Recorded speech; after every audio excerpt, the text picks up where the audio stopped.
Hello, and welcome to Diego C. Palace. Good afternoon, everyone. I hope you're all doing well. It is a live watch along for the West Ham United Crystal Palace fixture, but I'm also keeping an eye on the other fixtures. But before I kick off, I just want to say thank you very much, everyone, for tuning in. If you can, please hit a like and subscribe at Diego C. Palace, and if you can, please share the watch along or let people know that I'm doing watch alongs as well. Now, it is Newcastle United 1, Bournemouth 2 at the moment, and it's just absolute season. I had predicted Newcastle United to win yesterday, but it is absolute. The first half, I think Bournemouth deserved their 2-1 lead. For me, from what I heard and what I was watching, little bits there, Kluivert absolutely player of the match thus far, and for me, it's Newcastle United haven't created enough down the wings, crossing the ball into Alexander Isak, and Bournemouth, to their credit, they've done basically what they did to. There's a goal. There's a goal for let's not. It's Kerkez. There's a goal for Kluivert there. Miller's Kerkez there. Oh my days! Bournemouth has just scored again, and assisted by Justin Kluivert. So that means that is now one assist for Kluivert. And there it is. It is now. I've got it wrong. It is Newcastle 1, Bournemouth 4. Unbelievable! It is absolute scenes. Bournemouth are doing a number over Newcastle United, but having said that, Newcastle are bouncing off a very good run of games, and I think they were trying to get a record winning games in the Premier League for their club, but it's come to an end. But I don't think Eddie Howe will panic there. I think he's a very good manager, and as I said before, I think Eddie Howe should be the England manager. Let me just quickly make sure that you guys can hear me all okay. Oh, that's not good. Where is it? Oh, there it is. Let me just plug this in to make sure you guys can all hear me and see me all okay. If you're new to the channel, please subscribe at Diego C. Palace. In the description, I have put the lineups for all the matches that have been announced thus far. So if you can, please hit a like and subscribe at Diego C. Palace. And let's have a look and see what we've got here. Let me have a look at here. And it's let's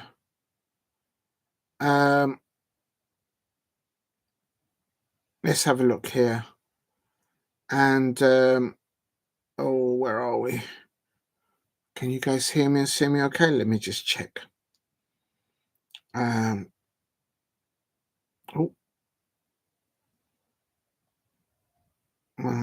that's that one there. Right, I think the sound is okay. I think you guys can see me all okay there. It's fine. Let's increase the brightness there a little bit so you can see me better. And yes, I say it's Newcastle United 1, and there's the full time. Newcastle United 1, Bournemouth 4, and contrast for the recent form for Eddie Howe and his Newcastle United side. No Alexander Isak. I don't think he had a service today, but it's credit to Bournemouth there, in my opinion. There, the two midfielders, Adams there and Christie, doing a job there. Overpowering what Tonali could normally control and be able to spread the ball out towards Joelinton or Bruno Guimaraes. And for me, there was not enough service from the wingers, from Murphy or Gordon, up towards Alexander Isak. And that's why that's credit to Bournemouth. Andoni Iraola, the Bournemouth manager, absolutely done really well there at St James's Park. It has ended, I can confirm, it has ended Newcastle United 1, Bournemouth 4. Right, I'm going to put it in the chat quickly.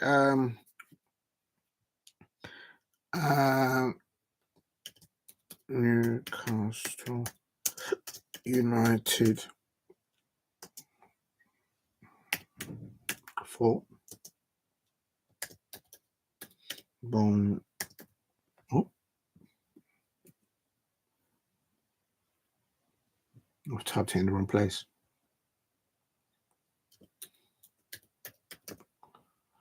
That's better. I should put full time, I suppose. Full time result. And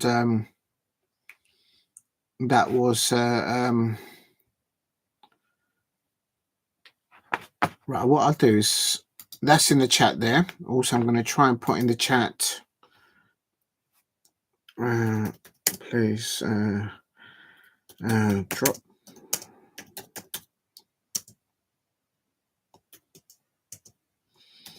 subscribe. Please drop a like and subscribe and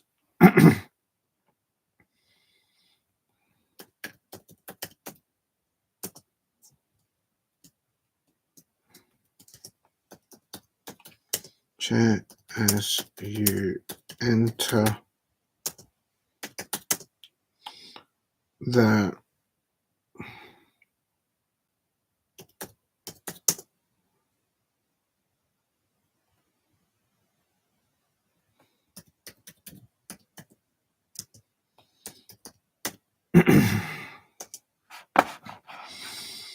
right. I'm about half an hour before the kickoff for the 3 p.m. kickoffs.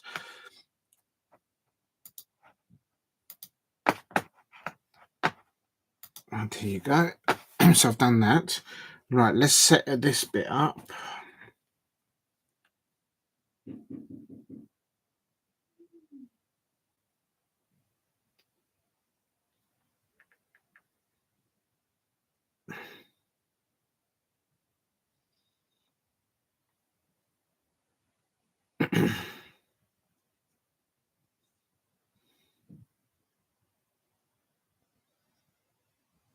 Let's leave that running there. I'm just trying to set all the matches up so I'm ready for the matches when they start.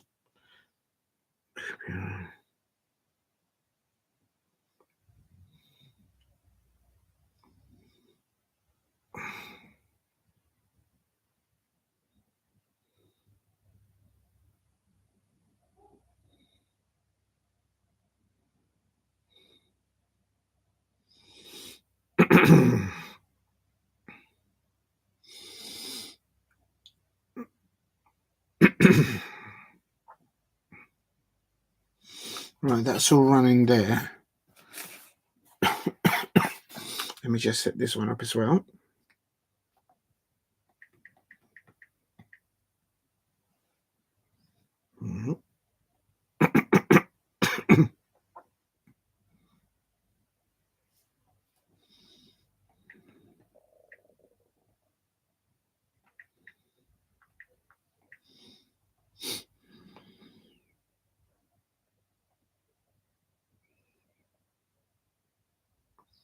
Right, that's that done.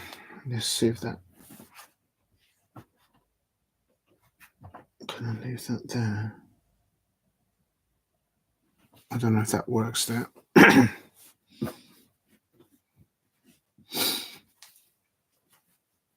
Right. Okay, that's not working there, so let's set this one up. Big up to everyone in the chat. Oh, thank you very much. Good afternoon, Steve. I hope you're well. Live. Let's see if this is working all right. I think that looks all right. I got the prediction wrong for the Newcastle game, Steve. I went for Newcastle win yesterday, and they've lost. And I'll just read out your comment in a sec. I'm just making sure I get everything ready for the 3 p.m. kickoffs.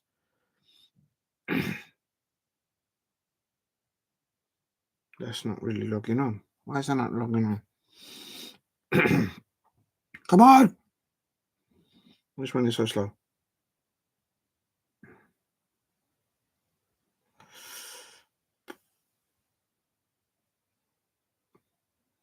Right, I'll leave that there. Please, if you can, as you enter the chat, please hit a like and subscribe at Diego C. Palace. Newcastle United have lost at St James's Park, but they have come off a bounce of 6 straight wins, I believe. So well done, Eddie Howe, and those Newcastle United fans over there. Newcastle United 1, Bournemouth 4. I had predicted Newcastle United to win by, I think yesterday I predicted them to win by 2 goals to 1 or 3 goals to 1. But Bournemouth, to the credit in the first half, completely preventing Newcastle United from creating anything, especially down the either side to cross balls to Alexander Isak. So credit to Bournemouth, they've basically done what they did to Manchester City earlier on in the season, and Iraola there, Antonio Iraola, the Bournemouth manager, a very happy bunny, I expect, there for Bournemouth, but a well-deserved win there. And I don't think that Eddie Howe will panic in the January transfer window. He's not a sort of manager to panic, in my opinion. But today they were out played, in my opinion, in the midfield areas for Bournemouth. Both Adams and Christie in the pivot there for Bournemouth, starting off up against. They smothered what Tonali normally does, in my opinion, for Newcastle, and there wasn't enough protection there for the Newcastle back four. Botman and Burns did what they could in the back line, but for me, the player of the match was Kluivert for Bournemouth. Absolute game there. Please help me get to 5 likes if you can in the chat. And good afternoon to everyone. Big up to Steve. Steve, big up. Good afternoon. I have put in the description all the lineups for all the matches, for the Newcastle Bournemouth match and for the matches. I'll put them in the chat in a minute so anyone wants to have a look. Bournemouth says Bournemouth up to 6. Next 2 games versus Forest and Liverpool will be nobody in January. I think Bournemouth will be 6 ahead of Man City's only 10 behind Liverpool. Yes, Bournemouth have done very well consistently, but consistently throughout the season they've done really well. Good squad in depth there, even though they're losing a player there in the January transfer window. Bournemouth remind me of Swansea teams that played League 2 to Premier League and beat big teams. I remember Swansea made it versus Chelsea and Manchester United. I can't remember that, to be honest, but yeah, I remember Swansea did climb up 1 point. That must have been about 4 or 5 seasons ago, not recently, because I can't remember Swansea. But and yeah, no, I can confirm that ended 1-4 to Bournemouth. Right, now what I can do is get the next match ready. So the next one is, just refresh this. Not working. Okay, that's okay there. Anything's possible if you believe with the firm Chelsea in imagine Forest and Bournemouth in the USL. Yeah, I don't know. Where are they in the table now as it stands before the 3 p.m. kickoffs? Let's have a look. Bournemouth up to 6th place. They're on 37 points, the same points as Chelsea. And, of course, played 1 game more than Chelsea. So, well done. Bournemouth are doing well. The consistency. They've won 10 games. They're in double figures of wins games. And we're only 22 games for them into the season. So just under half of the games that they've played, they've won. So the table doesn't lie. It's the same with Chelsea. They've got 10 games underneath their belts of wins. Newcastle are winning 11. So their ending of 6 wins on a bounce come to an end. But I believe Newcastle will continue to push on the next match. I don't know who they're playing next, to be honest. What else do we have? What I'm going to do, I'm not going to put the chat in the chat the lineups for both Bournemouth or Newcastle because the match is actually finished. What I am going to do is, what's going on here? Why is it doing that? Oh, I'm in the wrong window. So if I do,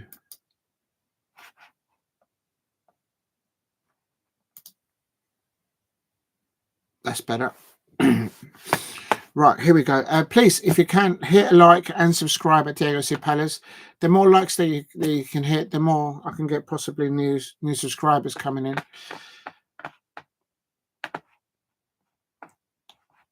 What else do we have here?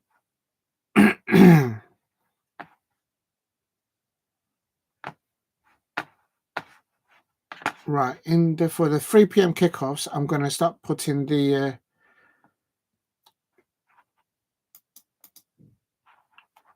lineups.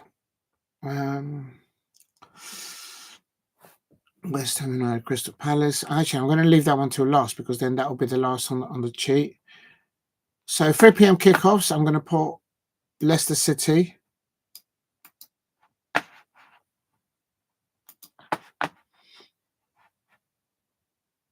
First in the chat for anyone to view. Oh, great, it doesn't fit. Never simple. There's McAteer. Just making sure I spell people's names right. And substitutes Thomas. How much time we got? 45 minutes. Yeah, I've got enough to do this. And then also to put in the chat my predictions, I suppose. Oh.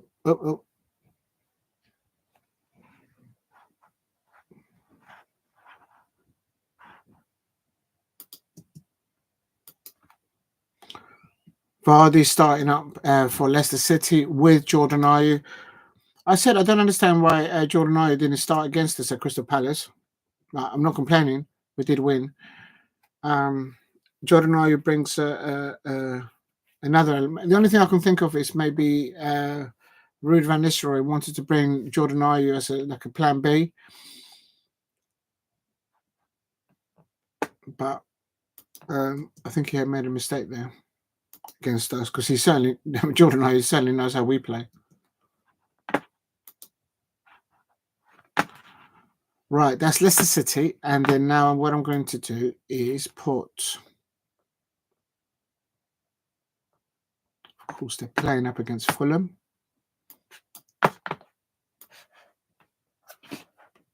And get the thing to work.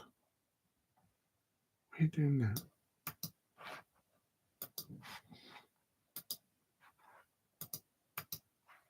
Mm-hmm.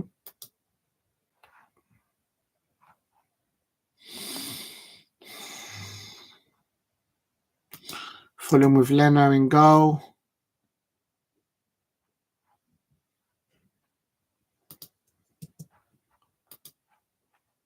Right, that's Fulham. Big up to Steve putting his predictions in the chat. Yeah, if anyone in the chat has predictions, please put them in. Thank you very much, Steve. I will read out in a sec. That's so I've done Leicester, Fulham. Who's next? I'm going to do Brentford and Liverpool.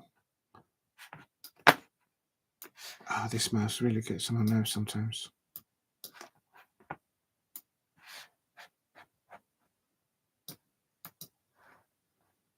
Copy.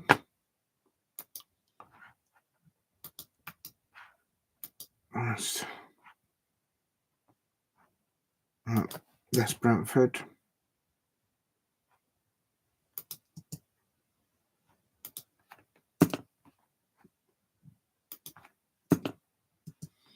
Oh.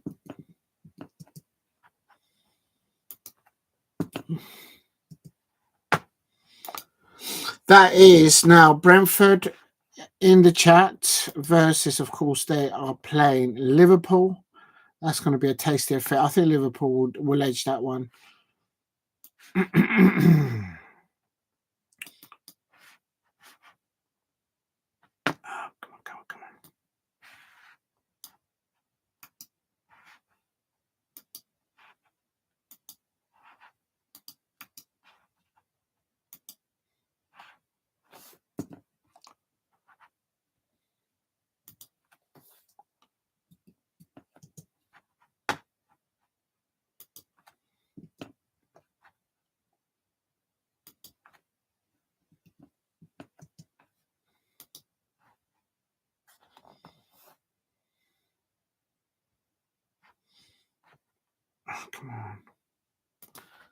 Alisson. I spelled Alisson's name wrong.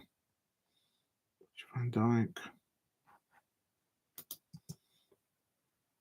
Koshki, Everton.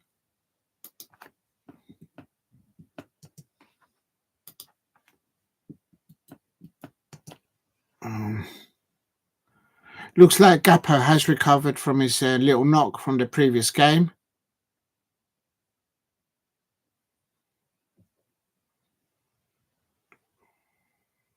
Right, there we go. Okay, so then that's Liverpool. And then now we're going to put West Ham, of course, versus Crystal Palace. I've got 10 minutes, and then I'll do my predictions as Steve's put his predictions in there.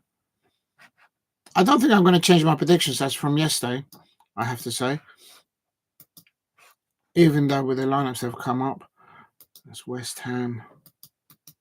Coming to you, Steve, in a minute. I'm just going to do Crystal Palace and West Ham. I'm going to do West Ham first because they're playing at home. Fabianski in goal. Oh, I've done that wrong. Spelled him wrong.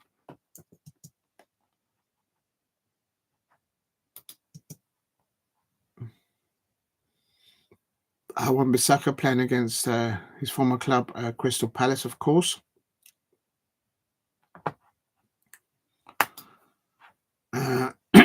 And right, that's West Ham United.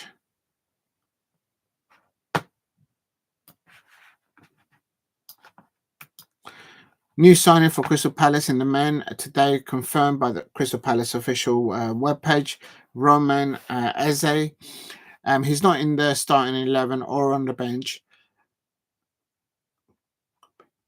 I know he's match fit because he played 2 matches ago for Millwall. So, but looking forward to him being available for Oliver Glasner for selection.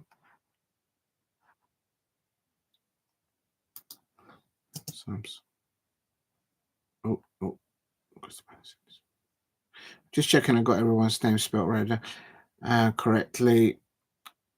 Kamada starting today, of course, instead of Jefferson Lerma because he's injured. And of course, Adam Walton is still not there. So in the pivot there in the midfield, there's Will Hughes and Daichi Kamada. The rest is all the same. Richard is starting there at the back three. Next one was Crystal Palace. Okay, that's good. I'm going for anyway. Let's do my predictions. Big up to everyone in the chat. Let me just read out what Steve said. My Premier League, Steve RSC says my Premier League prediction is Brentford 2, Liverpool. Oh, you're going for Desmond Tutu there for Brentford 2, Liverpool 2. My prediction. I'll finish saying what you said. Steve RSC is going for Brentford 2, Liverpool 2, Leicester City 0, Fulham 0. Oh, he's got all draws. He's doing averages. Big up to you, Steve. West Ham United 1, Crystal Palace 1, Arsenal 1, Villa 1. He's going with the odds because I think I know why Steve's doing that. It's because the last yesterday there were so many matches that I think was it yesterday or the day before. There were so many matches that ended as draws. And I swear, if it happens again, Steve, you are the master of predictions. Real talk. I'll take my hat off. Big up to Steve. He's gone from basically a draw for everyone. What's your prediction of Premier League? Yeah. I sent. I will watch this with his and along for Liverpool. Yeah, he's brilliant. Go show love to all the other content creators. They're all amazing. Going to go for, he says. Well, I've got one already wrong. He says. Let me just quickly get this. I had this ready and now it's disappeared. Right, here we go. I had gone for Newcastle United to win 3-1, but that's wrong. It ended Newcastle United 1, Bournemouth 4. For Brentford versus Liverpool, I'm going Brentford 1, Liverpool 2. Also, Leicester City versus Fulham. I'm just going to see if they've got their new signing playing.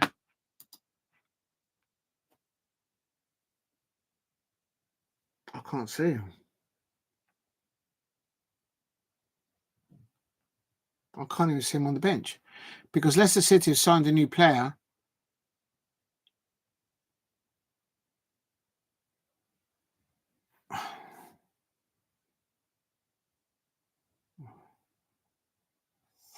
No, I'm going to stick to that. I'm going to go Leicester City 0,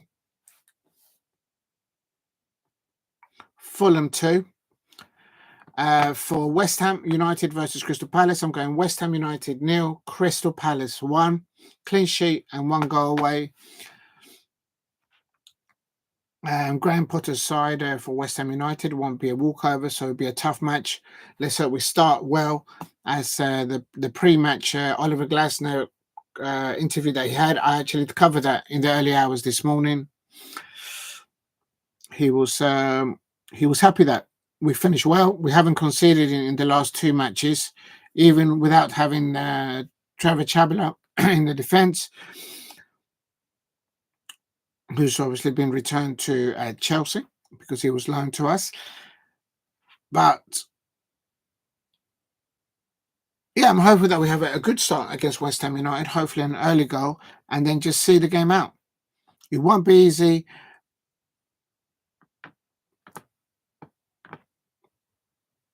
Yeah, I'm going West Ham United 0, Crystal Palace 1. And then Arsenal versus Aston Villa.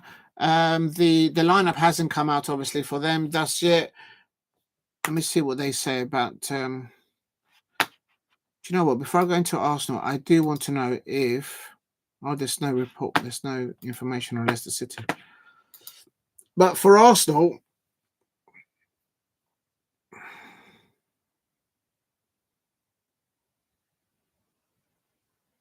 Aston Villa got a new signing.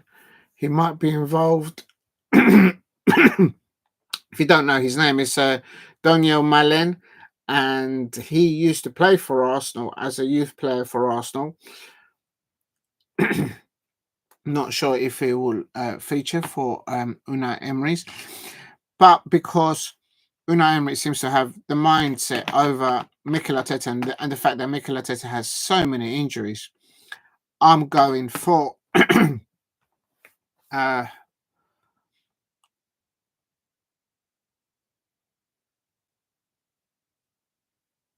Arsenal 1, Aston Villa 2.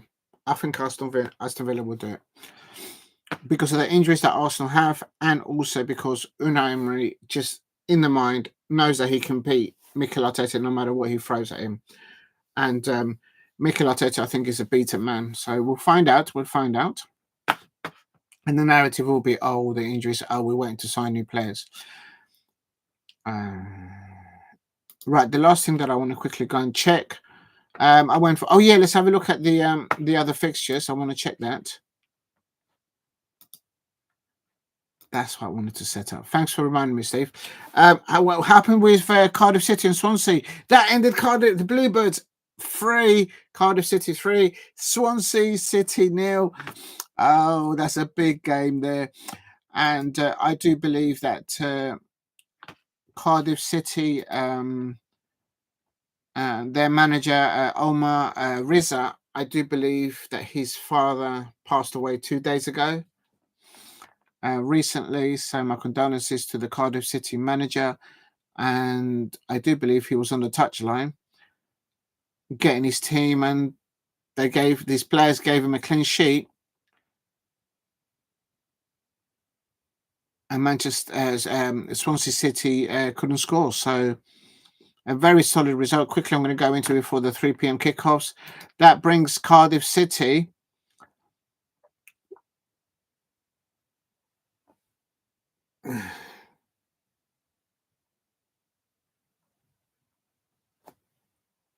out of the bottom 3, or push them out. So it's a big win for Cardiff City. The Bluebirds, they're on £27, having played 27. They've won today, and previously they drew 3 and they won 1. So that's a good consistency, I suppose, with points return for them.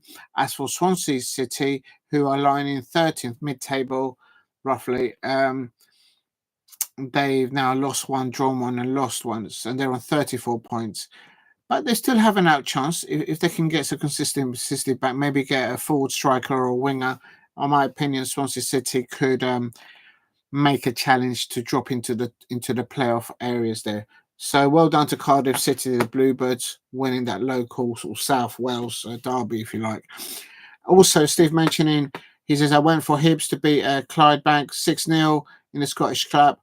6th tier behind Betchling. Big up to Clydebank. The one I'm going for, Steve, in the Scottish... I can find it. I had it listed a minute ago. Where are they?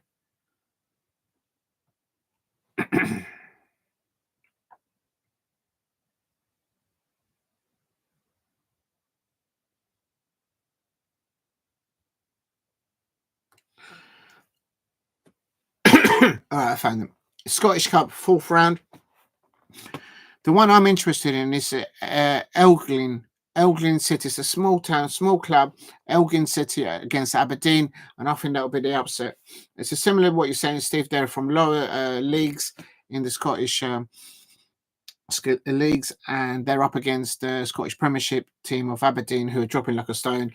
And I fancy Elgin City to win 3-1 against Aberdeen. That will be a shocker. And Steve's going for Clydebank to. I went for Hibs to beat. Oh, Hibs.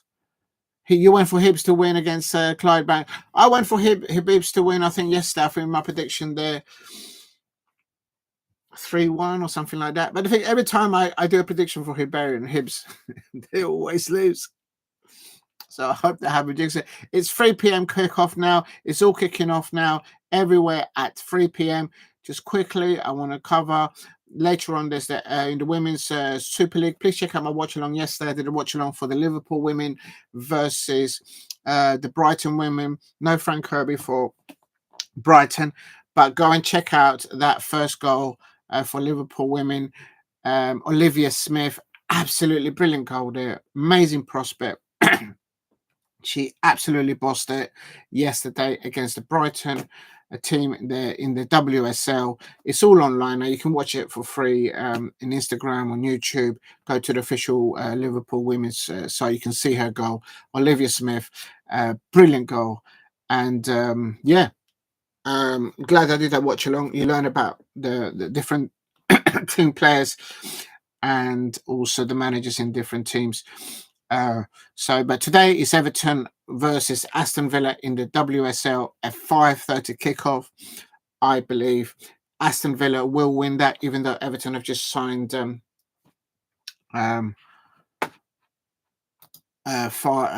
new players, I believe. What's going on? Hello, cookies. What's going on here? I'll log in.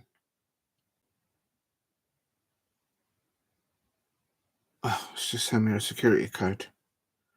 Just bear with me. It's just sent me a security code. It's not come through.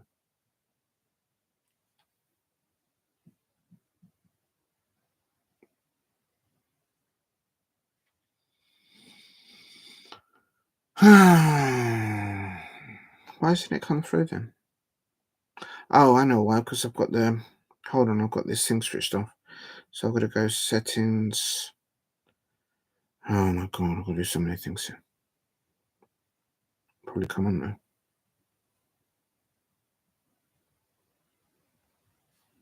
Nothing's happening. I don't know what's going on. Oh, here we go.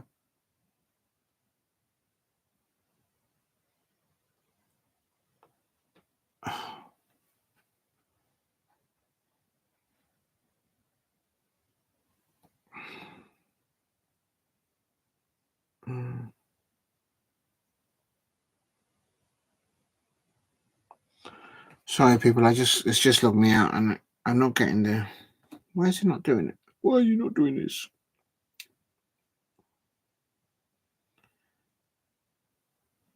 Oh, maybe I need to log on here. I don't know.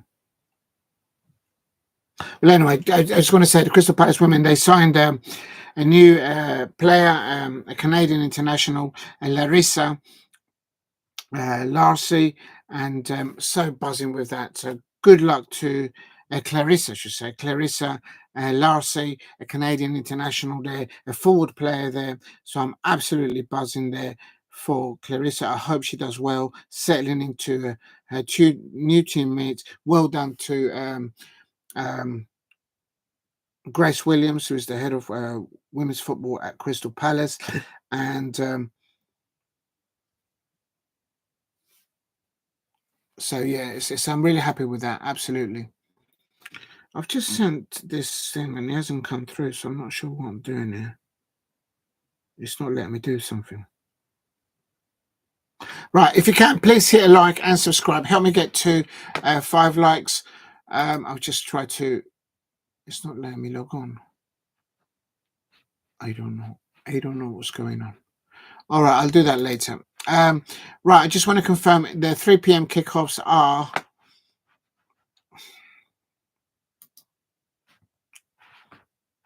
All right, I'm multitasking now because I've got to get the match up and run. Still 0-0, Frico. Oh, good afternoon. Alex SR says that, yeah, goal, goal. Good, big up to you, Alex SR. I hope you're up. Alex SR says, soup, bro. Robbed us with that trash pen. Now, he's already going. Alex SR7 is already going off on one because of that penalty. Unbelievable scenes there. I haven't even started, and Alex SR, Manchester United fans, it is what it is. It is what it is with them. I'll never understand them.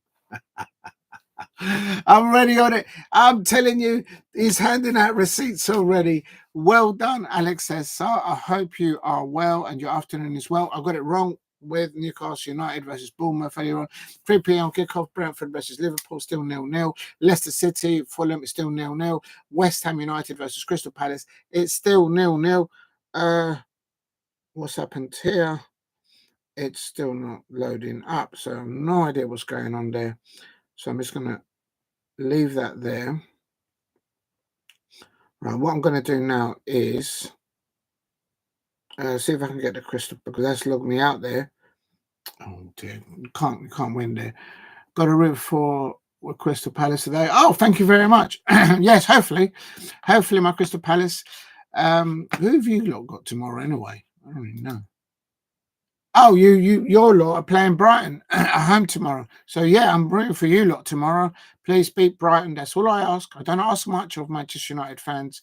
Please win against Brighton. I'll support you and all the mice at Old Trafford. You're playing at Old Trafford. So do a number over Brighton, Hove and Albion. I need my Crystal Palace to finish above. Brighton is still 7 minutes into all the matches of 3 p.m. kickoffs, and they're still all 0-0. Now, let me get the Crystal Palace match up. This is not letting me.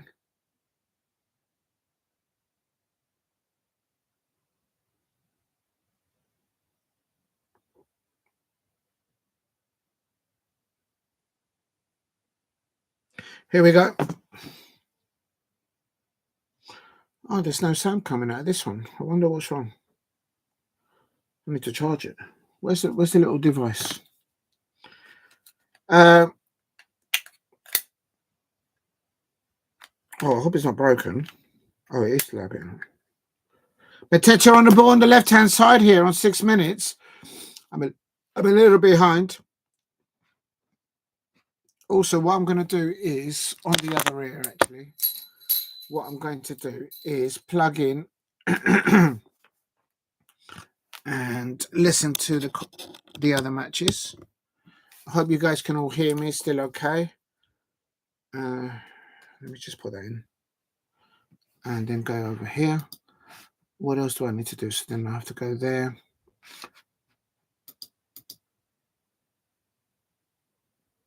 Okay, that's loading.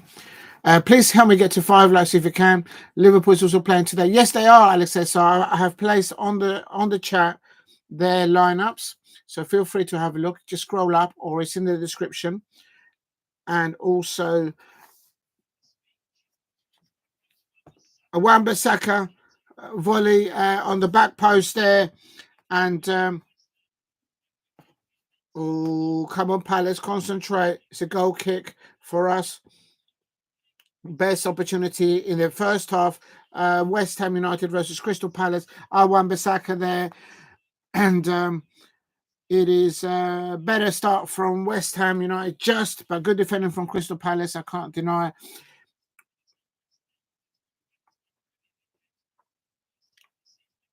And I need to put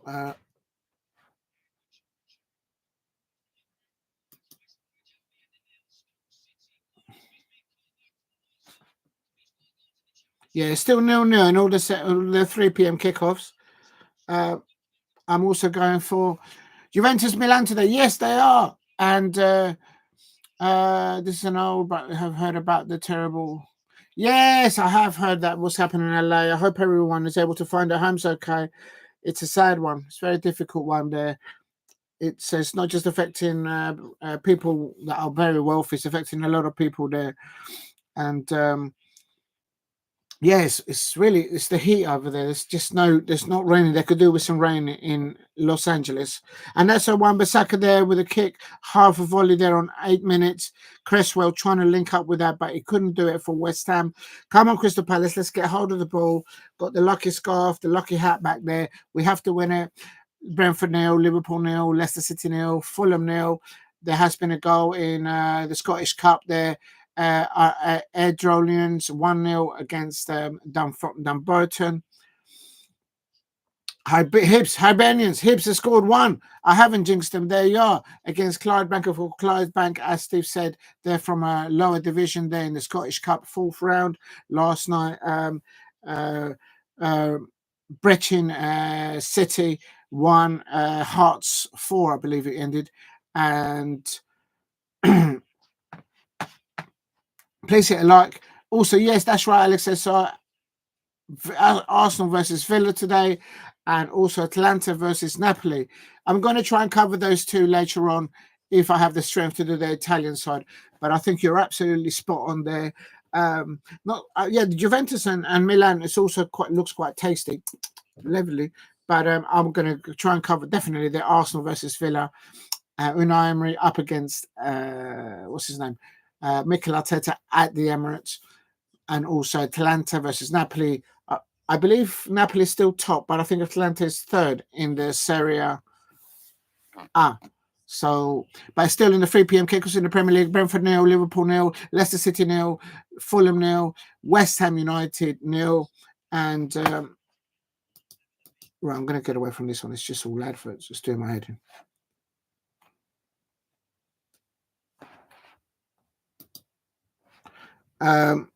I've just lost. It's just logged me out. I'm not having luck with my logins today.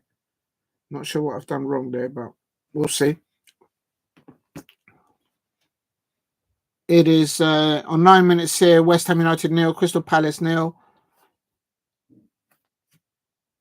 I'm a little bit worried why this pad is not working.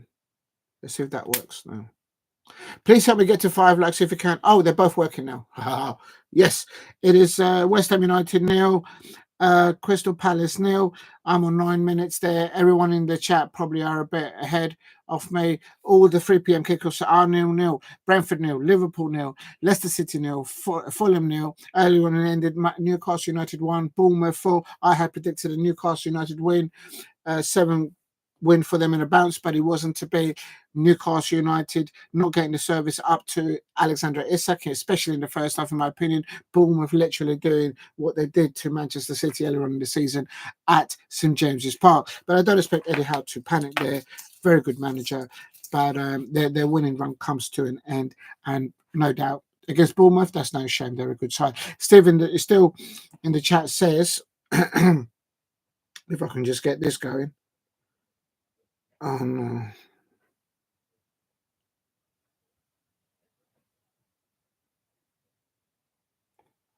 So well, I do apologise, people, but it's doing my head in this one. There we go. Steve in the chat, please help me get to 5 likes. Let me try and get to 10 likes as well overall today. Also, if you're new in the channel, please subscribe at Diego C. Palace, trying to get to 2,000 subscribers. Thank you very much for the support, everyone out there recently. West Ham United 0, Crystal Palace 0 here on coming up to 10 minutes here. And Henderson there on the ball there, the back of Crystal Palace, giving it to Maxime Lequois there, playing in the middle of the three. On the right there now, Richards on the... What? I have to double check that. Unless my eyes are deceiving me. Yeah, Chris Richards on the left hand as the right back there. And it is still 0-0 in all the 3 p.m. kickoffs. There's Chris Richards, the American international. Actually, America playing friendly this evening in the early hours against Venezuela. But obviously he's not there to play with America because he's playing at Crystal Palace and we do need him back there.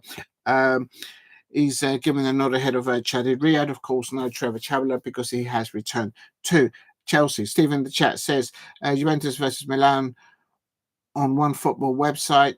Oh, careful, I might get in trouble. On the 6th tier and 9th tier lowest in England. On One Football website. 6th tier.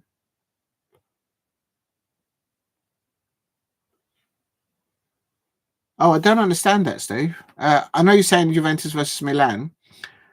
And then on one... Oh, on the... Yeah, okay, I get what you're saying. The name of the website, yeah. The 6th tier to 9th tier lowest in Scotland. Could be 19th amateur, Lancashire and Cheshire Amateur Football League clubs. Yeah, that site does do well. I had to be careful there, Steve, because when you mention web pages, if it's something that I'm not supposed to say, I might get in trouble, but I don't think I'll get in trouble for that. Here's still 0-0 between Crystal Palace and at London Stadium against West Ham United. Let's concentrate on the match on hand. This Fabianski on the ball for West Ham United. Let me get my lineups up here so I can see what's going on. Still 0-0 against all the kickoffs at as far as I can see at the moment. And this is doing my head in. All right, so what I'm going to do is I'm going to go to plan B because this is not working out too well. If I go down here and then go there. Please help me get to 5 likes if you can in the chat. It helps bring new subscribers. And if you're new to the channel, please subscribe at Diego C. Palace.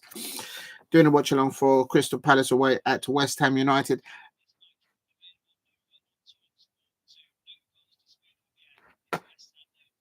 Crystal Palace 0. And let me just find the right. Where is it? All right, let me search TalkSport.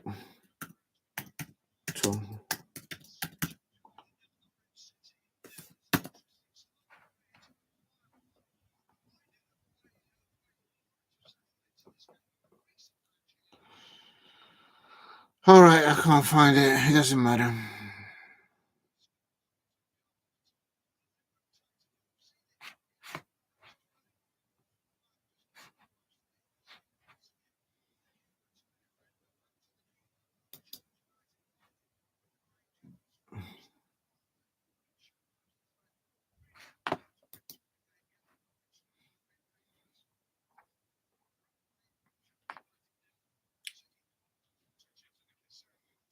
There it is. It's still 0-0 and everything in all the 3 p.m. kickoffs.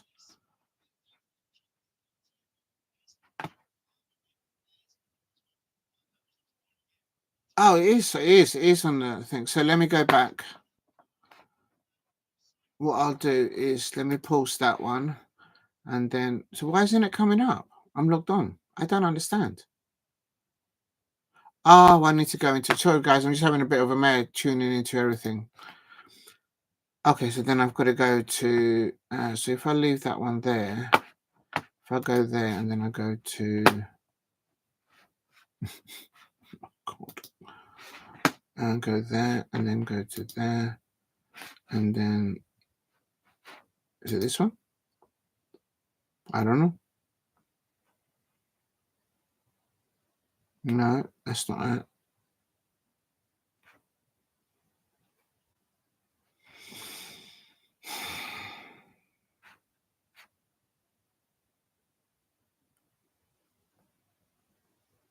It's not letting me tune in. I don't understand what's going on. This is so annoying. Well, anyway, I can still see it's West Ham United 0, Crystal Palace 0. 70 minutes. West Ham trying to play the ball out from the back. Let me turn the volume up on this. Please help me get to 5 likes if you can. This is a watch along between Crystal Palace versus away at West Ham United. Cresswell on the ball for West Ham at the back, passing in the back to Fabianski. Good pressing high by Crystal Palace, forcing West Ham United players to push the play back towards their goalkeeper. Still 0-0, coming up to the 18 minutes, or we are on 18 minutes now, and it's still 0-0 in all the other 3 p.m. kickoffs there, as I can see. Of course, that is Brentford 0, Liverpool 0, Leicester City 0, Fulham 0. No other goals at the moment in the other kickoffs. So that's no good. So I might as well just go back to the other one then. This is just wasting my time. It's just doing my nut, this one. All right, then let me click into it.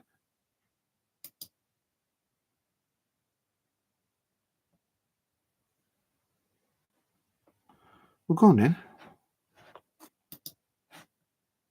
Oh, it's loading up. Let's see if this one works. If it doesn't, then I'll go to plan B. Please hit like and subscribe at Diego C. Palace. Here's a corner for West Ham United on 19 minutes.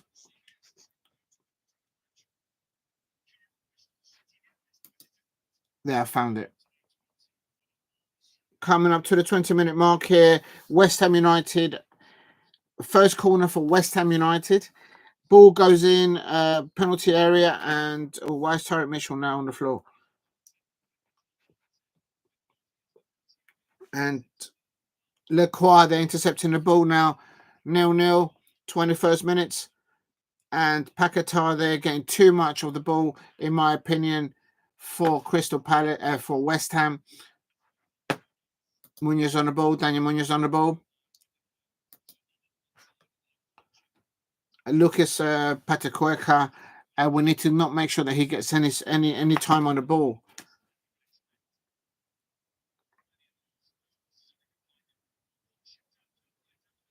And Gahey there passing the ball down the field. And there is the picture of Rob Maneze being pictured there next to Mark Bright. Big up to Mark Bright doing a selfie at me. And he politely did a selfie with me, our Crystal Palace legend, Mark Bright. And here is Fulham now. Fulham, this is now. Ball goes in, well closed down by Chris Richard there.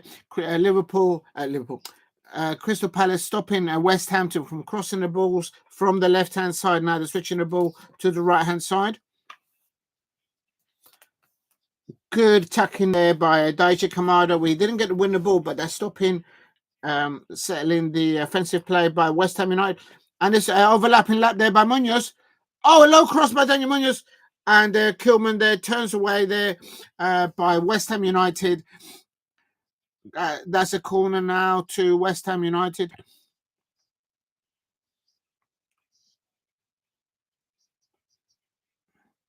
Come on, Palace. West Ham United are quite slow in the build-up play, so we need to make most of that. Mark Gahey on the ball. Gahey on the ball. Daichi Kamada. Mark Gahey. Mark Gahey's now playing on that as a left-back. Also, ball goes up to the top to Issam Sarr. Oh, he's lost the ball there. And we're losing the ball in the midfield there. Come on, Palace. Let's get a hold of the ball. Corner to Crystal Palace now. Come on, Palace. And Daichi Kamada's up there for the corner. Come on, Palace. Let's get a goal in the set pieces. Come on. Left foot ball. Rodriguez header out. Sarr gets into the penalty area. Come on, Palace. Kilman, they're clearing the ball there for West Ham United. And that's a foul there, referee. That's a foul for Crystal Palace. Where's the yellow card, referee? Please hit a like. Help me get to 5 likes. Also, in the other fixtures, it is at the moment, I believe. Oh, I've lost the screen. Why are you doing that to me? I believe it's still 0-0. And it's Crystal Palace. That's a foul, referee. Good forward play by Crystal Palace there. And I don't know why the referee couldn't find a yellow card there for the...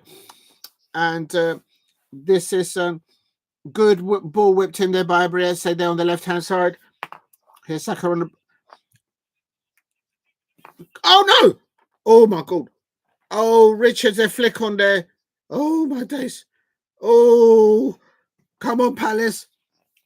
Good play there by Crystal Palace. As they got loads of time on the ball there. Briese on fire at the moment. I can hear the Crystal Palace away fans at the London Stadium. I was there last season. I was actually delayed getting into the London Stadium last season.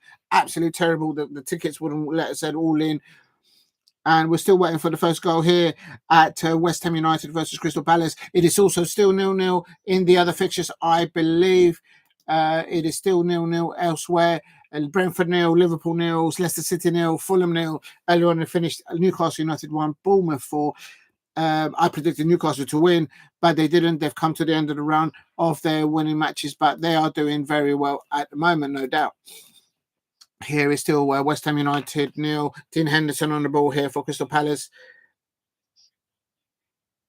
Ball chipped up there by Gahey.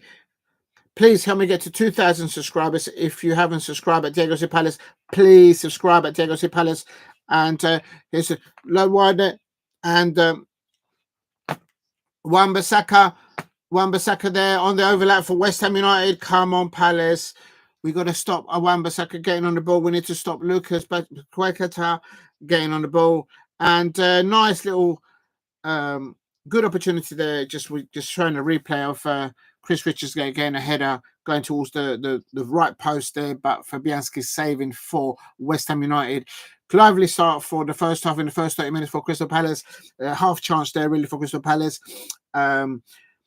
We need to make the fact that West Ham United are very slow on the possession of the build-up play. We need to basically get the first goal. It's still 0-0 here. Crystal Palace defending now deep, a long line, having more than 4 or 5, 6 at the back there for Crystal Palace. It is still West Ham United 0, Crystal Palace 0.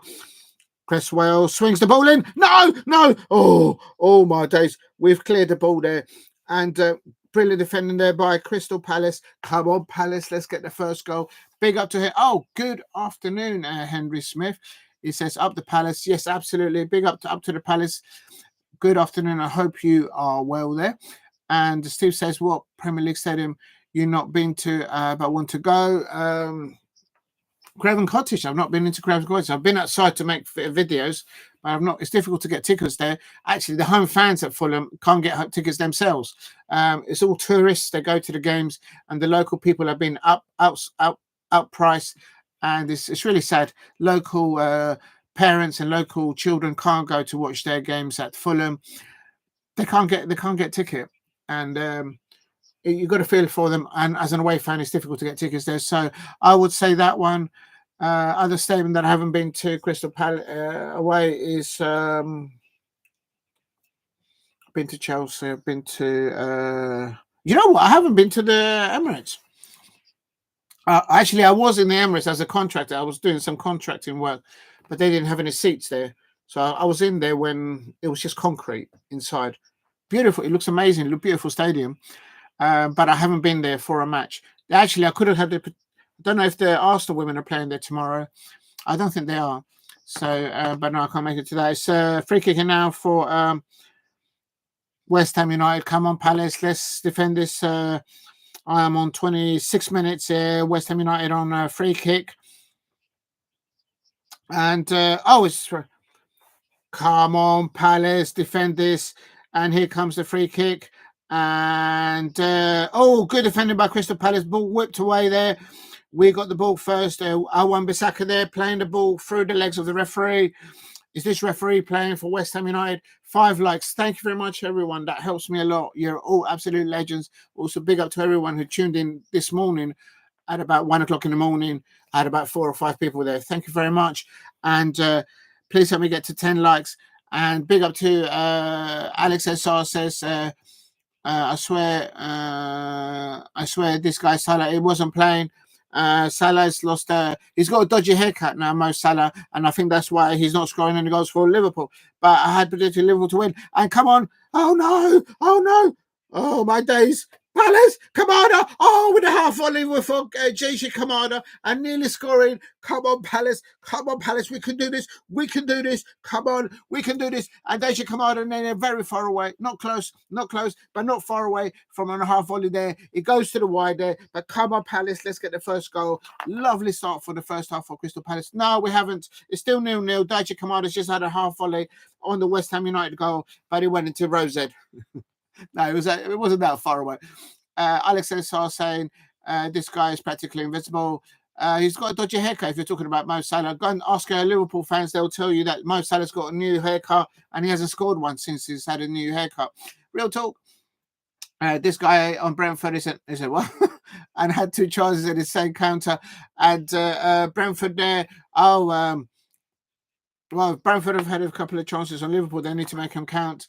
Mind you, it was Plymouth Argyle that went to Brentford and they knocked them out of the FA Cup. So they were Wayne Rooney's ex-players, but this is Dutchy Kamada on the ball. And we've got on the left-hand side there, Mark Gahey ball out front. And John Philippe Mateta's just fallen over there. I hope he's all right. I think Trent has his mind on Madrid. Absolutely. Trent Alexander is thinking of the sun, thinking of the shopping mall down at Real Madrid, Los Blancos, and I have to say he's picked the wrong team to go to. There's a lot of baggage, there's a lot of heartache for Liverpool fans when it comes to Real Madrid fans, of course. Had it not been for Real Madrid, Liverpool fans would have had at least 2 or 3 more Champions League trophies in their trophy cabinet. But here we go. It's West Ham United 0, Crystal Palace 0. And here comes Crystal Palace on the way. And here comes a replay of the JJ Kamada from outside the penalty area. And it goes right to the zoom. That's a replay there of that attempt by JJ Kamada. Henry Smith says, believe it or not, Palace midfielder legend Jeff Thomas used to be my neighbour. Oh, wicked to that. What a legend Jeff Thomas. Between Jeff Thomas and Gareth Southgate, those were the 2 players that made me start thinking about football, how the players should be playing, why they're not playing in a position, have they had a big game. Those 2 players, Jeff Thomas there does a lot of good stuff for charity as well. Big up to Henry Smith. I'm glad that you used to live there whilst he was playing for Palace in the very late 80s. Wow, amazing for that great Henry Smith. Yeah, Jeff Thomas is absolute legend at Crystal Palace. I didn't bring them. I have actually got a mug of him downstairs, a coffee cup of him. Please help me get to 10 likes. If you're new to the channel, please subscribe at Diego City Palace. All the 3 p.m. kickoffs are Brentford 0, Liverpool 0, Leicester City 0, Fulham 0, West Ham United 0, Crystal Palace 0. JJ Kamada had a pop on goal of the West Ham, but his attempt actually went AY. He nearly cleared the stadium. It's probably landed in the River Thames. But come on, Palace, let's get the first goal. Still West Ham United 0, Crystal Palace 0, coming up to 32 minutes. It's still Brentford 0, Liverpool 0. Apparently on the chat, somebody has said that somebody from Brentford has missed 2 golden opportunities. Liverpool starting slow. I had predicted Liverpool to win by 2-1. Here's good passing at the back there between Mark Gahey and Mark Gahey is pushing up a little bit there. Trent Mitchell there on the left-hand side there, bringing it back to Maxime Lacroix playing as the centre of the back 3. And Will Hughesy on the ball. Will Hughesy on the ball. And he's playing along in the pivot with Daichi Kamada. Of course, Jefferson Lerma is recovering. Jefferson Lerma, por favor, get well soon. Hope you're well. And there's oh my God. And Suchek goes down. Is that a penalty for West Ham United? I hope not. Oh my days. Suchek of West Ham United has gone down like a melon. Suchek for West Ham United jumped into the air. He fell onto the pitch like a salmon, and he's asking for a penalty. What is going on here? And has he duped the referee? Is VAR going to look at it? Ooh. Oh, my days. Dochi Kamada, good defending there. Daniel Munoz there, good hold-up play there, preventing West Ham United from getting an opportunity on goal and scoring there. What's happened here in the chat? I told you, Liverpool fans, I have a flavours of Christmas. Tree totes all over. Womp, womp, womp. You have to work for your trophies. By the way, did you hear about passing? Yes, Dennis Law. I mentioned him yesterday in both of my live watch-alongs. I take my hat off and my condolences to Dennis Law. He played for Hartlepool. I believe he also played for Manchester City, Manchester United, Torino in Italy, and of course for Scotland. And here is look, Benjamin Lacroix, and he's defending well. Oh my God, please, Palace, don't just concentrate on defending. Good defending by Crystal Palace. Come on, let's get hold of the ball. Daichi Kamada tackling in there. Ebriez in on the ball. Daichi there crosses it into the box, and Suchek on Hughes. Referee. How can we not get a free kick there? Referee. That's a free kick there on Will Hughes. Referee, what's going on here? This referee is playing for West Ham United. Real talk. That is a free kick on Will Hughes. If Will Hughes would have done that tackle, we would have got a yellow card. What's going on here?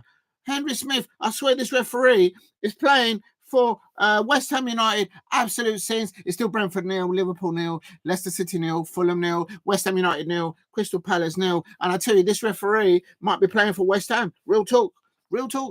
Big up to everyone in the chat. I've got only game in the Premier League I didn't go for a draw was 1-0 to Newcastle. Yeah, Steve, big up to you. I expected Newcastle to win there and they lost.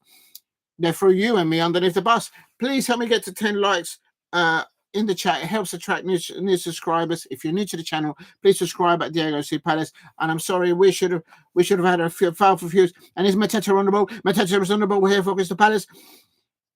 And 0-0 it remains here. Crystal Palace has the possession here. Will Hughes on the ball. Hughesy. Come on, Will Hughesy. And he's to the right-hand side. Munoz on the ball. Oh, my days. Crystal Palace nearly scoring there. Come on, Palace. We have to. That should have been the Crystal Palace first goal. Come on, Palace. We can do this. Got the lucky scarf there, lucky hat there. Come on, Palace. Got to touch a little bit of the stress ball. The Crystal Palace stress ball. Well recommended goal online. All this of a stress ball from Crystal Palace. And it's a Mensah on the ball. It's a Mensah. There's a replay there. It's a Mensah on the right-hand side. Crosses it in. And Will Hughes got fouled there. Referee. This referee's playing for West Ham. Real talk. What is going on here? Come on. Big up to you, Henry Smith. My condolences to Dennis Law and his family. They don't make players like that. Of course, I never saw him play live, but he did play. He probably played against the likes of Steve Kemba back in the day. Big up to Steve Kemba, the legend of Crystal Palace. Doing a selfie with me at the last home match at Selhurst Park. What a true gentleman. What a legend of Crystal Palace. And for me, he's the best Crystal Palace manager that we've had. Henry Smith, you must know about Steve Kemba. Steve Kemba is the legend. If I ever own Crystal Palace as an owner, the first thing that I'll do as a Crystal Palace fan, as a Crystal Palace owner, is to make a stand and name it after Steve Kemba. That's what I would do. And I don't care. And here is a replay there of Schar on the ball. Ebriez on the ball. Still left in there. Back to Mensah. Out to, and West Ham United clear the ball. Please hit a like. Help me get to 10 likes. On the other 3 p.m. kickoffs, it's Brentford 0, Liverpool 0, Leicester City 0, Fulham 0, West Ham United 0, Crystal Palace 0. And here's Kamada. Crosses it off. And he just couldn't get the ball to Jean-Philippe Mateta. So that's Fabianski there saving for West Ham United there on 36 minutes. That was just a replay there. But here's Daichi Kamada on the ball. Come on, Palace. Let's go. Yeah, Steve, former manager, he covered for us. He got us our relegation back in the day. And he's been I don't think he's scouting for Crystal Palace anymore. I'm probably retired now, but what a gentleman. Actually, I would name a stand after him if I. And Eze on the ball. Eze on the ball. He dinks it. Eze dinks it in. And that's a corner, referee. That's a corner. Yes, we got a corner. Crystal Palace corner here on 36 minutes. Come on, Palace. Come on, Palace. Let's get a goal before half time on a set piece. Come on, Palace. We have to do this. And for me, Crystal Palace had the best opportunities in this first half. And West Ham United, we've got players on form to score goals. Jean-Philippe Mateta, Ebrieze is on fire as well. And we have to stop Luqueta getting on the ball and our Wan-Bissaka on the ball for me. And all our attacking moves are mostly coming on the right-hand side there. And Issa Mensah there. I'm trying to link it up there with Jean-Philippe Mateta, but it's still it's West Ham United nil, Crystal Palace nil. And Mateta on the right-hand side here for Crystal Palace. Left-footed. And Fabianski makes a save there. He punches it away. And West Ham now win a throw. And that's a throw into West Ham United there on about 40 minutes. Come on, Palace, you can do this. I believe it, Alex says. The West Ham, he must be wearing pants, and they must have got them from the club shop at West Ham United. Real talk. He should have booked the West Ham player pushing Will Hughes. No one can put, you know what I mean? It's just outrageous from manager Alan Smith. Yes. Big up to Alan Smith. Yeah. When I started going more regularly to Crystal Palace, Alan Smith was our manager at I think he replaced Steve Coppell, if I remember rightly, back in the that would be in the mid-90s, if I'm not mistaken. And this is Ebrieze.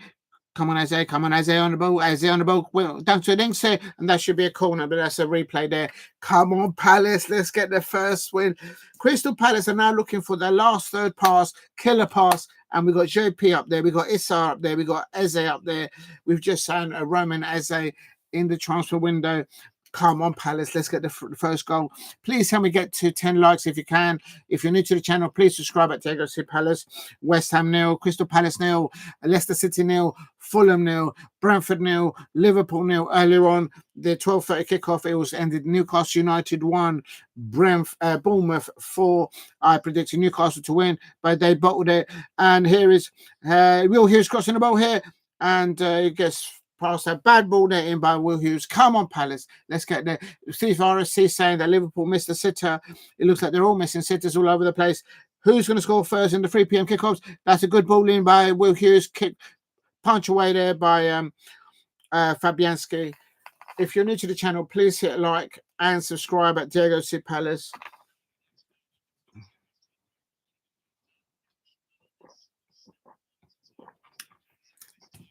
As champions, absolutely.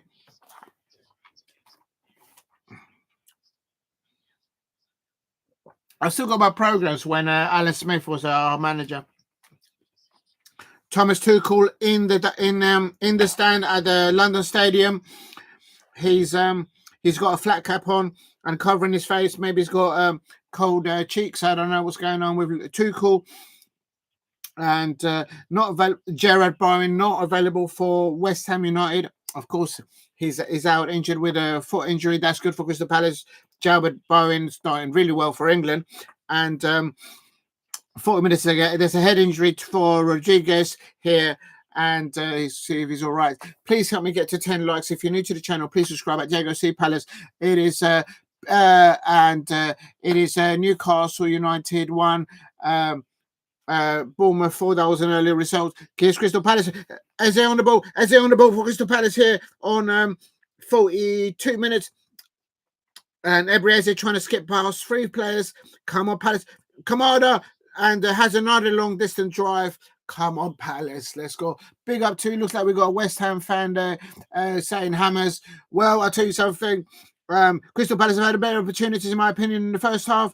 We just haven't got it on the last third, a clinical pass there to get a shot on goal. But big up to any West Ham United fans in the chat there. It's hammers there saying come on, Palace. Let's beat the West Ham United fans and their players. Still, Brentford 0, Liverpool 0. Apparently, Liverpool's just missed a sitter. Brentford have missed 2 sitters. Leicester City 0, Fulham 0. I don't know if Leicester City, their new £3 million signing, is actually playing for them. I don't know. West Ham United 0, Crystal Palace 0. In the description, I have put the lineups for all the teams of the 3 p.m. kickoffs.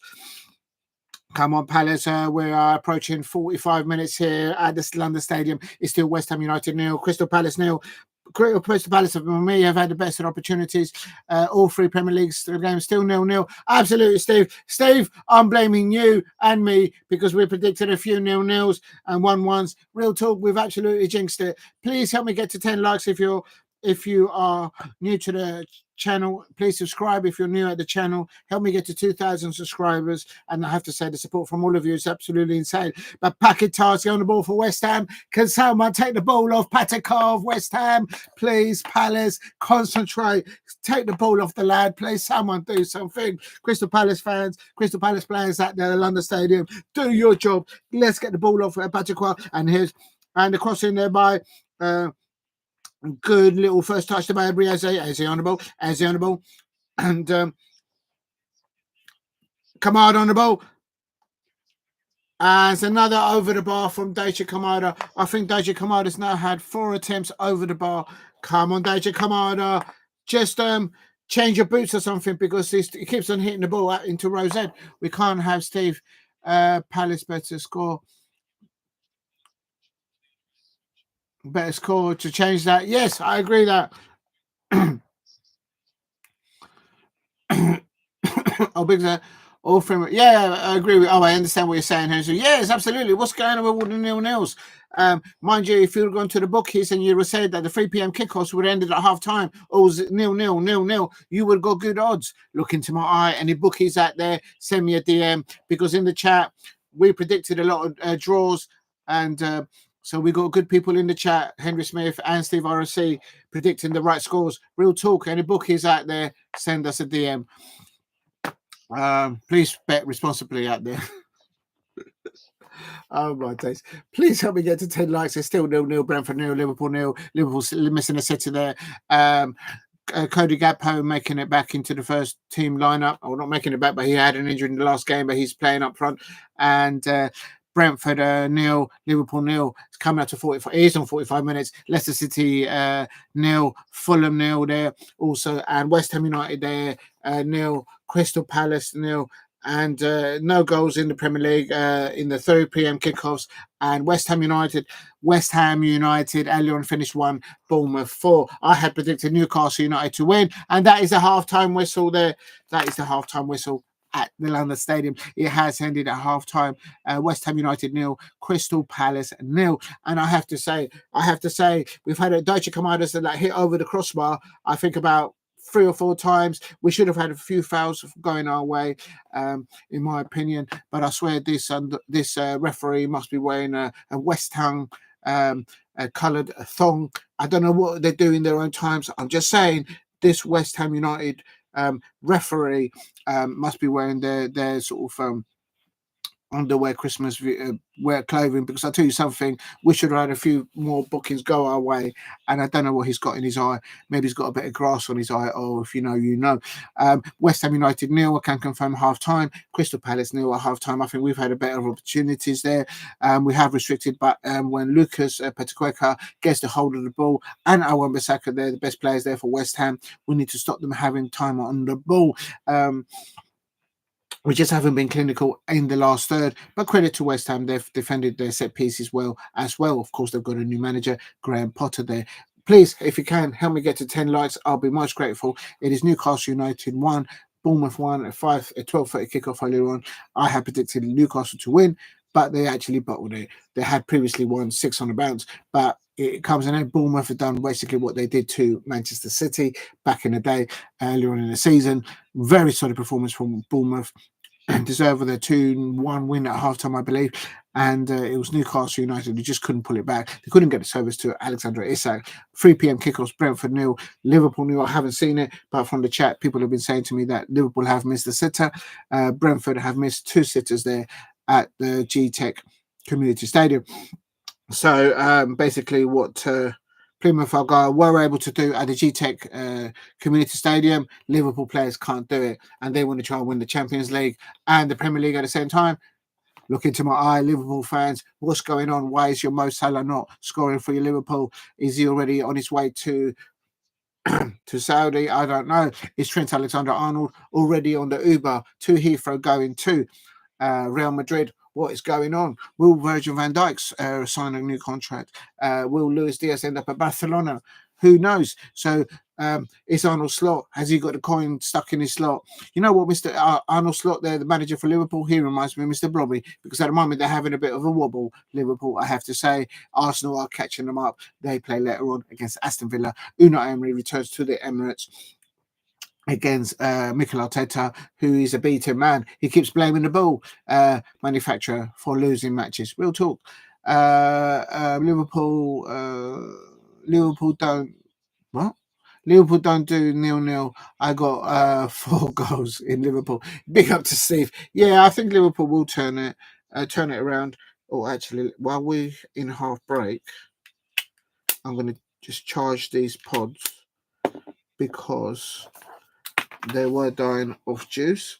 Just bear with me, people. I'm just going to charge this baby here, if I can reach down here without pulling a back muscle in. Yeah, that's charging all right. I can confirm the halftime results is Brentford 0, Liverpool 0, Leicester City 0, Fulham 0, and it is West Ham United 0, Crystal Palace 0, Leicester City 0, Fulham 0. Just going to quickly look into the Brentford Liverpool game to see if there has been any yellow cards, if they got a dodgy referee. You know how the Liverpool fans always complain about referees. I mean, when do I ever complain about a referee? Never. Oh, my days, Liverpool have received 2 yellow cards.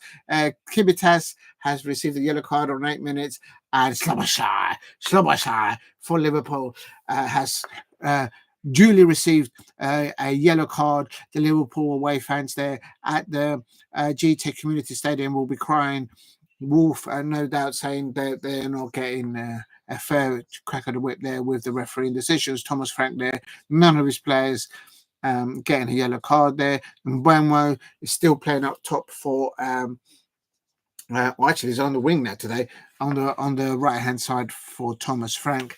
And will Mbeumo end up at a different Premier League club?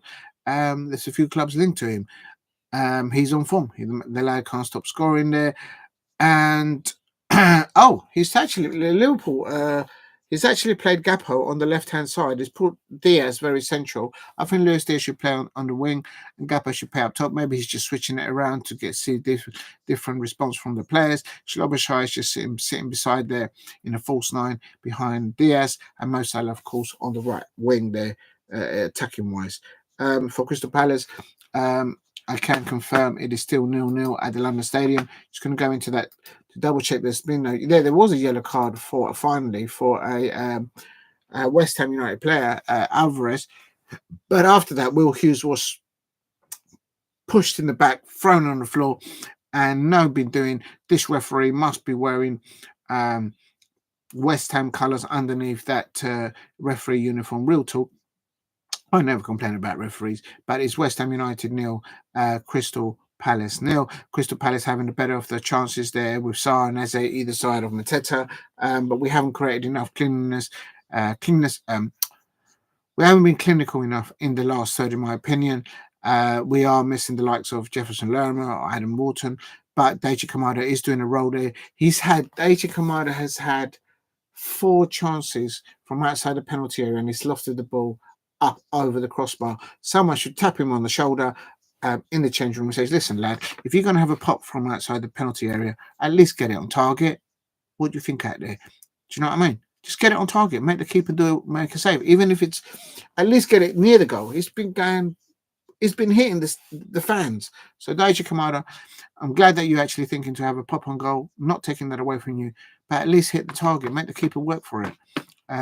Because I'll tell you something, from outside the area, Fabianski, who's the West Ham United goalkeeper, is a very good goalkeeper. I've seen him live play at Selhurst Park. A very good goalkeeper. So to beat him from outside the area, he's got to be a really good shot. Big up to Steve in the chat. He says if Liverpool keep getting chances, they should score, but they will keep a clean sheet. Yep, absolutely. And half-time Liverpool Bournemouth away 2 weeks ago, many games. Yeah, they've had quite a few away games. And also 0-0 Atletico, almost half-time. They need to win to stay top. Atletico Madrid, top of no. I mean, I believe you, Steve. I always believe it because you're always right. I thought it was Real Madrid that were top in. Was it Barcelona? I can't get this to work now. Why is everything not working today? What is going on? First, I couldn't get to log on. Okay, right. Let me just have a butcher's of that. I'm intrigued now. Atletico Madrid. So that's La Liga. ¿Dónde I go with my Spanish lingo? For those of you in the cheap seats at the back, I'm going to do it in Spanish now. El partido en España, en la Liga.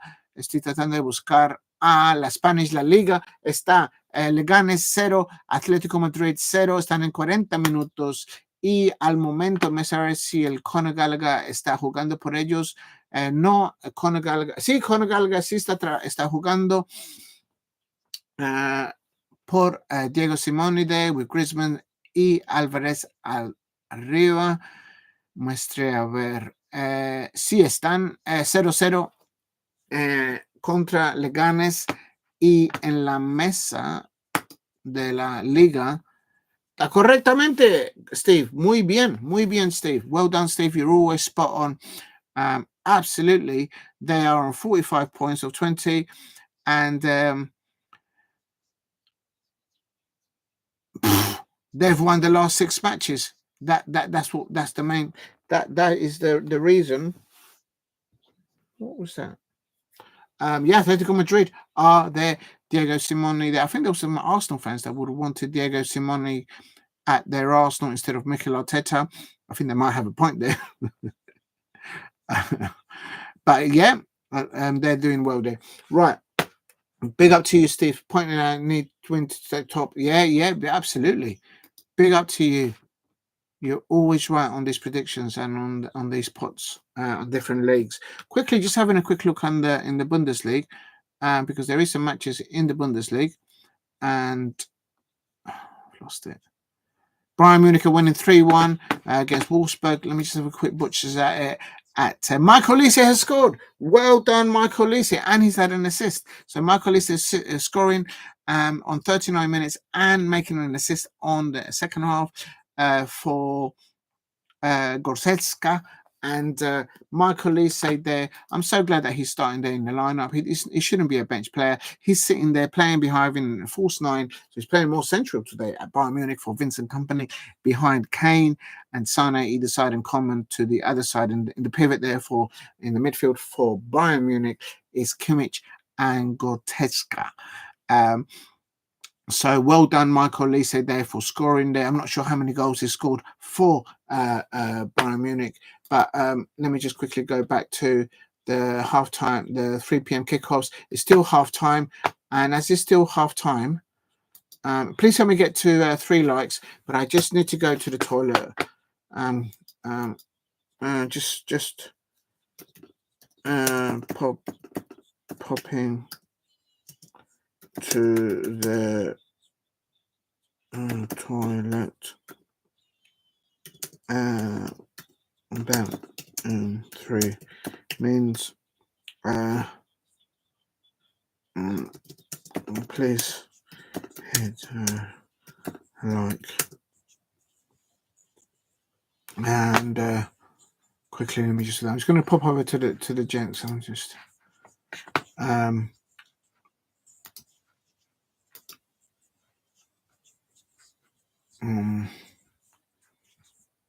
how do I put this?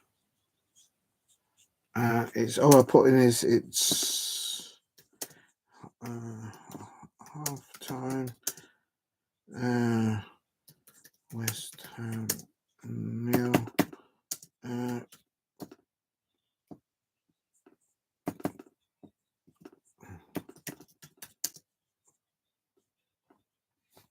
right, I'll be back in a sec. I'm just going to the toilet. Just I've got to go.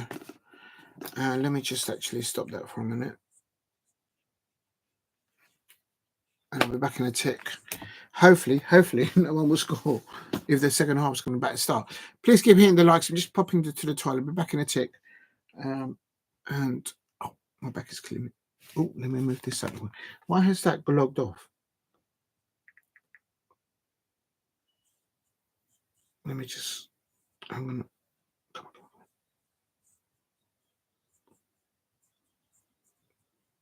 Come on. I need to go to the toilet. Back in the tick. Oh, I'm just trying to log this on.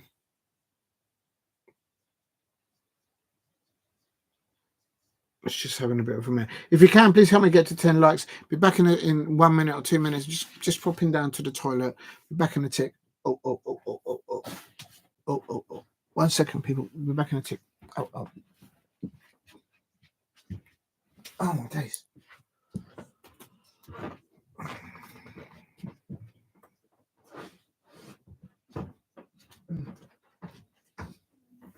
Hola, ¿me está yendo bien? Tengo casi 5 personas mirando.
La gente le gusta nosotros.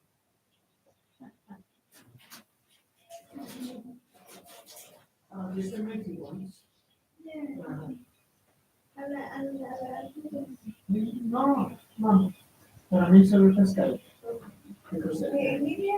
No, yo me calentaré como yo me comeré el resto. Ahí dejé un pedacito de carne chiquitico. Cut half that meat and you eat half that meat. Yo no me puedo comer todo. I'm still working. Me está yendo bien. ¿Le estoy gritando mucho? Good. Yeah, I'm keeping it down. So, yeah. All right. I'll see you in a moment.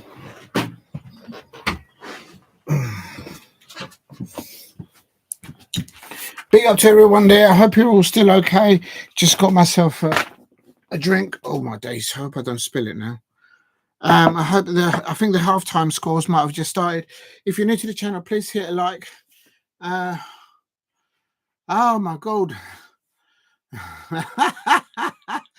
This time I've fallen into the sewer and pipes. Big up, Alexis. I hope you're well. Oh no, hope you didn't hear all the shenanigans. Yeah, turn off. We can hear your daughter, I think. Big up to Alexis. We did hear you. Well, you did hear me. You did hear me in the toilet. Oh my days. Anyway, no, I didn't start to read the book in the toilet. It is half time. It's still Brentford 0, Liverpool 0, Leicester City 0, Fulham 0. And oh my God. Oh my God.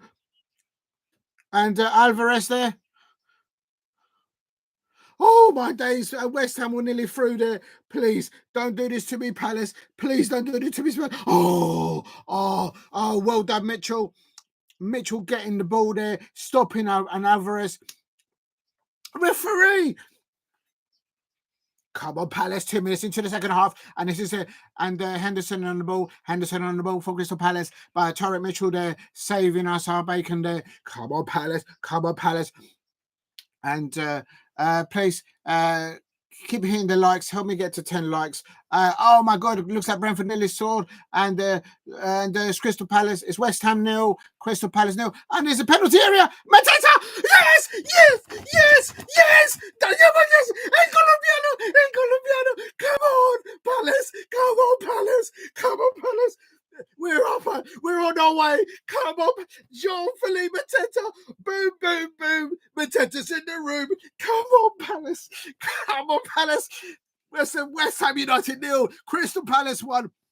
Crystal Palace deserve it. We were better. And what an amazing counter attack by Crystal Palace. We have the sauce in it. We have the seasoning. Come on, Palace. We can do it. It was the lucky scarf. It's penny for the guy. It's the lucky hat. Make sure you get online and order your merchandise from the official webpage at Crystal Palace, because Crystal Palace are winning at the London Stadium. The Crystal Palace away fans at the London Stadium are saying, we are Palace. Super Palace from Selhurst. Come on, Palace. We can do it. Boom. Mateta's in the room. Come on, Palace. You know it makes sense. Oh my days. I tell you something. What a terrific goal by Jean-Philippe Mateta. Écoutez, mesdames et messieurs. We don't need Mbappe at Crystal Palace. We have something better. His name is El Monsieur, El President-elect, Monsieur, mesdames et messieurs out there. Écoutez, we have El Monsieur, Jean-Philippe Mateta. That's right. He is better than Mbappe. Come on, Palace. And PSG, you can't have Jean-Philippe Mateta. He's not for sale. Come on, Palace. The Crystal Palace away fans, big up to Henry Smith there. That's more like it. We like it. We are. Come on, Palace. Let's get a second one. Adu-Adjei there. A finger licking pass by Adu-Adjei there to Jean-Philippe Mateta. And Jean-Philippe Mateta is on heat. Your defense is terrified. Everybody's on fire. That's right. And also, Jean-Philippe Mateta. Boom. Mateta's in the room. Come on. Alex SR, it's Crystal Palace 1 away at West Ham United. Sorry about I kind of overdid their celebrations there, but it was well in coming. Crystal Palace deserves it. I would put it in the chat now for Crystal Palace. What do I put in here? How do I do this? Quickly, come on, Palace, concentrate. Don't bottle it now. Don't bottle it. We are not anything like Manchester United fans. We're nothing like Liverpool fans. We don't bottle it. Come on, Palace, let's climb the league. And it's Palace goal, and assist as a it's West Ham. It's still for. Oh, there's a goal. There's a goal in the other Premier League. The goals are coming in now. West Ham 0. Crystal Palace. Crystal Palace. Please help me get to 2,000 subscribers, and if you can, and we're on 51 minutes now. If anyone wants to know, and there it is. Big up. Come on, Palace. Let's get a second goal. Come on, we can do this. Let's get into let's finish above Brighton in at the end of the season. How much has Salah registered so far? Listen, Mo Salah was complaining on Twitter that he hasn't had a new contract re-signed by Liverpool. Liverpool fans, has Arnold Slot now. He's having a bit of a wobble. Is Arnold Slot now Mr. Bobbly?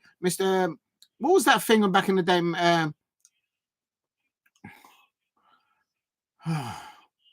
Yes, come on, Palace. We deserve that. We came out there in the second half. We deserved to get a goal in the first half. He looks like the bald egg from the old side. Big up to Alex SR. Mr. Blobby. That's what I think. Arnold Slot reminds me of Mr. Blobby. Do you remember? That's who he reminds me of. Real talk. Mr. Blobby.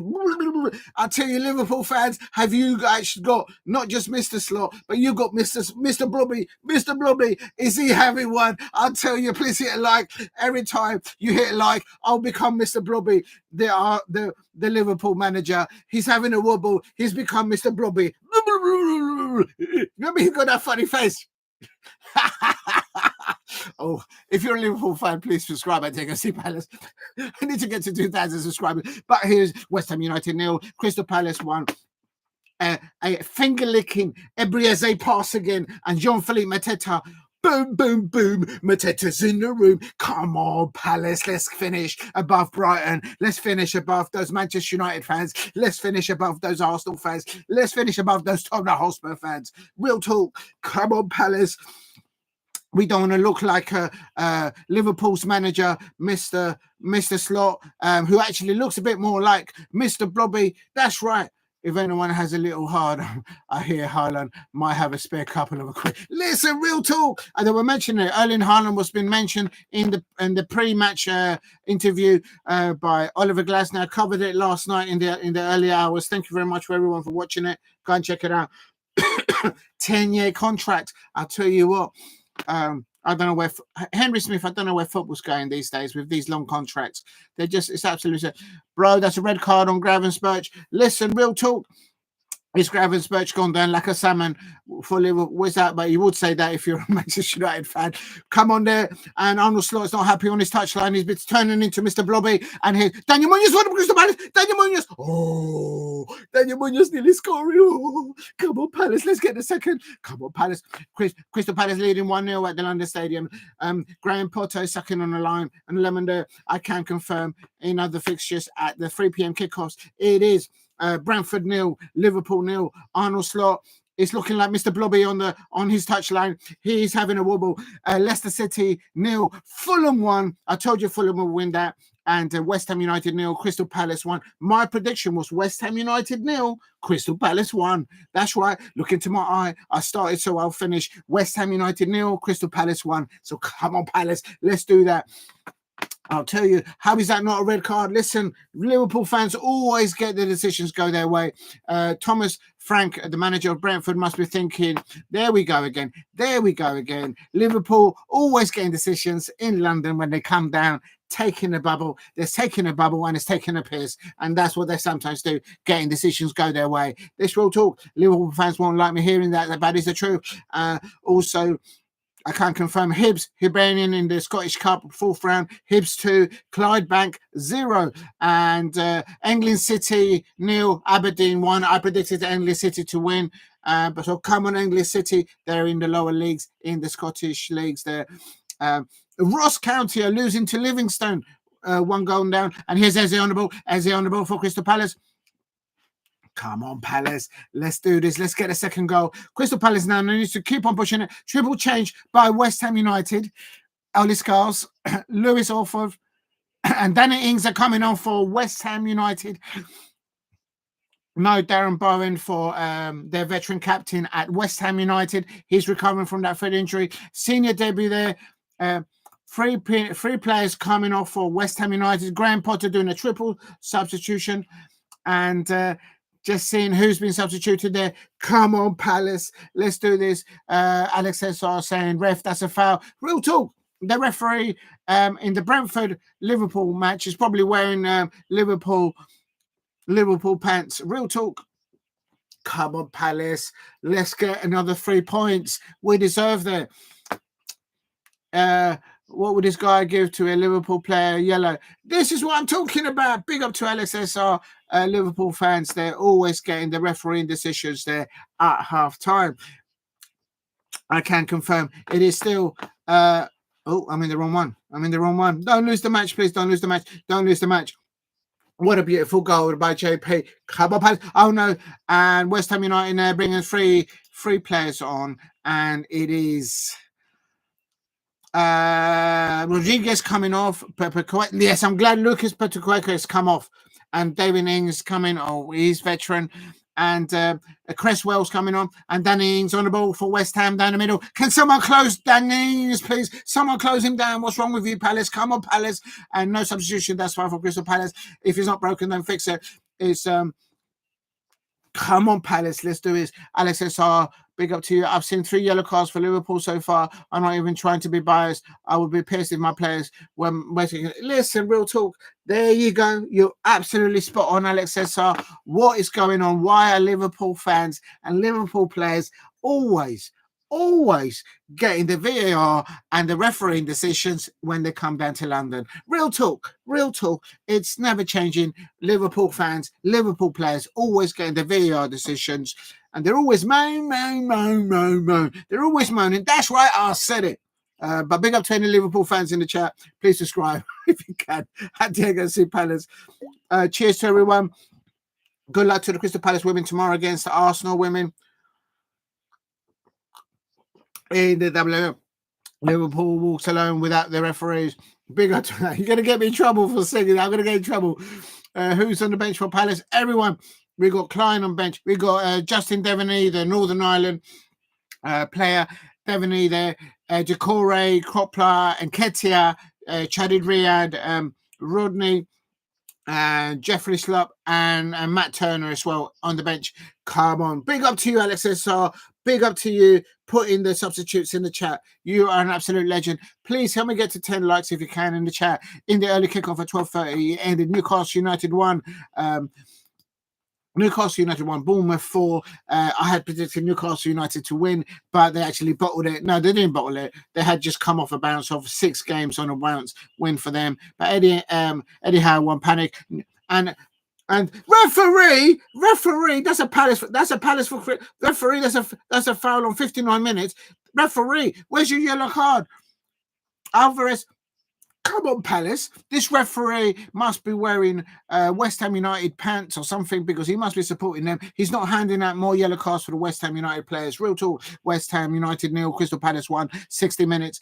It is also Brentford 0, Liverpool 0 in the first half. Brentford missed 2 opportunities. Liverpool missed 1 opportunity. It's still 0-0 there. 60 minutes coming up there. Brentford City 0, Liverpool 0. As the chat saying, Liverpool should have had at least 3 yellow cards, and no doing. The Liverpool have the referee in the pocket. Here's Wilson. Is him himself for Crystal Palace. Come on, Palace. Come on. Oh my God, they defended it. Oh my days. That could have been for us. That could have through into Jean-Philippe Mateta, but no, defended by West Ham United on 6-0 on 60 minutes. West Ham United 0, Crystal Palace 1, Leicester City 0, Fulham 1, Brentford City 0, Liverpool 0. Please hit the likes and subscribe. Alex SR said, take a shot. And Mbeumo, yes, and Mbeumo, man, he needs to go to Arsenal. So, oh my God, Brentford, go. It says Alex SR. That has to be a yellow ref. Luis Diaz stepped on his toe. Luis Diaz there, probably doing a naughty one there. Bold boy. Listen, Arnold Slot is doing his nut on the touchline for Liverpool. He's become Mr. Blobby. He's having a wobble. And Liverpool fans, I told you, he hasn't been tested. He has not been tested. He's had everything a la carte at Liverpool. Whilst at Oliver Glasner, Crystal Palace, he's had to really work hard and get the players in there. Referee, Alex Azar says for Brentford, it should be a hat. Quick cross! Oh my God! Come on, Palace! Oh my days! And oh, that's a good save. And what a lovely little teasing ball by Adu-Adjei on 61 minutes. Good pressure in by Kill, member the West Ham player. But oh, that could have been the Crystal Palace second goal there. Real talk. Come on, Palace. West Ham United 0, Crystal Palace 1 on 61 minutes. Crystal Palace making the most of the opportunities there. West Ham United to make 3 trouble substitutions, but it's having no effect. Come on, Palace. We can do this. Let's get the winner here. Listen, mate, I take my hat off to everyone in the chat. Big up to all you. Handball, says Alex SR. I expect for Brentford. Liverpool having the referee in their pockets. And it's good that we have 2 goals in the second half, as well as Palace. Thank you very much, Steve. Big up to you. I absolutely agree to you. Fulham won. Who scored for Fulham anyway? It is Alex Smith Rowe. He left Arsenal, and we got Mikel Arteta, and they've got no strikers now. That's why I'm saying that Arsenal might lose against Unai Emery's Aston Villa later on at 5:30 kickoff. I will be covering that. Please hit a like and subscribe. Help me get to 10 likes if you can in this live watch along. If you're new to the channel, please subscribe at JOC Palace. I'm trying to get to 2,000 subscribers. You lot are subscribing. The support is absolutely amazing. Thank you very much. And Alice SR says it hits Konate arm and neutral position, but it's not close range. But I think it's no penalty. It is good decision. It sounds like Ibrahim Konate for Liverpool was playing basketball. He probably double dribbled as well in and Brentford don't even get a free kick. And Ibrahim Konate doesn't get yellow. Real talk, it is still Leicester City 0, Fulham 0, Fulham 1 on 61 minutes, West Ham United 0, Crystal Palace 1. Come on, Palace, we can do this, we can do this, we can do this. We have to do this. Double dribble, that's it. That's what Ibrahim Konate, every time the handball, you know what I mean? How can the referee not see that? I have no idea. Real talk. Come on, Palace. Let's get the second goal. West Ham United 0, Crystal Palace 1, 62 minutes in a row. And Crystal Palace should really be 2-0 up on opportunities on earlier on 48 minutes. Adu-Adjei finger licking. Sweet pass there to Jean-Philippe Mateta. Boom, boom, boom. Mateta's in the room, scoring their 48-minute goal. Come on, Palace, we can do this. In the stands there, you can see Tuchel, the New England manager, and also the new signing for Crystal Palace, Romanese, having a look at the players that he's going to be playing alongside with. Big up to Romanese signing for Crystal Palace there. Hopefully he'll be available in the next match. Come on, Palace. Let's get a goal for in a second goal in the second half. We're due. Let's get a second goal. Let's improve our goal difference. Let's get above Brighton. Let's get above into the top 10. Let's get above Manchester United fans. Let's get above those Tottenham Hotspur fans. Let's finish in the top 10. Come on, Palace, we can do this. We can do this. Please help me get to 10 likes. Alex says, sorry to give me updates on Brentford. It should be a penalty for Brentford, but the referee is in the Liverpool's pocket. Real talk, Damsgaard goes, and that should be a penalty. What a save there. It sounds like in the Brentford-Liverpool game. West Ham United 0, Crystal Palace 1. Come on, Palace on 65 minutes here. No, get the ball off West Ham on the attack here on 65 minutes. Come on, Palace. Let's do it. Possible penalty for Liverpool, probably penalty. That's probably the only way Liverpool will win that result there, winning on a penalty or a set piece. That has to be a penalty for Liverpool. There you go. Or maybe the referees changed the colour, the pants. Maybe he's now wearing Brentford pants now. Real talk. Come on, Palace. Oh, Nadeja Kamada. Come on, Palace. Oh, Mateta. Oh, my days. Oh. Nearly a Crystal Palace second goal there on 65 minutes. Come on, Palace. The referee probably, do you know what I mean? Oh, come on, Palace. We've got to do this. We have to do this.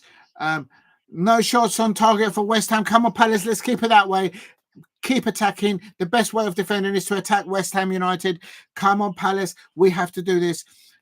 Let's get an away winner at West Ham United. Maxim Lequanable for Crystal Palace there on 62 minutes. Eagles, ole, ole, ole, ole. Eagles, ole, ole, ole, ole. Eagles. I can hear the Crystal Palace away fans at the London Stadium. Please help me get to 10 likes. Please subscribe at JOC Palace if you're new.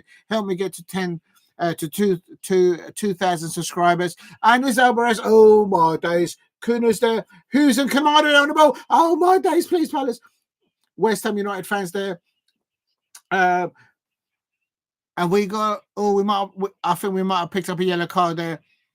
No, it was the West Ham player was fast for us, but I don't think that should be a yellow. I hope it's not a yellow. Come on, Palace. Let's get a second goal.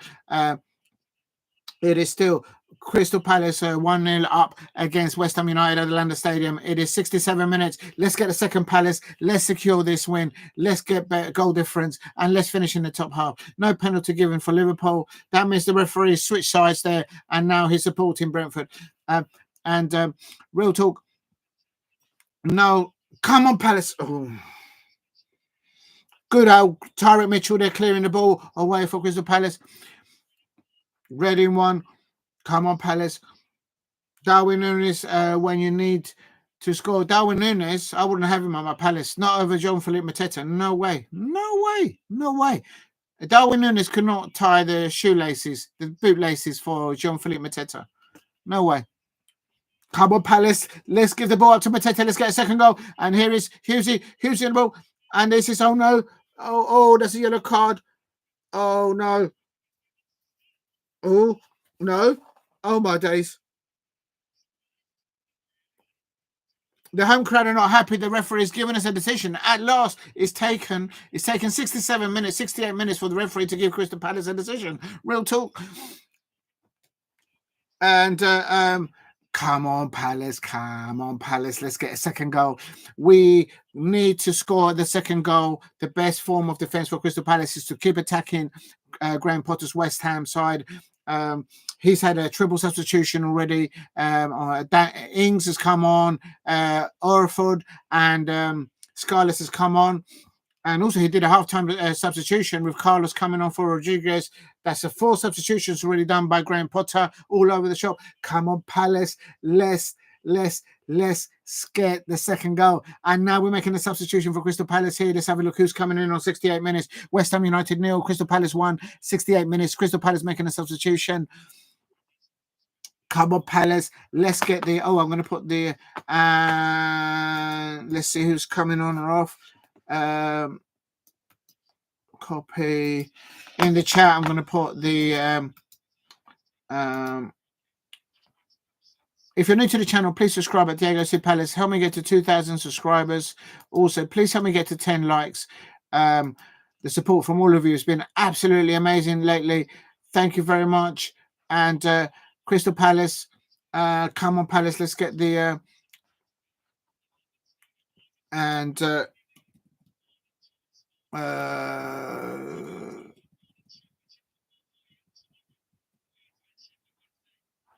oh, right, that's the VAR people in the thing. I'm just going to put the officials here for Crystal Palace. Come on, Palace. Let's get the ball. Alvarez on the ball for West Ham. Come on, Palace. Let's get the ball off West Ham United. Let's attack. That's our best form of defense. Come on, Palace. Let's do this. Oh, no. Oh, my days. Come on, Palace. No. Oh, my days. Palace, can you please get hold of the ball? And the best way of defense for Crystal Palace is to attack. Real talk. Oh, shit. Come on, Palace. Graham Potter has made loads of changes, but oh, the near post! No, to the back post! Oh my god! West Ham has still got the ball. Can Palace please get hold of the ball, please? Can someone get hold of the ball, please? West Ham United, listening, can equalise. Come on, Palace! Unbelievable. And I have changed that. Those are the officials for the West Ham. No, that's not the officials for West Ham. For those officials that I put in the chat, that's for West Ham versus Crystal Palace. I'll get you the referee for... oh, you've put it in the chat already, but big up to you.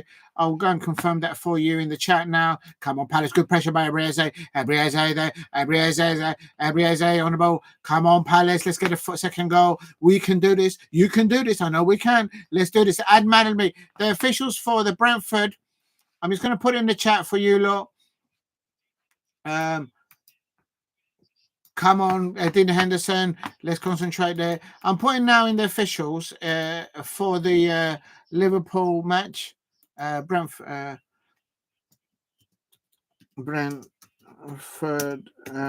match. Brentford match there. Match officials, referee is Andy Madley, and I'm not sure if he's a favourite of Liverpool fans. I have no idea. And there it is. I'll put it in the chat.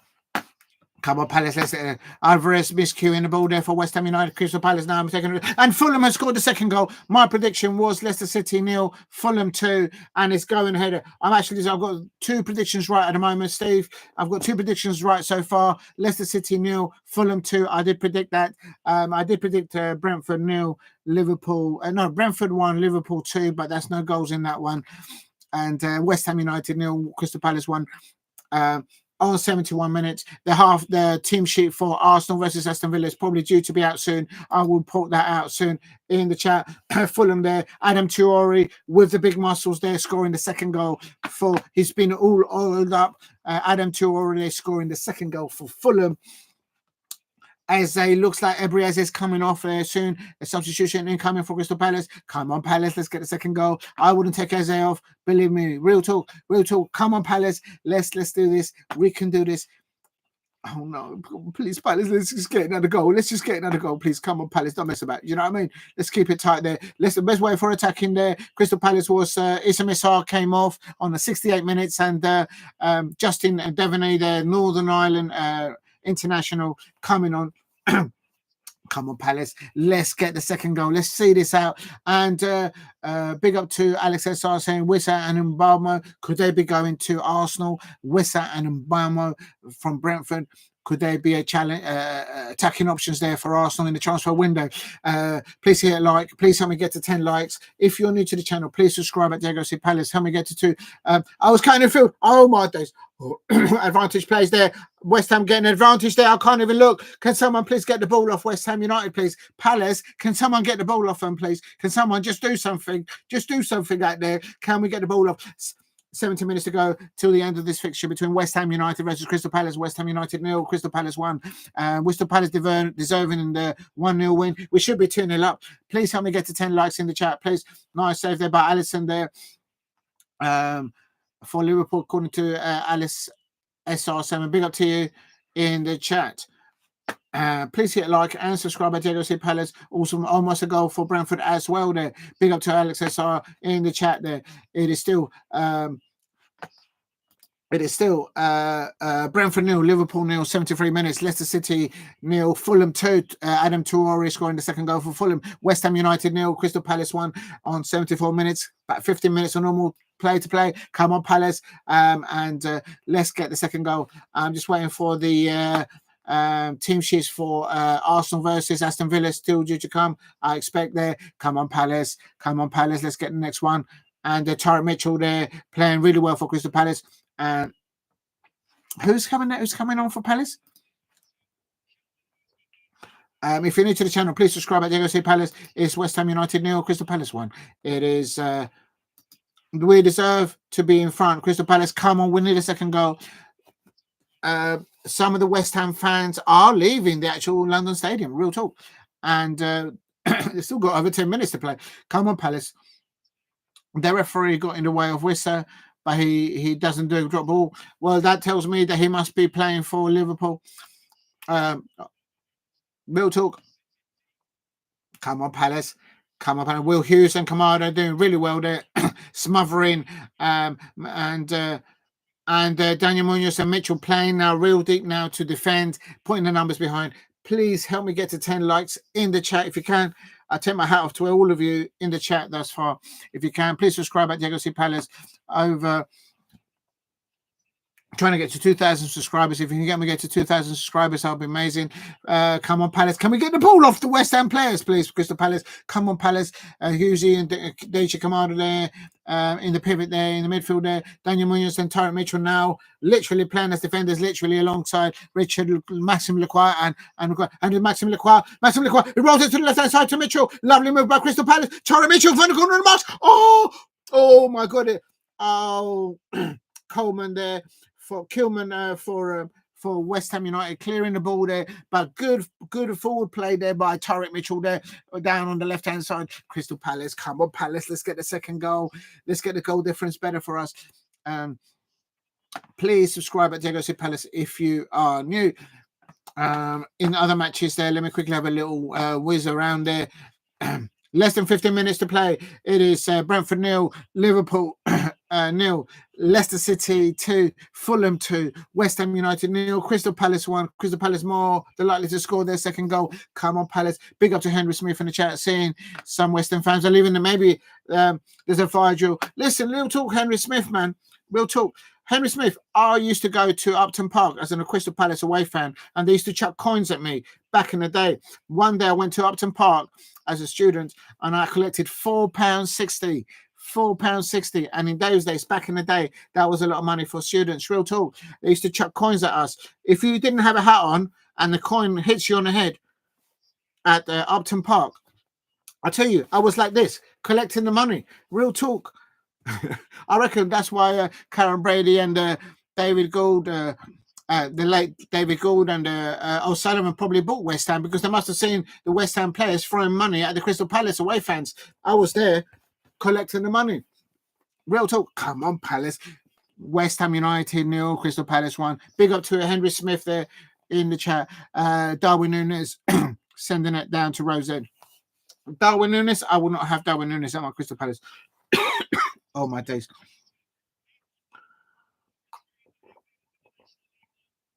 We need that second goal. If Fulham can score a second goal away at Leicester City, so can we. We can score a second goal at West Ham United. Come on, Palace. Let's get the second goal. We can do it. Eddie Nketiah on the ball, coming on. And I think there's a substitution. And I think as it's coming off, and let me have a look. Oh, what are you doing? It's just logged me out. Come on, Palace. Come on, Palace. Let's get another goal. There's substitutions going on here as we speak. I think there's Eddie Nketiah coming on. Come on. I would never take Eze off, but who am I to tell Oliver Glasner what to do and what not? He must know what he's doing there in his technical area. Please hit like and subscribe at Diego C. Palace. Substitution taking place right now on 79 minutes. And JP! Radical Keeper! Oh my God, Fabianski's just saved it. Oh, how did he save that? Jean-Philippe Mateta. Oh my days. Here's Semenyo. And he's going, oh my days. Fabianski is back in his goal. Oh my God, that should have been the Crystal Palace second goal there. Come on, Palace. Our best way of defending is to attack. Oh, my days. Jean-Philippe Mateta nearly getting his second there. Oh, unlucky. Oh, we went round the goalkeeper. The touch wasn't good enough there for Jean-Philippe Mateta, and I don't say that too often. Please help me get to 10 likes. If you're new to the channel, please subscribe at Diego C. Palace. There on 80 minutes there, Jean-Philippe Mateta up against Fabianski. His touch was a bit heavier there, and a good chance there for Eddie Nketiah just coming on. Thought it was 2-0 for your reaction. Yeah, I thought it was 2-0, which that should have been the second one in there, but it just wasn't meant to be. But I can confirm that in the Eze has been replaced by Eddie Nketiah there on 78 minutes. Come on, Eddie Nketiah, let's get a goal in. Yeah, he should have made it. Come on, Palace. It's 80 minutes. West Ham. A second yellow card. Send him off.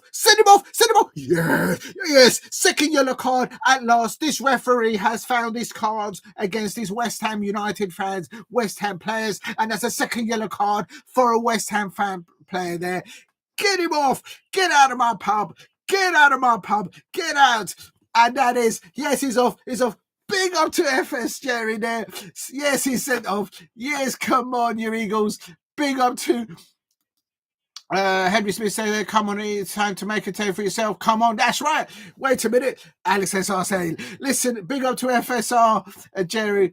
And I've got a commentator telling me that he's a bit unfortunate. What are you talking about? He's been fouling all our players all day long. Did you not see that foul on Will Hughes earlier on in the second half? He should have been sent off there. What are you talking about? That's a second yellow card all day long. And that's Matt Pavros there getting a second yellow card. Get out of my pub. Get out of that pitch.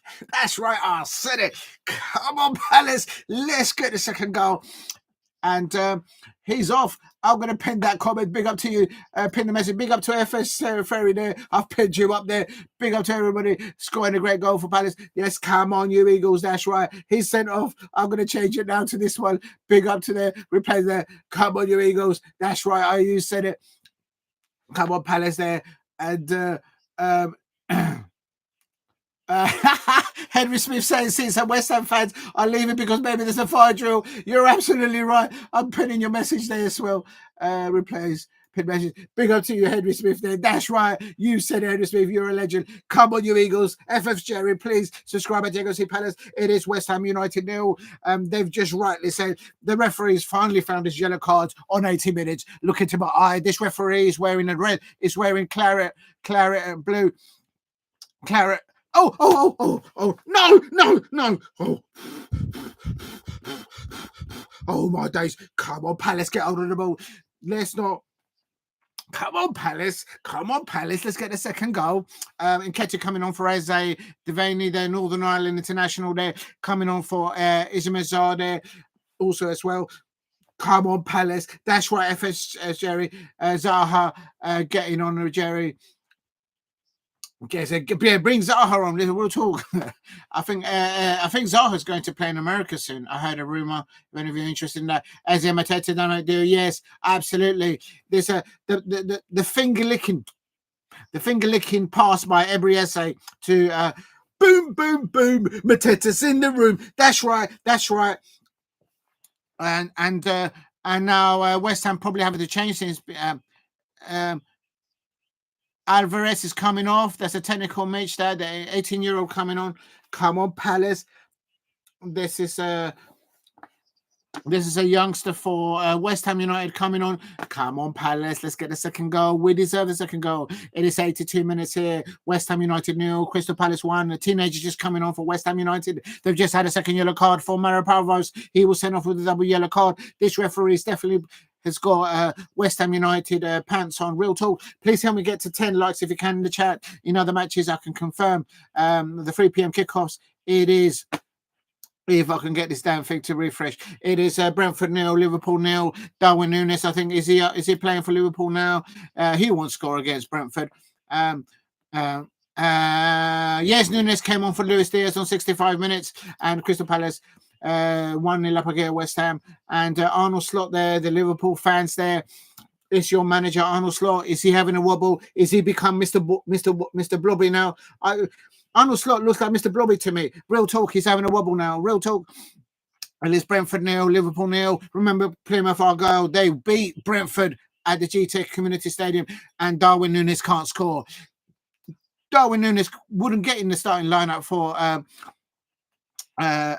Plymouth Argyle. Real talk. Look into my eye. Please subscribe at Diego C. Palace if you're new, including Liverpool fans. My prediction here of 1-0 for Crystal Palace away at the London Stadium is Crystal Palace 1-0, and that is what the score is. West Ham United 0, Crystal Palace 1 on 85 minutes. Come on, Palace, let's see this out. Big up to FS, sorry. He goes, boom, Mateta's in the room. Boom, Mateta's in the room. And here's, come on. Oh, no, can someone get the ball off these West Ham players, please? Can someone get the ball off of them? Come on, Palace, we need Eze back on the pitch, man. Real talk. Probably going to be around 14 minutes until final whistle. Oh, don't scare me now. Henry Smith, big up to you. Come on, you Eagles. That's right. FS Jerry, come on, you got it right. It is West Ham United 0, Crystal Palace 1. Come on, Palace. Don't bottle it. No. Oh, my days.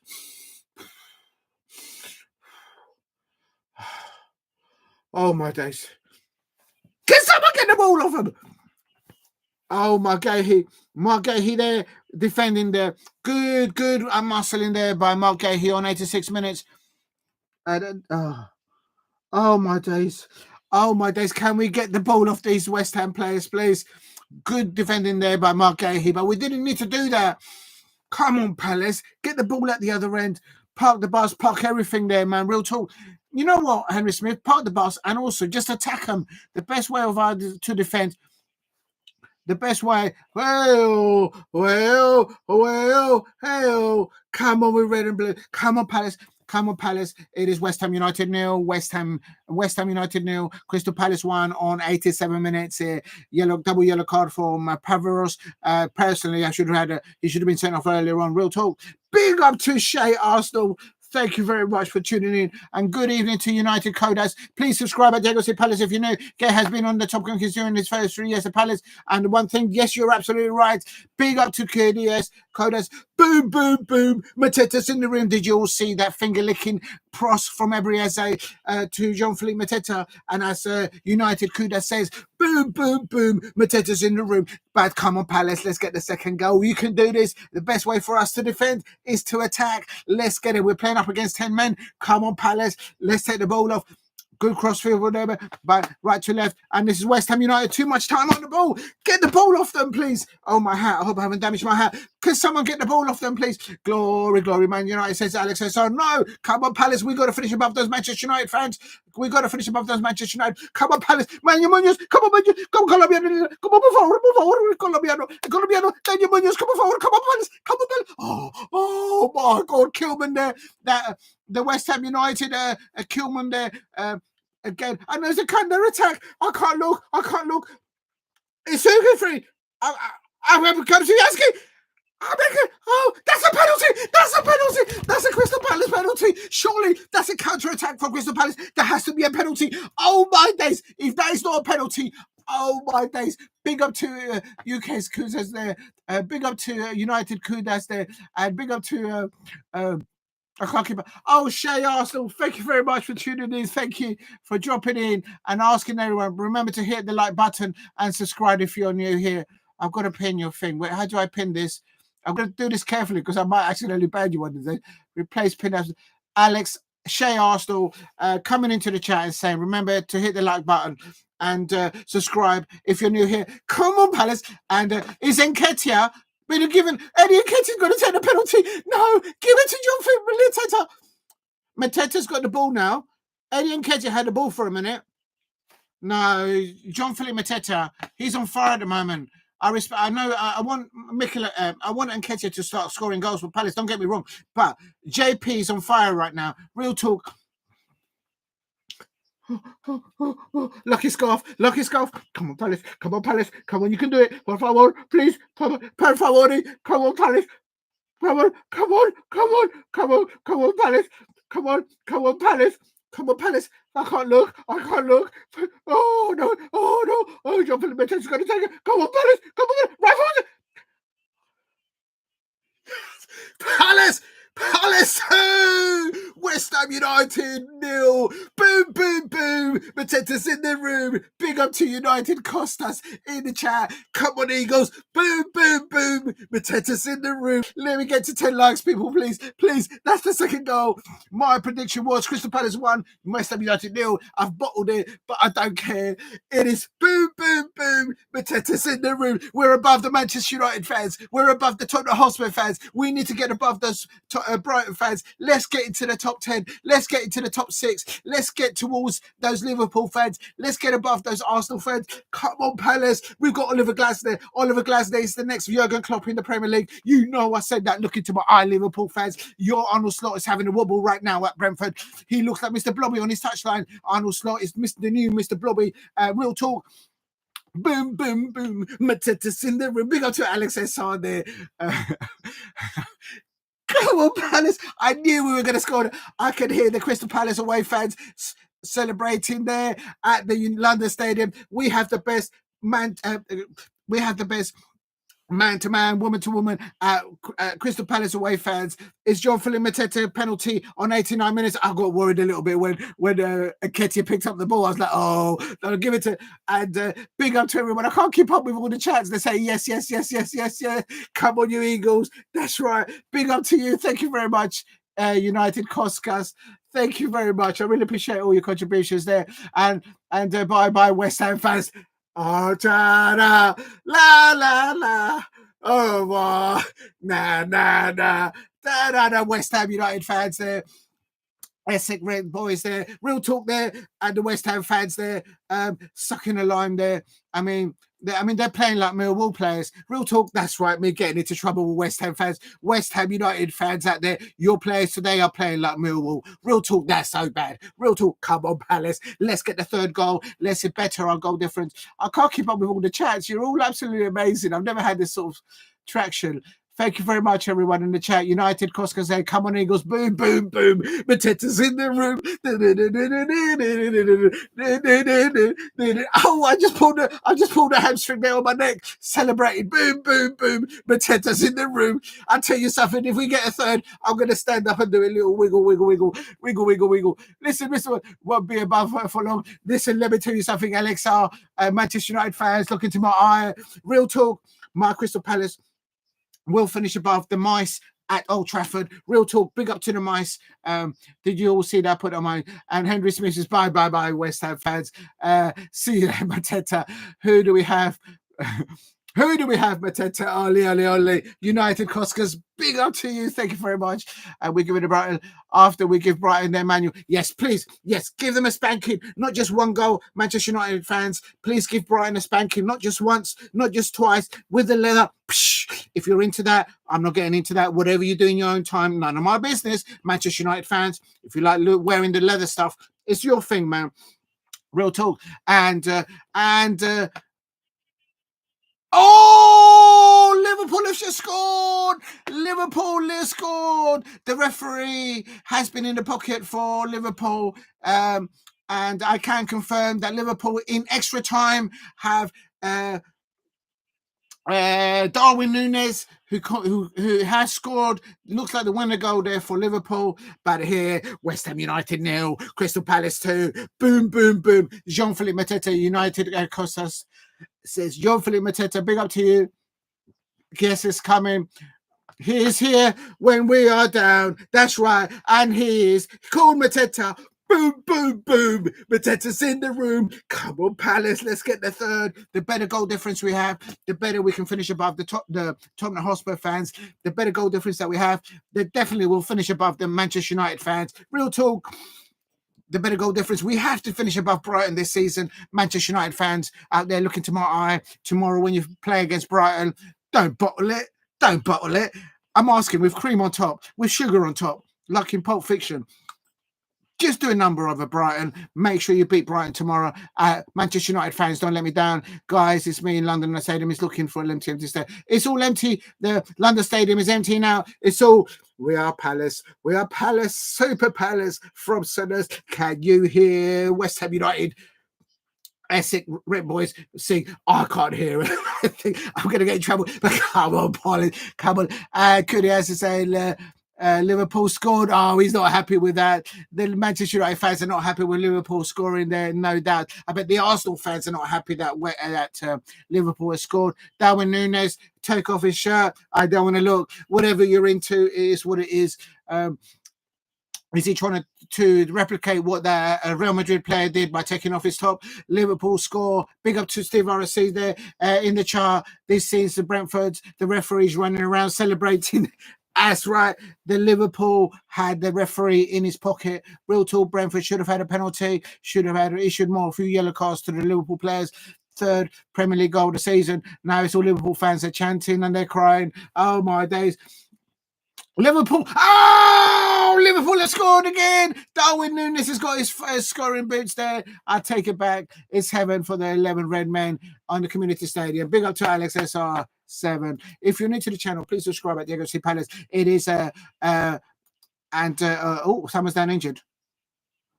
And it's Brentford 0, Liverpool 2. My prediction was Brentford 1, Liverpool 2. So I'm not far from my prediction there. Leicester City 0, Fulham 2, and Nketiah. Oh, Eddie Nketiah. Eddie Nketiah nearly scored. Come on, Eddie Nketiah, please. Please, Eddie Nketiah, get the third goal, please. Big up to everyone in the chat. All 3 p.m. calls. Our 2 o'clock will win. You're absolutely right, Henry Smith. Why didn't you let me know that before? We could have gone down to the bookies and we could have both, you know, put down a score or a tongue, hand it over the counter if we were predicting it right. You know what I mean? Real talk, Henry Smith. Big up to you. And it is full time.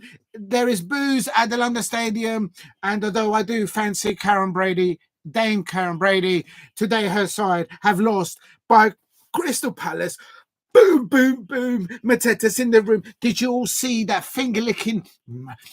pass by Adu-Adjei, and I tell you something, we are Palace, Super Palace from Sellers. Red-Dottin, Oliver Glasner, Red-Dottin, Oliver Glasner, Red-Dottin. Come on, Palace. We're up in there. We're above the Manchester United fans. We're above the Tottenham Hotspur fans. Let's get above Brighton. That has to be the minimum requirement. Big up, kudos. I live near Palace Park. Big up to United, kudos there. Big up to you getting there, though. Come on, Palace, says kudos there. I hate Liverpool, says Alex SR. That's right, the Manchester United fans, they don't like Liverpool. Score or a tongue. Too rich for me, love. You know what I'm talking about, young lad. That's right. If you remember Alan Smith, you know those days. Big tool. This tool. I tell you, in those days, in the mid-90s and the late 80s, they'll let anyone in that at Selhurst Park. Real talk. And then Simon Jordan took over, and they definitely just let you like take the money. But anyway, referee called again. This guy doing this hat trick. I'll tell you something. It is still Brentford 0, Liverpool. It has finished here at the London Stadium. It is finished. West Ham United 0, Crystal Palace 2. First of all, a finger-licking pass by Adu-Adjei to Jean-Philippe Mateta, who none other delivered. Boom, boom, boom. Mateta's in the room. That's right, in your eyes, West Ham United fans, you were all playing today. Your players were playing today. Like Millwall fans. That's right, I said it. West Ham United fans. I'll tell you something. I've worked with West Ham United fans back in the day, and all they do is rabbit. But big up to them, big two. But I'll tell you something. Yes, West Ham United 0, Crystal Palace 2. An assist by Adu-Adjei, the first goal for Crystal Palace in the second half on 48 minutes. And we deserved to actually go ahead in the first half, but we didn't get it over the line. But a lovely assist there by Adu-Adjei, finger-licking cross there by Adu-Adjei. Please help me get to 10 likes, and I'll go back to the comments in a minute. And then Jean-Philippe Mateta scoring a goal there on 48 minutes, and then a penalty, a duly penalty for Crystal Palace, an 89-minute penalty by none other, El Monsieur. Écoutez, mesdames et messieurs, écoutez. El President-elect Jean-Philippe Mateta. Who needs Mbappe? Who needs Neymar? Who needs Darwin Núñez? Who needs Mo Salah? Who needs has Arsenal got any strikers? Not really. So I can't really say a striker for Arsenal. Oh, wait a minute. They sold Smith-Rowe and they sold Edin Nketiah. Arsenal got no strikers. But anyway, who needs Manchester United? Who are their strikers? Rasmus Højlund. Who needs those strikers? Because at Crystal Palace, we have boom, boom, boom. Mateta's in the room. We're Crystal Palace fans. The Crystal Palace fans. I started, so I will finish. The Crystal Palace fans are now above the Manchester United fans. We're above the Tottenham Hotspur fans. Let's get above the Brighton fans. Let's get into the top 6. Let's get up there. And who needs Xerxes? Who needs Holland? Yes, big up to you. Who needs Mo Salah? Who needs Núñez? Who needs Holland? That's right. I said it. We've got Jean-Philippe Mateta. And real talk, I've been hearing whispers that PSG have been having a little sniff to have a look at Jean-Philippe Mateta. So, écoutez, mesdames et messieurs from PSG. Mesdames et messieurs, écoutez. Jean-Philippe Mateta, monsieur, mesdames, messieurs. Jean-Philippe Mateta is not for sale. Real talk, PSG fans. Real talk. That's right. Big up to you, United. Kudos. Oh my days. Please subscribe at Diego C. Palace if you're new. Shay Arsenal, thank you very much for dropping in and asking people. I've pinned it at the top. It says, remember to hit the like button and subscribe if you're new here. Thank you very much, Shay Arsenal, for dropping that in. And now I'm going to be covering the Arsenal versus Aston Villa. You're going to have a tough match. You've got a lot of injuries and real talk. Unai Emery seems to have it psychologically over there, but really happy with the result here. West Ham United 0, Crystal Palace 2. Henry Smith and now big up. Thank you, Henry Smith, for reminding me. I'm going to have a little butch at the table. How do I do this? How do I go to the table? Oh my god. Oh my days! That I'm literally sweating over it. Literally, I've just done a workout, and it's tables. Here we are. Tables as it stands right now. Where are we? Where's my Palace? We are 12. And 3, 4, 5, 6, 7, 8, 9, 10. Uzders, we are 12, having played 22 games. We're on 27 points. We are so above the Manchester United fans. Come on, Palace. We have to do it. But Manchester United fans, I'm not taking a piss. I'm just saying tomorrow against Brighton, make sure you don't bottle it. Don't bottle it. Don't bottle it. I started till I finished, Manchester United fans. Make sure you spank those Brighton fans into submission. Real talk. I don't want to know what you Manchester United fans do in your own time, like those referees. But just tomorrow, make sure you spank those Brighton fans. Not just once, not just twice, but 3. Win 3-0 against Brighton tomorrow. And there you go. There you go. I'll take my hat off for them tomorrow. But for now, Manchester United fans there, West Ham United fans there, Tottenham Hotspur fans are down into 15th place. We are above the Tottenham Hotspur fans. Crystal Palace fans are above the West Ham United fans. Crystal Palace fans are above the Manchester United fans. Let's get above Brighton. Manchester United fans out there, tomorrow, don't bottle it against the Brighton. Real talk. Tottenham fans are down to 15th. Come on, Palace. They've got a lovely stadium there. The only trophies that I've seen at Tottenham Hotspur Stadium is those trophies, those titles that were handed between Isak to Isak from Adu-Adjei. Real talk, that's the only trophies that have been up there. Come on, Palace. Please help me get to 10 likes if you can in the chat. I can't go through all the comments. There's been so many. I don't know how to do it. Steve says, I beat Broxton 8-0 away in the Scottish Cup. No way. And I'll have a look at that in a minute, Steve. Big up to you. Alex S.R. saying there is a stat that says Tottenham has only registered 3 points from 27. Oh, they've got a good manager. It's just that I don't think he's been supported in the transfer window. They spent all the money on the stadium. It's a beautiful stadium, I can't deny. But they're 15th. Real talk. According to the net spend that Tottenham, that West Ham, and Manchester United, Manchester United spent over 200 million in the last transfer window. That's not including this one. So there it is. It is beautiful stadium that will never see any trophies. I've got respect. It's a beautiful stadium. It's Tottenham Hotspur Stadium, but they're not going to win. I mean, they're 15th at the moment. The table doesn't lie. And big up to everyone, United, Spurs United. And I'm so happy that Belgrade is in the Premier League. Makes me proud of as a Haitan. Big up to you, Alex SR. I hope you're well in Haitan there. I hope you're well. Palace in a good run and PSG losing 1-0. This is what worries me because I've heard whispers that PSG are keeping an eye on Jean-Philippe Mateta. And I don't think they'll get him in the January transfer window, but they might land him at the end of the season. I don't want to lose him. Mateta. Boom, boom, boom. Mateta's in the room. Absolutely there. Big up to yes. Reality say there.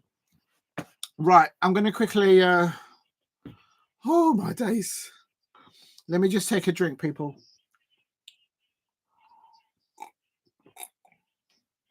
Oh, I'm absolutely buzzing. Crystal Palace fan. Big up to Henry Smith there in the chat saying...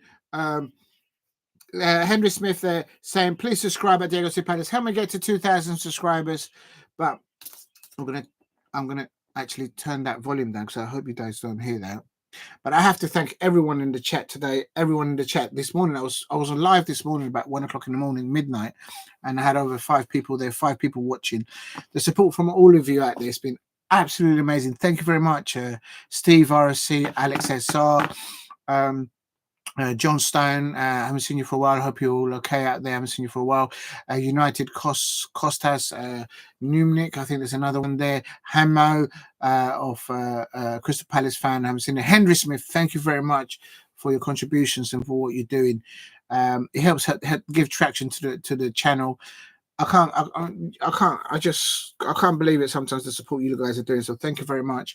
Kind of gives me a kick up the backside when sometimes I'm thinking, maybe I should do more. I don't know what to do. Because as you can all see out there, I'm kind of making it up as you go along. I don't have no fancy graphics or anything up there or anything like that. But maybe one day in the future, if I figure out how to do all that stuff, I don't know. But FS Jerry today, thank you very much for your contribution today. And in the description, I have put the lineups, and there's a VAR check. Who's checking? Oh, Atletico Madrid. Big up to you. When is it is a 5:30 kickoff, isn't it? The Arsenal is at a 5 o'clock kickoff. Oh, no, it's 5:30. All right, so I've got half an hour to it has, I just want to confirm, it has finished Brentford 0, Liverpool 2. It is Leicester City 0, Fulham 2, West Ham United 0, Crystal Palace 2. When was the last time that 3 p.m. kickoffs all ended 0-2, 0-2? I've never seen that before. Has anyone ever seen that in the chat? I've never seen all 3 p.m. kickoffs on a Saturday ever finished always. Brentford 0, Liverpool 2, Leicester City 0, Fulham 2. I got that prediction right. That's what I said yesterday. West Ham United 0, Crystal Palace 2. And big up to you lot, Atletico Madrid getting a penalty. Before I go into the Atletico Madrid, I've got half an hour. What I'm going to do is I'm going to try and get the lineup for the Arsenal. And now I've got to change the description. Someone suggested it last time to change it. So what do I do then? I've got to go in description. So maybe get some more people. So if I copy and paste that, copy, and then, so who's playing? It's Arsenal versus Aston Villa. There you go. And then Premier League, watch along, and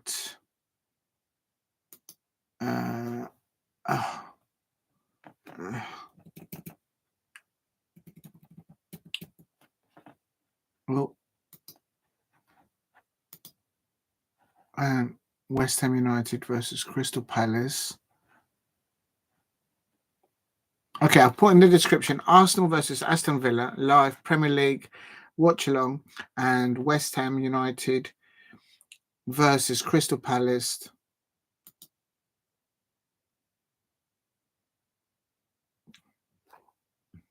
I think that's okay. Okay, let's save that. Hopefully that goes there. Big up to everyone. Griezmann was sent the penalty wide. Oh, Griezmann missed the penalty. They should have let Conor Gallagher there. Conor Gallagher did start for Atletico Madrid. El jugador Conor Gallagher comenzó el partido de Atletico Madrid. I can't remember who they're playing, but it looks like they've missed a penalty. Please help me get to 10 likes and if you can in the chat. Right. I've changed the description. Let me just check in the description.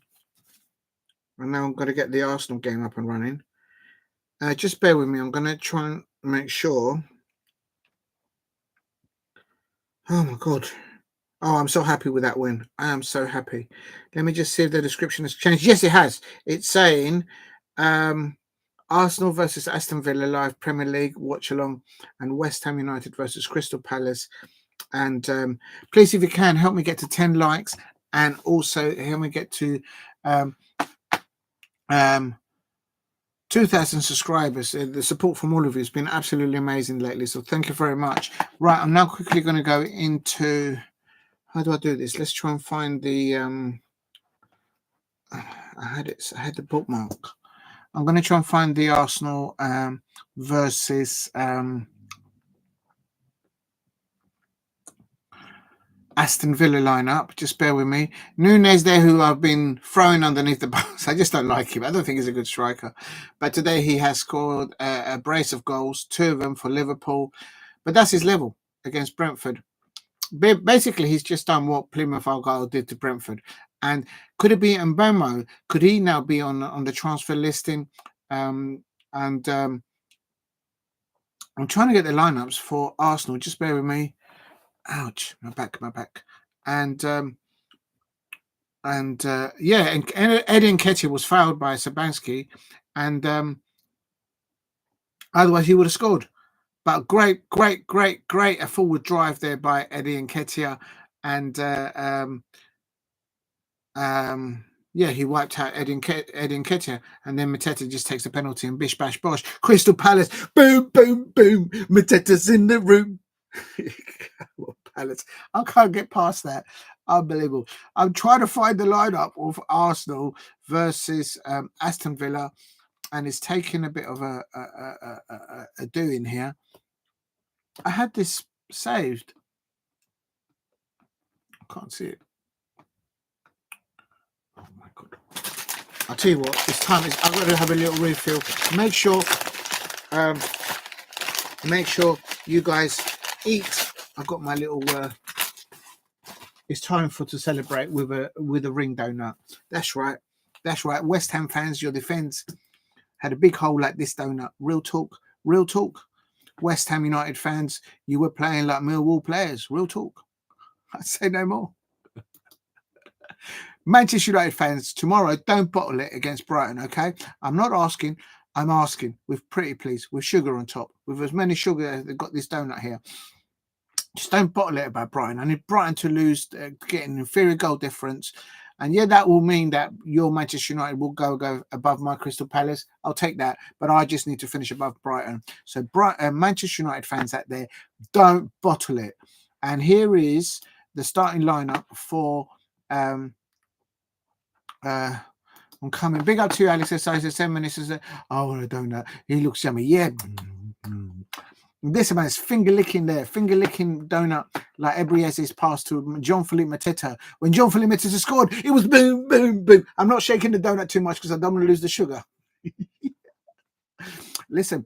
How do you eat a donut? Do you guys hit the donut whether there should be a strawberry in here, some strawberry inside of this donut, or do you like the custard donuts? I prefer a mixture of blackberries and root and raspberry filling for a donut.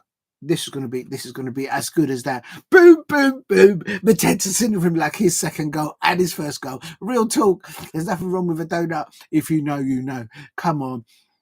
And come on. Right, here's the Arsenal lineup. I'm just going to put it in the chat. I better hurry up because I'm running out of time and then I've got to find the match. And here is the Arsenal.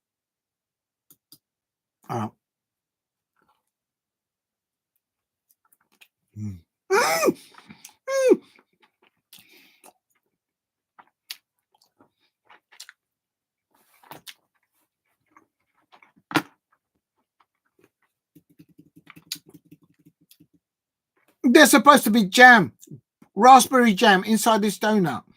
I mean, it's like Victor Meldrew settings. I don't believe it. Look at that. Do you see any jam in there? It's probably a Chelsea fan that served me this. The jamminess of Chelsea fans. That's what they do. Absolute jamming. Listen. This has probably been served to me by a jammy Chelsea fan. Real talk. Because that's what they do. Is the transfer window and the jamminess of Chelsea. They're already taking Trevor Chabela back. Real talk. And I think they're playing Wolverhampton Wanderers on Monday evening. And if they fail to let more goals in, real talk, they're probably going to come after Mark Gahey. Real talk.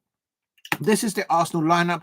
Big up to everyone in the chat. And good afternoon, Santo. Boom, boom, boom. Mateta's in the room. I know, not worried that there's no jam in my donut. Boom, boom, boom. Mateta's in the room.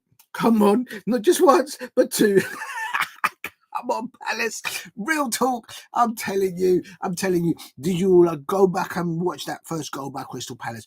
It was a finger-licking donut pass by Ebriease, sweet as anything, finger-licking pass by Ebriease. It was sweet as anything. There was more sweetness there. There was more sugar on that pass than on this donut. And I tell you something, there's supposed to be raspberry or blackcurrant there in this donut. Do you see anything in that? No. But that pass from Ebriease, it was sweet as anything, finger-licking, and then Ebriease, boom, boom, boom. Mateta's in the room, scoring that first goal. Real talk. I'm telling you, Alex SR, listen, I'm losing the plot. Real talk. I'm losing the plot because there's no filling inside this donut. There's supposed to be something in it. Maybe it's on this side. I reckon it's on that side. Probably it is. But I tell you something, make sure you eat and drink responsibly while you watch your football. Let me just put the in the description. God. Shit, I better hurry up because the match is going to start. That's the Arsenal lineup.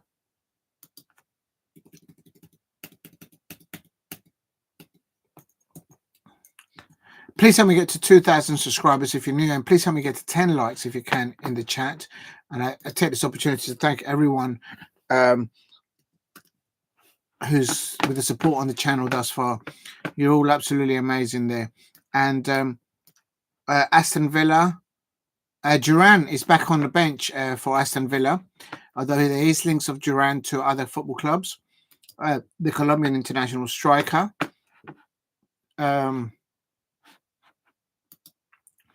Just putting the line in the description. I've just, as I speak, that is the Aston Villa.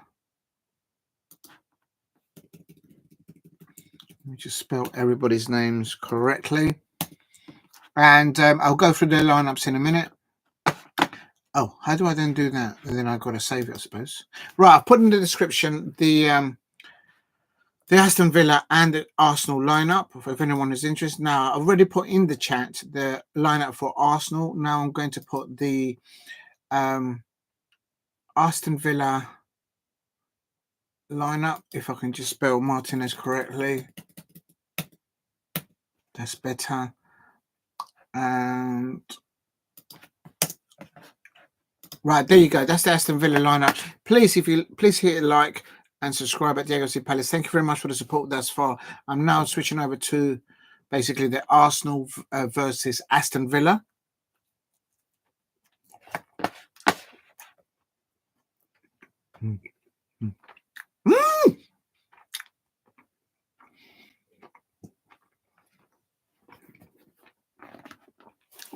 I'll tell you something. It's probably because I wasn't wearing my lucky hat and why I haven't got a filling in this donut. Absolutely been scammed there. I reckon the person that served me these donuts was probably a jammy Chelsea fan. Real talk. Keeping all the jamminess. And I'm keeping it polite there. Real talk. Jimmy Schindler's goalkeeper has been the man of the match for versus Barcelona. Oh yeah, Barcelona are playing today and Atletico Madrid. Big up to you. Leganes win. They have now defeated Barcelona and Atletico de Madrid. Big up to you, Alex R. Thank you very much. Diego seems to love Isaiah Mateta. I like that. Big up to Sam Joe. He's saying, mate, joining the live stream all the way from Borneo, Indonesia. Big up to Sam Joe. My days, you get back. Last time I think you were in Mauritius. I think it was. Maybe I'm getting something mixed up with somebody else. Big up to Sam Doe. I hope you are well. And thank you very much for dropping in. Stay safe out there, wherever you are in the world. Right, now I'm going to go over to... I've done the lineups in the description, in the chat. And now I'm going to quickly find... Okay, let me just get my tabs correctly. This one, I don't need the West Ham Crystal Palace fixture anymore because that's finished. And let's put in here the Arsenal. Here we go. Why isn't it refreshed? What's going on here? I don't understand what's going on. So if I then put in here, I might just leave this then. Oh, it's on here. Okay, so leave that on there. So what I'll do here is I'll leave the lineup for Arsenal. Right, here we go. I've got about 15 minutes. Mikel Arteta, of course, the manager for Arsenal, in case anyone didn't know. He's gone for 1 minute.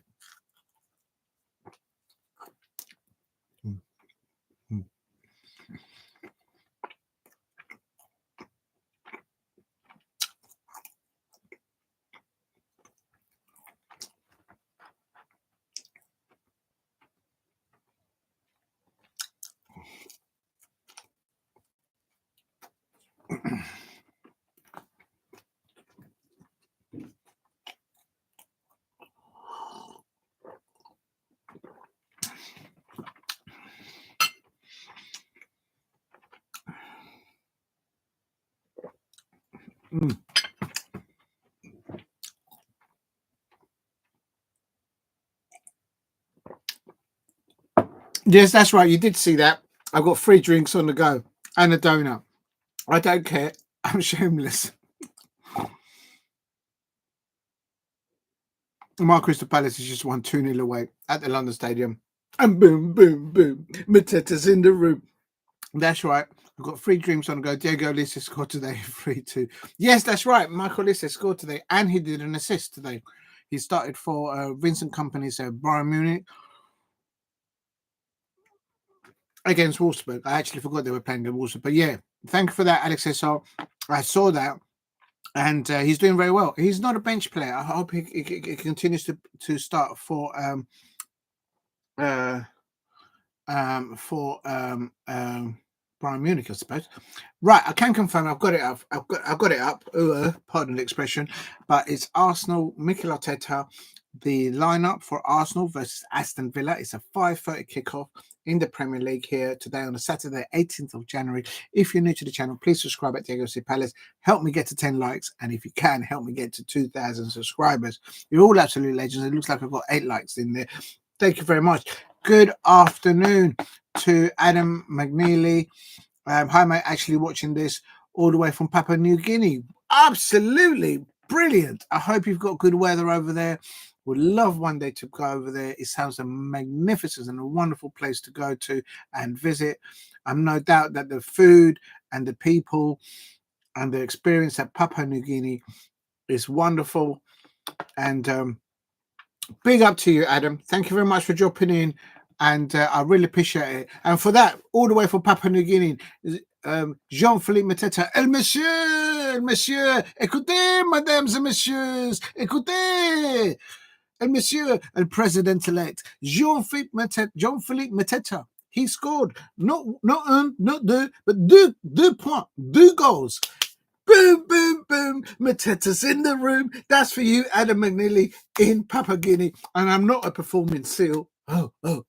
I'm telling you, Crystal Palace won today 2-0 away at the London Stadium. I had predicted Crystal Palace to win 1-0. So I'll take it. I'll take it on the cheese. Now, if there's any Manchester United fans out there, please don't bottle it tomorrow against Brighton, okay? Sugar with sugar on top, with cream on top, with a strawberry on top. Just don't bottle it against Brighton tomorrow. Big up to Adam McNeely there from Papua New Guinea there. I hope you're having a nice little bevy there, there on the beach there. Now, I'm doing the lineups now for Arsenal. Mikel Arteta, he's gone for Raya, Spanish international, in goal.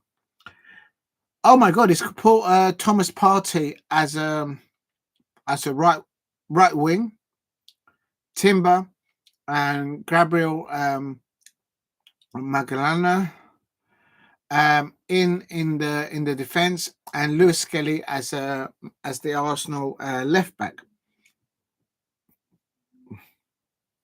In the midfield, he's gone for Rice, Declan Rice. Either side of him, he's got Marino and Odegaard.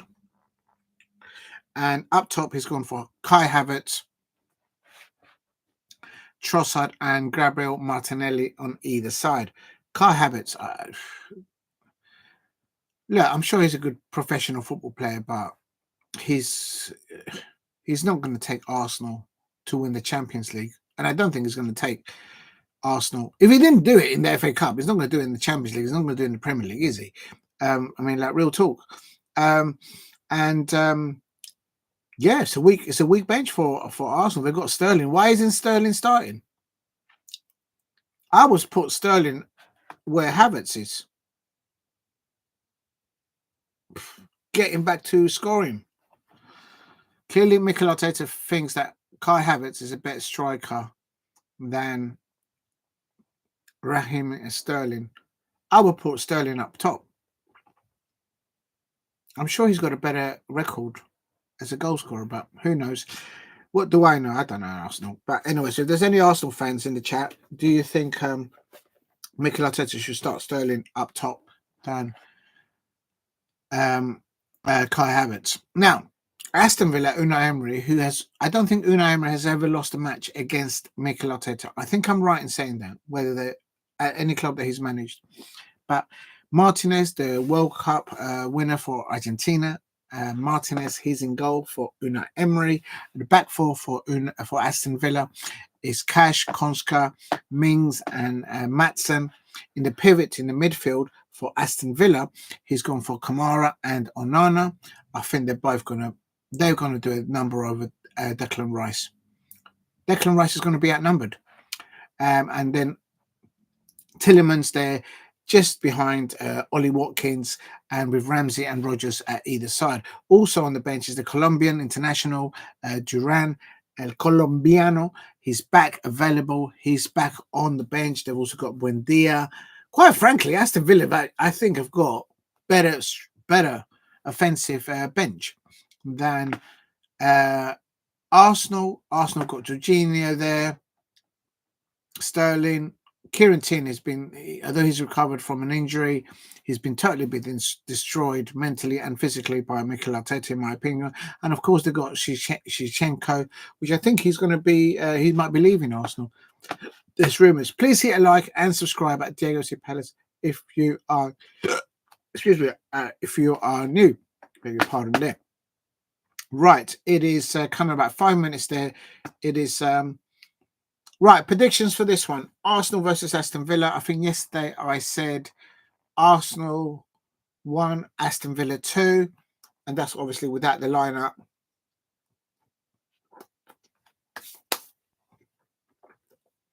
Oh, that's a shame. I wanted England to win there, Steve.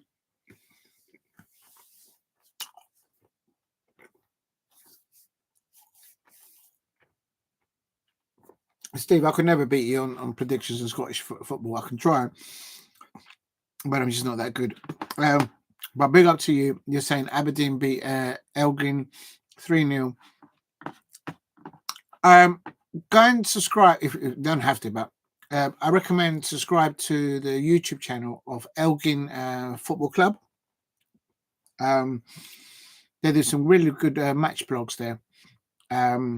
I'm subscribed to them. They do some really good stuff. And you were correct. You predicted a 3-0. I kind of hope that they might pull because obviously Aberdeen have been very bad in the Scottish Premiership, but it's squad in depth there, I suppose, there. And, right, so the referee for this match, Arsenal versus Aston Villa, is Chris Kavanagh. And the VAR referee is John Brooks. Actually, I'm going to add that to the description in case anybody wants to see. So I have put the lineups in the description. And now I'm going to put that into... And the match is going to start in 5 minutes. Right, it's the referee, Chris Kavanagh. Actually, I should put on here, kickoff, Arsenal, kickoff, 17:30, isn't it? Where's it gone? Oh, there it is. Typing away there. And yeah, that'll be fine. Okay. And so I've put it in the description. The referee is Chris Kavanagh. VAR referee is John Brooks. And the assistant referee, I don't think anyone actually bothers with the assistant referees, but I mean, I still call them linos, but it is what it is. I'm still living in the 80s. Don't know about anybody out there. But I'm absolutely buzzing with Crystal Palace. The way, not just the fact that they won, the way they won. Absolutely amazing performance. Great teamwork there. I told people Oliver Glasner is the new Jurgen Klopp in European football. Not just in the Premier League, but in European football. And the way he's going, it wouldn't surprise me if Slot continues to wobble, because Arnold Slot, the Liverpool manager, he's having a wobble at the moment. Okay, he got a win today, but it's because he's got it at the Carter team, but he's not had to build anything. He's not had to create anything. He's just had to handpick a la carte what he's got available there at Liverpool. And in the chat, I'm putting the officials.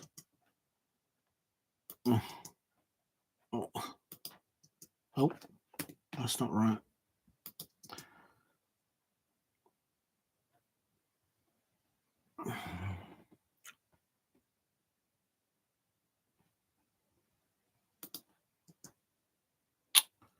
Match is going to start. I need to go and find the match. So John Brooks. Oh my God. John Brooks is the assistant VAR referee. If you're new to the channel, please subscribe at Diego C. Palace and assistant referee. And the referee is Chris Kavanagh. Ooh.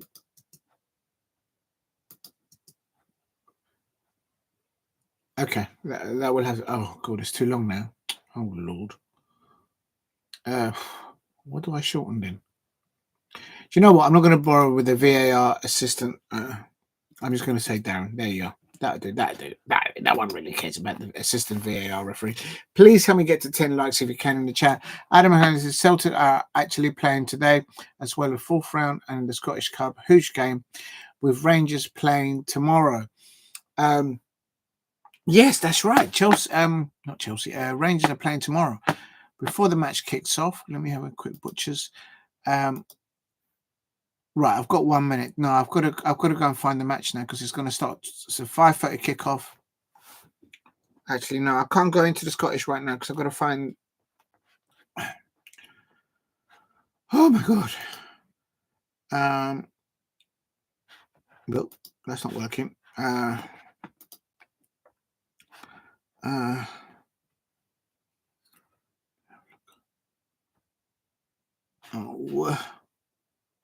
If you're new to the channel, please subscribe at Diego C. Palace. Just trying to get the match up and running.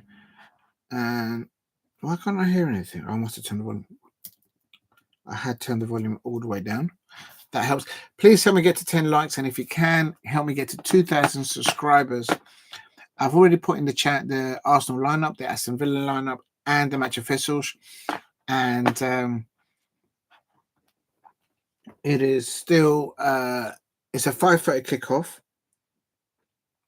And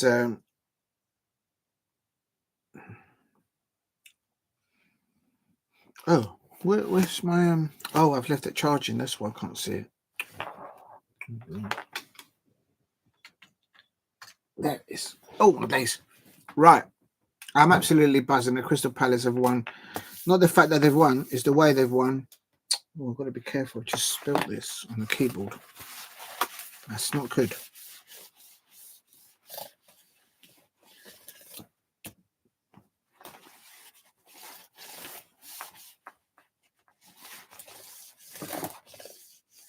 Hold on a minute, people. Just cleaning the keyboard there. Please help me get to 10 likes if you can in the chat. And also help me get to 2,000 subscribers. I'm just getting the match ready because it's kicking off now. It's 5:30 and I expect the Arsenal fans will be hoping for a win. But I'm going for Arsenal.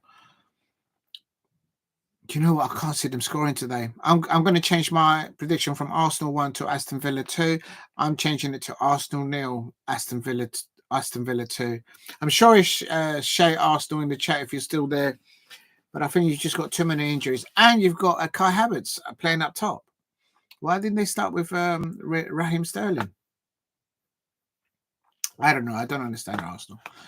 I don't understand. They've got rid of Smith Rowe and they got rid of Eddie Nketiah. He was absolutely brilliant when he came on for us. He created that penalty, and there's something that Arsenal haven't got. I'm going for Arsenal 0, Aston Villa 2. I don't know what the other predictions are. Anyone in the chat, please keep hitting the likes and subscribe. Oh, got a bit of an itch. I'm going to have a little scratch.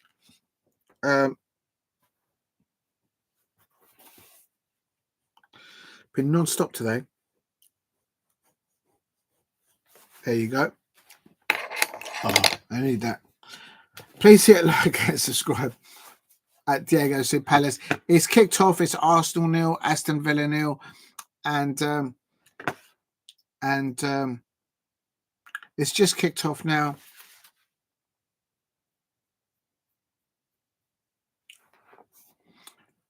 Big up to Shay Arsenal. Prediction is Arsenal 3-0. Good luck to you, Shay Arsenal. I hope.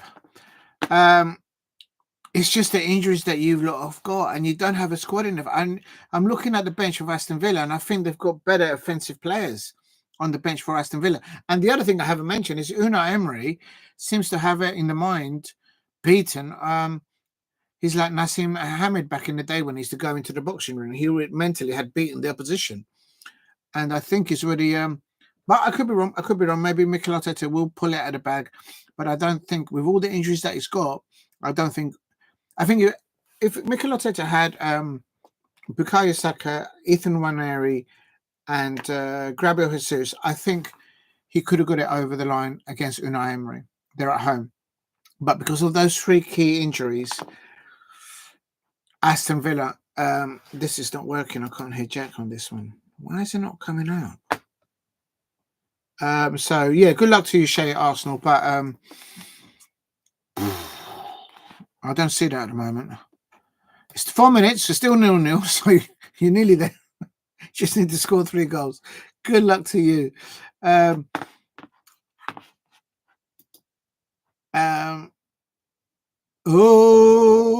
Martin Garielli there with a good opportunity there on the 6-yard ball area, and that saved there. So Arsenal there following a corner, winning a corner there. Not bad from a good start by Arsenal. That's the thing. Aston Villa will be wary of the set pieces of Arsenal. They're very well trained on set pieces. Come to think about it, I think the set pick coach has more influence than Mikel Arteta. Rest in peace for the Arsenal mascot. Did they hire him back up? Because I remember back when it was the lockdown and the COVID, Gunnosaurus, I think it's called Gunnosaurus, the one with the little legs, Gunnosaurus. I think they sacked him or they made him redundant, so they must have hired him back. Surely they must have a mascot at Arsenal. I mean, they should have enough money for a mascot at Arsenal. I mean, the ticket prices at Arsenal are exponentially, if not the highest, in the Premier League.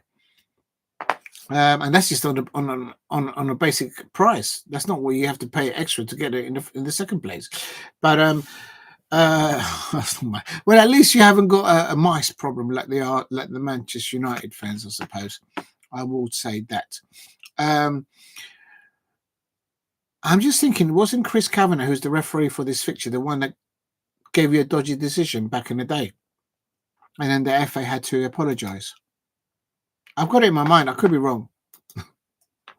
Hope I haven't jinxed it for the Arsenal fans there. But I'm just saying it because of the injuries, because of the... Where's the phone? It's gone off now. Please hit a like and subscribe at Diego C. Palace. Oh, why has that gone?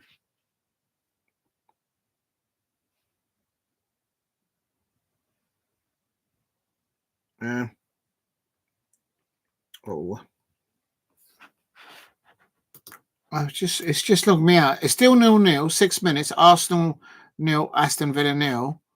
But the thing is just a good opportunity there for Gabriel Martinelli early doors, with Arsenal winning the corner within the first 5 minutes.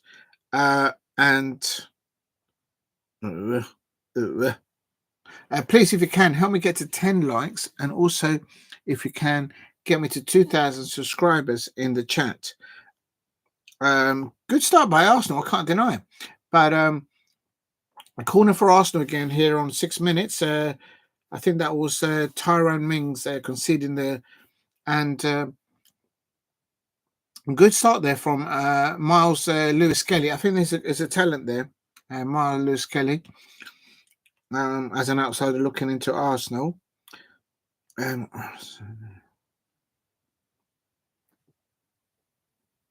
Right, let me just see if I get that. Here we go. Rice on the ball. And the corner's coming in. I'm on... oh, Lord. Why isn't it working? I've got it on 2... Maybe it's because I've got it on 2 systems.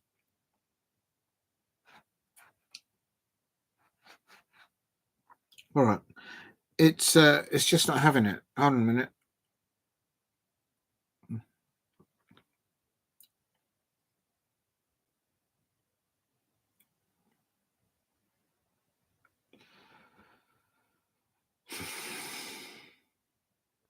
I'm not having no joy here.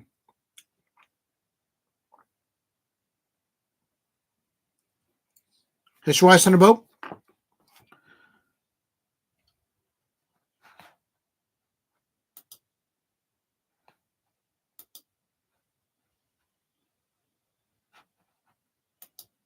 Oh, I'll give up on that one.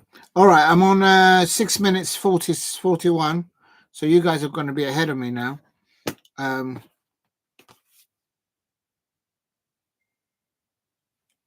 It is Martinelli.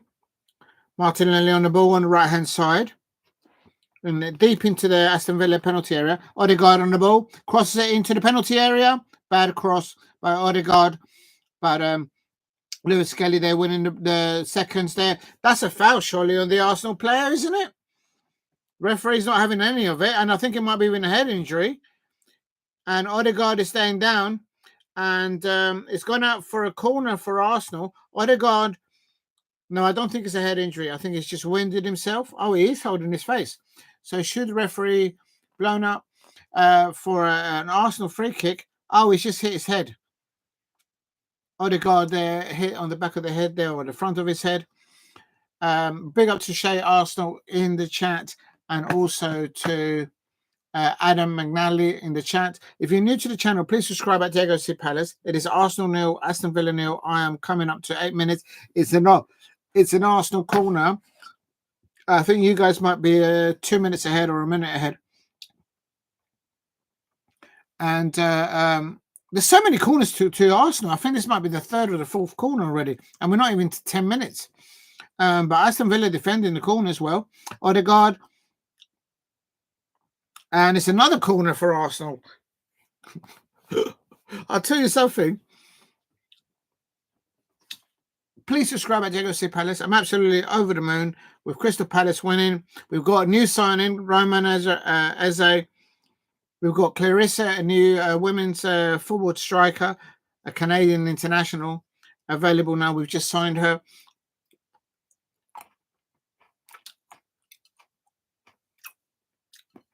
And this is Rice taking the corner on 8 minutes, coming up to 9 minutes here. And Declan Rice, ball to the back post. Oh, that should have been the first goal for Arsenal. How did Arsenal not score? Thomas Partey not getting seconds there. Martinez there. Let's have a look. That should have been the first goal for Arsenal. They won a free header. The Arsenal player won a free header, and he headed the back into the penalty area. Just head it towards the goal. Anything towards the goal, it would have gone in. Look at that corner from Arsenal. And Martinez has been down. Kai Havertz has been fouled. Kai Havertz is laying down on the floor. Why is Kai Havertz lying on the floor?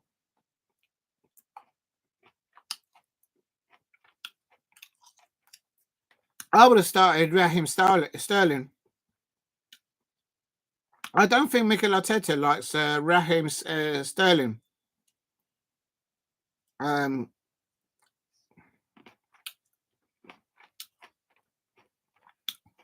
Saliba not playing today for Arsenal.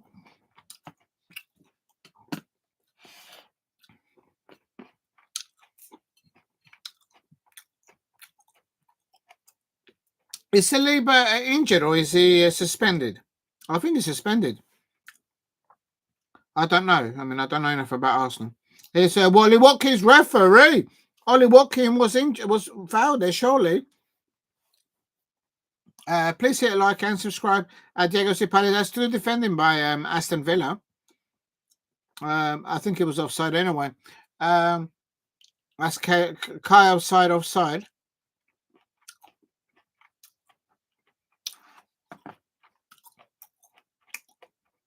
I'm on 10 minutes and a half, but I expect you guys are about a minute ahead.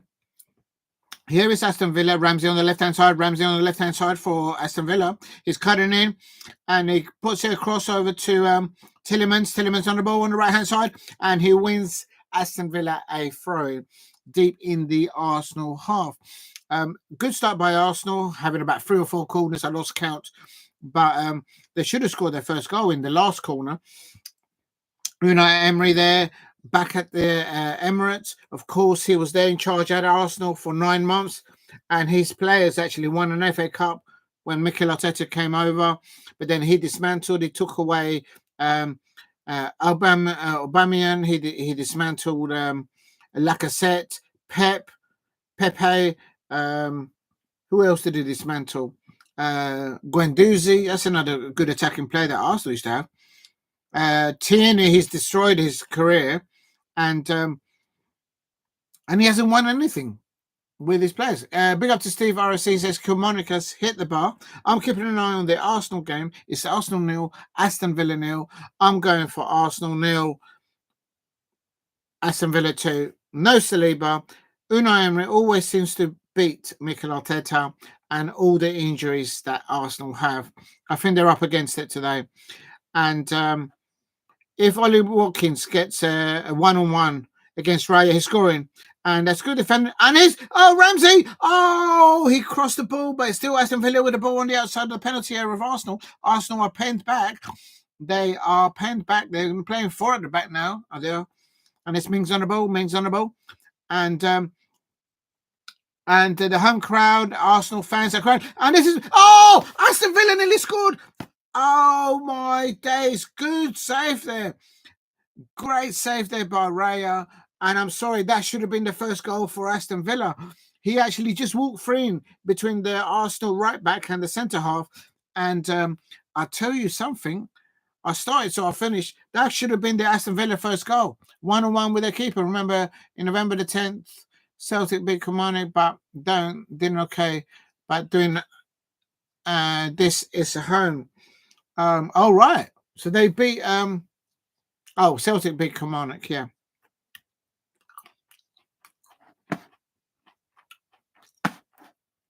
If you're new to the that's Maatsen there, a chance. Ian Maatsen there, left foot shot there, and a good save there by David Raya, a Spanish goalkeeper for Arsenal. Tielemans couldn't find the ball for Maatsen there up top for Aston Villa. Please hit a like and subscribe at Diego C. Palace. Big up to Steve. He says Celtic are 1-0 up. I presume that's against Kilmarnock. And I can't remember what I predicted for that one. I think I predicted maybe Celtic 2-0. And apparently Rangers are playing tomorrow in the 4th round of the Scottish Cup.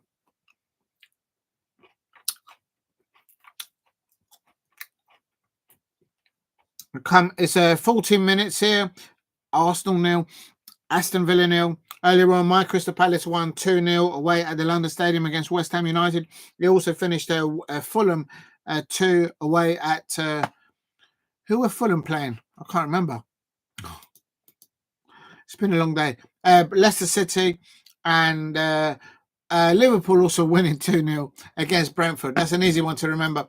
Marino on the ball for Arsenal on the left-hand side here. Aston Villa happy to see to let Arsenal play in front of them. That could be dangerous. Trossard, ball over the top. Hits an Aston Villa defender. And the Arsenal, please keep hitting the likes and subscribe at Diego C. Palace. Absolutely buzzing.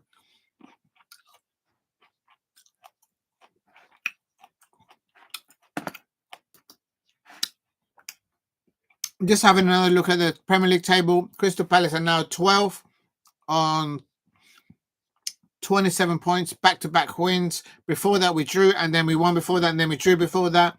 So in the last 1, 2, 3, 4, 5 games, we have not lost. Well done, Oliver Glasner, his coaching staff. And boom, boom, boom, Mateta's in the room. And that finger-licking, tasty, sweet passing between Adu-Adjei up to boom, boom, boom. Mateta's in up to Mateta.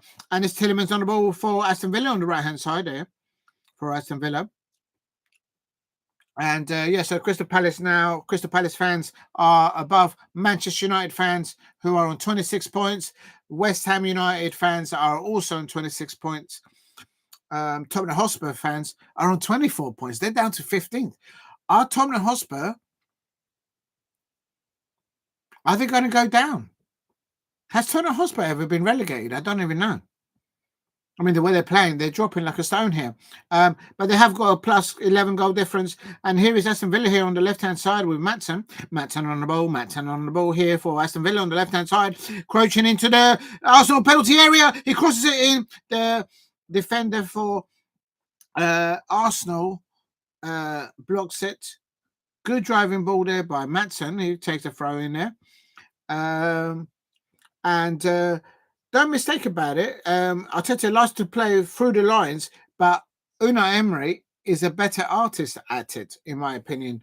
So we'll have to wait and see. You can hear the Aston Villa away fans at the Emirates. It is coming up to it's 17 minutes. Arsenal 0, Aston Villa 0. And here is Arsenal now on the attack here. Odegaard on the ball. Odegaard on the ball. He passes on to Kai Havertz. Kai Havertz spreads it wide to Trossard. Trossard in the ball. Cuts into the penalty area. He's had the shot. And what a save. Double save by Martinez, the World Cup winner and Aston Villa goalkeeper. That's a save there by Odegaard there. And the home crowd of Arsenal fans at the Etihad are saying, Arsenal, Arsenal, Arsenal. I'll tell you something. But that's a good opportunity there by Odegaard. I can't deny. Please hit a like and subscribe at Diego C. Palace. Tillemans on the ball. And his ball forward to Watkins. Oh! Ollie Watkins got the ball stuck underneath his feet. And Gabriel there. Good challenge there by Ollie Watkins. Ollie Watkins was nearly there, clear of Gabriel and one-on-one with the keeper. That was just a good tackle. That was a good tackle by Gabriel. And why didn't he go to the right-hand side? He wanted to go on his right-hand side. But there you go. That's how Arsenal might come undone. It is 18 minutes now. Arsenal 0, Aston Villa 0. I can't stop looking at the table. Double win, back-to-back wins for Crystal Palace. Now we're up to 12, and we're only 4 points behind Brighton. Manchester United fans out there. Thomas Tuchel is at the Emirates. He was at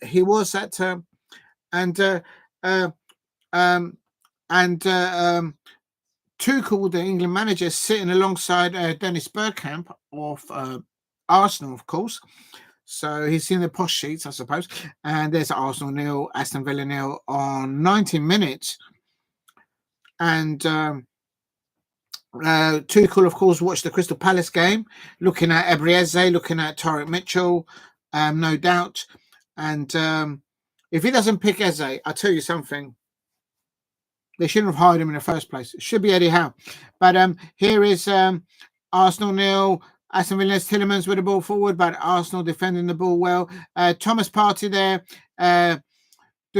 setting off Martinelli. Martinelli on the wing here for Arsenal, and that's a foul on Martinelli, surely.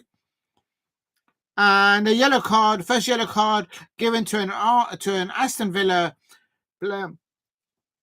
And he had to take a yellow card for the team. Thomas Partey there, setting off Martinelli on the right-hand side there. And shoulder. Martinelli cooked him. Martinelli cooked Maatsen. And the only way to bring him down was just pulling him down. And he got a yellow card there. Please hit like and subscribe at Diego C. Palace on 20 minutes here. Arsenal 0, Aston Villa 0. And Martinelli just winning a free kick here. Maatsen pulling him down, having to take a pinch. Now, this is where Arsenal were dangerous on set pieces. They already had about 4 or 5 corners, and they should have scored Arsenal from the last corner, but it didn't happen. And Kai Havertz is over the ball. No, it's not. Who's that over the ball? That's Odegaard on the ball. Please hit a like and subscribe at Diego C. Palace. It is a bit put my face up if you can't see me. I forget that I'm wearing a hat. You might not see me. And this is Timber on the ball for Arsenal. Odegaard on the ball. Just outside the penalty. Whips it into the back post. And Arsenal and Gabriel misses the flight of the ball. And that goes out for an Aston Villa goal kick. Please hit a like and subscribe at Diego C. Palace. It's Arsenal 0, Aston Villa 0, 21 minutes. My prediction is Arsenal 0, Aston Villa 2 because of the injuries of Arsenal, because Arteta has never beaten Unai Emery, and Saliba's on the bench. But I could be wrong. Here is Gabriel. Gabriel's doing well against Ollie Watkins at the moment. And Lewis Kelly there fouled. And remember that Aston Villa still got the Colombian international striker, John, on the bench. So anything can happen there. Please hit a like and subscribe at Diego C. Palace if you are new. And I can't stop looking at the Premier League table. I'm so happy, so proud of the Crystal Palace players there. And it's Aston Villa.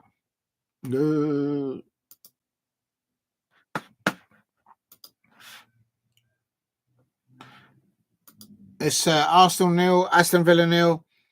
Aston Villa clearing the lines, deep in their corner. And Partey on the ball. Martinelli on the ball in the penalty area for Arsenal. And he needs help there. He whoops over. He scoops her over to the back post. Nobody there for Arsenal. And very calmly, very well defended by Aston Villa. Letting off. Oh, they nearly did a counter there with Ollie Watkins there. And that's going to be the game plan for Aston Villa. Get the ball off Arsenal and just straight away passing the ball up to Ollie Watkins. And if Ollie Watkins can just find himself into space, anything can happen. Please help me get to 10 likes if you can in the chat. Earlier on, Crystal Palace won 2-0 away at the London Stadium against West Ham United. Also, Fulham won 2-0 away at the King Power Stadium against Leicester.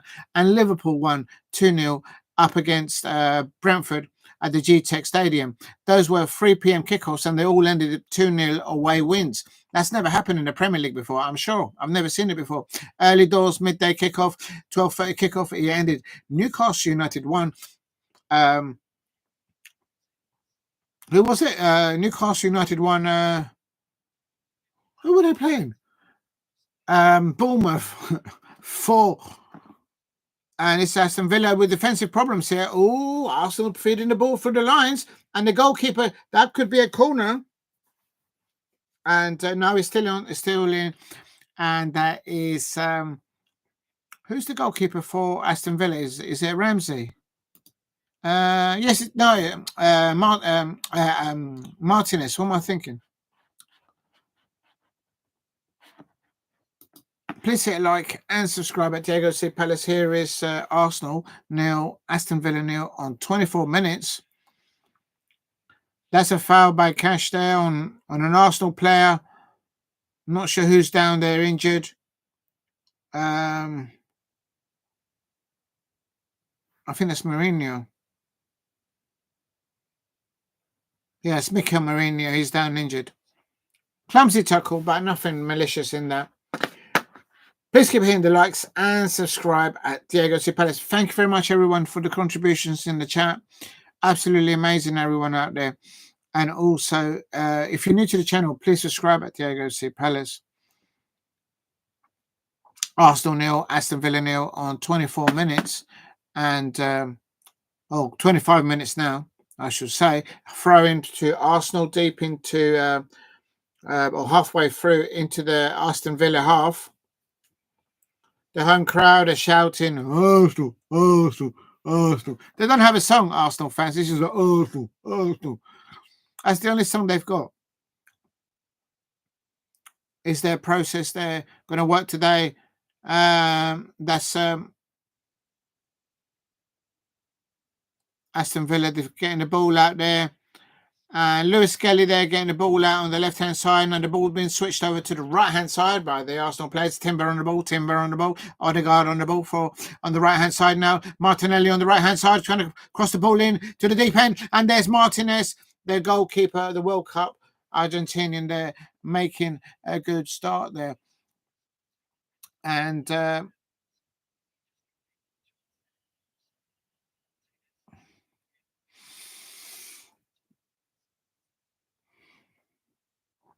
Arsenal 0, Aston Villa 0, 26 minutes. Please keep hitting the likes and subscribe at Diego C. Palace if you are new. And this is Arsenal. Good possessional play by Arsenal in the last 3 or 4 minutes, 5 minutes. And this is Odegaard on the ball for Arsenal on the right-hand side.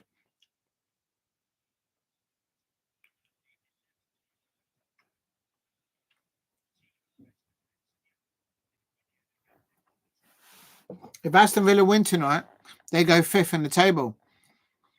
And but Arsenal, I think they need to win today because obviously Liverpool picking up 3 points. I expect Liverpool fans will be cheering on the Aston Villa fans today. And here is Arsenal playing the ball in front of playing the ball. Martinelli, and it's hit the back of the Aston Villa left back. And here is the ball now with Rice, I believe. He's been closed down, high press there by the 2 forward players from Aston Villa. Please hit a like and subscribe at Diego C Palace. It is Arsenal 0, Aston Villa 0, coming up to 28 minutes. My prediction for this is Arsenal 0, Aston Villa 2. Havertz on the ball, and he's over 10, 15 yards wide. Why is Raheem Sterling not playing for Arsenal regularly? I don't understand.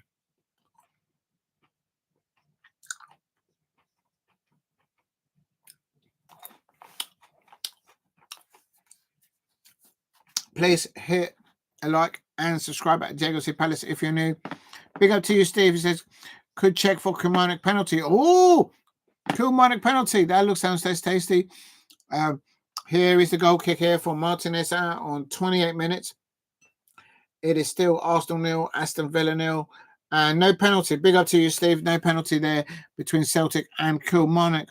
Probably the referee is wearing Celtic garments underneath his referee uniform. And it's Kai Havertz there. I just don't rate Kai Havertz, but there you go. Martinelli on the right-hand side for Arsenal. Whips the ball in.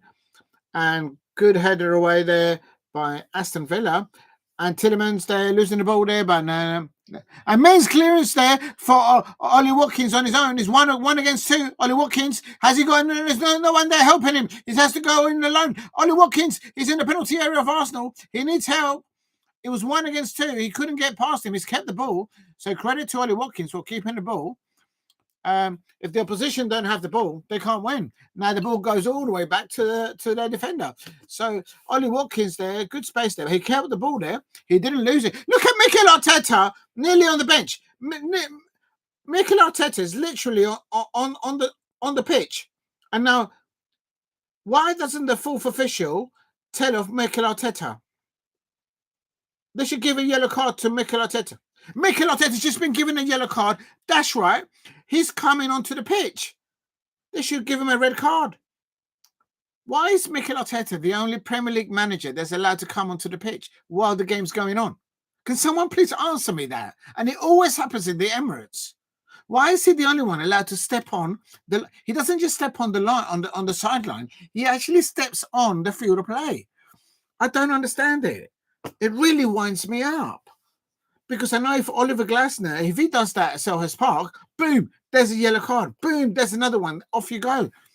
For some reason, Mikel Arteta always is allowed to step on the field of play. Always. It's ridiculous. Absolutely ridiculous.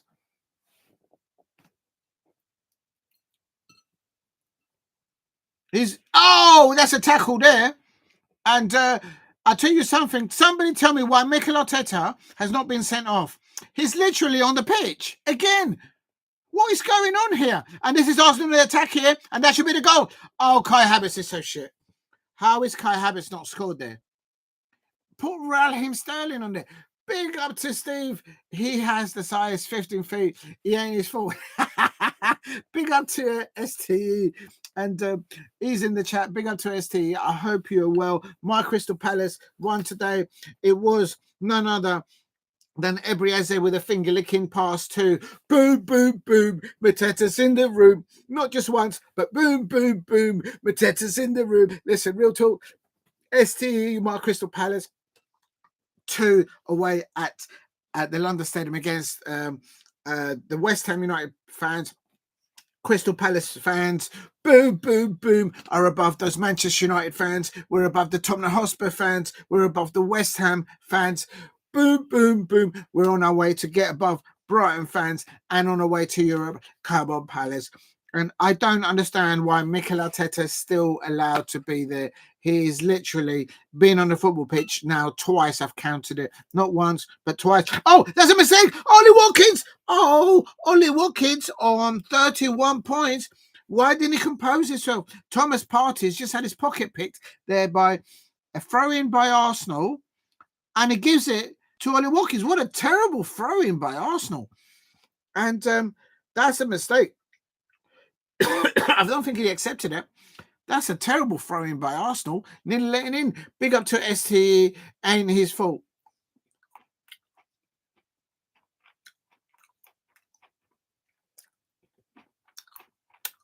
Literally, the Arsenal home crowd don't have any songs. It's literally like a library at the Emirates. All they do is Arsenal, Arsenal. That's all they do. Manchester United versus Brighton. My prediction is the Mice at Old Trafford and Manchester United 2, Brighton fans 0 point. You're going for a 2-2, Desmond 2-2. No, I'm not having that. Manchester United fans out there, don't bottle it. I tell you, if you bottle it against Brighton, I'm going to call you out. I don't care who you are. And it's Watkins. Oh, he got blocked there. Manchester United fans out there, please don't bottle it there. I'm having a good weekend there. We've just signed Roman Eze. We just signed Roman Eze from Millwall. We just signed Clarissa, Canadian international women's forward player there. And I'll tell you something. Here is Arsenal 0, Aston Villa 0. And my prediction is Arsenal 0, Aston Villa 2. And here is Arsenal with the ball here on the right-hand side. And here's Thomas Partey on the ball. Thomas Partey on the ball. Partey on the ball. Partey on the ball. That's Odegaard on the ball. Odegaard on the ball. I'm on 33 minutes, coming to 34 minutes here. And here we go. The ball being crossed over to the left-hand side. Ball over to the left-hand side here. Aston Villa happy to leave Aston Villa, Arsenal play in front of them. 34 minutes. And that's a good ball on the left-hand side there. Trossard on the ball. Cross in. Oh, he's in. He's in. There he is. Oh, how did they not score? I think that's a goal. I think that's a goal. I think that's gone over. It has crossed the line. And Martinelli has scored. There you go. Martinelli is showing Kai Havertz how it's done. What did I tell you? Big up to UST. You're absolutely on point there. Martinelli and Gabriel Martinelli. It goes over. Oh, the ball's gone over. Is that a goalkeeper error? I don't think it's gone over. Has it fully gone over? The ball has to go fully over the line. Odegaard passing the ball there. Yeah, he has to score. Martinelli is just showing Kai Havertz where he should be. That's what Kai Havertz should be doing. What Martinelli's just done there. And Kai Havertz is just a stander watching what's going on there. That's a good goal. That throws my prediction out the window. So, Shay Arsenal, if you're still out there, I got it wrong. Martinelli scoring the first goal there for Arsenal on 35 minutes. And he's back on the scoring sheet. 7th goal for Gabriel Martinelli.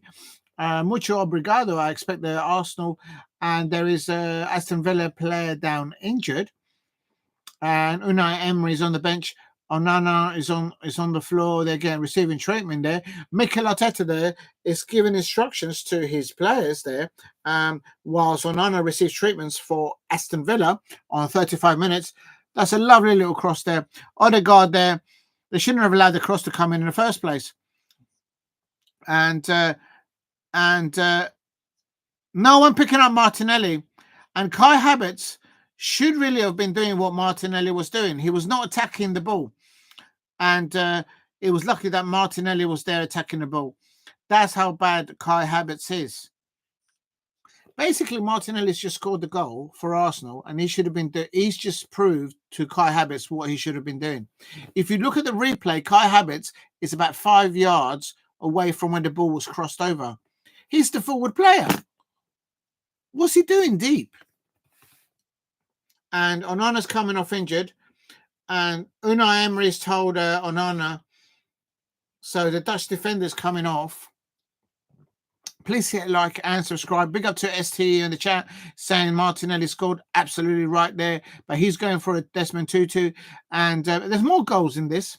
Quite frankly, on opportunities on goal, Aston Villa, Ollie Watkins should have had one, at least. At least. So it's Arsenal 1, Aston Villa 2. There's been a substitution because an Aston Villa player has come off injured on 37 minutes. It is Aston Villa losing 1-0 to the Arsenal at the Emirates. Liverpool fans probably won't be happy with this result. Please, if you're new to the channel, please subscribe at Diego C. Palace. It is Arsenal 1, Aston Villa 0.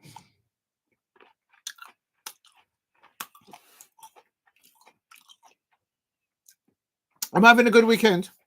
2 new signings for Crystal Palace. 1 new Crystal Palace women forward player, Clarissa, signing from Canada, and also in the men's senior squad, Romain Eze, signing from Millwall. He was at the London Stadium there, sitting alongside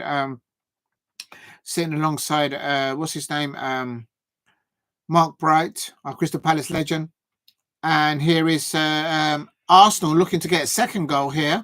Martinelli on the ball. He's man of the match so far for me. And this is Partey. Back to Martinelli's blocked in. And there's Trossard. Oh, why didn't Trossard keep it down?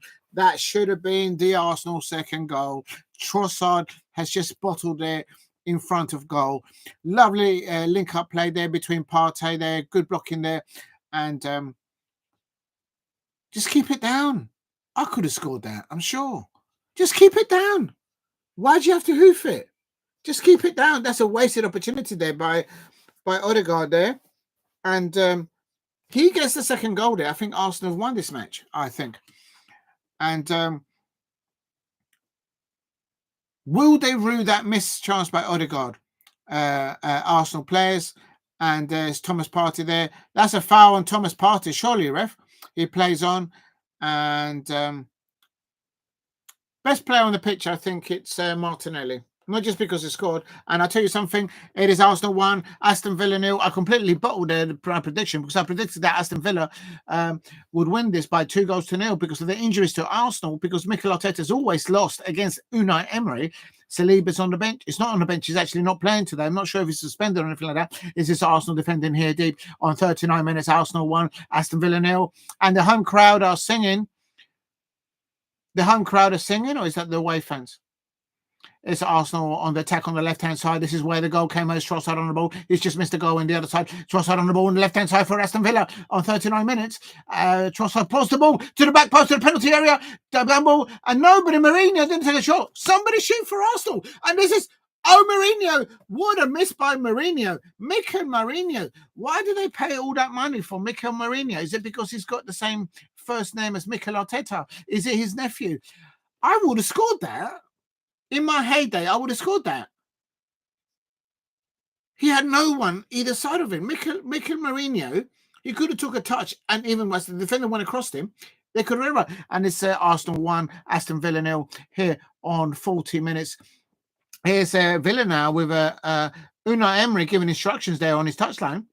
They're crossing the ball over to the right-hand side of the pitch, deep in their half. Arsenal 1, Aston Villa 0, 40 minutes here.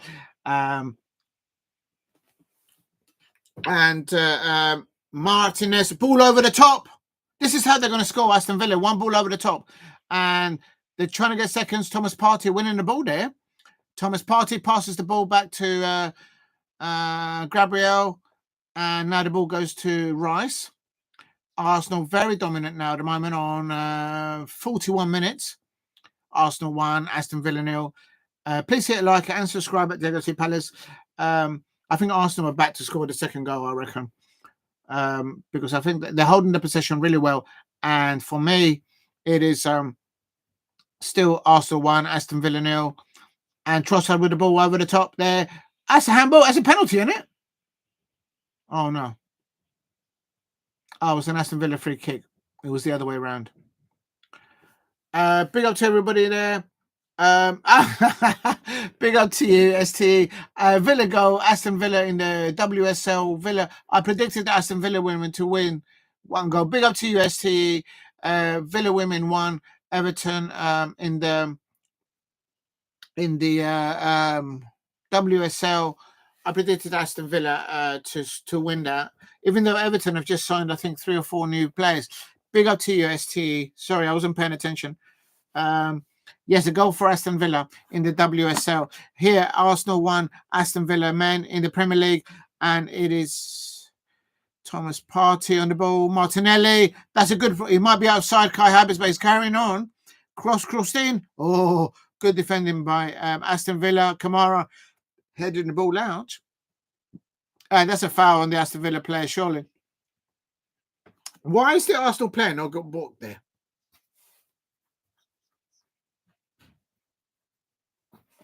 Big up to ST in the chat. Thank you very much for updating me there. Thank you very much for getting me to 9 likes. If you like, please help me get to 10 likes. If you're new to the channel, please subscribe at Diego C. Palace. It is Arsenal 1, Aston Villa 0. My prediction is completely gone out the window. I had predicted Arsenal 0, Aston Villa 2 because of all the injuries to Arsenal, and Mikel Arteta has always lost to Unai Emery, manager against manager. But Arsenal, Martinelli's been the difference. Look at that goal that Martinelli scored. He literally scored the goal in the position of Kai Havertz. Kai Havertz was 5 to 10 yards behind him, not doing anything. And here is Aston Villa now coming away with the ball here, coming up to about 44 minutes on the right-hand side, deep in their half. They're getting pushed, good pressing by Arsenal off the ball, preventing Aston Villa have not been allowed to create anything in the build-up play. And because of that, they can't outleash. Oh, Rodgers has just pushed Odegaard. Rodgers versus Odegaard. It's all handbags at the moment. They're all pushing each other there. Ollie Watkins has come over for seconds. The referee is no doubt supporting the Arsenal fans and the Arsenal players. Real talk. I said it. Come on, someone's got to say it. And the referee's gone over. This is what I'm talking about. Odegaard and Rodgers were in each other's faces, and the referee only goes over to Rodgers, and now we're going to book him. This is a disgrace. This is a disgrace. If this referee gives Rodgers a yellow card, but doesn't give a yellow card to Odegaard, they were both at it the same. This is what I'm talking about. Referees always favour the Arsenal fans at the Emirates. Always. Big up to ST, says Aston Villa women 1, Everton women 0. Big up to you. And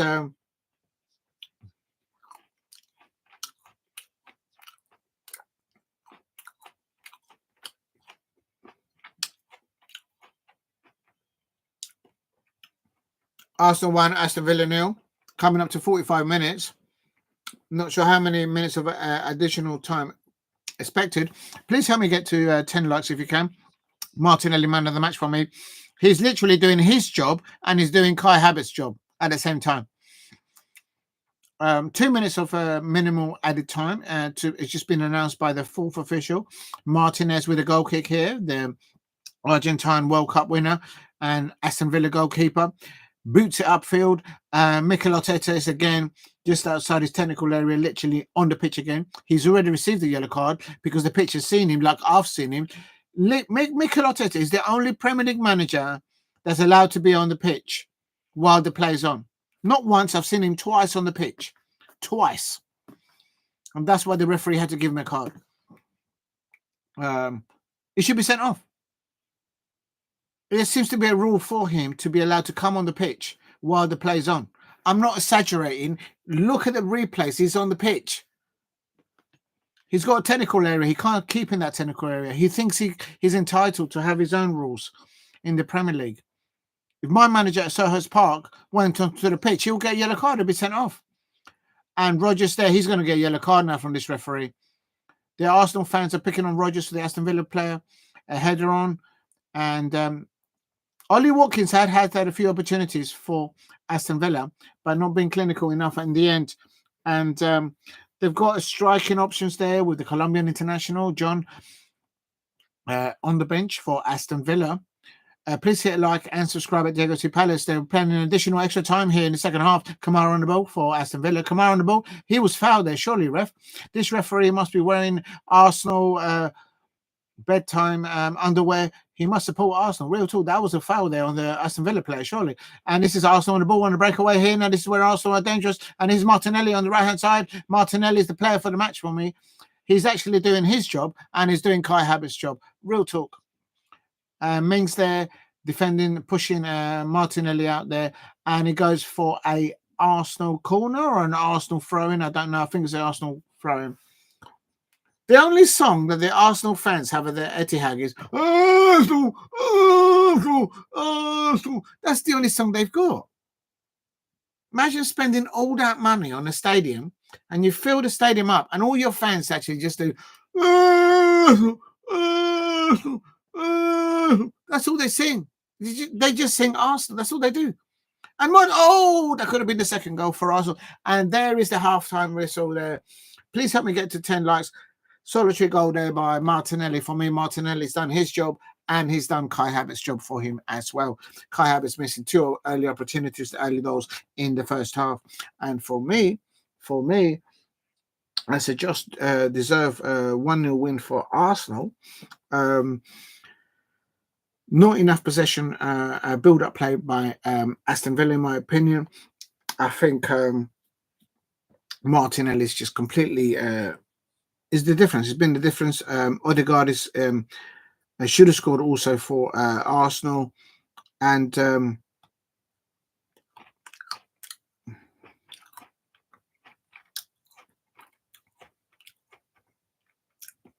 I suppose looking at this match. I suppose Chelsea fans, Liverpool fans, and Manchester City fans would want Aston Villa to win this game or to make Arsenal drop points, I suppose. I'm thinking that way. I'm not too sure. And to me, hey, waka, hey, 60 million down the drain. Kai Havertz can't score again. He can't. He had an opportunity on goal in the first half. Absolutely shocking. Look, I don't know anything about Arsenal, but from what I've just seen in that first half, Martinelli has done his job in his role. And look how Martinelli scored that goal for Arsenal when Odegaard crossed the ball in. Martinelli was in the number 9 position. Kai Havertz was about 5, nearly 10 yards behind him, playing deep. Martinelli should really be out wing, but he anticipated, he was thinking, he's got the mindset of, I need to score for my team. So literally, Martinelli's earned his wages for this week, and he's earned Kai Havertz's wages for this week. And as they said correctly, and to see me, waka, hey, waka, hey, 60 million down the drain, Kai Havertz can't score again. Listen, I'm not going to get up and do the hip movement like Shakira. I ain't doing that. I'm not a performing still, you know. I don't I'm not like that. But big up to STE there. We hate the he hates the Arsenal. No, but big up to Shay Arsenal in the chat, which Shay Arsenal got in there. Shay Arsenal's prediction was a 3-0 home win for their Arsenal. Shay Arsenal said earlier on, this is why I've pinned it in the chat. Remember to hit the like button and subscribe if you are new here. Thank you very much, Shay Arsenal, for dropping that in. That means a lot. But I was wrong. My prediction was Arsenal 0. Aston Villa 2, but your team, real talk, look into my eye. Martinelli's been the difference. Good game by Thomas Partey. They're playing on the right back, of course. They've had to shift things around in the back four for Arsenal. Saliba, not sure why Saliba's on the bench, but he's not even on the bench for selection. So I think he's either injured or suspended. I suppose Arsenal fans will know what's going on there.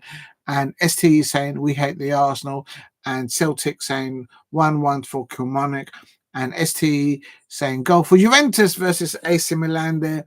And oh no, it's 1-0 to Juventus, not 1-1. And we're 6 minutes added on with goalkeeper injury.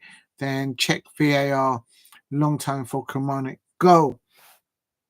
Oh, Celtic. Celtic are dropping it. Oh, no, this is not the Scottish Premier League. This is the Scottish fourth round. So that's an interesting one. Could that be an upset? Are we heading for an upset there in the Scottish fourth round cup round there? Please help me get to 10 likes. If you are new, please subscribe at Diego C. Palace. At halftime here, it's Arsenal 1, Aston Villa 0. I got it wrong because I predicted Aston Villa to win 2-0 today. That my prediction has gone out the window. Gabriel Martinelli running the team, as they say in South London. Oh, I don't know how to do it in North London. I don't know much about North London, but Martinelli's the difference right now. Ollie Watkins having a few opportunities for Aston Villa, but fluffing his lines in the last third of attacking play for Aston Villa. Aston Villa have been denied creative. They've had a few breakaway counter plays against Arsenal, ball over the top, but the ball just haven't landed kindly for Ollie Watkins, who's playing literally isolated up top. Now, I have to ask the question, should they bring on the Colombian international, the forward player, what's his name, John? I don't know, he's come back from a suspension. And overall, I think that first half, Arsenal deserved to be 1-0 up. But I would also say Kai Havertz, he missed an opportunity. It should be Arsenal too, really. He missed an opportunity as the forward striker playing there for Mikel Arteta over Raheem Sterling. Quite frankly, I'm an outsider looking at Arsenal, and I've said it before and I'll say it again. Gabriel Martinelli today is literally done his job and he's done Kai Havertz's job. I'm not criticizing Kai Havertz because it's like what's on the wind and everyone's blowing that way. I'm just saying, on the pitch, Kai Havertz is not up to it. And Gabriel Martinelli says, you know what, this guy's not going to score for us, so I want to just go into his space and score for our team. And that, look at the replay.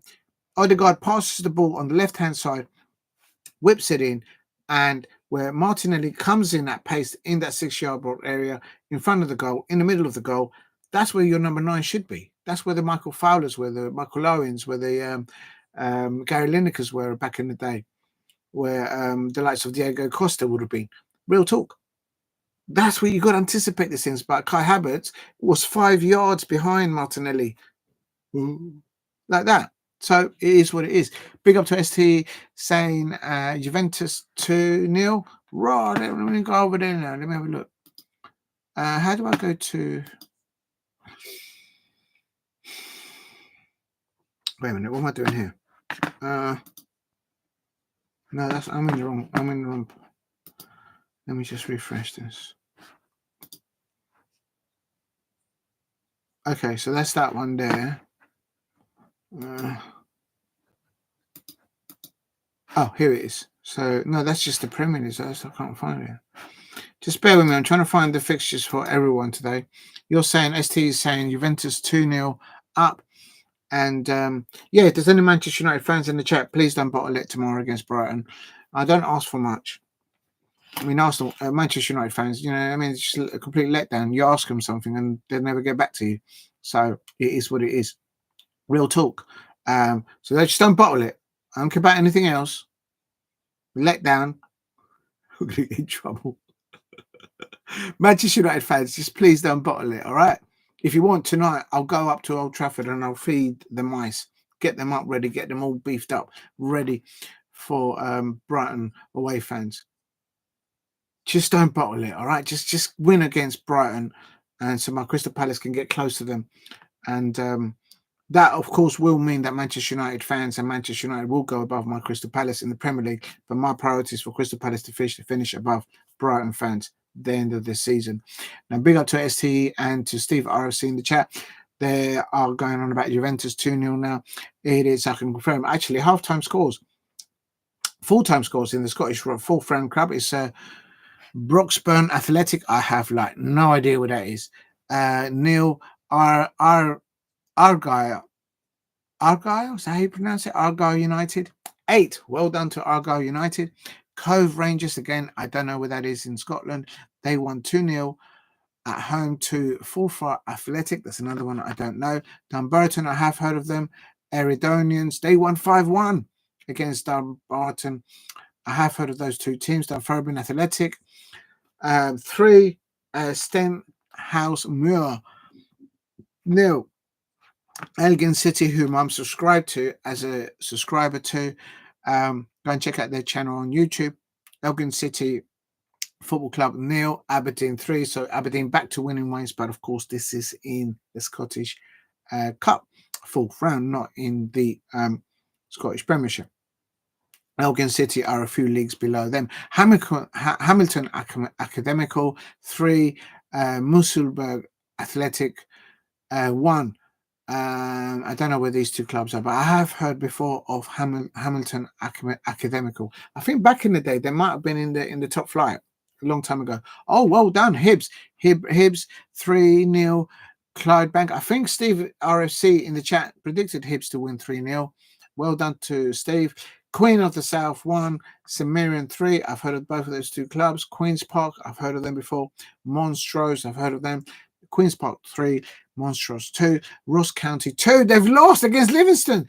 Ross County are in the Scottish Premiership and Livingston are in the division below. I'm pretty sure they're in the Scottish Championship. I'm pretty sure of that. I could be wrong. Please correct me if I'm right about that. I expected Ross County to win that. But let's see who scored. When did they score the third goal? The third goal was scored in extra time. Livingston away at Ross County there at the Global Energy Stadium. Oh my days. Livingston are in the division below. That's a shocker there for the thing. And it's half time. It's Celtic 1, Kilmarnock 1. Big up to Steve RSC in the chat in the Scottish 4th round. Celtic 1, Kilmarnock 1. What is going on there? McGregor there scoring 12 minutes early doors for Celtic. Furukashi assisting him, and Wales they're scoring for Kilmarnock. It's half time. I mean, let me have a look at the lineups. Brendan Rodgers there. What's he doing? Does he need to pull his finger out? What's he doing there? I mean, it's like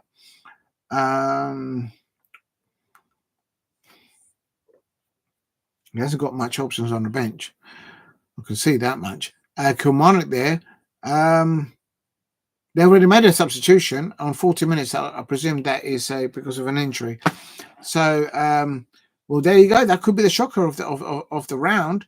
If Celtic do get knocked out of the Scottish Cup in the 4th round part of the competition, that would open it up. Will Rangers bottle it tomorrow? Who knows?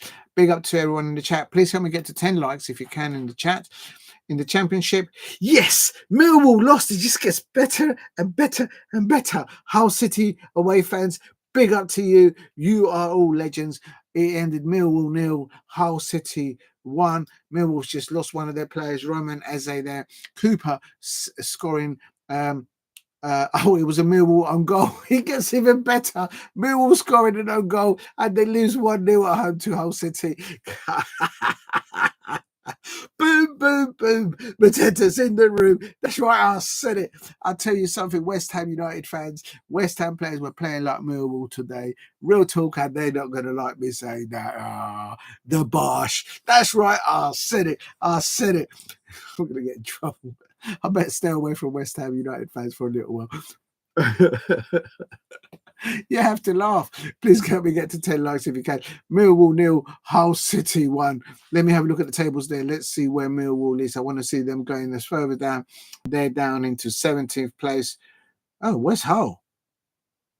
Oh, that's a big 3 points for Hull. They are now out of the bottom 3 in 21st place, 26 points. That's a massive 3 points there because Portsmouth also picked up 3 points there. The last match. So Hull City there, a massive 3 points there for them safety. Cardiff City, of course, winning today. My condolences to the Cardiff City manager. I think his father passed away 2 days ago. That's what I heard. So my condolences to them. But they won, I think, 2-0 or 3-0 today. Actually, let's go back to the scores. It should be on there. Real talk. Yeah, Portsmouth won today. 2-1 at home against Middlesbrough. Oh, it was a morning kickoff. Cardiff City 3, Swansea City 0. It has to be a morning kickoff because it's the South Wales derby, I suppose. There, Cardiff City versus the Swans of Swansea City. You're going to be blowing bubbles from today. Listen, if I get my prediction right and Aston Villa, how would you blow bubbles though? You need the little. I need to go to the corner shop and get that little plastic jar, and then you have the thing you're pushing. Then you go. You get that. That's the only way I know how to do bubbles. Unless to run a hot bath downstairs and get some bubbles and bring it back up. But that's the only way I know how to do it. Just go down to the old corner shop. You know what I mean? Get yourself a lime bar at the same time. And that's making me happy. You're making me hungry now. Talking about blowing bubbles, going to the corner shop and go to the corner shop, get the lime bar, and get that little bottle you used to get as a kid. Do you remember the ice cream back in the day? And used to have a little a bubble gum at the bottom, like a cone-shaped one. Anyone in the chat remember the gobstoppers back in the day? Be careful if you're sucking on a gobstopper ball there, because that will choke you. Pardon the expression. But back in the day, as a youngster in the corner shop, they will sell thousands, hundreds and thousands. That was to be a favourite of mine. Yeah, you can get a little jar, a little bottle. No bigger than this, and then you have a little stick and you put it in there and you go and you get the bubbles. So you're going to be blowing some bubbles? Probably not. Actually, I don't know what's happened to my Bath. I'll probably do some bubbles with the Bath Crystal Palace duck. I don't know what's happened to my Bath duck. I got it from the Crystal Palace souvenir shop, but I don't know what's happened to my duck. I don't know what's happened to it. There's somebody somewhere. Big up to STE. Quickly before the second half starts, as the players are out, they're already started there. It's half time in the WSL. Everton women 0, Aston Villa women 1. Let me see who scored for Aston Villa. Rachel Daly, England Lionesses there. Lioness there, Rachel Daly. She's absolutely brilliant. When she came on as a substitute against my Crystal Palace women in the second half, at the end of last year, she was the difference, and they went on and they won. I was so painful to watch. But big up to the Crystal Palace women. They don't give up on each other, and hopefully they'll do well tomorrow against Arsenal. And they're playing the Arsenal women tomorrow. I think it's a 2 p.m. kickoff. Please hit a like and subscribe at Diego C. Palace. If Aston Villa get an equaliser and they score the winning goal, I may do a waka waka waka waka dance salsa move there for everyone to hear and see. What's happened to my AirPods? The match has started, and it's Arsenal. Oh yeah, I was supposed to be talking about Juventus. Where was it?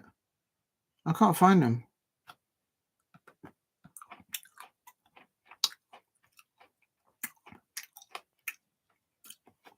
$8 p.m. kickoff tonight. Barcelona are away at Getafe. I might cover that.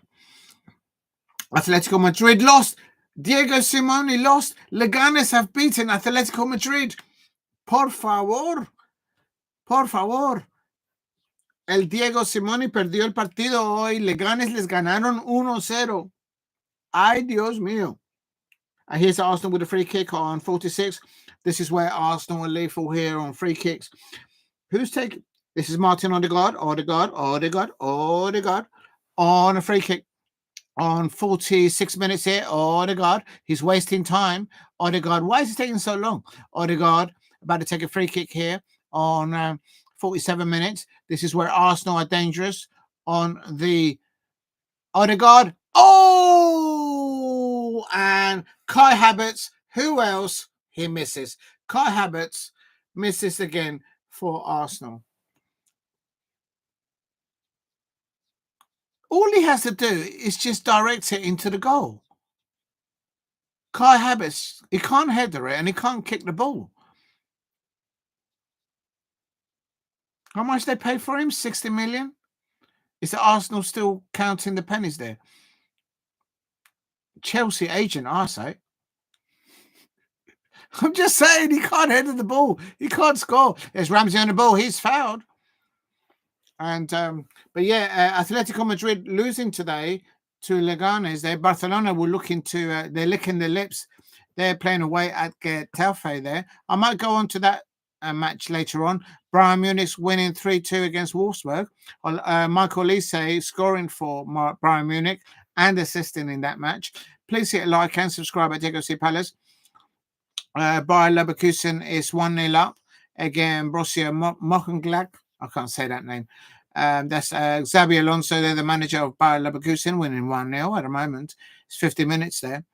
And in Serie A, as ST says correctly, Juventus 2, AC Milan 0, and Bangula scoring and Weah scoring the 2 goals for Juventus. And here is Arsenal in the penalty area for Aston Villa. Oh my God, how did Arsenal not get the second goal there? Where was Kai Havertz?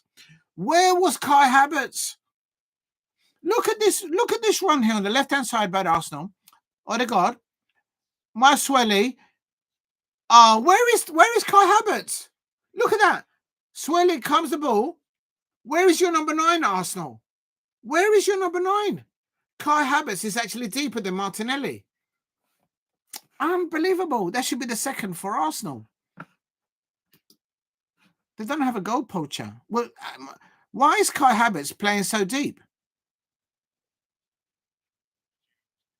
Just stay in the 6-yard box area and stay there all the time. Stay on side and you'll score. Atalanta versus Napoli is a 7:45 kickoff. Here it's 49 minutes and Rice on the ball. Oh, that's another corner for Arsenal. I told you, man, Arsenal are set-piece merchants. Real talk.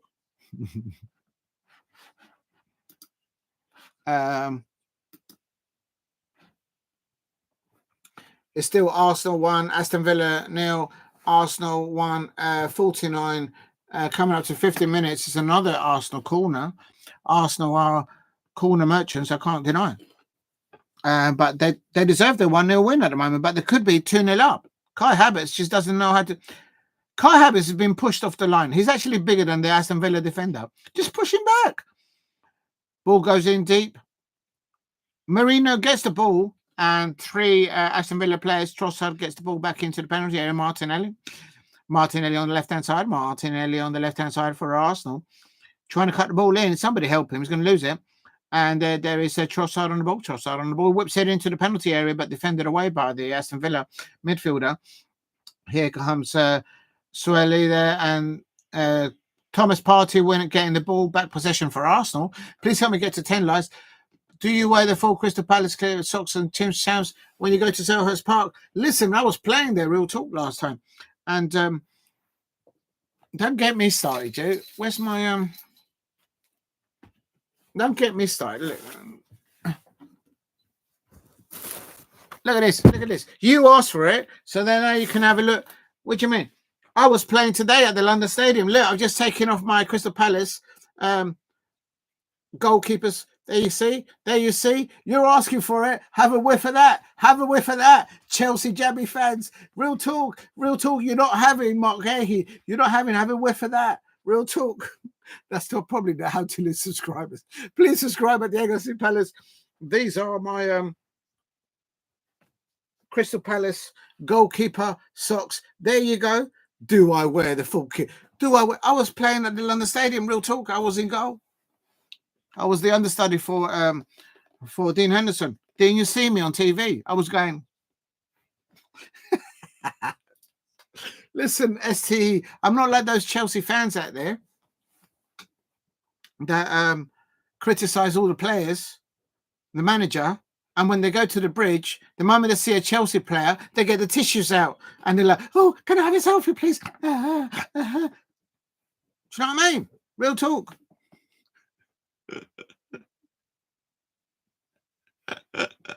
What are you like? Don't get me started. Listen, I'm having a good day today. Millwall have lost. We've signed Romanese. We've signed Clarissa, an attacking women's striker from Canada, and we've won against West Ham United. We've made them look like Millwall players playing against us. Real talk. And on top of that, I expect Manchester United fans tomorrow not to let me down. Manchester United fans out there, look into my eyes. Don't bottle it, okay, against Brighton. All right? I never ask anything. Actually, I have asked things from Manchester United fans, but they're a big letdown. Real talk. You know who you are. Real talk. I'm going to get in trouble. Manchester United fans, don't bottle it tomorrow because they just let down. All right? If you bottle it tomorrow, I won't feed the mice at Old Trafford, Manchester United fans. I can see you with a banner. Can I have your socks? You're not having these.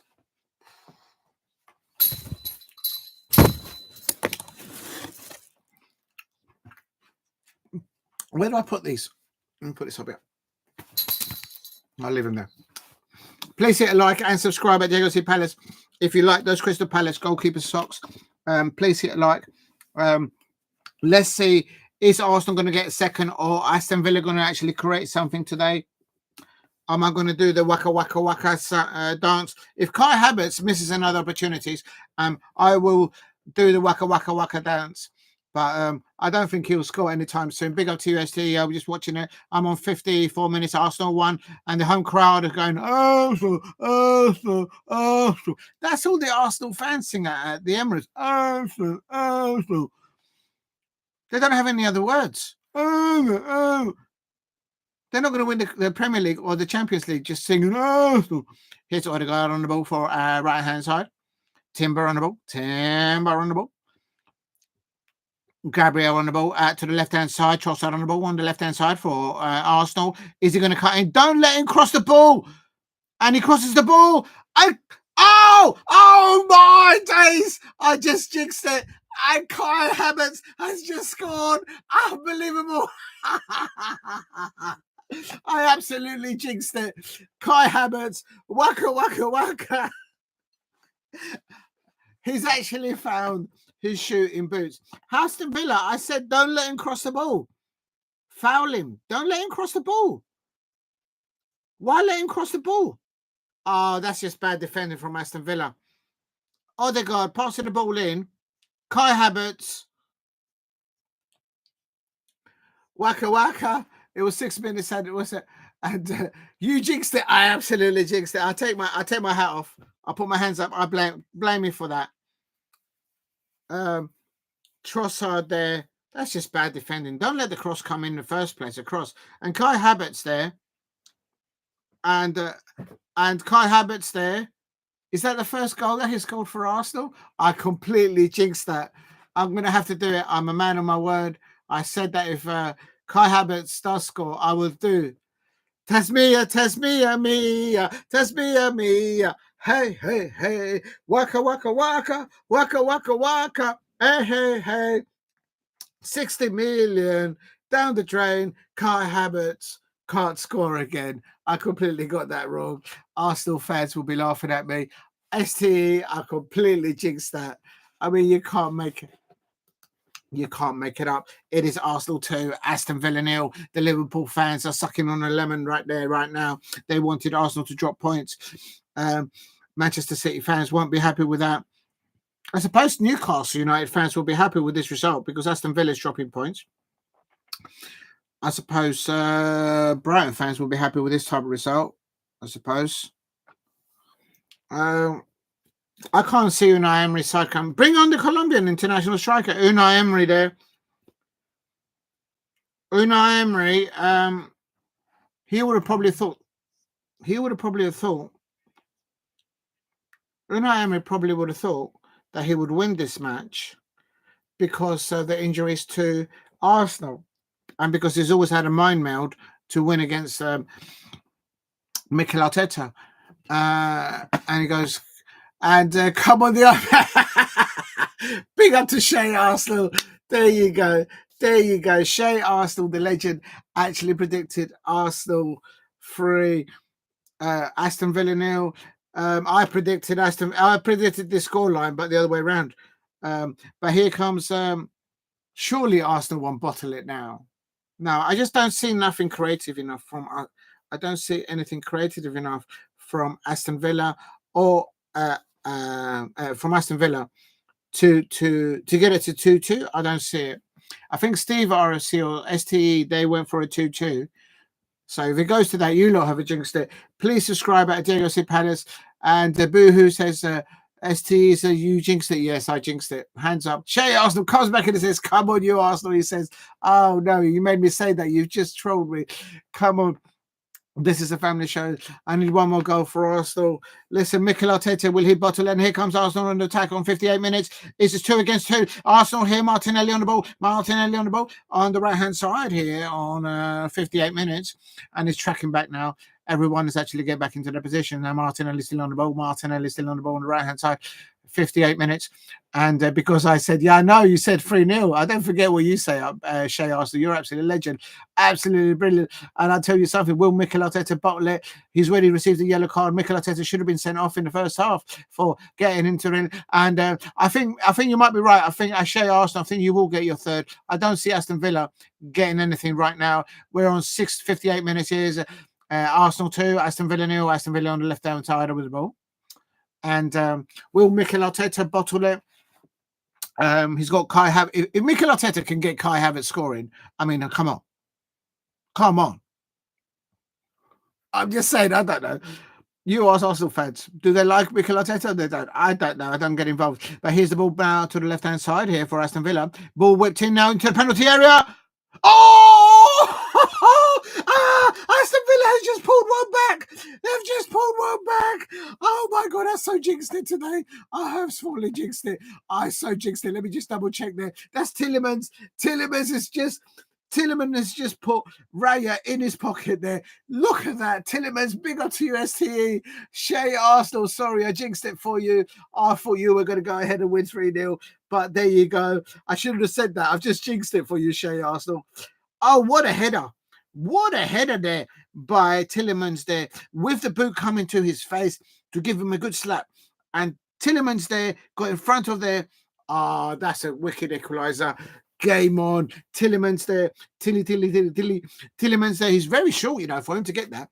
Please get me the 10 likes if you can. And here's Arsenal on attack now. Trossard on the ball, whipping it into the penalty area. But no, it's 60 minutes. Arsenal 2, Aston Villa 1. There is still plenty of game here. There's plenty of football. A good 30 minutes still in the match. 60, 70, 80. Yeah, so just under 30 minutes to play. Anything can happen. And here's Aston Villa now. Are Arsenal going to bottle it? No way, surely not. And here's Aston Villa. Tielemans in the penalty area. He's gone round. He's still in the penalty area. Oh, he couldn't get it. Rodgers! Oh, my days. Oh, how is Aston Villa? That should be a corner. Referee, that's a corner for Aston Villa. That should be the equaliser for Aston Villa. Tielemans there. I'm sorry, but that's a corner. That's a corner. This referee must be wearing Arsenal underwear or something. He must be an Arsenal fan. That's a corner. That hit the defender between his legs. David Raya was beaten there. And the home crowd are crowding out now. Arsenal. There's Arsenal fans only have one song. It's not even a song. It's actually one word. They go, Arsenal. It's terrible. You spend all that money leaving Highbury, millions and millions and millions of pounds to get a stadium like that. And the only song that the Arsenal fans have got is, come on. Really? Even the Tottenham Hotspur fans have got more songs than you lot. Okay, I'm going to get in trouble here. Big up to any Arsenal fans in the chat. Please hit a like and subscribe at the AFC Palace. Arsenal 2, Aston Villa 1. I think there's more goals in this second half. It's 62 minutes here. Arsenal 2, Aston Villa 1.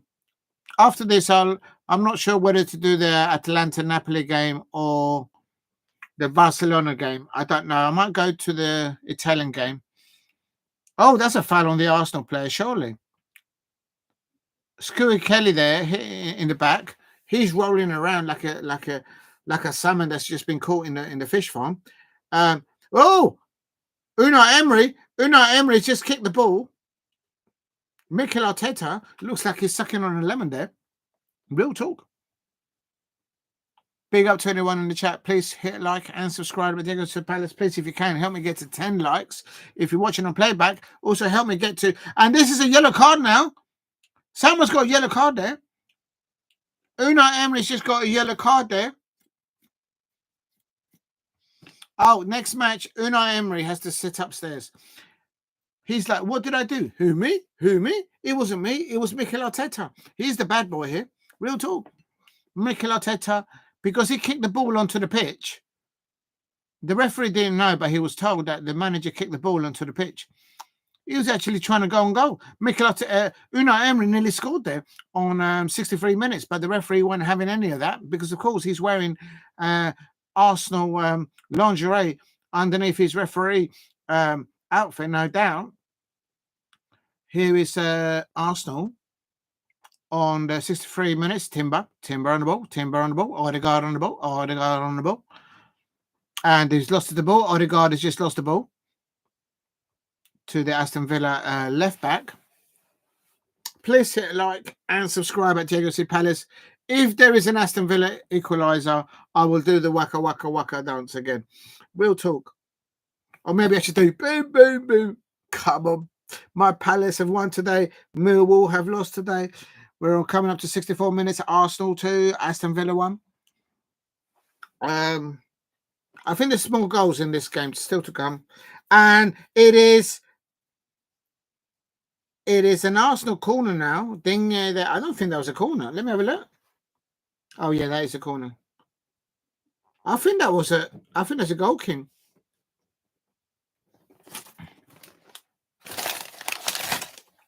It is Arsenal 2, Aston Villa 1, 64 minutes. Just going to finish off my donut.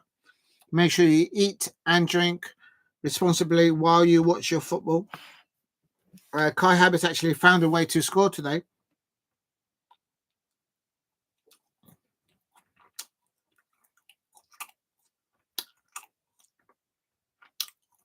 Martin Odegaard. Martinez punches the ball away. Gabriel. Trossard on the ball. Aston Villa trying to clear their lines. Gabriel, ball over the top. Martinelli on the half volley. He's saying it should be a corner. Nice. I think he was offside. Oh, he's got to be offside, surely. There's 2 players offside. Martinelli wasn't offside, but there was another Arsenal player offside. Oh, playing the back from the back there. Aston Villa nearly losing the ball there at the back. And 65 minutes, Aston Villa losing 1-2 to Arsenal. That was a bit of a mouthful. I should just say Arsenal 2, Aston Villa 1 on 65 minutes here I am on. And there's a ball over the top there now for Arsenal playing the long ball. Whoever said that Mikel Arteta's players don't play the long ball? Well, that was an example of it. Marini on the ball for Arsenal. Good holding possession there by Arsenal players on the right-hand side there. 66 minutes now. Arsenal 2, Aston Villa 1.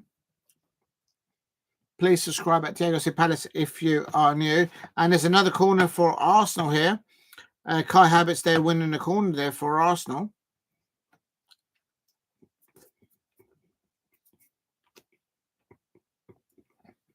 Dennis Bergkamp watching on.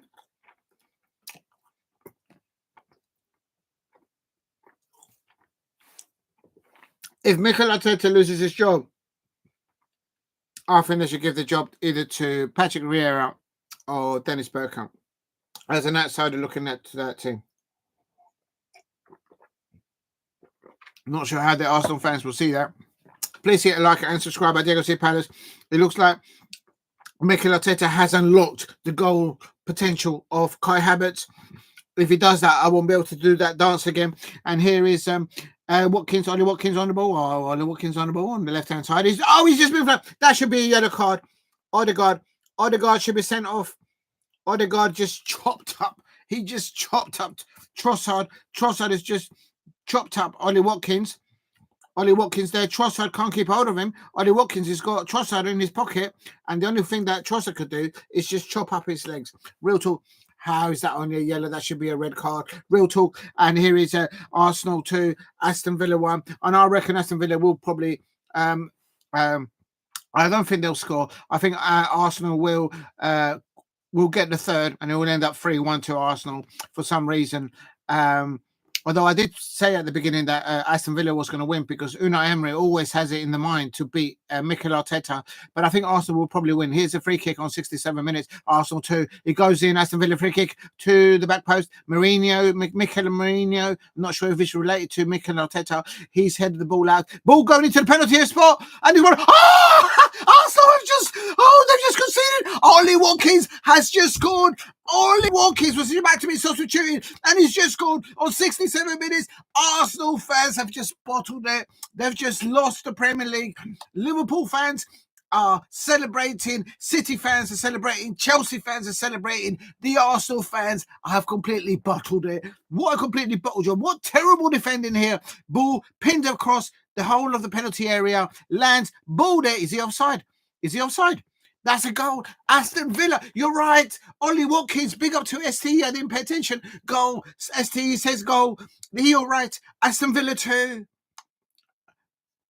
Arsenal players have just bottled it. The Arsenal fans have bottled it. Ollie Watkins, off the inside of the crossbar. That's what he can do for England as well. And Ollie Watkins there. Thomas Tuchel is at the Emirates, and you're correct, STE. You're correct, Steve RFC. It's 2-2 Watkins there. Arsenal 2. The Arsenal fans are not singing there. The Aston Villa away fans there are singing, and you can't hear an Arsenal fan. And there's a Aston Villa player down injured there. While Kai Havertz crosses the ball across, they should play the ball without touch. There's an Aston Villa player down injured.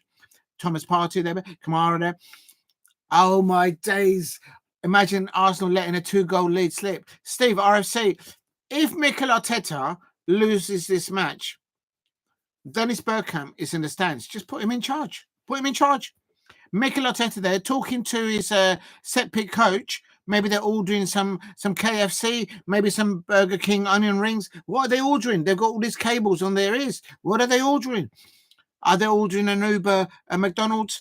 What is Arteta and his coaching staff now ordering? They've got all these cables coming out their ears. Unlucky Shea Arsenal. I jinxed it for you because I just said, Shea Arsenal, I think I jinxed it for you because I said Arsenal were going to win 3-1 in the end there. And then they conceded. Sorry, Shea Arsenal.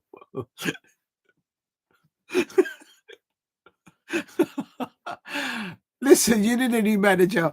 Kai Havertz has scored for you today, but oh my day, I had a Burger King yesterday, didn't have onion rings. How can you not have onion rings, Steve? No, I'm sorry, man. No. Okay. You had chicken nuggets. I take it back. Okay. I'll take it back. You didn't have the onion rings, but you had chicken nuggets. I'm fine with that. And Shea Arsenal is saying, please score. And Arsenal need to win this match to keep in reaching distance of Liverpool, I expect. Unai Emery there. He's looking to get the winner. Oh my days. Can you imagine if Unai Emery wins again against Mikel Arteta? A real talk. Tielemans there. Tielemans getting instructions there from the set piece coach of Aston Villa. And Shea Arsenal, big up to Shea Arsenal, who said earlier on, remember to hit the like button and subscribe if you're new here. Please help me get to 10 likes. And if you can, please subscribe at Diego Palace if you're new. Shea Arsenal there saying, boo! You're too polite, Shea Arsenal. I'll tell you something, Shea Arsenal. You're saying, please score. I'm telling you something. You need a new manager because at the moment, the man was beaten. There's something about Unai Emery that has in his mind that when he faces Mikel Arteta, he always busy. Here's Arsenal on the ball. Here's Arsenal on the ball. Ball getting in the penalty area. Oh, Kai Havertz again, too slow off the ball. And I'm not able. If Kai Havertz scores the winning goal, I'll do that waka waka dance. And I'll tell you something. Martinez there slowing the thing down for Aston Villa. The home crowd are saying, hurry up, hurry up. Oh, but wait a minute. The Arsenal players were slowing things down about 5 or 10 minutes ago when they were leading 2-1, if I'm not mistaken. Shea Arsenal there in the chat. Big up to you, Shea Arsenal. I would say I'm going to stop predicting this match. I mean, I predicted Aston Villa to win 2-0, and I've got this one completely wrong. But following Arsenal win over Tottenham Hotspur, but then everyone sort of beats Tottenham Hotspur fans these days. I mean, we certainly got 3 points of them. So It's Arsenal 2, Aston Villa 2. Will the Tottenham Hotspur fans be cheering on Aston Villa? Will the Liverpool fans be cheering on Aston Villa? Will the Manchester City fans will be cheering on Aston Villa? Could this 2-2 be a good result for Chelsea fans, for Aston Villa, for Newcastle fans? I expect maybe up there in the top 6-5 positions. I don't know. Please hit a like and subscribe at Diego C. Palace. 72 minutes, 73 minutes. Arsenal on the ball. Still a lot of football to be played in this match. Over 15 minutes to play. And Shea Arsenal saying, please score. I presume for their Arsenal. Still 2-2. Desmond 2-2. I think it was Steve RFC and STE who predicted 2-2 in this match. I could be wrong, but I think you guys predicted 2-2. I remember seeing it earlier on. I didn't. So I got that wrong. Here's Arsenal on the ball. Again, the Arsenal home fans at the Emirates are just doing Arsenal, Arsenal, Arsenal, Arsenal. That's the only song they've got. It's not even a song. I only want to see Villa win so I can laugh. We all do. Oh, Arsenal! Declan Rice. He should have got the third goal for Arsenal. Big up to STE there. Steve ROC. Can Arsenal leave it late? Like Liverpool. I don't think Arsenal have got the attacking players that Liverpool have. Liverpool have Mo Salah, Diogo Jota. They have Luis Diaz. Who else they got? They had literally Liverpool have Darwin Núñez, and even Arsenal haven't got that. But to their credit, they did go 2-0 up at one point, and they've actually bottled a 2-0 draw. The Arsenal fans, as you say in the chat, their STE, they'll be losing their... And there's Mikel Arteta nearly on the pitch again. He's already on a yellow card, and he's nearly come onto the pitch. He should get another yellow card and get out of my pub. Get out of my... He should be sent off. Real talk. Please hit like and subscribe at Diego C. Palace. It's Arsenal 2, Aston Villa 2, 75 minutes. Here is Timber, Gabriel. Please hit a like and subscribe on the OC Palace. Liverpool winning late at Brentford. Can Arsenal and the Arsenal player there wins a throw-in for Arsenal. Now they're speeding up now. About 10 minutes ago, Arsenal players were delaying their play. Real talk. And it's Odegaard. He's lost the ball. Odegaard has lost the ball. And, what a turn. What a turn by Tielemans. Tielemans is now on the attack, on the counter-attack. Can he keep the ball? Good ball out there to the right-hand side. There for Aston Villa on the attack here on 75 minutes. It's 3 against 3. Rodgers on the ball. Oh, he's lost the ball. Oh, that's a foul. Surely, ref. Oh, my God. This referee is just giving Arsenal a free kick. That should have been an Aston Villa free kick. This Arsenal referee is wearing Arsenal lingerie. Real talk. Must be. Real talk. What is going on here? What do these referees get up to in their own time? And here is Arsenal here coming to attack. Good defending from the Aston Villa player there. That's Kai Havertz. Kai Havertz looks tired. He looks out of steam, out of breath. Big up to in the chat. So I want to see Villa win so I can laugh at them. Late tears later. Yes, right. Can Arsenal leave it? Can Arsenal leave it late like Liverpool? I don't know. Maybe Núñez. That's right. And Trent Alexander-Arnold is already ordered the Uber to Heathrow. Maybe he's going to La Real Madrid. Los Blancos. La Real Madrid. How can a Liverpool legend go and play for Real Madrid? That's a travesty in itself. Don't ask me. Go and ask a Liverpool fan out there. There's a lot of baggage, a lot of heartache between Liverpool fans and Real Madrid fans. Why is Trent Alexander-Arnold wanting to go to Real Madrid? There's so many other football clubs in the world. Go somewhere else. But it looks like he's going to land there and probably see him next week or the week after. Rice on the ball, Rice on the ball, Rice on the ball, Rice on the ball for Arsenal. Arsenal 2, Aston Villa 2 on 76 minutes here.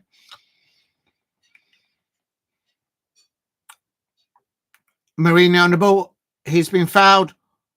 Oh, this referee is biased. This referee, how is that an Arsenal free kick? That's not a Mings foul. Please hit a like and subscribe and subscribe. Núñez and Trent, Real Talk, STE, yellow card. Yellow card there for a Kamara there of Aston Villa. This referee is now giving yellow cards to the Aston Villa players. Real talk. Here we go again. Here we go again. Over 10 minutes here. 44 minutes Kamara getting No, 44 minutes. That's his number. That's his shirt number. Kamara, they're getting a yellow card on 77 minutes.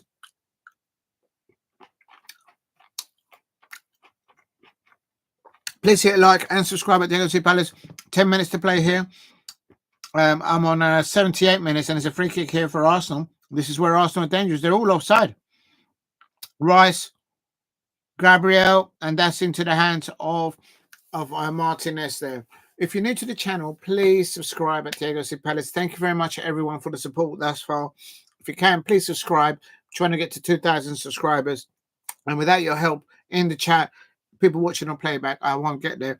If you haven't hit a like, also, please hit a like. Help me get to 10 likes. Early on, I did the watch along for Crystal Palace away at West Ham United, where the Crystal Palace players, boom, boom, boom, Mateta's in the room, made the West Ham United players look like Millwall players. Real talk. But that's right, I said it. And here is the substitution for Aston Villa. And here comes el Colombiano coming on. Ollie Watkins coming off. El Colombiano. Well done, Ollie Watkins there for Aston Villa. I can't deny it. And please, it is Arsenal 2, Aston Villa 2 on 78 minutes. El Colombiano, John Duran is coming on. El Colombiano, he's coming on. He's got a bandage on his wrist. What's he been doing with his hand? I say no more.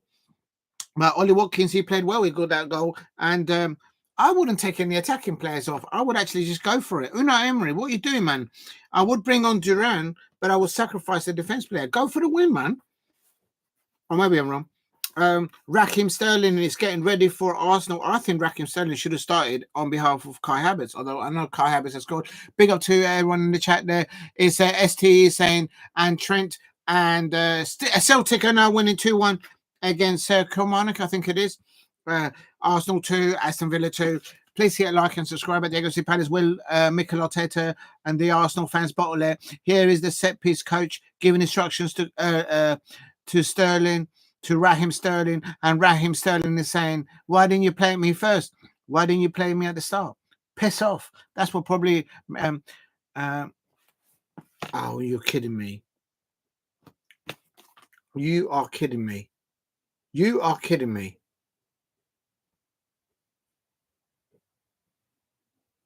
You are kidding me. My fingers have just died. My earphone plugs have just died, so I can't hear the commentary now. So all I can do is just talk about it.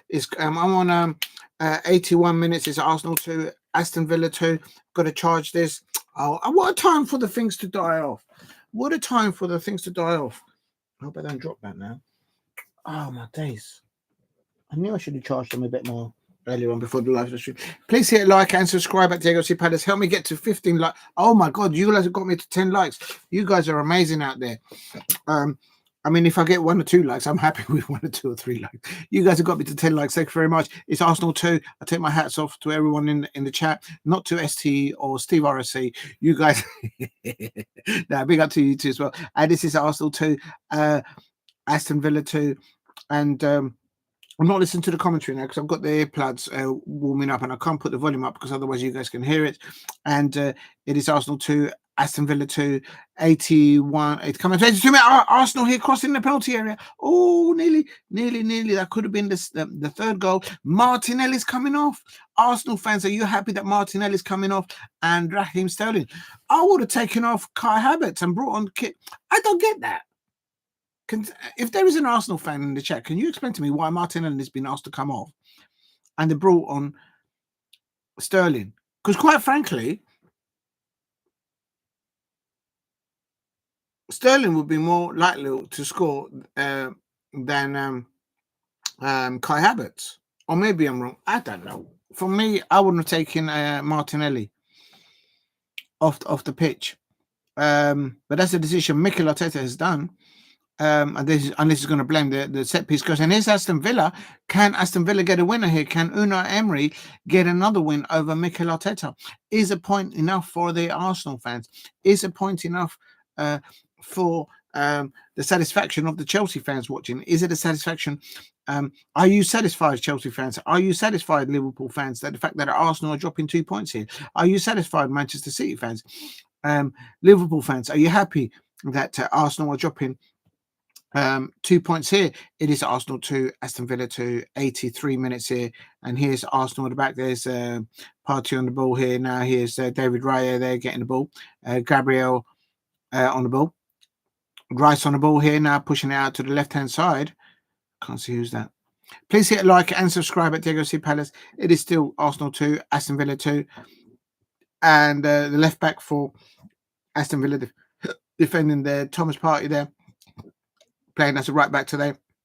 And here comes an here's Arnold in the penalty area, and Aston Villa see the ball out. Mings oversteps the ball out, and that is now a Aston Villa goal kick on 84 minutes. Arsenal 2, Aston Villa 2. Unai Emery is bringing on another player here.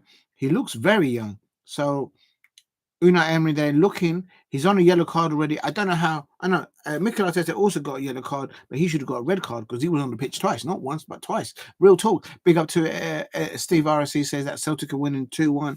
I presume against that's Kilmarnock. It is now coming up to 84 minutes. A substitution there for Aston Villa.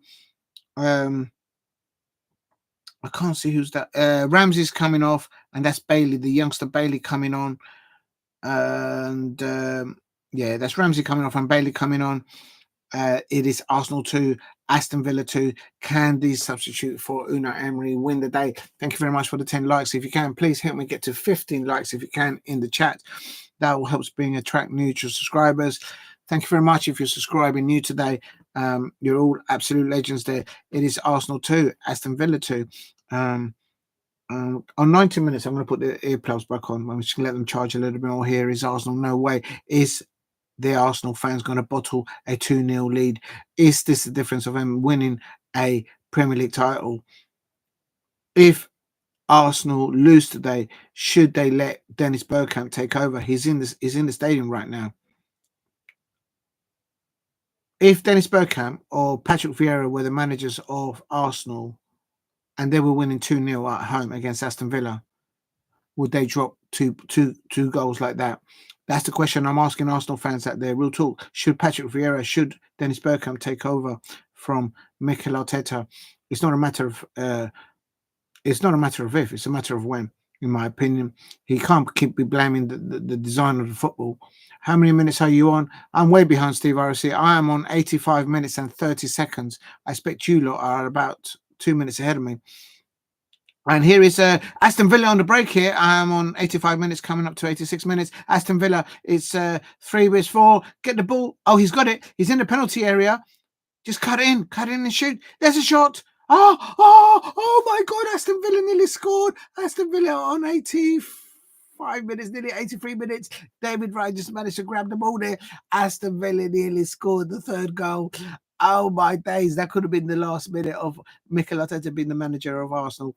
No doubt. It is still Arsenal 2, Aston Villa 2. Big up to you, Steve. How many minutes am I on? I am on 86 minutes, 11 seconds, 12 seconds, 13 seconds, 14 seconds, 15 seconds. And here's Arsenal on the ball. Here's Thomas Partey on the ball on the right-hand side, playing today as the Tottenham right back.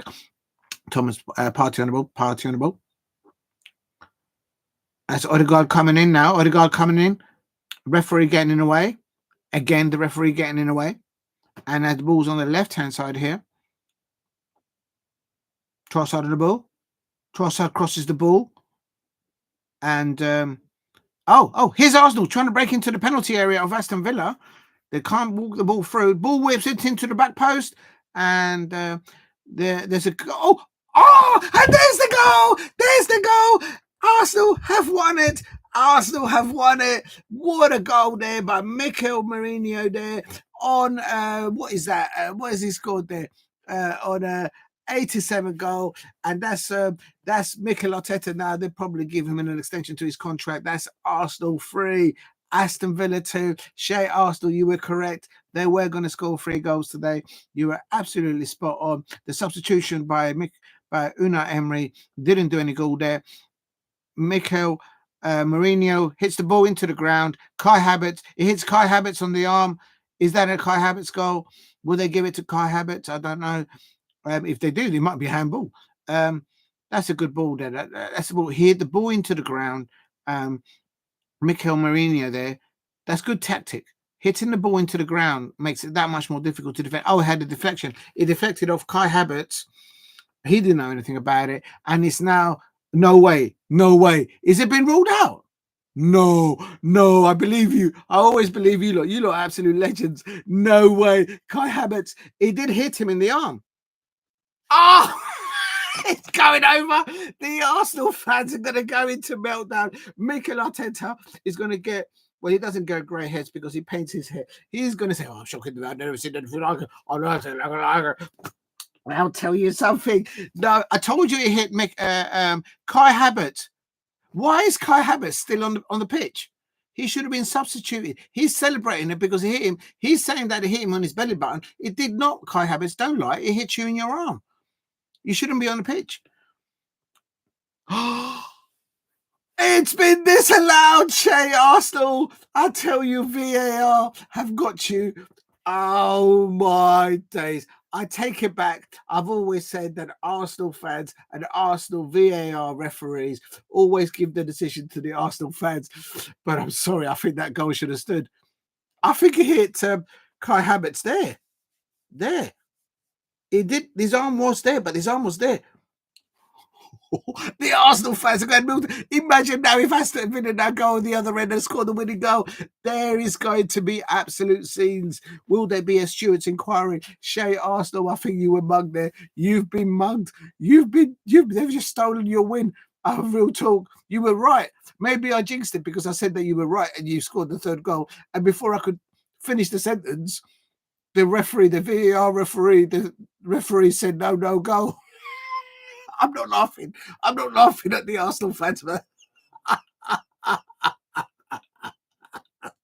I'm sorry, Arsenal fans, but I just have to say, your Gabriel Jesus scored a second goal against my Crystal Palace, where it was clearly offside. But I tell you something, you, as a neutral here, I think you've been robbed there. Aston Villa here. Imagine his Arsenal. He has to be the third goal. Oh, he's come off the post. He's come off the post. Arsenal, how did you not score the third goal? He's just gone off the post. A strong on there. What an end into this match. Minimum of 7 minutes still to play. 7 minutes of added time to be played. Arsenal just hit the woodwork after having a goal disallowed. And good save there. Oh my days, what an end to today's match. I tell you, my Crystal Palace, boom, beat West Ham United. By back here, it is Arsenal 2, Aston Villa 2. The Liverpool fans here will be wanting Arsenal to drop points. The Chelsea fans will be wanting Arsenal to drop all the points here, I expect. The Manchester City fans will want Arsenal to drop their points. The Arsenal fans will want to pick up all 3 points. They've been robbed. That's the narrative. Mikel Arteta gets escape clause out here. The narrative is going to be that penalty. Was that a penalty? Do you know what? On first view, I did see, you can hear it, you can play it back. I said, is that a penalty? Kai Havertz, it hits Kai Havertz, is that a penalty? I questioned it. But on first view, on viewing it as I first watched it live, for me, that was not a penalty. I thought it hurt. It hit Kai Havertz here, like here in the rib action. And his arm was there. So I think he hit his body. He's saying he hit his body, not his arm. But clearly, the referee has deemed that he has hit. He has to rule it out because if the ball's in the direction and it hits the arm in any way, and he actually, you know why? Because if you look at the flight of the ball, when it hits Kai Havertz in the arm or on the rib, the ball clearly deflected in big directions. VAR only works when it benefits Chelsea. Oh, listen, don't get me going, you Chelsea fans. Listen, real talk. Oh my days, here's Aston Villa on the attack here. The Aston Villa player was fouled there. Nothing given there. I tell you, this man here from Chelsea, the man saying that VAR only works when it benefits Chelsea. I don't even know why I'm reading it out. I mean, if anything, referee, that should be a corner for Aston Villa. David Raya there. Quickly rushing to get the ball. I am on 92 minutes. You lot probably are on 93 or 94 minutes. Real talk, the jamminess of Chelsea fans. Listen, you can't have Mark Gay here. You can't have Adu-Adjei. You never landed Elise. Did you? Listen, Chelsea fans. Have a look at that. Have a whiff at that. Listen, this is a Crystal Palace. You asked me if I wear the kit. This is real talk. Ooh la la. Now, Arsenal 2, Aston Villa 2. Never mind the smelly socks. Listen, that was for those jammy Chelsea fans out there. Real talk. And my thing is just locked up. Don't let me down now. Why have I been? Why you Chelsea fans have just jinxed it? I've been logged out. I'm logged back in. It is absolute settings. Let me just. Let me just get my earplugs. It is what an ending. It's still 2-2.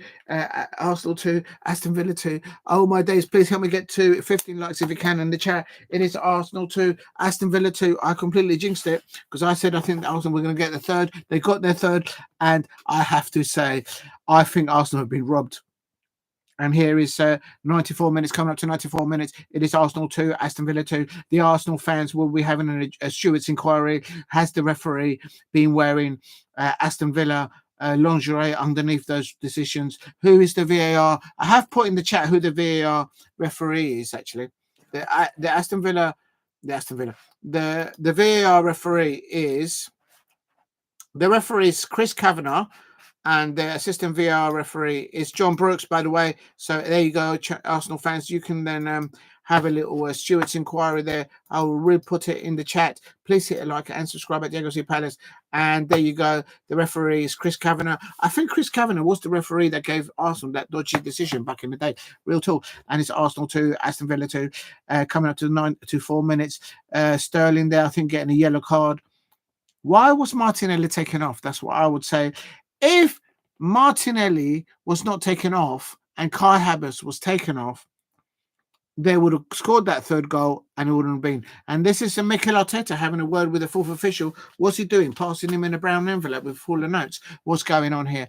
Any Arsenal fans here? I think you were robbed on that third penalty. The narrative will be Mikel Arteta should be given another year, perhaps another 2 year, because he's had a lot of injuries and he's been robbed of a penalty there against Aston Villa. The Liverpool fans will be licking their lips. The Liverpool fans will be celebrating. Big talk. The City fans would also be wanting Arsenal. I think on overall, I suppose for City fans, for Chelsea fans, as it stands, Liverpool are on 50 points. Arsenal are on 44 points. Nottingham Forest are on 41 points. Newcastle United are on 38 points. So Chelsea are below Newcastle United in 5th place. So this is a good result for Liverpool, for Nottingham Forest. I forgot Nottingham Forest. Jesus, how can I forget them? Big up to Nottingham Forest fans out there. Please hit like and subscribe at Diego C. Palace. If you're new to the channel, please help me get to 2,000 subscribers. Here is Arsenal. Oh, he's just gone wide on the right-hand side. How did he not score? Mikel Arteta there. He's on his knees and he's saying, how was that not the third goal? Trossard just puts the ball on the right-hand side. I do know of Arsenal content creators that they don't rate Trossard. He has crossed the ball to make one of the goals for Arsenal. He has to score. The Arsenal fans will be fuming watching that Trossard. Oh, it's just a whisker away from that post area. It is into 96 minutes. It is Arsenal 2, Aston Villa 2. That should have been the third goal. I haven't said that Arsenal did score that third goal, but that goal was ruled out. Kai Havertz scoring a goal, but then also denying another goal for Arsenal by handballing it. I don't think it was a handball. But because of the flight of the ball, the trajectory changed so much, and he actually did hit the thing. And could there be a last twist? We're literally in the last minute of normal time. And I have to say, is there going to be another twist there? We're playing literally, we've had the 7 minutes of normal time. Here's Arsenal on the ball. Arsenal 2, Aston Villa 2. And my stream is just looked up. Oh, no. Let's just look at that. What is it going? Oh, you little basket.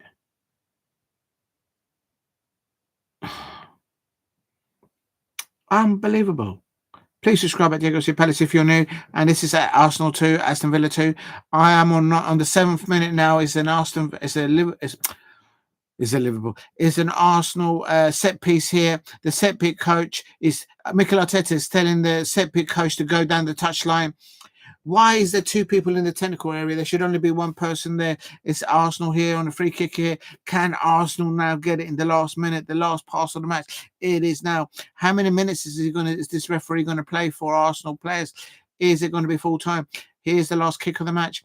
And this is Arsenal with a free kick on 98 minutes. How many minutes is this referee going to play? And it looks like it might end 2-2, or is there last twister to this match? Arsenal 2, Aston Villa 2. Cricket goes in to the back post, Martinez catches the ball and he rolls down and he holds on to that ball. And I think that might be the end of that. And you're absolutely right, ST. Thank you very much for dropping in. It is Mikel Arteta, 2 points.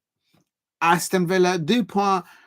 I have to ask Arsenal fans out there, have you been robbed by VAR? The VAR referee is John Brooks.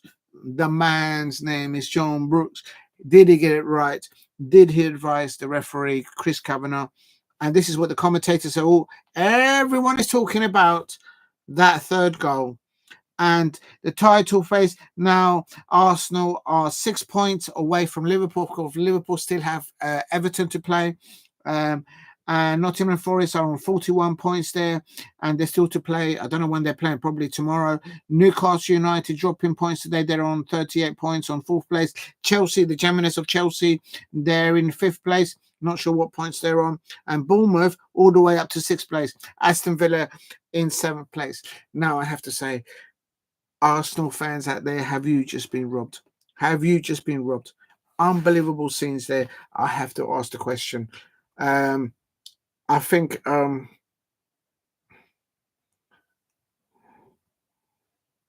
that's absolute sadness. I'm sorry, but I'm going now to the Everton Aston Villa match. And I have to ask people in the chat, do you think Arsenal were denied a win there? Were they stolen that? Have they just handed Liverpool? Has VAR just benefited Liverpool fans out there? I'm now watching the Brighton players. This is Everton women versus Aston Villa now. It's live on YouTube. It's free on YouTube. It's big up to the Barclays WSL channel on YouTube. It is free.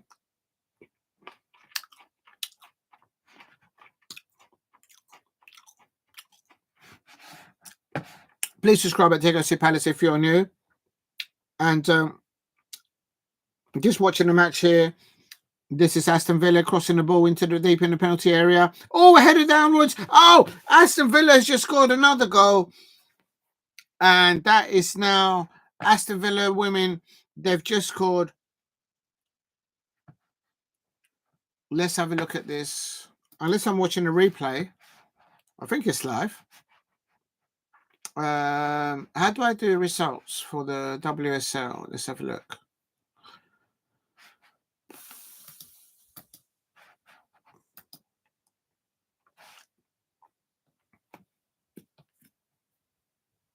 Oh, Celtic are winning 2-1. They're in extra time against Kilmarnock.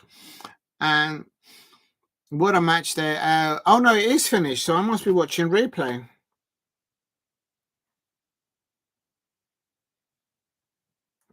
That must have been a replay. Up here, I've got Everton women as full time. Everton 1, Aston Villa 1. Oh, the Everton women pulled back. And they got a point out of that. Where is it? Oh, winner did Everton. Oh, let's have a look at the tables. Oh my God, we wanted Everton and Aston Villa. Oh, so they both picked up points. That's not good for Palace. Oh dear. But good luck to Crystal Palace women tomorrow against Arsenal women. Arsenal women are 3rd in the WSL. But that did end Everton women 1, Aston Villa 1. That was a draw there. Right. Big up to everyone in the chat. Right. The last match, which I'm going to cover. Oh my God, I'm going to quickly go down to the loo in a minute. There is another match. I don't know which one to quickly do now. Jesus, I've been over 5 hours live streaming. That's madness. But big up to everyone to get me for 10 likes. Please help me get to 15 likes. I have got to 15 likes once before. That was absolute scenes. Just trying to see the other matches. At 8 o'clock today, there's United States of America versus Venezuela. But that's a friendly. USA. USA. Oh, they've got the lineups there. Pochettino, of course, is the manager of the United States of America. Bang. I thought it was I don't know Aubameyang. Oh, no, that's not how you spell Aubameyang. I thought it was Aubameyang playing up top for United States, for the USA. Gutierrez is there. Of course, Chris Richard is not there playing in this friendly for United States of America. Oh, Matt from Crystal Palace, because they were playing today away at the London Stadium. The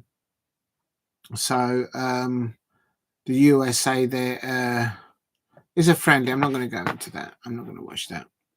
Please hit like and subscribe at Diego C. Palace. There is some other. It's Italian football, and there is. Yeah. Now, I don't know whether to cover Getafe versus Barcelona, which kicks off in about half an hour, or to cover Atalanta, which kicks off in 15 minutes, and Napoli. Let's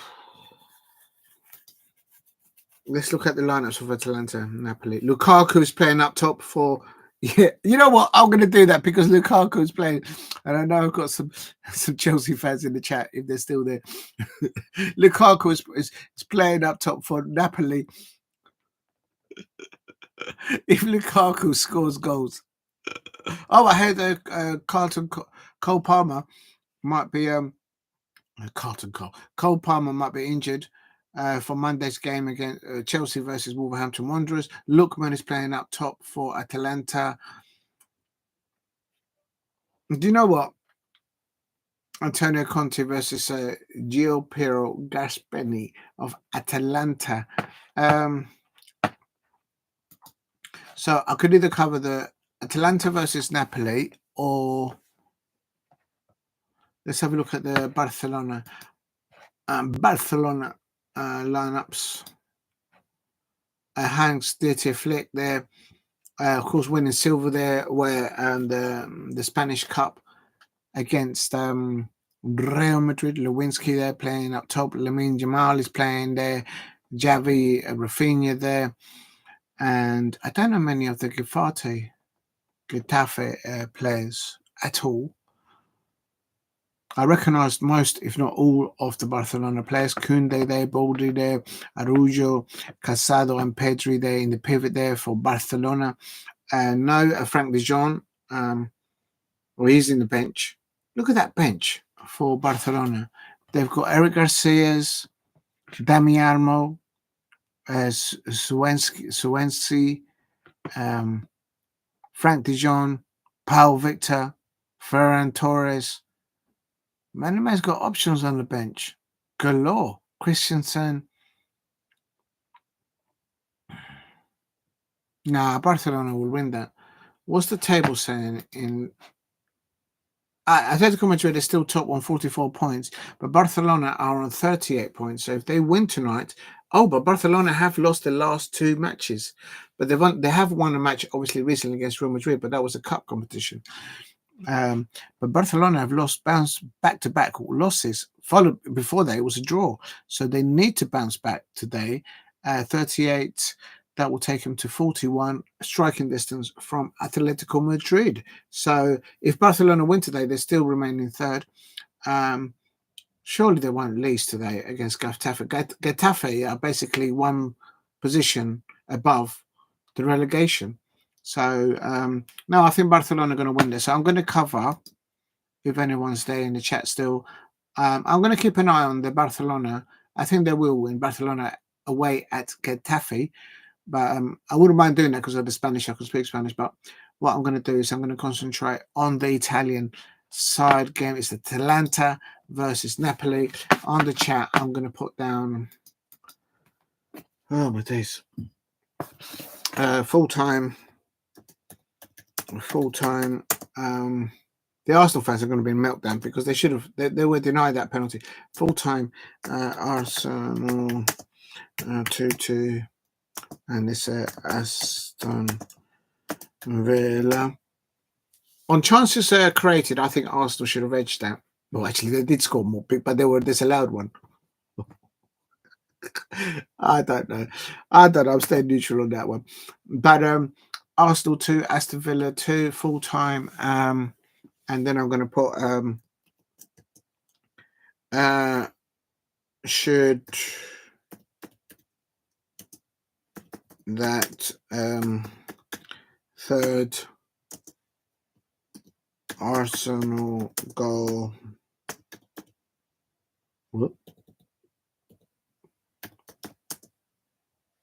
have stood?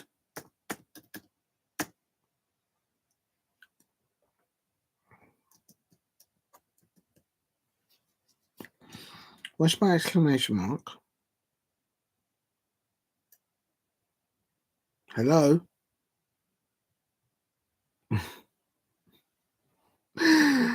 Oh, give me strength.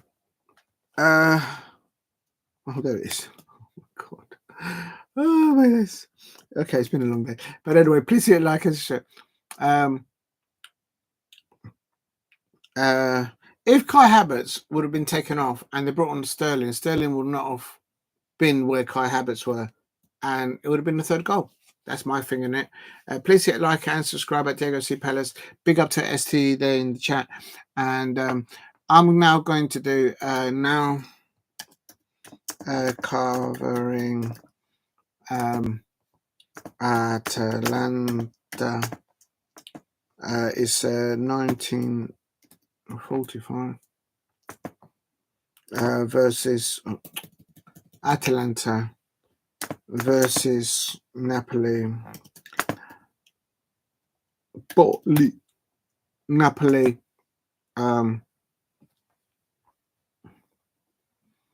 It's okay, watch along. And so if you can help me get to 15 likes. Unlucky there. Well, I don't know. Unlucky. I don't know. I mean, to me, I think Arsenal. I think that third goal should have stood for Arsenal. I'm not biased either way with Arsenal with that. I wouldn't have taken Martinelli off if I was the Arsenal manager. I have a question for Arsenal fans. Should that penalty or been taken away from that penalty? Should that third goal been taken away from you? And also, what's his name? Dennis Bergkamp was in the stand there, sitting not far from Tuchel. Should Dennis Bergkamp be the manager of Arsenal now? Watch along. Now, Karen, watch along. I'm going to put on here. Kick off 1945. That's going to kick off in 5 minutes. But I'm just going to tell it. Just popping to the toilet. We'll be back in a moment.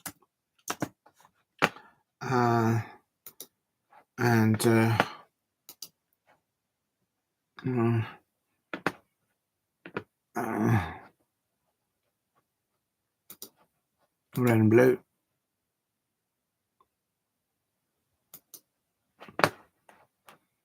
There you go. I'm just going to the gents. And I'll do the lineups. I'll find it. Oh, man. Lineups are announcing the players are warming up. Why don't you put it on the damn thing so I can see it? Oh, man. All right, I'll do the lineups in a minute. Lookman is playing for Atalanta. Actually, you know what? Before I do finalize that, let me just see if I can log on. Arsenal fans are losing it on YouTube and on all social media right now. Were they robbed? They can't complain. We had a goal that went against us, and quite frankly, your Gabriel Jesus was offside against us in the League Cup, the second goal that he scored, and we just got on with it. So you guys can't complain about this. But then I suppose you're trying to get a Premier League title. For me, as an outsider looking into that match, I think that third goal should have stood. I think it hit Kai Havertz here. His arm was there, but I think the ball bounced off his sort of rib cage. For somehow the referee said no, the ball changed trajectory offline, and it hit the arm of the player, and then he went into the goal. So now, had he not hit Kai Havertz, I think it would have gone. It could have been a goal, most probably. The keeper might have had it covered, but it was deflected. He was going towards it, so he might have saved it. But I have to say, why did Arteta take off Martinelli? He should have taken off Kai Havertz. He wouldn't have been there. He doesn't know where to be, and he's in the wrong place, and he's just denied his team at the 3 points. Right, let me just have a look at this. Please hit a like and subscribe at Diego C. Palace if you are new. And I'm just going to quickly go to the toilet, and it's going to start now, Atalanta, but I need to go to the toilet first. And I'm going to see. So where is it? Atalanta. Let me have a look.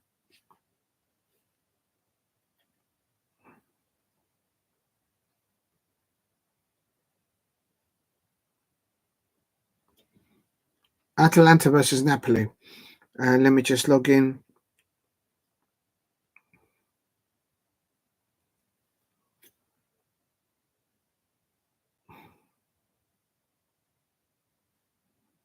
Oh no, it's not on there. Oh my days, are you mad? I might have to change that.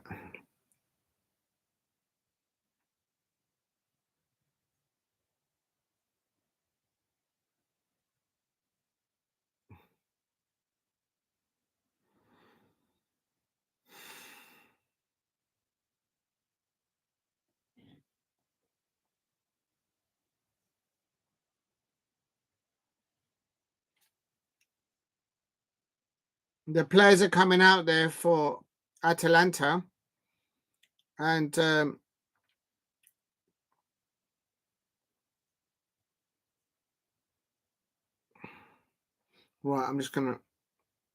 I'll come back to that. I need to go to the toilet. I need to go to the toilet.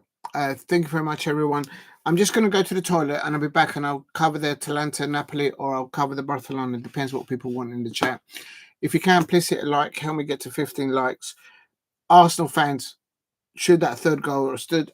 I think you were robbed, but I don't know. I think they should have stood, but I don't understand why your manager, Mikel Arteta, substituted Martinelli and brought on... no, I understand why he brought on Sterling, but he should have took off Kai Havertz, in my opinion. Had he done that, Kai Havertz wouldn't have been where he was, and that third goal would have gone in. Well, the goalkeeper was going the right direction with the ball until Kai Havertz intervened with it, but it is what it is. Please help me get to 15 likes if you can in the chat. I'm just going to go to the toilet, and I'll be back in about 5 minutes. The match of Atalanta versus Napoli is about to kick off. I just going... Oh, it's kicked off. It's 2 minutes into the match already. I'm just going to the toilet. I'll be back in a minute. Oh, my legs have gone to sleep. Oh, my legs. Oh, be back in a tick.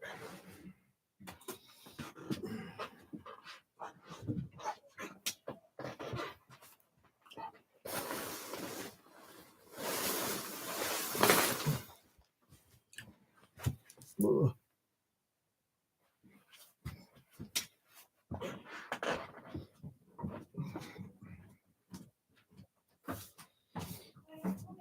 Me está yendo bien. Ay, mami, te está haciendo frío que el cuarto está bien caliente. Are you warm? Haz un poquito de ejercicio ahí, pero estoy moviéndome de arriba. ¿Me está yendo bien?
Yeah, abuelita, don't throw anything away.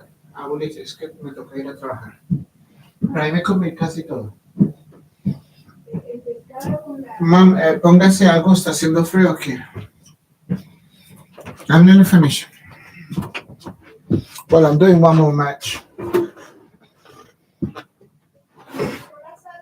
Yes, very nice, thanks. Yes, it was very nice. All right. See you later.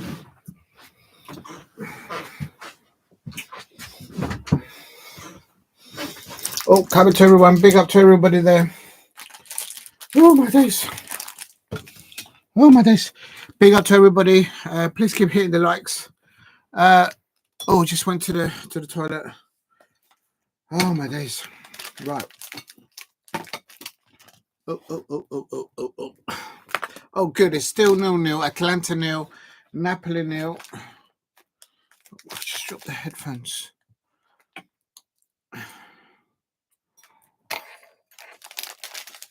I hope you're all still okay there. What an ending to that, to the Premier League fixtures there. Of course, he ended Arsenal 2, Aston Villa 2. Earlier doors, it also ended... I better not show that. I don't know if I'm allowed to show it. I don't even know what I'm doing. How do I do this? Go to scores and fixtures, I suppose. Of course, he ended West Ham United 0, Crystal Palace 2. Boom. Mateta's in the room. Mateta scoring 2 goals there. Of course, who else? Ebrieze on the first goal. A lovely finger-licking, sweet pass there by Ebrieze to President-elect Monsieur Jean-Philippe Mateta. And PSG, you can't have Jean-Philippe Mateta. I'm in hearing whispers. Real talk there. And if you know, you know. Right, let me just put my biscuits here. Time for biscuit time. Anyone remember Sesame Street, the Cookie Monster, the Biscuit Monster? I'm just getting stuck into my biscuits there. And oh my God. He ended Arsenal 2, Aston Villa 2, West Ham United 0, Crystal Palace 2. Boom. Mateta's in the room. Leicester City 0, Fulham 2, Brentford 0, Liverpool 2, and the 12:30 kickoff he ended Newcastle United 1, Bournemouth 4. I'll do the Premier League table later on. I'm just going to go back into we're still Atalanta 0, Napoli 0 on 8 minutes there. I'll try and do the lineups in a minute. And what are you doing, man? Okay, it's just doing some madness, this thing now. Oh. Okay, so that one's got the score lines, but I need to have the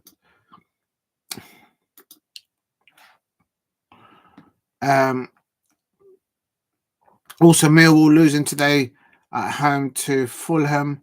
They scored an own goal. It's just been a perfect day. Literally brilliant. And Crystal Palace signed Romain Eze from Millwall. Congratulations to Romain Eze. He was watching at the London Stadium, sitting next to Mark Bright, the Crystal Palace legend, and he was there watching the Crystal Palace players win 2-0 away at the London Stadium. And also we signed the new women's striker, Clarissa, Canadian international striker for it's going to kick off as well. Getafe versus Barcelona. That's 8 p.m. kickoff. And Atalanta versus Napoli is still there. So what I'm going to do is I'm going to leave it there at that. Okay. If there's anyone in the chat, please hit a like and subscribe at Diego C. Palace. Now doing the Atalanta versus Napoli. Oh my days, what a day. Oh.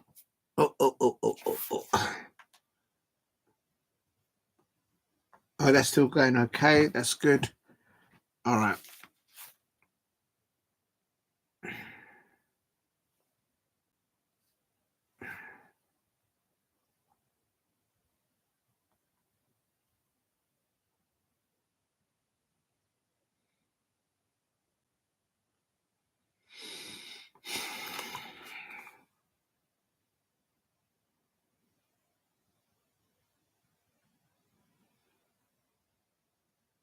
I'm just trying to log into the Atalanta Napoli. Just bear with me.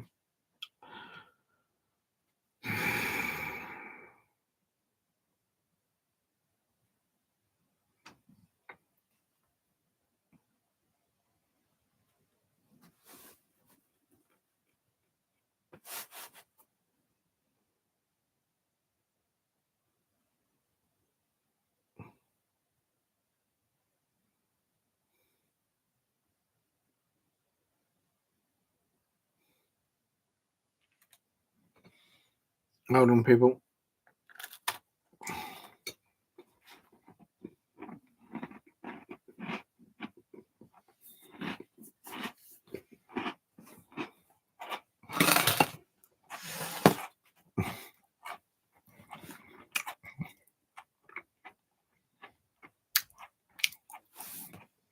Well, if I can't watch it, I'm going to have to do the Barcelona one.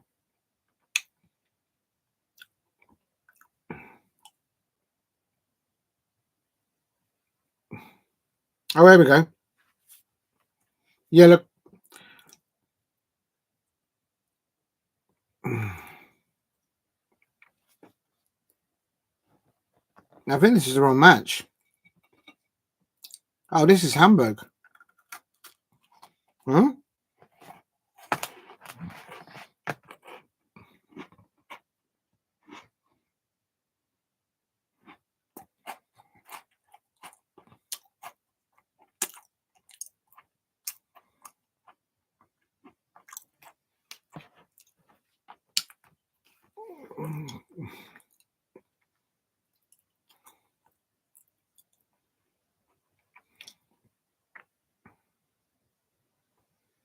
I'm not having any joy logging into the Atalanta, so I'm going to have to do the Barcelona, people. Sorry, guys. Who is it? Getafe versus Barcelona. Barcelona. Hold on. Let me just. Oh my god. Let me just practice. My back is killing me.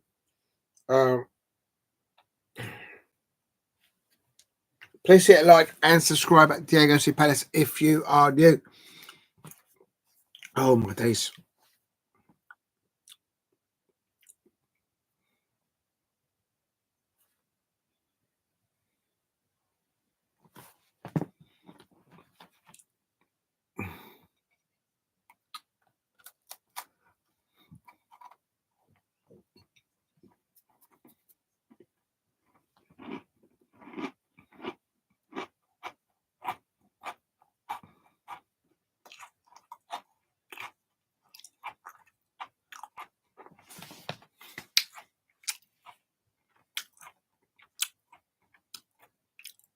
Now, I'm going to have to do the Barcelona game.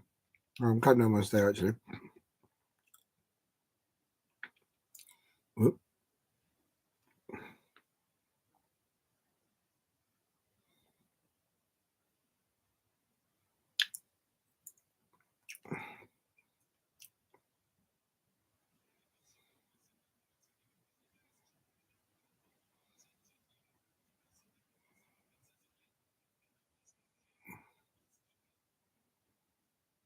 Let's see what we can get here. Please hit a like and subscribe at Diego C. Palace. Oh, shoot.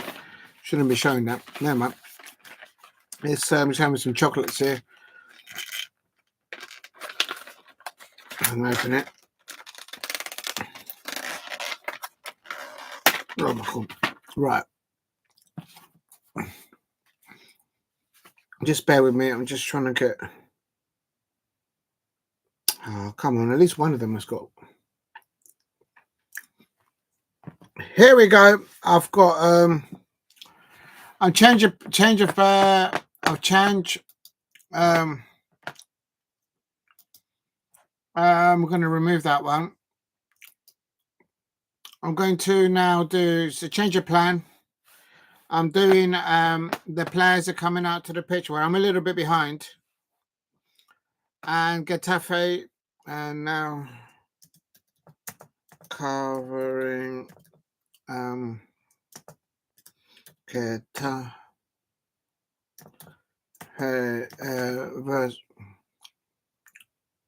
versus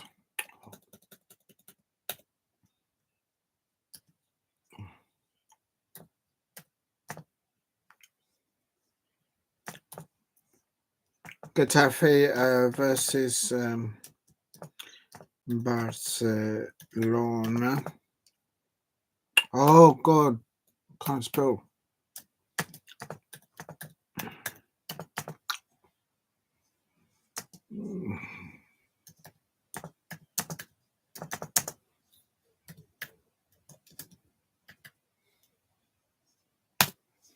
Right, there we go. I've just put it in the chat if anyone's interested in now covering Getafe versus Barcelona.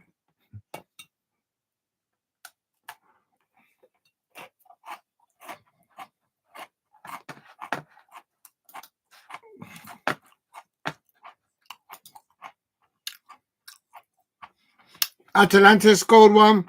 Rees-Dottin scoring on 16 minutes for Atalanta, and for Getafe for Barcelona.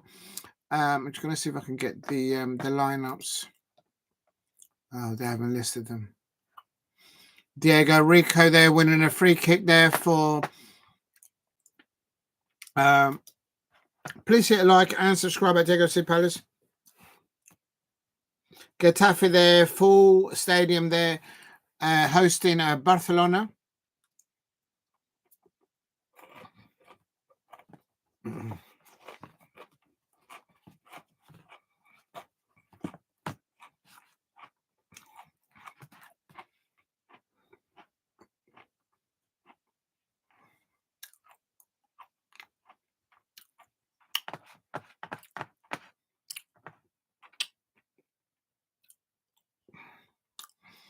I'm going to change the.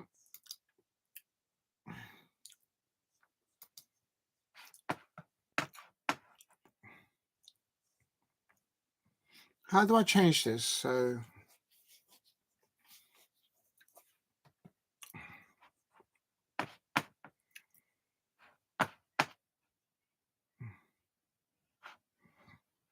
Oh.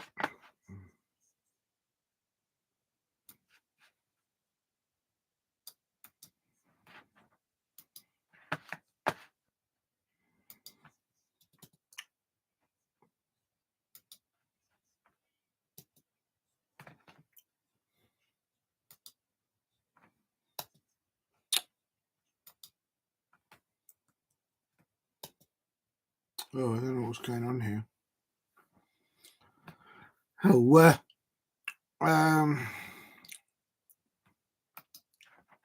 me do here this. Oh, here we go. And oh, I see.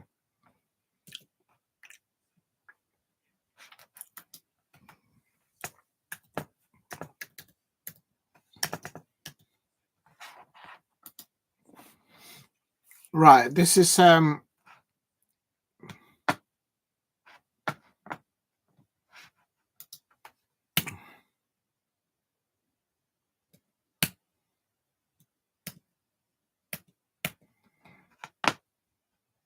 going to put on here. This is Getafe versus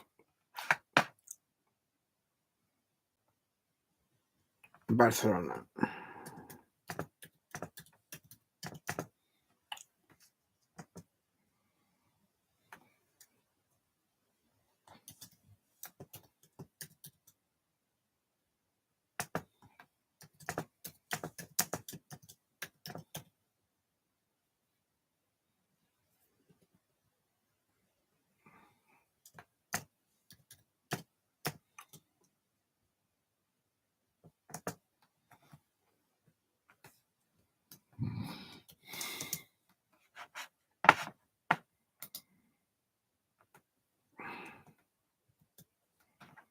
Right, I'm going to save that there, so if anyone wants to watch it. But let's just tune into it. I've logged myself out. Please hit a like and subscribe at Diego C. Palace. This is Barcelona against Getafe. It's a strong side by Barcelona. Lewinsky up, Lewandowski up top, of course, for Barcelona. Lamine Yamal playing. Gavi, Rafinha for Barcelona. I can't get this to work. What's going on, man? If it keeps fighting me, I'm going to have to stop. Because I'm a little bit tired and I just don't want to fight with this, to be honest. Please hit a like and subscribe at Diego C. Palace. And this is Jamal there crossing the ball in. Lamine Yamal passing the ball inwards.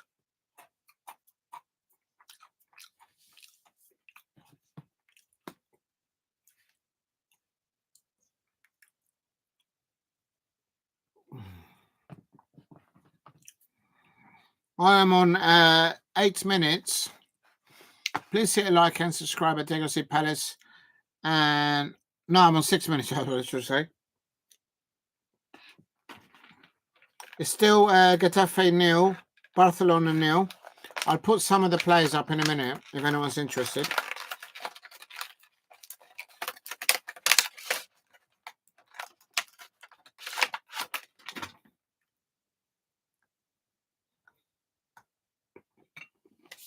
Oh!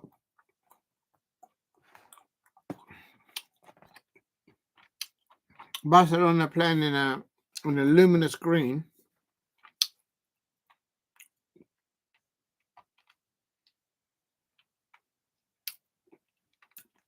Getafe's home colours are blue, like Everton blue or Chelsea blue. And nearly Getafe, they're scoring an own goal. Good ball in there by Rafinha of Barcelona. Is Rafinha the captain? No, Araujo is the captain today for Barcelona. Please hit a like and subscribe at Diego C. Palace. And just going to do the players. I'm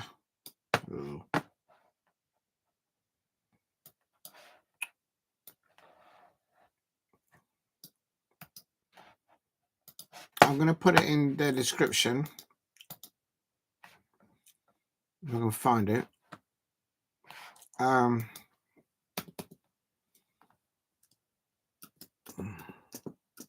Getafe. If you're new to the channel, please subscribe at Diego C. Palace.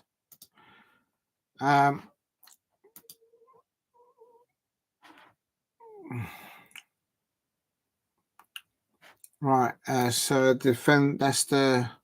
I'm only going to put the starting lineup, so I'm not going to put the substitutions for Getafe. And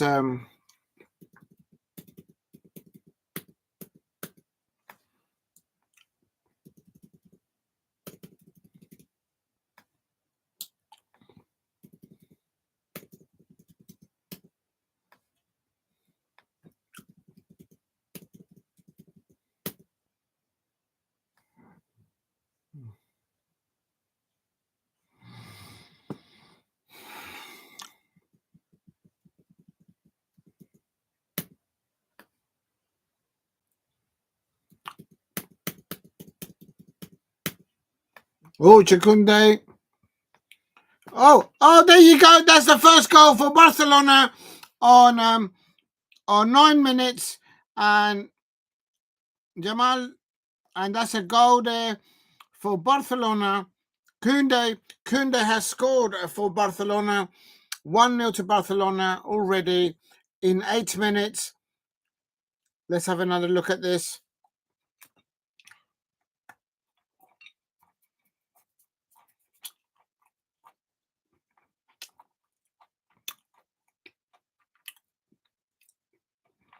Let's have a look.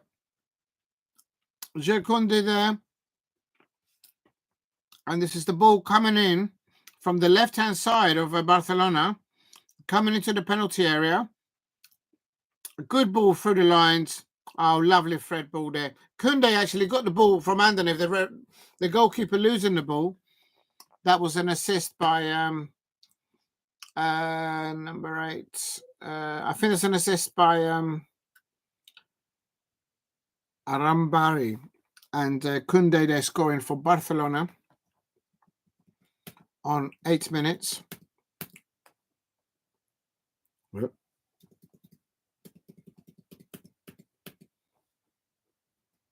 The left back for Getafe is a player called Diego Rico. Would you believe it? Right, there you go. That's the lineup for Getafe. But they're losing 1-0 now. And is it going to be ruled out? I don't think it'll be ruled out. I think that's a goal. It is now. Right, I'm going to put the lineups of Getafe there on the lineup.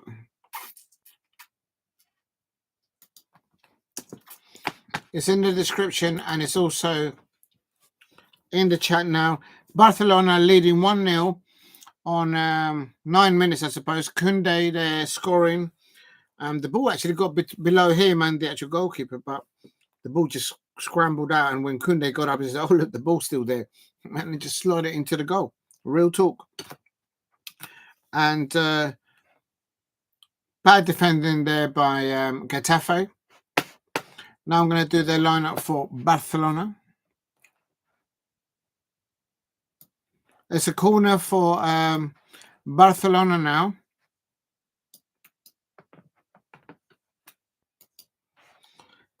On 11 minutes, there's a corner coming in for Barcelona. They're very short, these players. In comparison to the players playing the matches that I saw in the Premier League today, they look very short. In height, I'm talking about height, stature.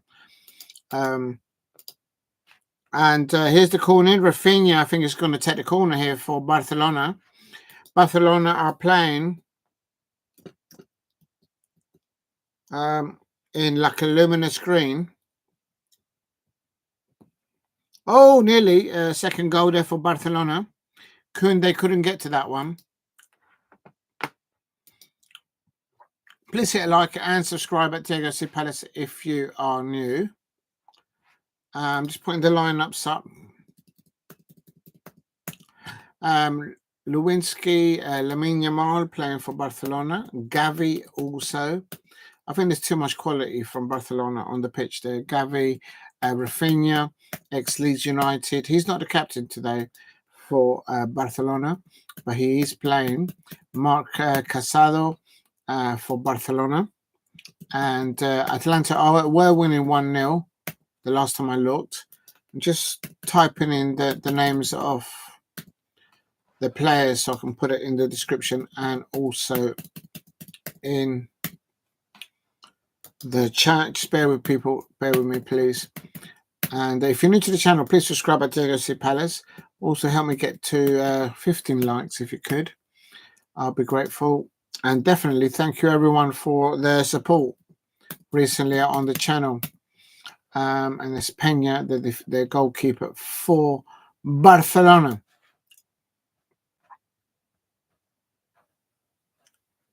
This is Barcelona. Copy. Right, that's Barcelona.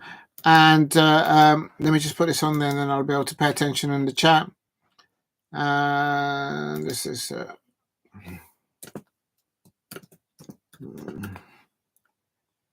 Barcelona.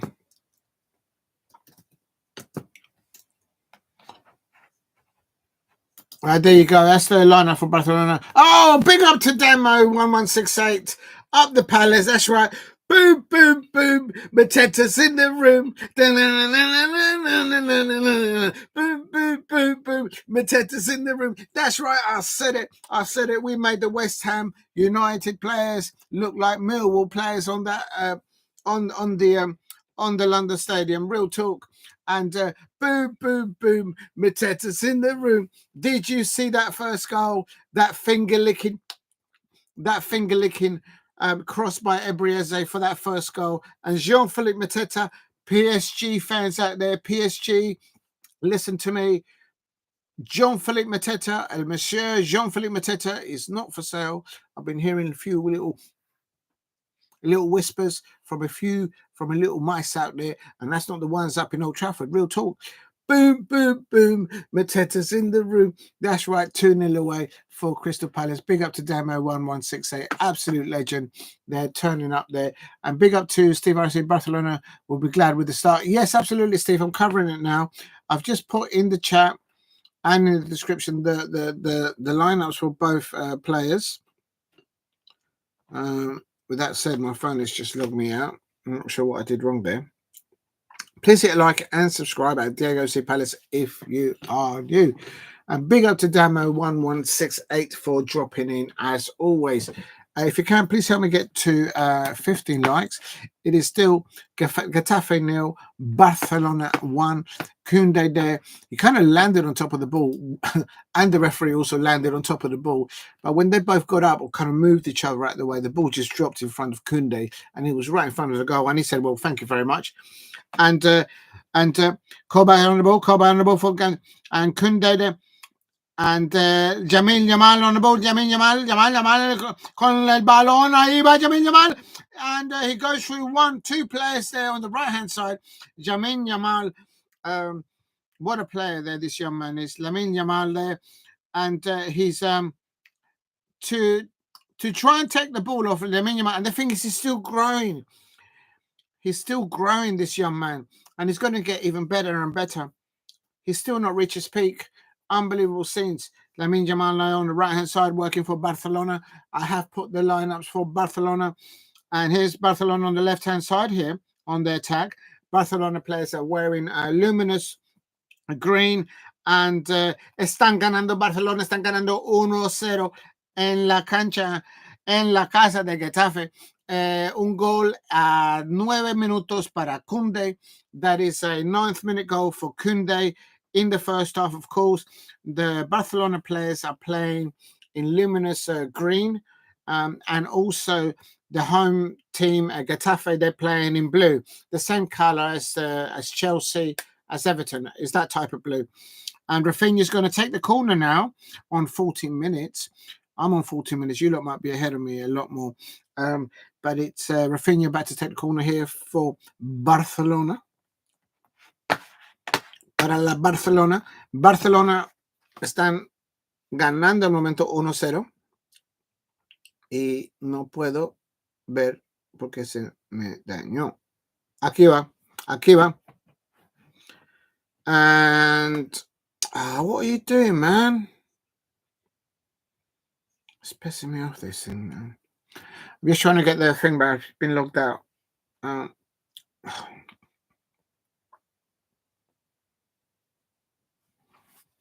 Here we go.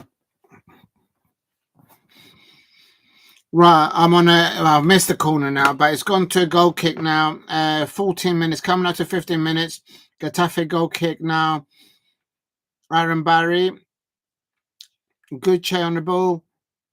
Now,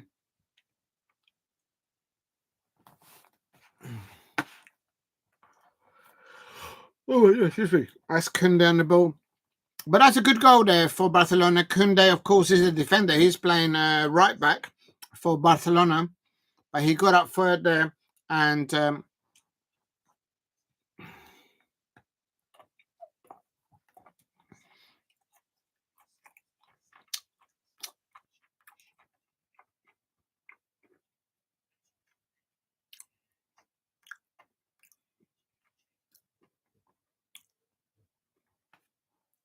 this thing keeps on looking up. I don't know if anyone can hear me and see me all right. Just having problems here with the communication here for the match. Here we go. Getafe still 0, Barcelona 1 on 90 minutes. Ball played back to Koundé on the right-hand side. Getafe trying to press high, not letting Barcelona to play the ball out with possession. The possession at the moment is Barcelona 83% to 17% to Getafe. That's telling you something there. The levels of difference between these two squad in depths.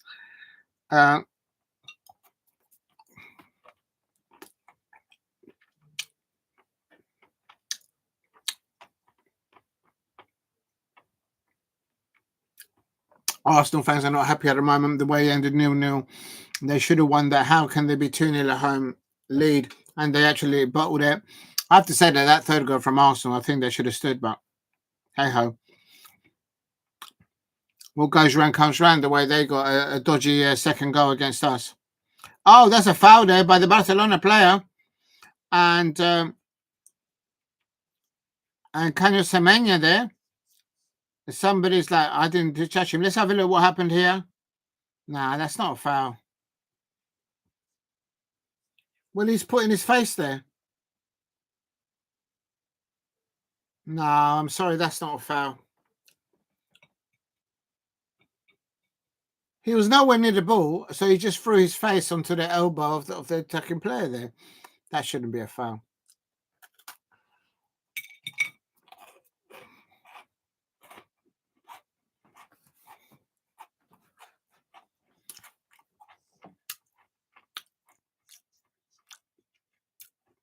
The Getafe player saying that he got hit in the face. Yes, he got hit in the face, but he moved his face into the elbow of the player. And this is Barcelona now defending.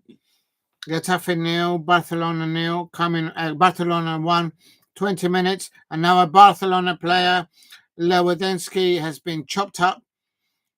Lewandowski has just been fouled in the Barcelona half. So he's playing quite deep. Yeah, that's a push in the back.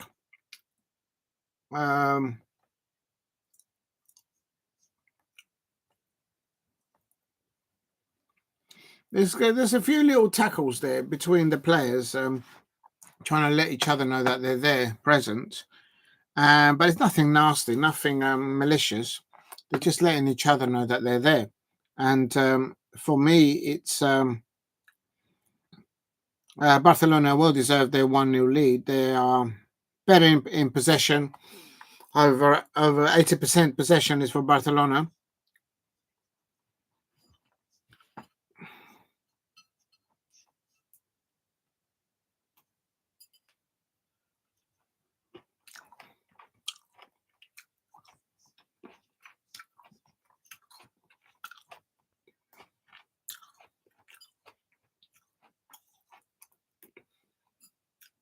Please subscribe at Diego Palace if you are new.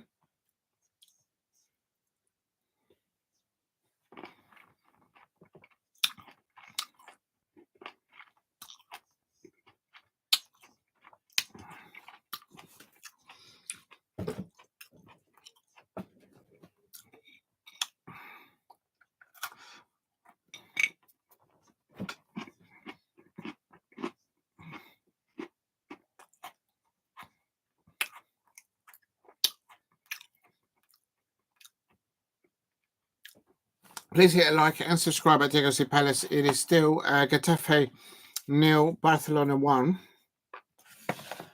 This is really annoying me. I might not go through the whole half on this because I can listen to it and then it just stops. Not sure why it keeps logging me out. But it's a little bit annoying because I can't see the... Let's have a look at the other match. Let me have a look at the other match.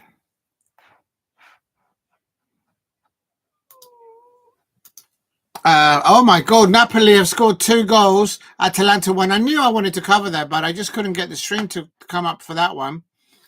Atalanta versus Napoli. And let me see if I can get that back up. Oh, I knew that would have more goals. McTominay has scored for Napoli. He's left Barcelona and Manchester United, and McTominay has just scored for Napoli. Napoli.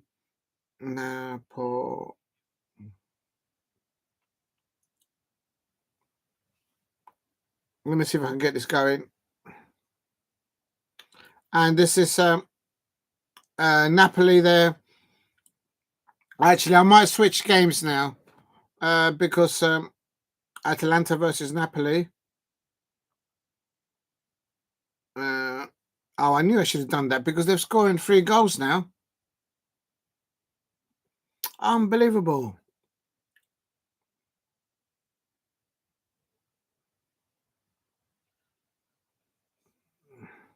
Right, there we go. That is I don't know which match to cover. Should I cover the I'm going to go back to the Italian side. I'm going to now cover it's all kicking off now. There is players on the pitch now falling over. Napoli are winning 2-1 away at Atalanta.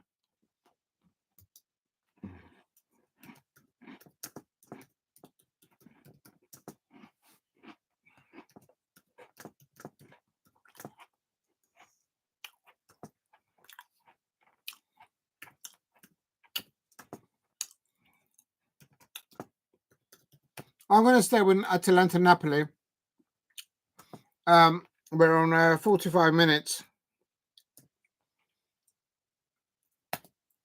I'm going to have to change the description now. Oh, my days.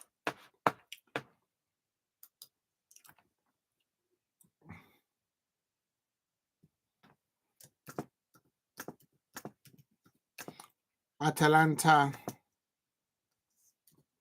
versus Napoli.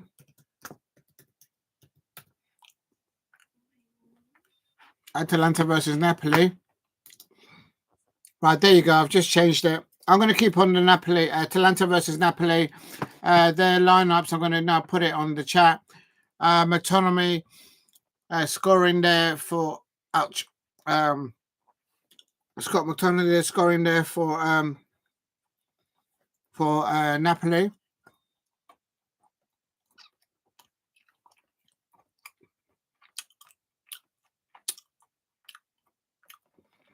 Scott McTominay is scoring goals for Napoli, and Napoli are going to win the Serie A. I mean, that's telling you. And he left Manchester United. He left the mice behind. Unbelievable.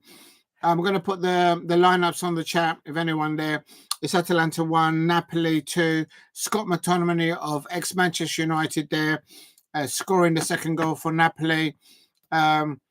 He's clearly not missing playing for Manchester United and the mice.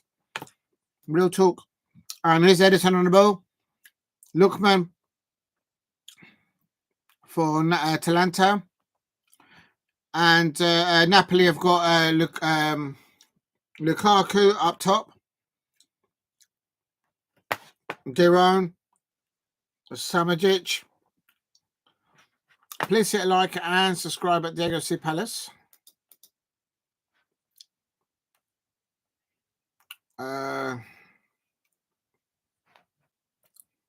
Oh, that's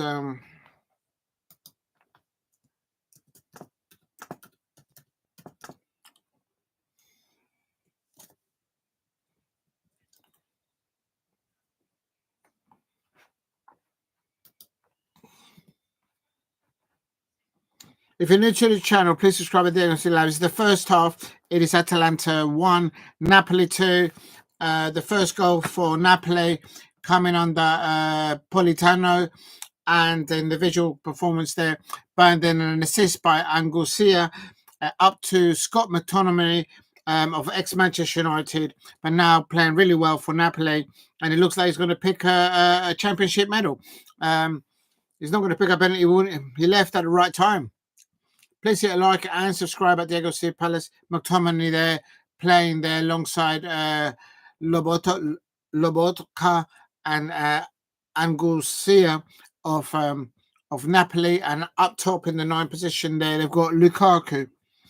And of course Chelsea fans there will know Lukaku from back in the day. Please hit a like and subscribe at Diego C. Palace, and if you can help me get to 15 likes. And that's offside. And there goes the halftime whistle. It is Atalanta 1, Napoli 2. That is an 8 p.m. kickoff. And now covering Atalanta. So what I'm going to do now quickly is I'm going to do the the lineups for first of all, this is Atalanta, and then I'll put it in the chat. McTominay, Scott McTominay there. The difference between Atalanta and McTominay's 5th goal of the Serie A season, and Conte there. Conte, the happiest coach.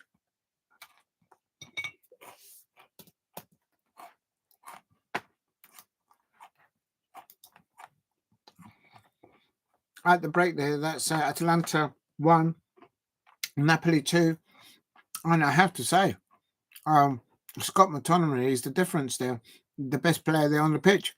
Manchester United fans out there, why did you let go of Scott McTominay?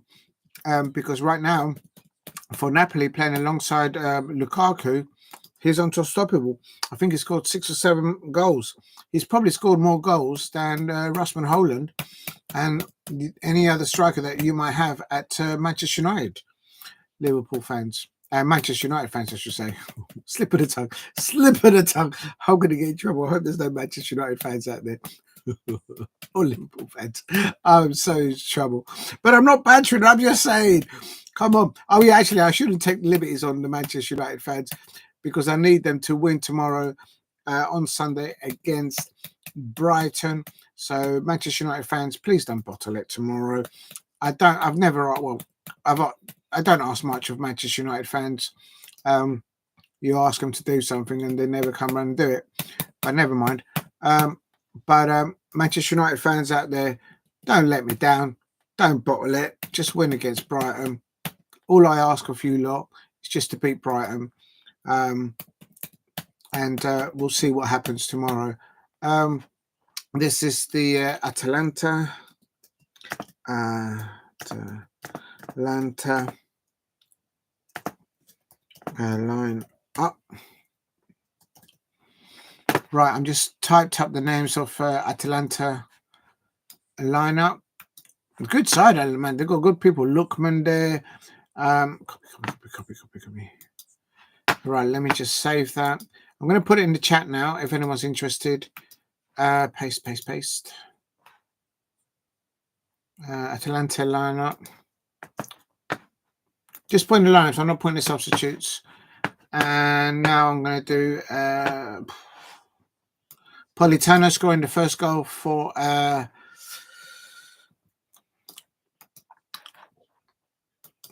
Napoli, and McTominay scoring the second goal there for Napoli. Of course, the manager for Napoli is Antonio Conte, and I think that will take them to the top of the Serie A. And they're just showing replays there. Please hit a like and subscribe at Diego C. Palace. I'm just putting the lineups of both. Right, that was Atalanta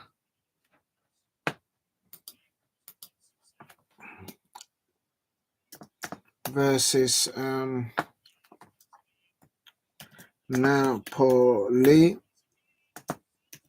Line up.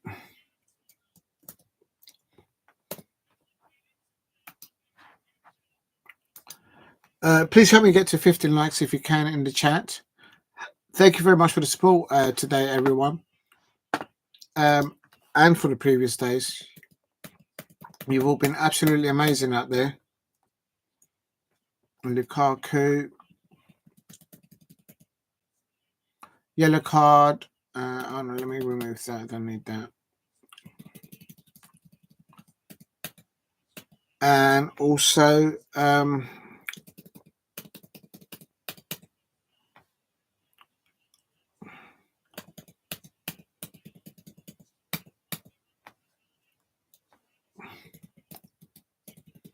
that's Scott McTominay scoring the second goal there for Napoli.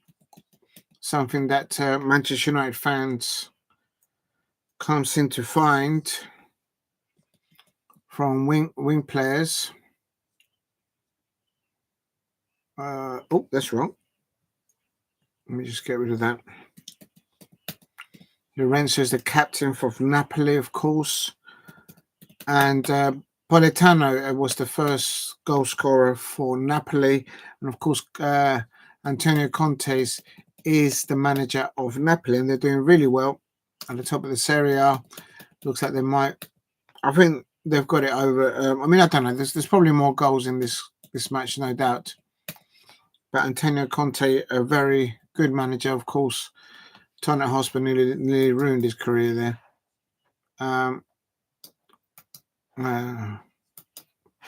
Right, just saving it there. And then this is the lineup for Napoli. Napoli lineup.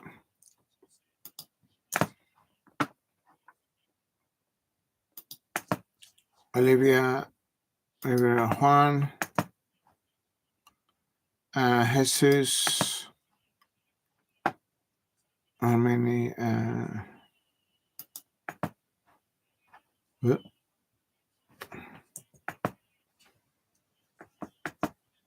G. Di Lorenzo is the captain, Dominique, captain Scott McTominay. Also you got Look.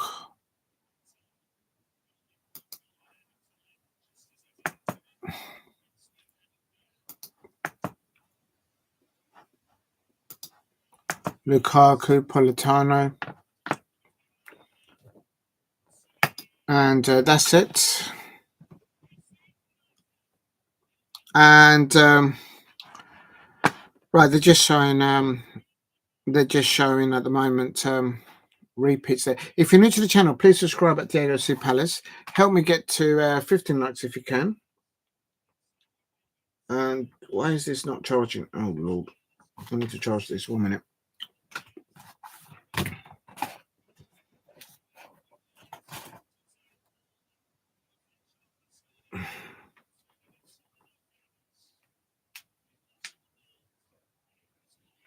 That's better. That's charging now. Oh.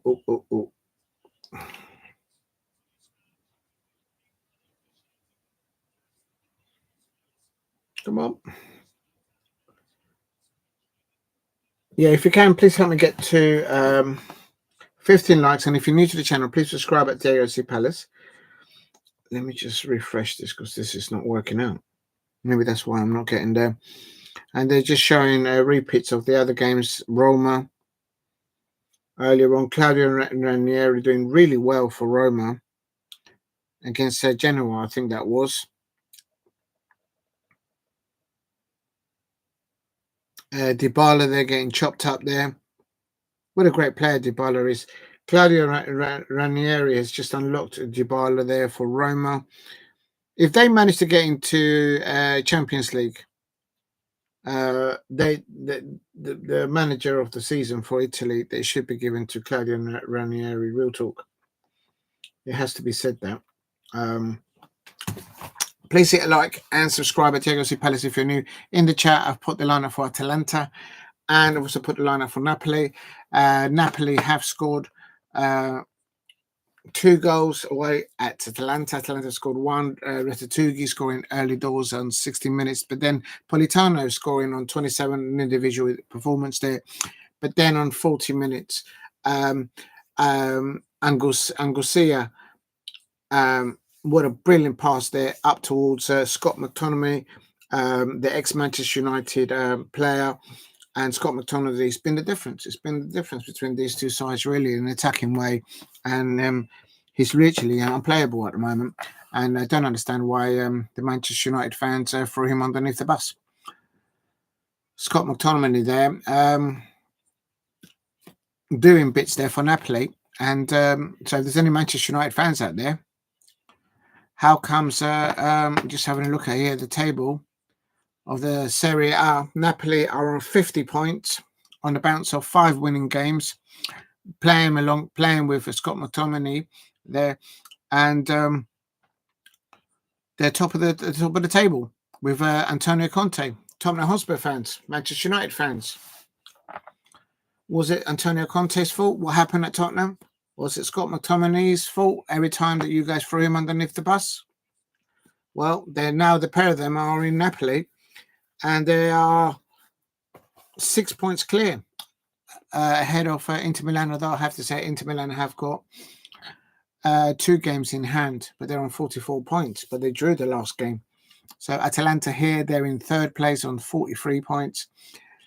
Same games played as Napoli. So this is very important for Napoli to grab these 3 points against Atalanta, who very early on Serie A were leading by a mile, but they just made a mistake. Also, I can say that Roma are up into 9th place, and they are on 27 points. They're in a shouting. They're 2 games away into reaching 6th place. If they get into Europe, man, Claudio Ranieri, you got to respect that. You got to respect that. Real talk. It is still half time. They're just waiting for. They're doing adverts at the moment. Actually, why do they do these adverts? I'm going to charge the headphone sets, but the thing is, when you do that, I tend to lose the. Oh. There it is, just playing along. Please keep hitting the likes and subscribe at Diego C. Palace. Earlier on, I did a watch along for Crystal Palace. They won away at West Ham United, winning 2-0. Jean-Philippe Mateta, 2 goals. The first one assisted by Adu-Adjei. Beautiful pass there by Adu-Adjei. The link-up play between Adu-Adjei and Jean-Philippe Mateta, who I'm hearing whispers that there might be some PSG fans wanting to have a little nibble at it. Well, he's not for sale. All right. We're not losing our best players in January. Fed up with teams coming in and trying to get our best players. The players are settled. They're happy with what they're doing. Even Trevor Chabala, who's had to be loaned back to Chelsea, had to seek reassurances from the sporting director of Chelsea, not the manager. Maresca comes across as somebody a bit arrogant. He's like, I've got so many players, so, I can't field anyone. And he's like dismissing himself. He's like, oh no, I didn't loan out Trevor Chabala. Of course he did. It was a decision that he made. He didn't want Trevor Chabala at the beginning of the season, so he let him go on loan to Crystal Palace. It was his decision as the manager.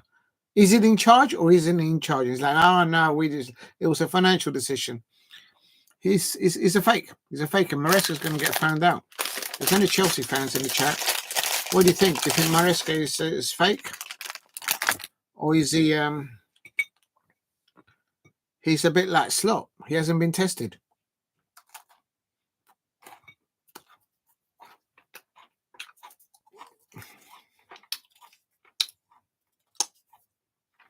The moment that I started to doubt, I was an outsider looking in at Enzo Maresca, the Chelsea coach manager, was a few weeks ago. He started talking about his ex-players where he used to manage it, their strikers, and at the same time the likes of Nkuku, Nicholas Jackson.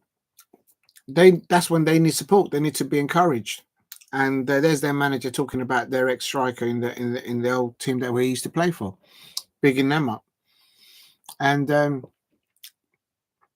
Maresca will not survive, will not be able to do what Oliver Glasner's had to do, like, for example, Crystal Palace, where you have to build a method of playing, introduce it to the squad in depth, and get the squad in depth to respond to it. With some managers that just want it easy, like Arnold Slot and Maresca, they've got a carte of quality players. Make no mistake about it. I'm not dishing the players at Liverpool or at Chelsea, but their managers have not had to build anything. They've not even had to put the little bricks together. It's been done for them. It is still here, Atalanta 1, Napoli 2. And it is, if you're new to the channel, please hit a like and subscribe. Just going to do this last match. It is, the players are in the tunnel. They're about to come out. It's Atalanta 1, Napoli 2. First goal went to Atalanta, Retatughi. And then the equaliser was Politano for Napoli. And the second goal for Napoli, completely taking it to a different level, is Scott McTominay. He's absolutely brilliant under... There, the camera's on there for Scott McTominay, and he's actually doing bits out there. He's been the difference, and that's why Napoli are top of the Serie A. Conte there. Tottenham Hotspur fans, Manchester United fans, are you still blaming Conte? Are you still blaming Scott McTominay and Manchester United fans? Well, look what the pair of them are doing there. They're doing absolute bits there, and they're top of the Serie A, although Inter have got games in hand. Scott McTominay goal there, absolutely well taken there, and it's clearly something that Manchester United fans haven't got at the moment, and that's consistency in winning games, and that's why Napoli are top of the Serie A. I'll say no more. That's got McTominay there.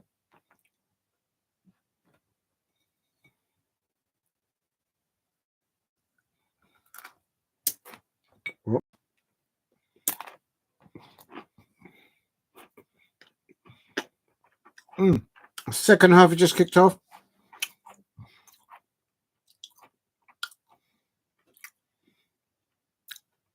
Player of the match of the well for me is Scott McTominay. I put the lineups there. They've got Lobotka there, Angusea, Romelu Lukaku playing for Napoli. In effect, Scott McTominay is actually scoring the goals better than Lukaku. That's telling you something. And this is what I would say to Manchester United players: if the fans keep throwing you underneath the bus, just do what Scott McTominay's done. Go to Italy and win a championship. You'll be loved, you'll be respected, and when you don't play well, they will remind you, but they will push you towards greater things, and then you win championships. Look what Scott McTominay's doing it, and it's not a one-off performance by Scott McTominay and Antonio Conte has seen the potential of Scott McTominay. All the time that I remember seeing or hearing the Manchester United fans is just throwing Scott McTominay underneath the bus. Well, there he is now with Conte. Tottenham Hotspur fans blaming Conte. Well, look what he's done there. Do you remember Tuchel and Conte giving each other the handshake? These two didn't see eye to eye with each other back in the day.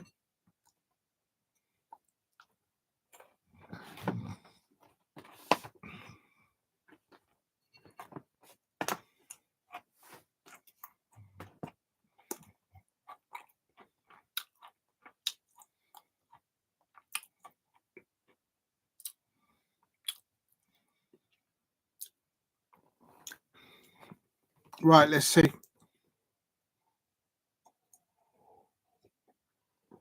Please subscribe at Diego Palace if you are new. And it's Atalanta 1, Napoli 2. And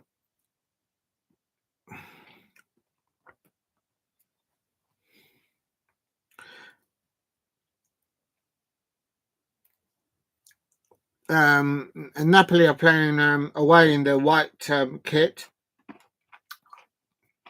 And here they come again.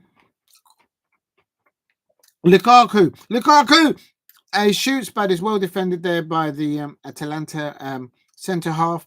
And Lukaku should have crossed the ball. He had a player to his left-hand side. Maybe that's why Jamie Chelsea got rid of him. Real talk. Oh, let me just get my heads. Oh, good defending there by oh my god. Let me just log on here. Please hit like and subscribe at Diego Palace if you are new. It is still Atalanta 1, Napoli 2. And 5 Napoli players against 3 of Atalanta. So that's the kind of attacking play by Samadjic. With the ball on the right-hand side now. A ball goes into the penalty area. Away. Edison for Atalanta. Galvini on the left-hand side now. Let's see what they can do with this Atalanta. They're trying to walk the ball through. Ederson for Atalanta. No. And that was...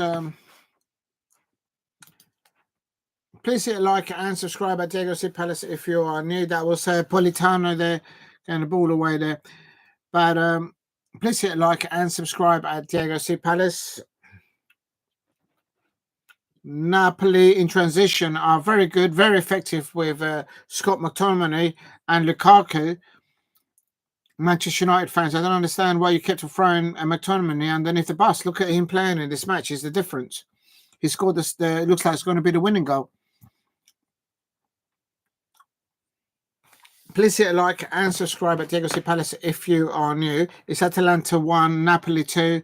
Antonio Conte, manager of Napoli there, absolutely blitzing the Serie A with players like the likes of Lukaku and Scott McTominay.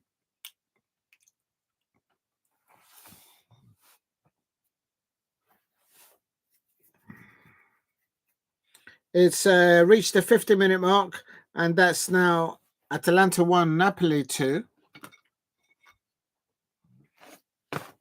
Nope.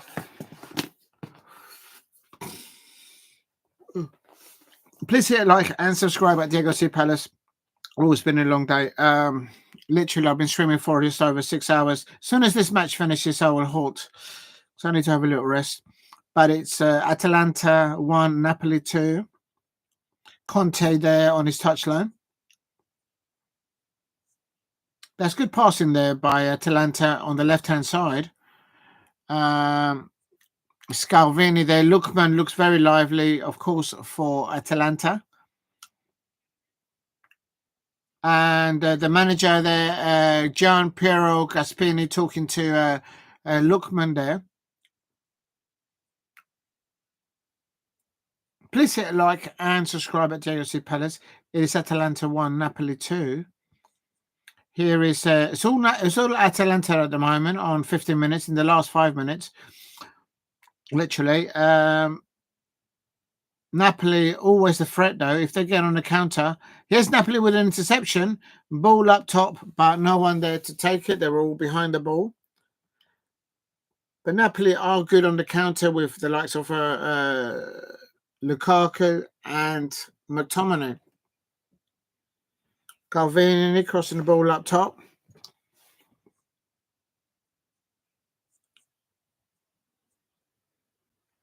Is Ederson on the ball for Atalanta. McTominay there standing his ground in, not letting him pass. He had to pass wide. Good presence on the ball, off the ball by Scott McTominay. Please hit a like and subscribe at Diego C. Palace. It's Atalanta 1, Napoli 2. Did I change the description? I think I did. Atalanta versus Napoli live.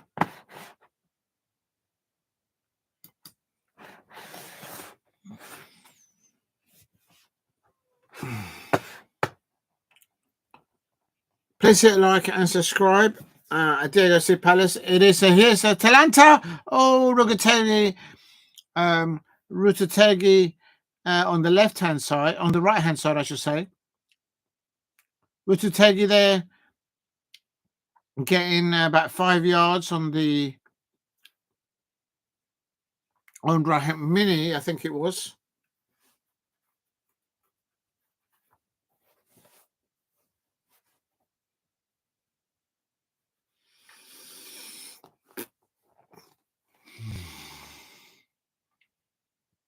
Good link up there between Politano there and Lukaku.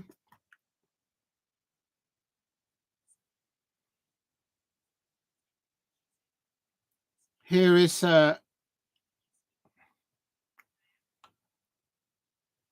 that's Juan Jesus out to Oliveira. Oh, and this is good in Napoli nicking the ball, but then losing the ball as well. And this is Atalanta on the right-hand side here on 54 minutes coming up to it. Zabarnyi, that's not a foul. Zabarnyi falling over, but that's not a foul.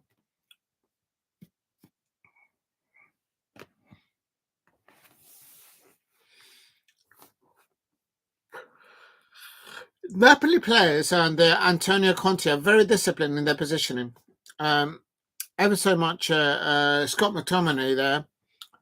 And off the ball, they make it so difficult for any opponent.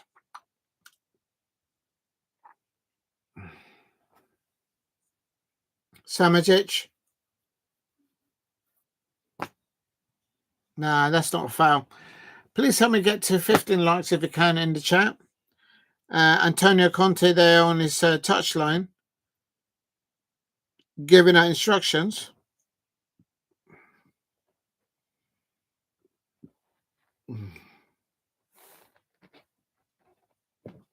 Please hit a like and subscribe at Diego Palace.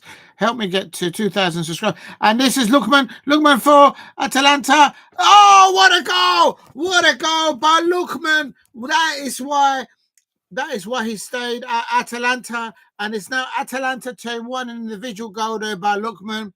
Napoli's worst nightmare there. And Lookman there absolutely tearing apart the Napoli, both centre-halves there. And what an individual goal there by Lookman. Why didn't Manchester United, why didn't anybody else in the Premier League get Lookman? Look at this. Look at this goal by Lookman.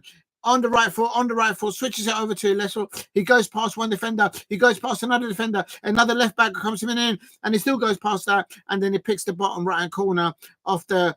Even the goalkeeper couldn't move. What a goal by Lookman. And I have to say, why hasn't someone given Lookman a little look in the Premier League? What a goal there. And he's saying, there you go. It's his first goal of the new year. The Atalanta fans are going absolutely ballistic there at home. It's Atalanta 2, Napoli 2, and that was all done on the left-hand side of the pitch. May I add, McTominay there has just been fouled. He was on the right-hand side of the pitch, so he had nothing to do with that. Please hit a like and subscribe at Diego Palace. That's Lookman there, equalising for Atalanta. Brilliant individual goal there. I'm surprised that not many Premier League clubs have actually looked to make a decent bid for Lookman. I suppose Arsenal could do with a forward player like that, young player like that. They won't be able to afford him now. He's there for the duration at Atalanta there. The manager there, Gio Piero Gaspani there. Gaspani. And here is Atalanta. They've got their tails up. Again, more attacking on the left-hand side. Please hit like and subscribe at Diego Palace. Ball switched over to the right-hand side. Bellanova. And then that's a good little flick there. Tadic for Atalanta. Bellanova crosses the ball over to the back post. Gategi. And now Lookman on the ball. Lookman on the ball for Atalanta. Lookman on the ball just outside the penalty, inside the penalty area of Napoli. Lookman, he crosses the ball and is defended. Emerson on the ball now for Atalanta. One-way traffic for Atalanta. And here's Scott McTominay. He wins the ball, but the ball just wears away for him. So now it's Lookman. Lookman with a loose ball there. Semenyo. Oh, that nearly was the third goal for Atalanta. And Atalanta there. 2, Napoli 2, but I tell you something, that could have been nearly the third goal for Atalanta. I'm surprised that not many clubs like Manchester United or Arsenal are not looking at players like Lookman. Go and look at his equaliser goal there for Atalanta versus Napoli, and this is Samajic, Lookman, Ruggeri to the back post. Ederson, I still got the ball. Ederson there on the ball, and offload. Bellanova. Oh, Politano, but nearly. And I tell you, Atalanta looking for that third goal. And in the first half, player of the match was Scott McTominay. I tell you something, Manchester United fans, look away from this match because you're looking at Scott McTominay there. And under Scott McTominay and under Antonio Conte at Napoli, he's doing absolute bits there. Link up play there with Lukaku. Real talk. I suppose Chelsea fans still look away. And here's Atalanta. Kerkez. Ooh, Atalanta are on the cusp of getting their third goal. Atalanta 2, Napoli 2. It is coming up to 59 minutes. What a game. What a brilliant game here. I knew I should have watched this one, but I just couldn't get to the first one. Why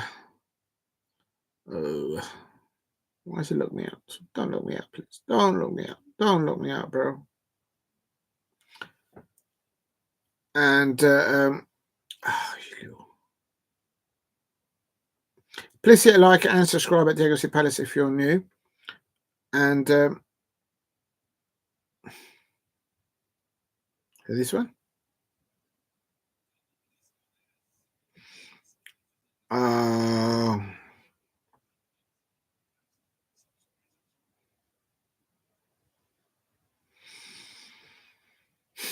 I've lost. I can't log on now. That's so annoying. I was just logged on, and it won't let me log on now. Why won't it take my password now? Am I still live? It looks like I am. Please hit like and subscribe at Diego C Palace. Trying to get the Atalanta Napoli game back on. Please hit like and subscribe at Diego C Palace. Here we go. And here is Napoli on the attack. Oh, he's lost the ball. It took and oh.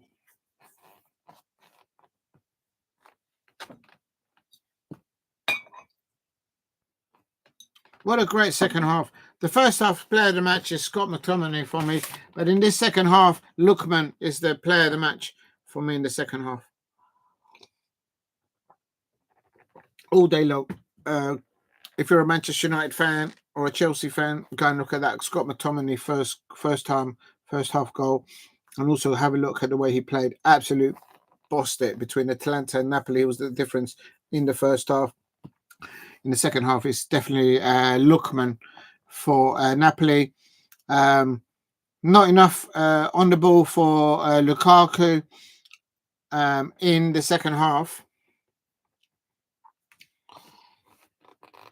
Antonio Conte is not happy on his touchline. Bellanova.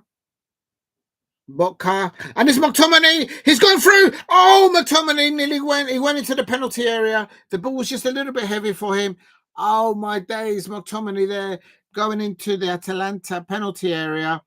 He spotted the danger. He had a little toe poke, went past one player, but the second touch, it was just a bit too heavy for McTominay. Scott McTominay there. Absolutely player of the match there in the first half for me. Real talk. Please hit a like and subscribe. At Diego C Palace is Atalanta 2, Napoli 2.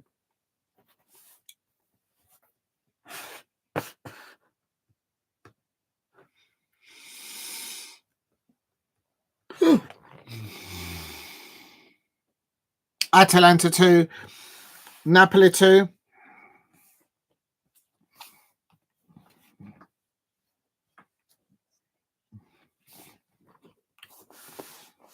For me, Atalanta are just inviting Napoli to just come and attack them. They'd get the ball to Lookman, I reckon.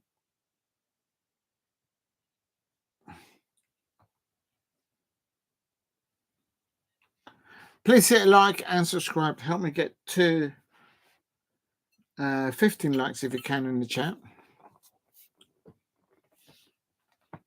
It's still Atalanta 2, Napoli 2. First half man of the match for me, Scott McTominay, and the second half has to be definitely Lookman for me all day long.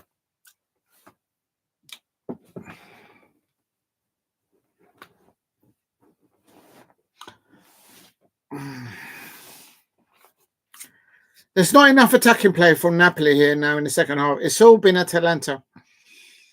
So I don't know what happened in the half team talk. I don't know if Antonio Conte forgot to do the half team talk. Maybe he thinks he's back at Spurs. I don't know. I mean, his players are playing all in white. I'm buzzing because my Crystal Palace fans and my players, we're all above the Spurs fans, the Manchester United fans, West Ham fans, and we're not far from the Brighton fans. Any Manchester United fans out there, please win against Brighton tomorrow afternoon at 2 o'clock. Please hit a like and subscribe at Diego C Palace.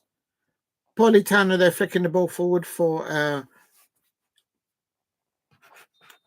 for Napoli, of course. Scalvini there, winning the ball there. Oh. Please hit like and subscribe at Diego C Palace if you can. Help me get to 15 likes. Here is the ball out to the right-hand side. Atalanta.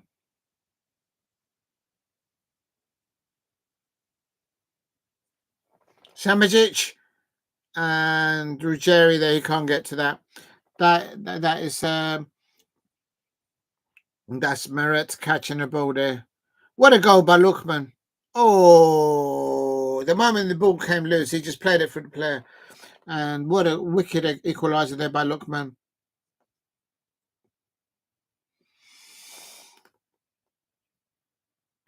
Oh.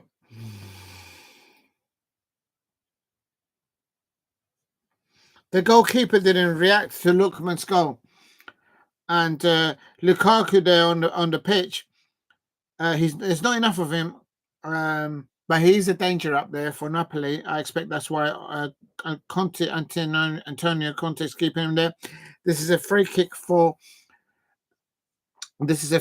here for Napoli on 65 minutes. They're saying that the wall's not far back enough. And Atalanta 2, Napoli 2, 65 minutes. The ball comes in, a free kick. It goes to the near. No, it's well defended by Atalanta. Ooh. Oh my days. It's been a long day. Atalanta 2, Napoli 2. And I'm just hopeful that there's going to be a winner here. I think there's more goals in this between Atalanta and Napoli. It is Lookman looking more likely to score that third goal. Or could it be Napoli? Could it be Lukaku? Could it be Scott McTominay to score another goal? Who knows? We'll have to wait and see. Please subscribe at Diego C Palace if you are new. Coming up to 67 minutes. Well, 69 to be if you guys are up to date there. Still 2-2. Atalanta 2. Napoli 2. And if you're new to the channel, please subscribe at Diego C Palace. Ooh, ooh. Ooh. It's a good match. In the first half, Scott McTominay was player of the match. And who's that getting a yellow card? That's Jesus for Napoli. Well, I think he won the ball. How's that a foul? Oh, it's because the studs are on top of the Atalanta player on his laces, as it were. But he won the ball, though. That's where the ball is. Ooh. Oh, yeah. Please help me get to 15 likes if you can in the chat. I'm literally so tired. But I'm waiting for this match to finish. And then I'll sign off for today because I think I've done enough for today. Oh my God, we're coming up to 7 hours. Please hit a like and subscribe at Diego C Palace. It is Atalanta 2, Napoli 2. And, oh, here we go. Coming up to 69 minutes here. And it's Atalanta 2, Napoli 2. And here comes Napoli. Oh, they nearly lost the ball there. Good high press off the ball by Atalanta, preventing Napoli from settling down and creating any creative play there. Here is Tarago.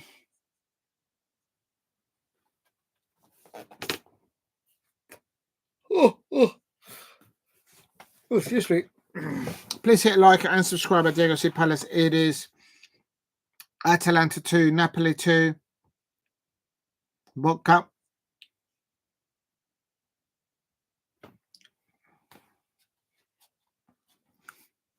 You can hear the crowd of Atalanta playing the drums. Sabacosta And here's Atalanta. Atalanta on the attack on the left-hand side. Tabakoska. Oh, my days. That could have been the third goal. Becchetti. Oh, my days. What a save. What a save by Meret, the Napoli goalkeeper. That's just kept Napoli in it. What a dive to his left. Meret. Oh, that should have been the third goal for Atalanta. What brilliant. Antonio Conte needs to do something with his players, because I tell you something, Atalanta are since the restart, Atalanta have come out a different animal. I can't lie, real talk. And but Lukaku holding the ball up, Ogisa, and here's Scott McTominay on the ball. Scott McTominay on the ball, and in the first half, Scott McTominay was the player of the match. And I'll tell you something. I don't understand why Chelsea let go of Lukaku. Well, I can, but he's playing well at the top there. And that's good holding up play there by Lukaku. That's a foul on Lukaku. Nearly took his shirt off. Lukaku's going like this. Lukaku there getting tackled there by the Atalanta right back. And this is... and I have to say, in the first half, Scott McTominay, player of the match. In the second half, it's been Lookman. And good holding up play there by Lukaku there. Linking up there, Scott McTominay. Here on 71 minutes and a half, here comes away Atalanta there. Although in the second half, Atalanta have come out a different animal. Real talk. I don't know what happened at halftime. I don't know if Antonio Conte forgot to do his halftime team talk with his Napoli players, but real talk, Atalanta there coming out in the second half. There's Lookman, and he saves the ball from going out for a goal kick, and it's a throw-in for Napoli deep in their half. That's the commitment. That's the intensity of Lookman to keep the ball live, and looks like there's a substitution coming off. Sabisona. Samajic, somebody's coming off. I can't know. Please hit a like and subscribe at Diego Palace. It's Lukaku. That's a foul on Lukaku. That's the second one within 5 minutes. When is this referee going to pull out a yellow card? That's the second time Lukaku, two people lying on his back. Real talk. Please hit a like and subscribe at Diego Palace.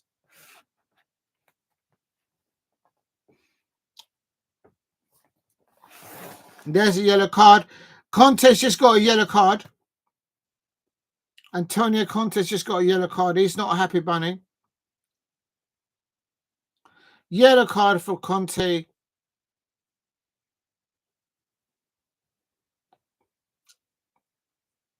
I think Conte's got a point there.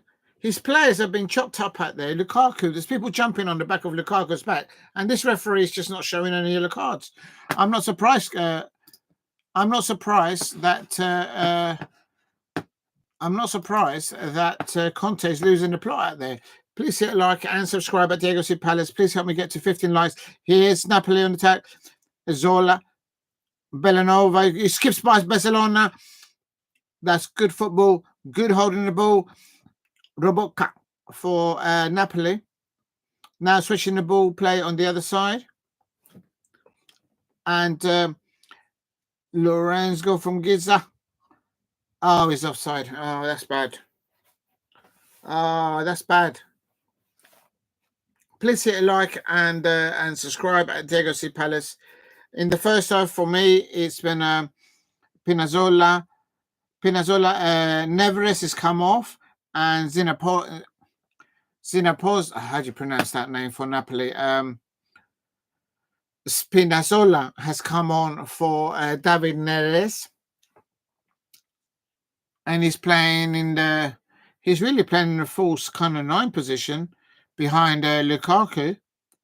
Please hit a like and subscribe to the FC Palace. That's a foul, surely, on Scott McTominay. They just whacked him on the back of the head.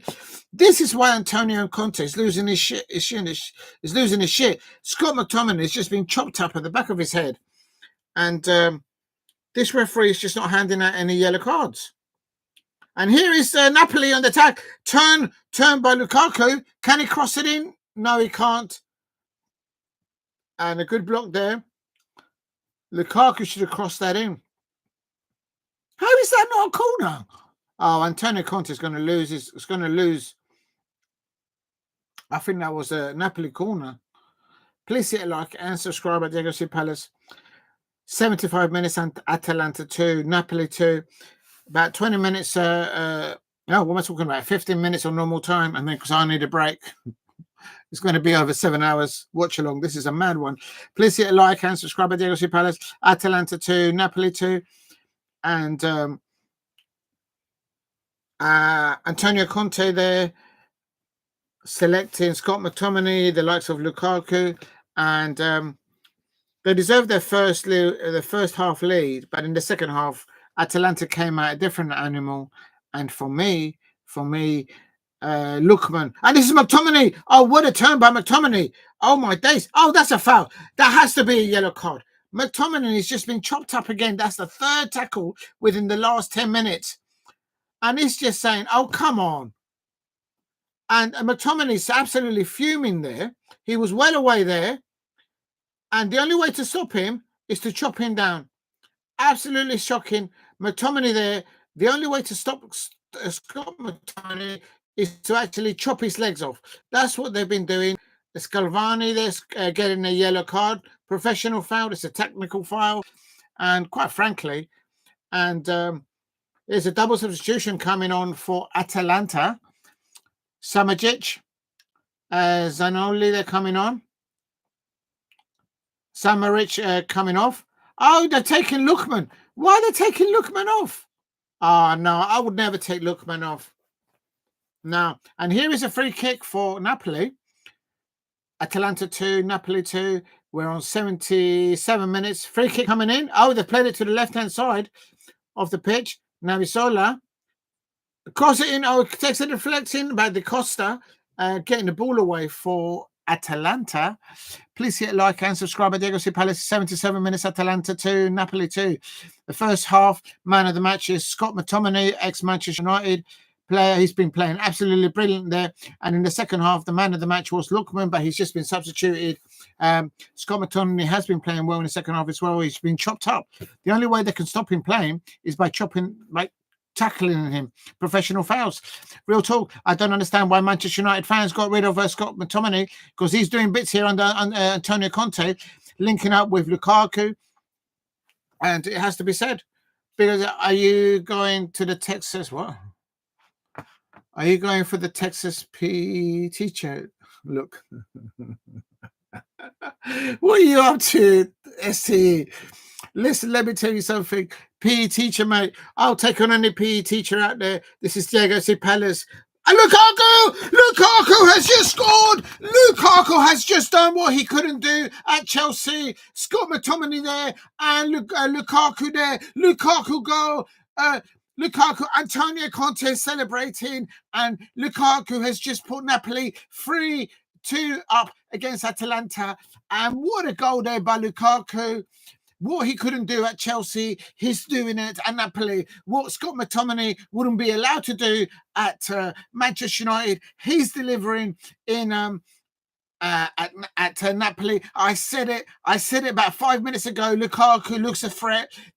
He's just received in the last 10 minutes two or three fouls on top of him. Conte was losing his nut because the referee weren't giving yellow cards. What a header by Lukaku there. That's what he's about. Why couldn't he deliver that to Chelsea at the jamminess of the Chelsea fans? I have to say, that's Lukaku at his best under Antonio Conte. Spurs fans, look away, look away, look away. Because Lukaku linking up there with Scott McTominay there for Napoli. They're top of the Serie A, and that's what you get. What are you doing, Texas? You green socks up at your bottom. Lukaku, boo. What are you talking about? Look at that goal by Lukaku. I'm telling you something. Chelsea players, you may have ice cold Cole Palmer. Antonio Conte's just got a yellow card because this referee wouldn't give yellow cards for all their fouls on Lukaku. In the first match, it was Scott McTominay who was player of the match. And in the second half, I'm giving it to Lukaku. What a vital goal there for Napoli. That could be the difference of them winning the championship. of Serie A. Real talk, Spurs fans, Manchester United fans there. Is doing their absolutely player of the match there in the first half for Napoli. Real talk. And in the second half, Lukaku, I started, so I finished. Jammy, Chelsea fans, écoutez, Lukaku, per favore. How did they do it in Italians? Per favore. Why did you let go of Lukaku? Manchester United fans, per favore. Why did you let go of Scott McTominay? And he's been absolutely brilliant in the first half. Player of the match. I'm not doing any banter. Scott McTominay was player of the match in the first half. In the second half, the only way that the Atalanta players could stop Scott McTominay was to tackle him professionally.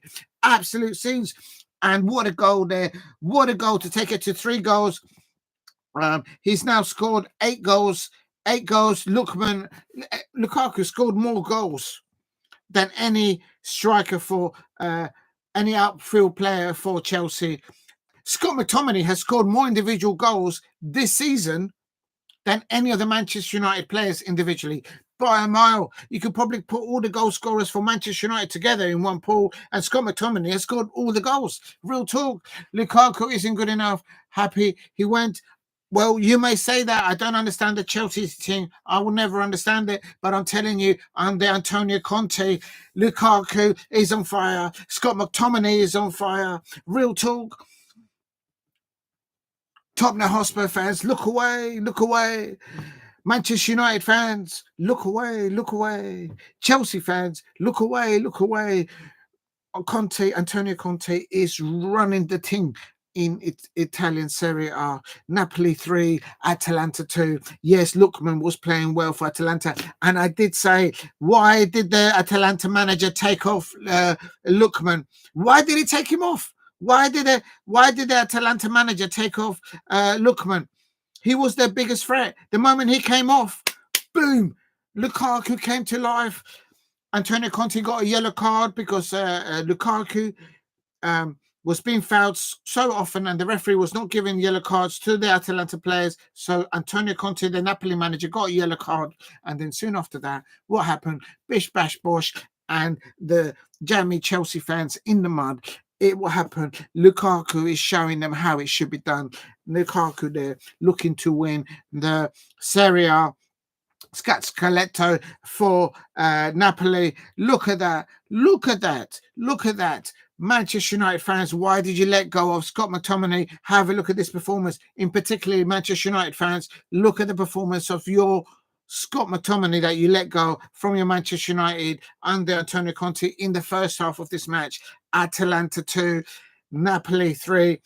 Player of the match in the first half, Scott McTominay by a mile. Manchester United fans, look away.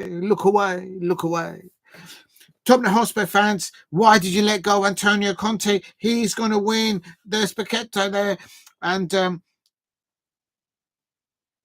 I don't understand why the manager for Atalanta was this. I'll be saying, I want Haaland. Listen, you couldn't handle Lukaku. You wouldn't be able to handle Haaland.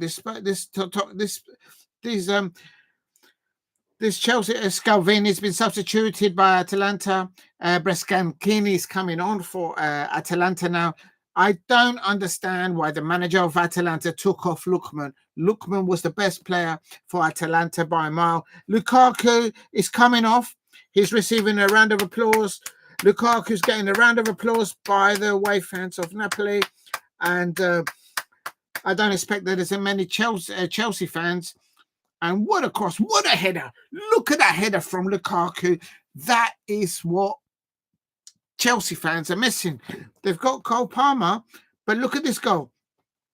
Look at this cross and look at this header from Lukaku. That's a carbon. That is a textbook. And even if Lukaku would have missed, Scott McTominay was just behind his shoulder, ready to nut it in. Best players in the second half is Lukaku and Scott McTominay by a mile. Manchester United fans, look away. Tottenham Hotspur fans, look away. Antonio Conte has unlocked Scott McTominay and he has unlocked Lukaku in this second half. The first player of the match, first half, the player of the match was Scott McTominay by a mile. Manchester United fans, look, because that's what you're missing.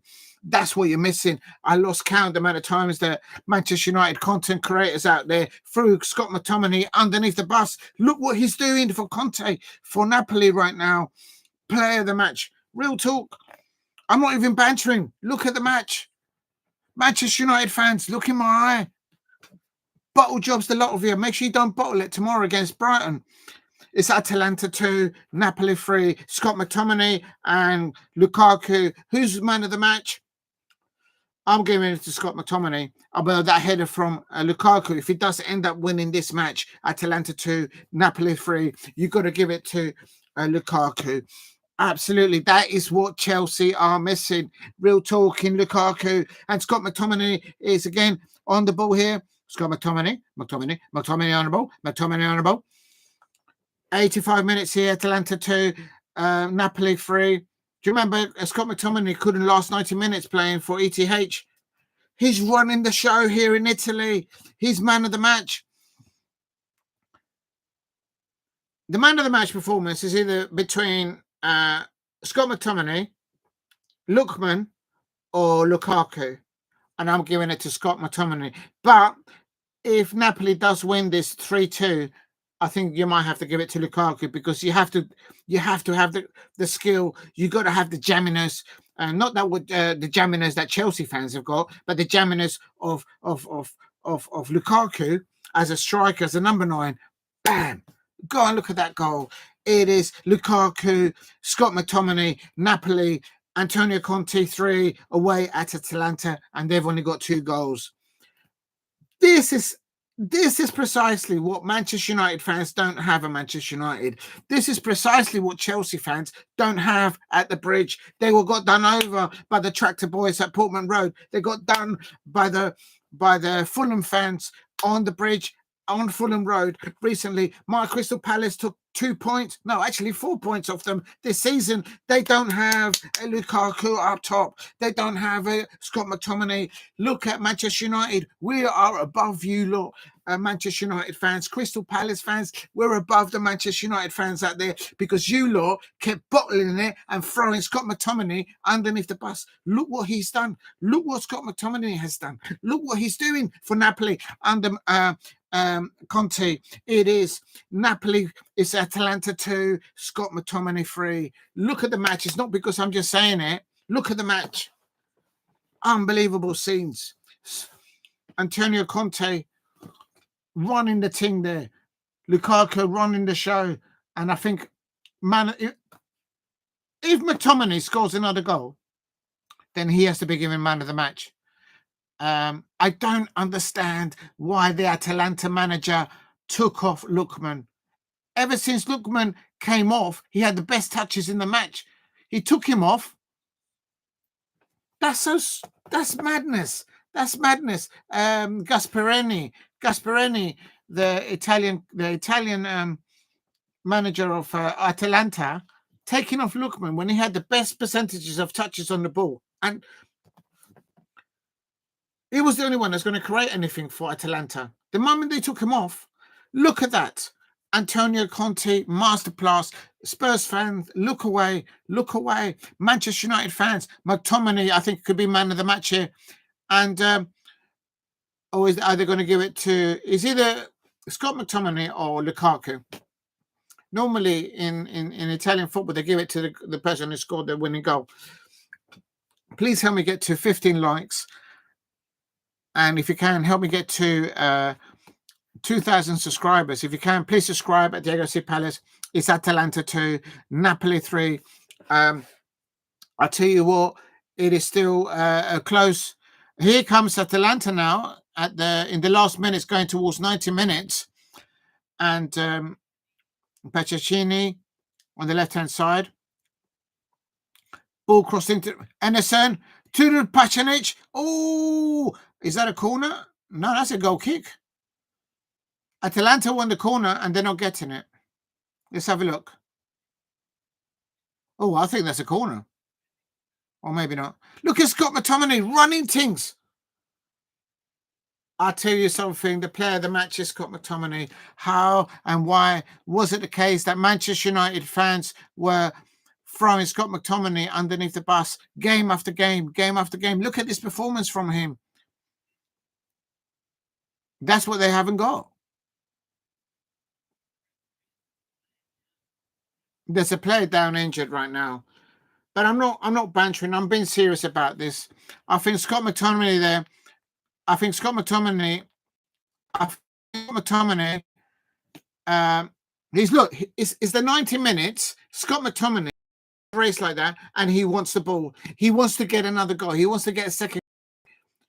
This is what Manchester United are missing. Look at that. Look at that. Go and look, Manchester United fans. I'm not bantering you. Go and look at the first half performance of Napoli and go and look at that goal scored by McTominay.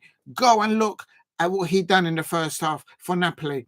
They were winning 2-1 at half time. He's still there on the 90 minutes in extra time and he's shouting for the ball because he wants to score a second goal. His team are leading 3-2. Chelsea fans, go and look at Lukaku's goal there. It's going to be the winning goal. And I don't understand, as I say, why the Atalanta manager took off Lookman for Atalanta. The moment he took Lookman off, Napoli just got the tails up. I don't get that. I don't understand that. I don't know. It's hard to give the man of the match performance. If you give it over the 90 minutes, you have to give it to Scott McTominay. But I can't deny you have to have the technique. You have to have the technique to score. To score that header that Lukaku scored that winning goal. It looks like it's going to be the winning goal for Napoli. Antonio Conte getting a yellow card on his touchline because his Lukaku was getting fouled. Scott McTominay, the only way they could stop Scott McTominay from going forward and attacking was by professional fouls. Not because I say it, the commentator's saying it. So it's there. So for me, over the 90 minutes, I'm giving it to Scott McTominay because he's really done more off the ball and on the ball. And but it's still, anything can happen. It's still Atalanta 2, Napoli 3. Tottenham Hotspur fans, look away. Look what Conte's doing at Napoli. Real talk. Manchester United fans, look away. Look what Scott McTominay, he's running this thing here. He's the man of the match of this match between Atalanta and Napoli. And I tell you what, Chelsea fans out there, you are missing what Lukaku is about right now. Real talk. I'm not bantering. Look at the skill the man still got in the locker. And under Conte, Antonio Conte has unlocked Scott McTominay and Lukaku. There's Antonio Conte on about 2 minutes of added time. His side are winning 3-2. And he's still encouraging me. I don't know why the Atalanta manager is shouting on his touchline. Why did you take off Lookman? It doesn't make any sense. Big up to Nick. All right. It's been more than 7 hours. Very long stream. Big up to Nick Brownlee. Boom, boom, boom. Mateta's in the room. Listen, I had to watch this. Listen, real talk. Lookman is been the best player for Atalanta. I don't know why he got substituted. But I have to say this. I started, so I finished.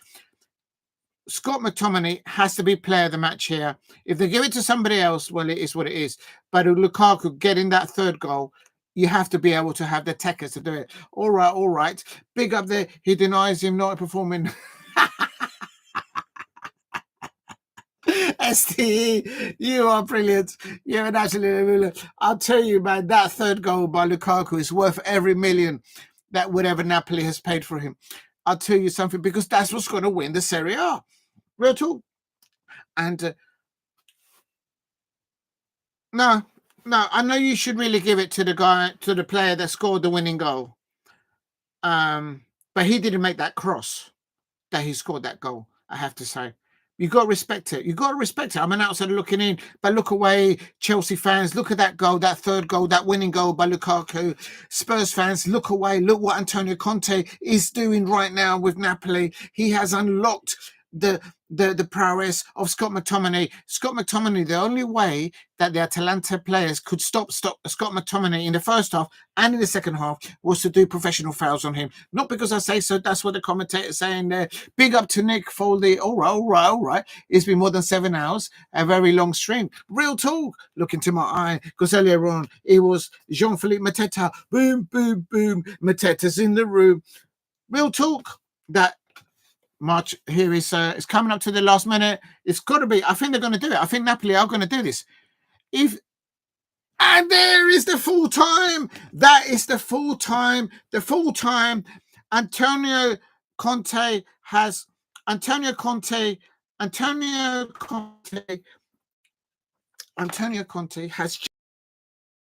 Hotspur or at Jamie Chelsea. Look at the celebration of Scott McTominay there with all the players there of Napoli, and I'll tell you something. I don't know why Tuchel had a problem giving a handshake to Conte. Real talk there. Look at the celebrations of Conte there. He got a yellow card, but Scott McTominay, I think Scott McTominay, even the cameras just can't take the eyes of Antonio Conte and Scott McTominay. For me, by a mile. He started, and the only way that they could stop him was by professional fouls on Scott McTominay. I have to say this. It is absolutely outrageous that the manager of Atalanta took off Lookman. The moment that he substituted Lookman off, Conte said, "Oh yes, thank you very much. I'll have a little bit of that." And for me, please help me get to 15 likes if you can.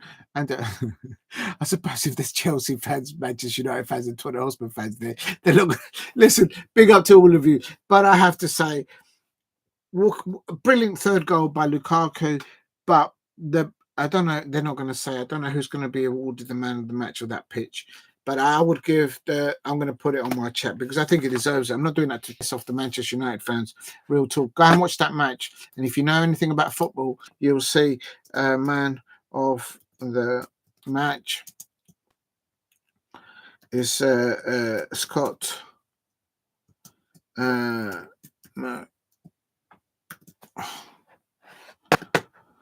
my days.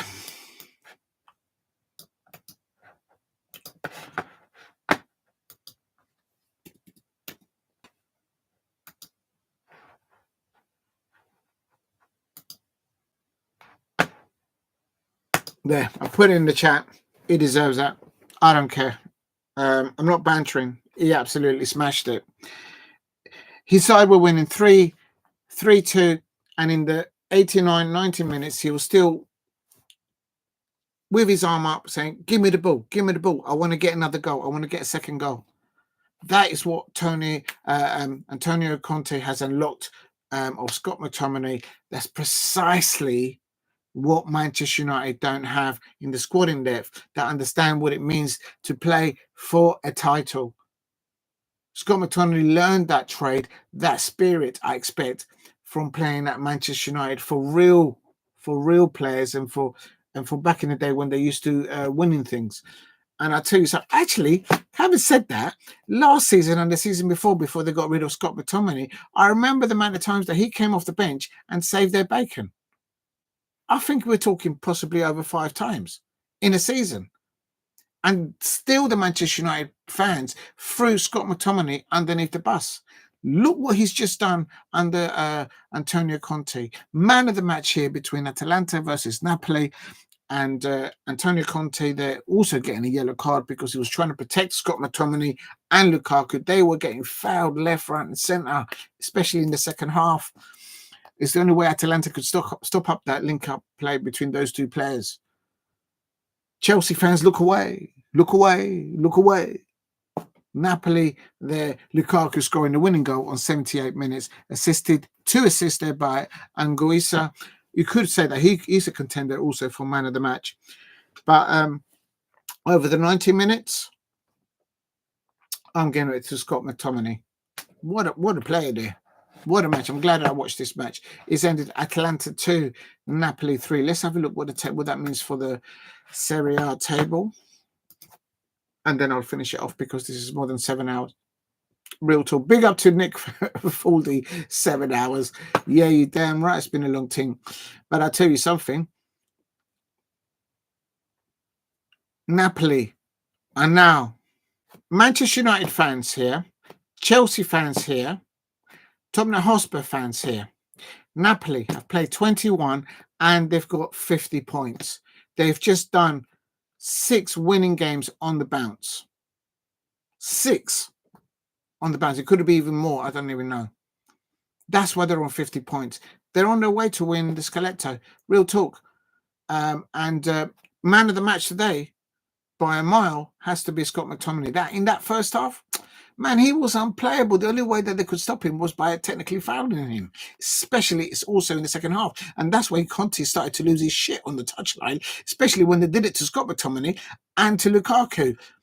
After the 5th foul, and this referee, this match, was not giving any yellow cards to the Atalanta players. Conte just lost his shit. He just lost his plot. And you've all seen Antonio Conte when he loses his nuts on his touchline. He was losing it. He lost it. And in the end, he got a yellow card, and his players got him over that. And I think the reason why I'm giving man of the match to Scott McTominay is because after he scored that first goal in the first goal, after his side went up 3-2 up, in the second half, in the last 5 to 10 minutes, right, 88 minutes, he was there asking for the ball. Give me the ball again. Give me the ball again. I want to score again for Napoli. I want to win this Scudetto. I want to win this Serie A table. Real talk. And look what they've got. They've got 50 points there. That's exactly what Manchester United fans don't have. And that's why they're below my Crystal Palace right now in the Premier League.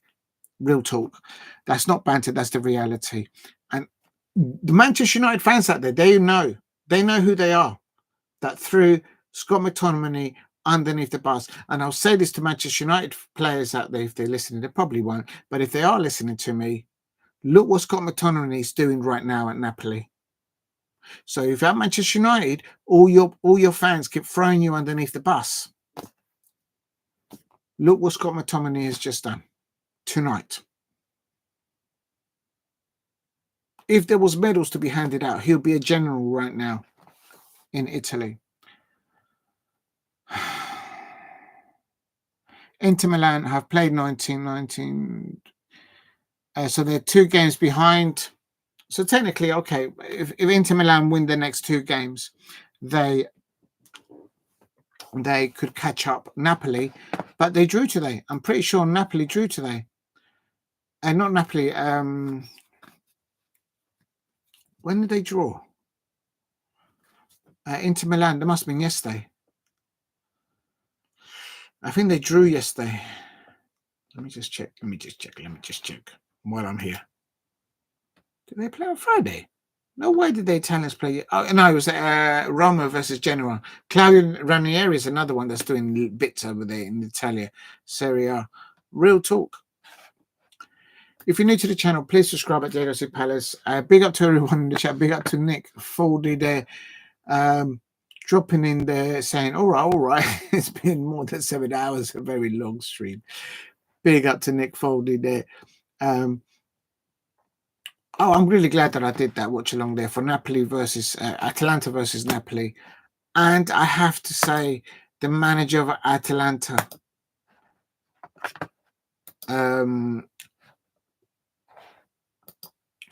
what's his name? Piero Gasperini. Why did he take Lookman off? He was the best player in the first half and in the second half. Let me see. When did they take Lookman off? They took Lookman off on 77 minutes. There you go. That proves my point. They took him off on 77 minutes. Within 2 minutes, McTominay and Lukaku at the other end with a link-up play with Angucia. Boom. Napoli scored the 3rd goal. I'm no manager. I'm no coach. But you don't take the best player that's creating the most possession for you, that's keeping the ball better for you, when you're 2-2 up at home against Napoli. You keep him on.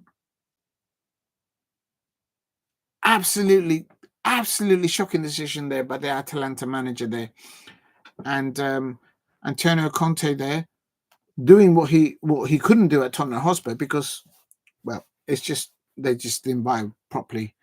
They didn't play well. There was actually, when Antonio Conte first went to Spurs, they did start well when he first took over, but I think in the next transfer window, I don't think he was supported, and then he just went downhill from there. But I don't know. I'm just saying to football players like that, if they're playing in Manchester United, I'm not saying this as banter, but if you feel that the Manchester United fans are not supporting you, they're not backing you. Look at what Scott McTominay has just done at Napoli today. He absolutely blitzed it out there. Man of the match. Man of the match. Real talk. Right. I'm going to call it a day. Big up to STE.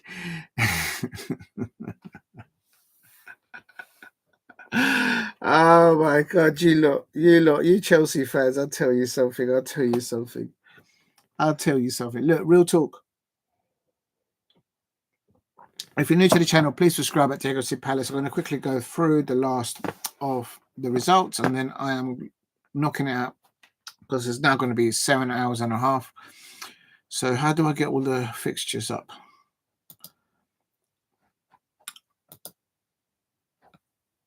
I'm going to do it in reverse order quickly of the matches that I've covered today. I'll try and I have put all the lineups for. I did a little bit of the Barcelona. Oh yeah, how much did Barcelona? How did that finish?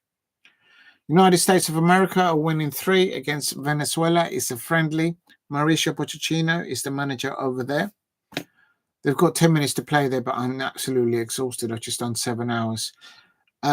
Just doing the final scores here. In Serie A, Bologna 3, Monza 1, Juventus 2, AC Milan 2. That was earlier kickoff. And the one I've just covered, Atalanta 2, Napoli 3. I don't understand why the Atalanta manager took off Lookman. The moment that he took him off, I was like, why are you taking him off? Within 2 minutes, Scott McTominay linking up with Asanya and Lukaku, bish bash bosh. Napoli get the 3rd goal and they get the winning goal. They're 50 points in the Serie A underneath the belt. They are going to win the Serie A. They've got Scott McTominay absolutely on fire there. And Manchester United fans, those of you who threw your Scott McTominay underneath the bus every time he played for you lot, the shame of you lot. The shame of you. Go and look what he's done there. Look what he's just done today. There's a horizon somewhere else. Juventus, and also in the German Bundesliga, I'm not going to go through all of them, but Bayer Leverkusen's won 3-1. Let's see who scored for them. Wiltz, 2 for him, and Sichik. But that's a win there for Xabi Alonso, no doubt. And the one I'm interested in is Bayern Munich. Michael Olise starting from the get-go, scoring on 39 minutes and assisting on 62 minutes. So well done, Michael Olise, playing for Bayern Munich under Vincent Kompany. That ended Bayern Munich 3, Wolfsburg 2. Quickly, let's have a look at the tables. Let's see where Bayern Munich are. They are 45 points. Now do you understand, Chelsea fans? Now do you understand, Manchester United fans, why Michael Olise did not go to your football clubs?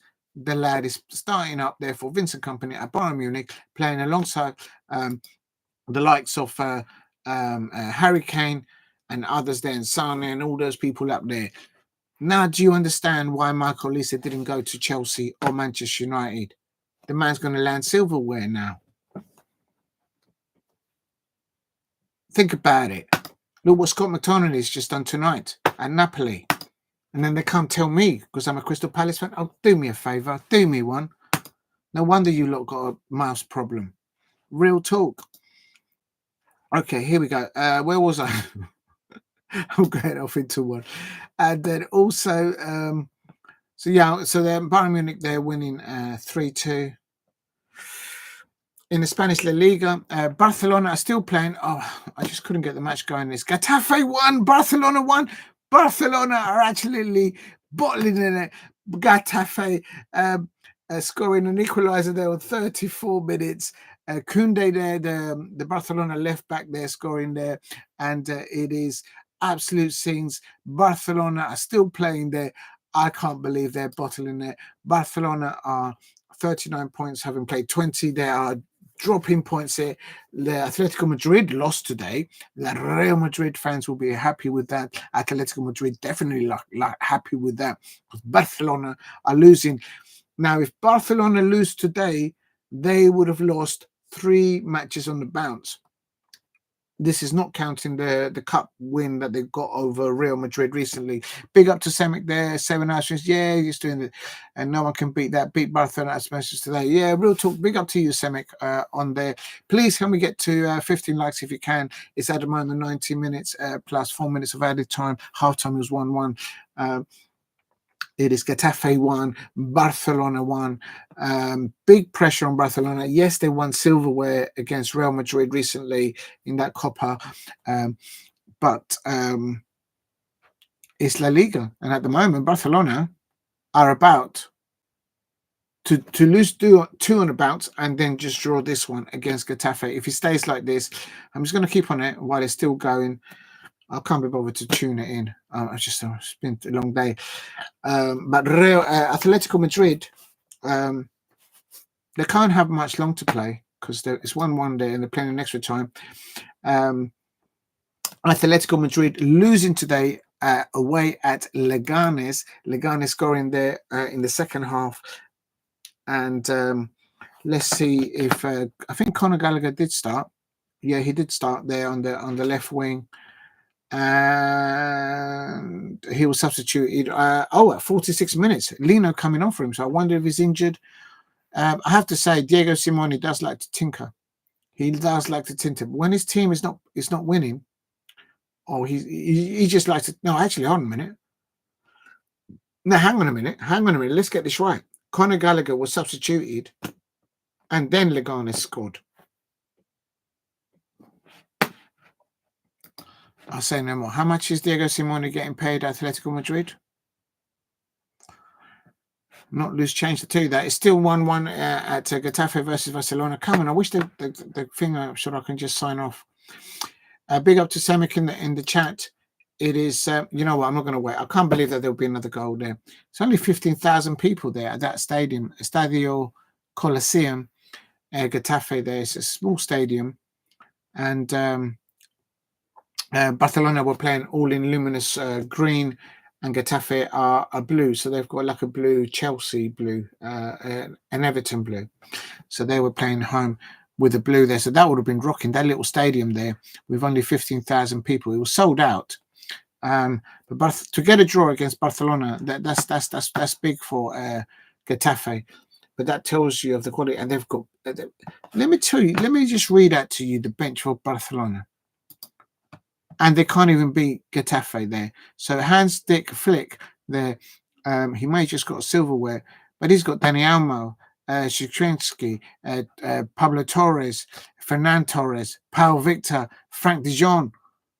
I mean, literally, the Barcelona bench, if you go through all these names, if you were to try and acquisition any of these, all of these players on a transfer, they would all cost more than the whole entire Crystal Palace squad, the whole squad. Real talk. And that's just the bench. Mind you, that might just be Frank de Jong's wages. I suppose if you're happy shopping in Barcelona, you're happy. Sitting on the bench, it doesn't matter. I don't know. But it looks like it's going into 7 minutes of added time. What are they doing? Are they playing another half there? I'm going to go on. I'm going to finish off because I'm tired. Right. It looks like we'll finish 1-1. Barcelona dropping points. So they've lost the last 2 games, and now it looks like they're drawing this game against Getafe, who literally, they've got a little tiny stadium of no more than 15,000 capacity, and their squad in depth. One of their players, Barcelona players, will probably could pay for all their players. Like literally, it's like that. Atletico Madrid losing away to Leganes there. So both Barcelona and Atletico Madrid dropping points there.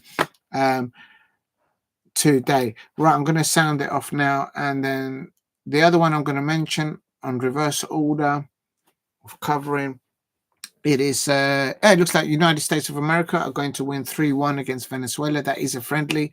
I wonder if that is the first international. No, but that's not a competitive match. It's a friendly of Mauricio Pochettino. Of course, he's the manager of United States of America there, and also quickly just to round off.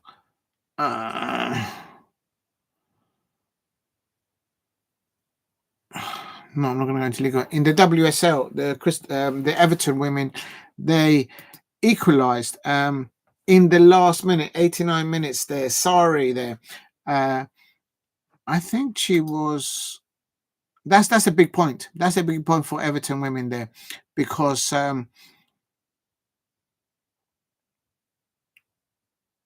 yeah, she's a substitute. I think she's a substitute. Sorry, coming on 73 minutes, and then within 10 minutes, just 11 minutes afterwards, she gets the equaliser. That's a massive point there for the Everton women there in the WSL.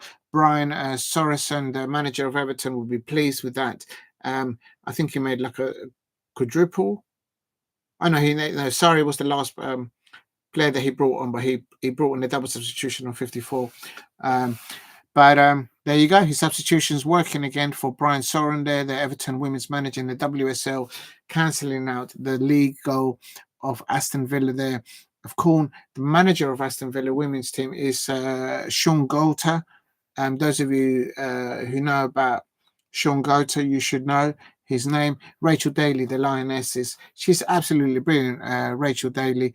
And when she came on to play against my Crystal Palace women at the end of the last half, I was like, oh no, don't bring Daly on. And she came on, and her intensity, her work off the ball, and then when she gets on the ball, bish, bash, bosh.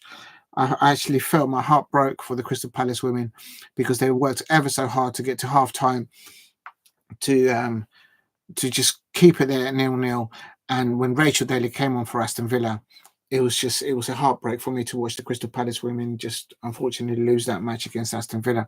But hopefully, we've just signed a striker. Today it was announced at Crystal Palace.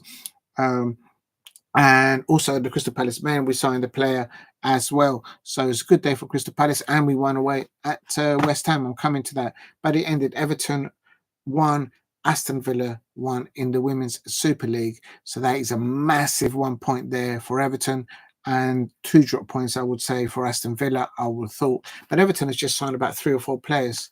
It was announced about 2 days ago. Right, also, the last one I'm going to mention here in the championship, Millwall 0, Hull City 1. Boo, boo, boo. Millwall losing at home to Hull City. Big up to Hull City. They actually didn't score Hull City. It was an own goal by Cooper of Millwall. Of course, today we signed officially on the dotted line Romain Eze from Millwall. And good luck to him now settling in at Crystal Palace. There's a big cash bag of money on its way, or probably has already landed, escrow via Uber at the Millwall Stadium. So bags of money there for them to spend on players in the rest of their transfer window. Cardiff City versus Swansea City. The Bluebirds 3, Cardiff City, Swansea City 0. So that's the derby of the South Wales. Celtic 2, Kilmarnock 1. In the Scottish fourth round Scottish Cup, I should say. Hibs won today 3-0. Ross County losing to Livingston. That's after extra time. That's a shocker there. But Celtic, they're just scraping through there. Aberdeen changing to losing ways to winning ways against Elgin City in the Scottish fourth round cup. I wanted Elgin City to win them. They're in the lower leagues, in the Scottish leagues, and but Aberdeen scoring their 3 goals. And I'll leave that for the Scottish Cup for now. In the Premier League, it ended Arsenal 2, Aston Villa 2. Arsenal fans, do you think that you deserve that penalty? Not the penalty, the third goal. Was that Kai Havertz's handball, or wasn't it? I think he hit his ribs, but then he came off his ribs and he touched and brushed the arm. But I reckon when the referees went to the screen and looked at it, he saw the trajectory of the ball, hit his ribs, hit his arm, and then the ball went that way. The goalkeeper was still going in the way the ball was going, but the ball went the other way.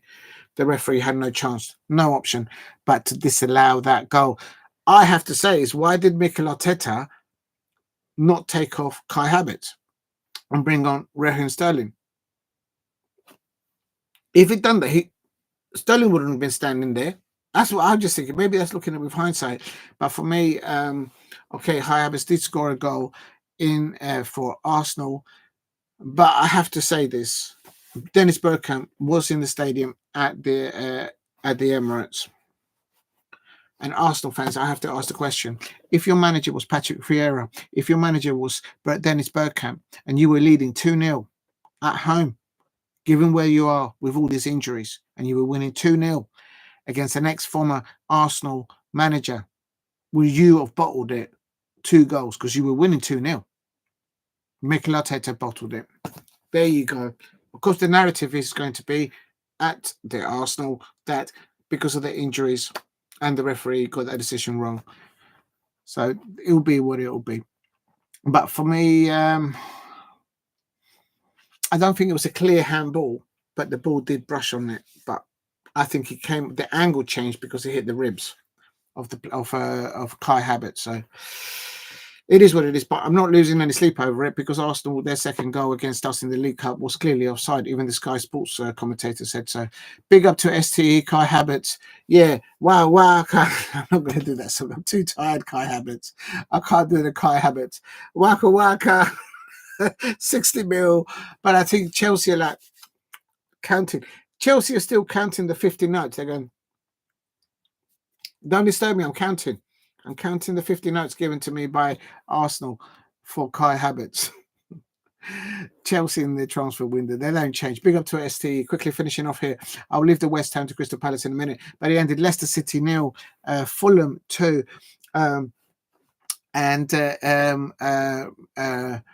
Leicester City, I don't know if Leicester City started with a new signing, but yeah, Ruud van Nistelrooy, he just needs to. Did Jordan Ayew start alongside Jamie Vardy?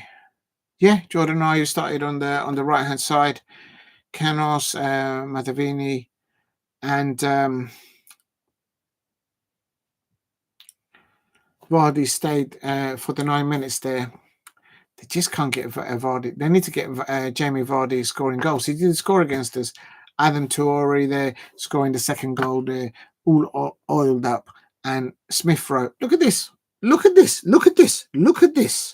Will Emil Smith Rowe, correct me if I'm wrong, Emil Smith Rowe, attacking player, Arteta threw him underneath the bus. Out.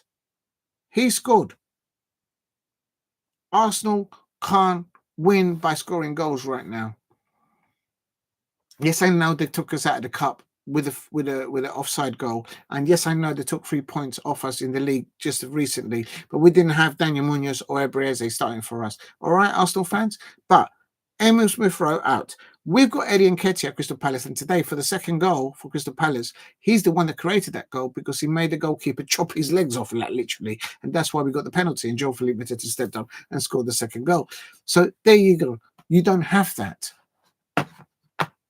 And now with Gabriel Jesus injured, you don't have any attacking options. You're left with Kai Havertz.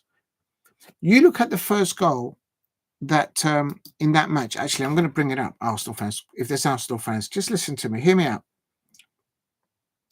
When Gabriel Martinelli scored in the first half on 35 minutes, go and replay it, and you watch the positional play of Kai Havertz. Kai Havertz should have been in the position where Gabriel Martinelli, it's on the wide side, but no, he was actually central, and he read the play of the match perfectly. And as the ball was coming in from Trossard on the left hand side, he actually put himself as a number 9 there in the 6-yard penalty area, and he scored doing Kai Havertz's job. Quite frankly, today Martinelli should be given his wages and the wages of Kai Havertz, because for that first goal he did Kai Havertz's job. In the second half, yes, Kai Havertz scored that hole, and hands up, he scored the second goal. but he had other opportunities to score as well, and he actually fluffed his lines, I have to say. Big up, waka waka. It's Chelsea fans. It's Chelsea fans in the chat. Right, quickly, because I am absolutely exhausted, coming up to 4 hours. That's mad. Brentford 0, Liverpool 2, and I have to say, Darwin Núñez, who I don't think I wouldn't have Darwin Núñez at my Crystal Palace over Jean-Philippe Mateta. No way. Get out of here. Darwin Núñez no, he wouldn't. Kai Havertz celebration. Waka waka, waka waka. Stop it. I tell you, look, man, you look just cut. I haven't got the energy. Real talk. If I get to 15 likes, I'll do the waka waka, but I'm not going to get it. I'm too tired. And I don't think there's 5 new people watching right now, 4 new people. But anyway, it ended Brentford 0, Liverpool 2. Liverpool had to wait for injury time against Brentford. Plymouth Argyle. Wayne Rooney's ex-football players, they slapped Brentford at home. And they did what Liverpool couldn't do. I'm taking liberties. Liverpool fans, is your manager Arnold Slot having a wobbly by going to Brentford and not scoring in 90 minutes? Okay, Darwin Núñez scoring in the end against Brentford, a tired Brentford side. That's his levels. Trent Alexander-Arnold doing the assist first, and Elliott doing the assist for the second one. Trent Alexander-Arnold is closer to Heathrow on his way to La Real Madrid than he is to Anfield right now. Not because I say so. Go and ask a Liverpool fan. For a Liverpool born, bred and buttered player to be going from Liverpool in the way it's happening to La Real Madrid, I tell you, Liverpool fans out there have a lot of heartbreak thoughts on Real Madrid fans. Really, Brentford slapping up. No. Brentford slapping. No, we're talking about Adu-Adjei. We scored against Brentford at the beginning of the season, and we were disallowed a goal. What are you talking about? The genuineness of Chelsea fans coming in here. The disrespect. Listen, Adu-Adjei scored, and he's not signing for you, Chelsea fans. Real talk. Adu-Adjei had a goal disallowed, and that changed everything at the beginning of the season. And now Thomas Tuchel is not getting the decision, and that's why he's sucking on a lemon. So take that and suck on that there too, respectfully, 4-1. Listen, let me tell you something. Look into my eye.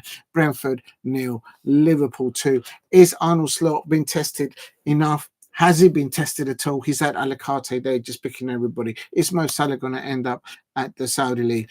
Is Trent Alexander-Arnold already on the Uber to Heathrow on his way to Real Madrid? Is Virgil van Dijk going to sign a renewed contract? Is Luis Diaz on his way to Barcelona? They need him right now. Look at them. They couldn't even win against Getafe. Real talk. They've just, real talk. Who else? Who else might leave for Liverpool? Because I tell you what, Arnold Slot's not going to keep him there. Say no more. Now, I think Arnold Slot hasn't been tested yet, and he's having a bit of a wobble, but he got the 3 points there today, so he's a happy bunny there. He's a happy Mr. Blobby. I'm calling him Mr. Blobby right now. Early 12:30 kickoff was Newcastle United 1, Bournemouth 4. I predicted Newcastle United win there, but Alexander Isak did not get the service in the first half or in the second half. Come to think about it, there was enough wing plays forward by Newcastle, whipping the ball to Alexander Isak, but that's not because Newcastle were not good. That was just because Bournemouth were just that good at preventing Newcastle from creating anything there. Their two midfielders in the midfield there, Adams and Christie for Bournemouth, absolutely bossed Tonali, the midfielder there for United. They bossed it. Bournemouth did what I call a Man City performance, because that's what they did to Man City. And but then, having said that, I don't think it's panic stations for Newcastle. Eddie Howe, they've just won 6 on the bounce, and today they lost. So they've lost 1 in 7. So hello, and they've won 6 on the bounce. So I wish my Palace, if we can get that, we're definitely finishing above. Who knows where I'm coming to now? Now the end. West Ham United 0, Crystal Palace 2. And I tell you something. Did you see that finger licking pass from Adu-Adjei on 48 minutes? to Mateta, and John-Philippe Mateta scoring on 48 minutes. Boom, boom, boom. Mateta's in the room. You go into the game. Which one are you talking about? I don't know which one you're talking about. But it's West Ham United 0, Chelsea. What am I doing? West Ham United 0, Crystal Palace 2. You just trolled me there, ST. Unbelievable. And in the first half, actually, Crystal Palace, I think, were the better team. We deserved it. I'm not disrespecting the West Ham United players or their fans. They are a better side with Graham Potter, but they missed the likes of Darren Bowden. What's it called? Their captain, the one that's injured. Bowen, the England international. He wasn't playing, and also they got a second yellow card. Palace versus Brentford. I can't think that far ahead. When is that? That must be the next one we've got is okay. We ain't got Brentford next, have we? Okay, now you got me thinking. I'm just all over the place.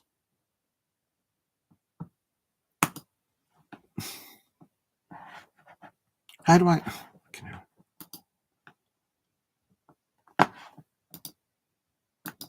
It's been a long day. That's why I don't know whether. Oh shit! It is Sunday at the end of the month. I hope so. I don't know. It's too far ahead. Probably it is a Sunday, and it's a 2:00 kickoff. So yes and no, but I haven't decided yet. But it's too far ahead than the month.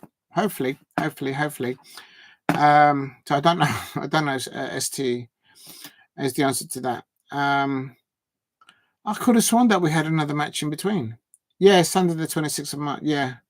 It's too far ahead, buddy. I've got a lot on at the moment, but I hope to. If not, then I don't turn up. That's how it is. Also, it is. So I'm happy with the performance. And then in the second half, Eddie Nketiah came on as a substitute, something that Arsenal haven't got attacking wise forward, and he created that penalty.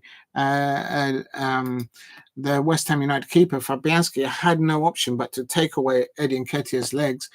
Yes, I have got a season ticket, but that still doesn't mean that I'm going to get there. It depends how busy I am. If I'm busy, I'm busy. If I'm not, I can't. So I don't know. But yes, I am a season ticket holder at Palace. And so Eddie Nketiah did really well to come on. Roughly what time did he come on? Towards the end of the match, it was 78 minutes, nearly in the 80th minute. He came on for Adu-Adjei, and then people say, what's Eddie Nketiah done at Crystal Palace? Well, he came on as a substitute. Of course, he would like to start and score goals. That's what strikers want to do. But at the moment, with all due respect, he's not getting ahead on the picking order above Adu-Adjei or Isak. By Schar, I should say Schar. So it's there was a double yellow card for a West Ham United player. I think it was Mavropanos. He got a double yellow card. Quite frankly, he should have got double yellow card before he got his second yellow card. Like literally. So it's one of those. But I'm very happy that West Ham didn't turn up today, and Crystal Palace absolutely bossed in the first half. That was in the pre-match interview that the Sky News and Palace TV had of Oliver Glasner. I did a thing this morning. Big up for the hearts in the chat. Big up to you lot. I'm nearly finishing. That's what Oliver Glasner said is, listen, we want to hope. Of course, we don't mind winning and having a clean sheet. Who's going to complain about that? Because that's what we've done in the last two games. But, and this is without Trevor Chabla, who got sent back to Chelsea. And I'm coming back to the Chelsea fans. You watch and say, because I've got some receipts to hand out to you lot. And then, but today we've got a clean sheet, and we started well in the first half, but we just couldn't get the ball in the net. And but credit to the Crystal Palace fans. After that halftime team talk, I was worried because sometimes after halftime, we just don't come out. We're like still in the changing room. But they came out like animals, the Crystal Palace players. And within 48 minutes, bish, bash, bosh, Adu-Adjei finger licking pass there to Jean-Philippe Mateta, scored the first goal, and then later on, Eddie Nketiah winning a penalty for Crystal Palace, and Jean-Philippe Mateta. I have to say, when Eddie Nketiah picked up the ball to take the penalty, I was going, no, respect Eddie Nketiah for coming for Palace, and right now, the informed striker that we've got at the moment, without a matter of a doubt, is JP, Jean-Philippe Mateta, and he took the ball and bish bash bosh, Palace 2 away at West Ham United. Now, I think I was going to about Chelsea. Apparently, Enzo Maresca saying that no, apparently Trevor Chabala, it wasn't my idea. Why he was loaned out? It was a financial decision. And he's smiling. He's like skinning teeth. Do you know what? The Chelsea manager looks to me, it comes across to me like he's skinning teeth. And he's got this happy smile, smirk. And I have to say, he's got at the moment a silver platter of players. And he loaned out Traveller. If it's true, if it's really true that Trevor Chabala was actually loaned out to Palace because of financial situation, so they can free up their free trading and all that nonsense, right? If it's true, then that comes when he landed at Crystal Palace, he wasn't match fit. We had to bring him up to match fitness. So it's complete, absolute nonsense. And the fact of the matter is, before Trevor Chabala returned on loan back to Chelsea, it is well reported by official sources, by good official sources, that Trevor Chabala not wanted to speak to the manager, but he wanted to speak to the sporting director of Chelsea. Says, look, bro, I'm actually going to get to touch the grass. Say no more. Say no more. And the other thing I'll say to Chelsea fans, I'm not doing this as banter. Look what Lukaku did today under Conte for Napoli. Manchester United fans, make sure you don't let me down tomorrow against Brighton. Stop chucking your players underneath the buses. You've got Kobe, you've got the likes of Amad Diallo, you've got Russman Holland, you've got good young players there. Zertsky, good young players there. Build your team around these players. Stop throwing them underneath the bus. Because I'll tell you something, if there's any Manchester United fans out there, or any Manchester United players out there, probably not never listen to my shit. But real talk, go and watch Scott McTominay's performance today for Napoli against Atalanta.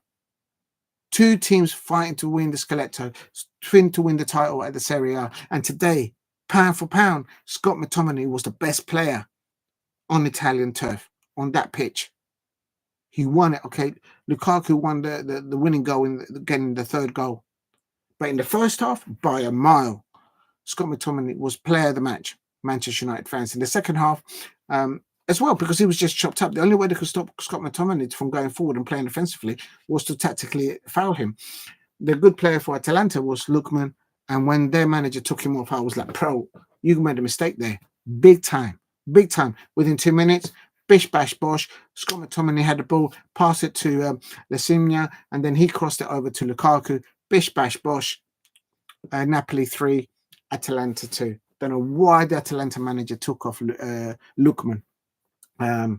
It was the best player on possession, winning the ball, off the ball. It's ridiculous, but there you go.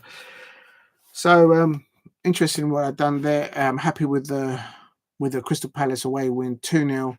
We've signed Roman Eze and Clarissa. I haven't got her name properly, and I don't want to end it like that.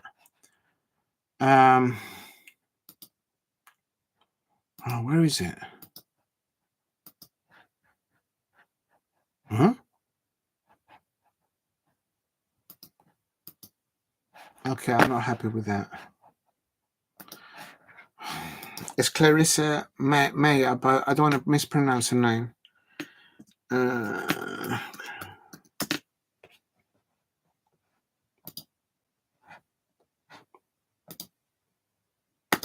Oh, come on, man.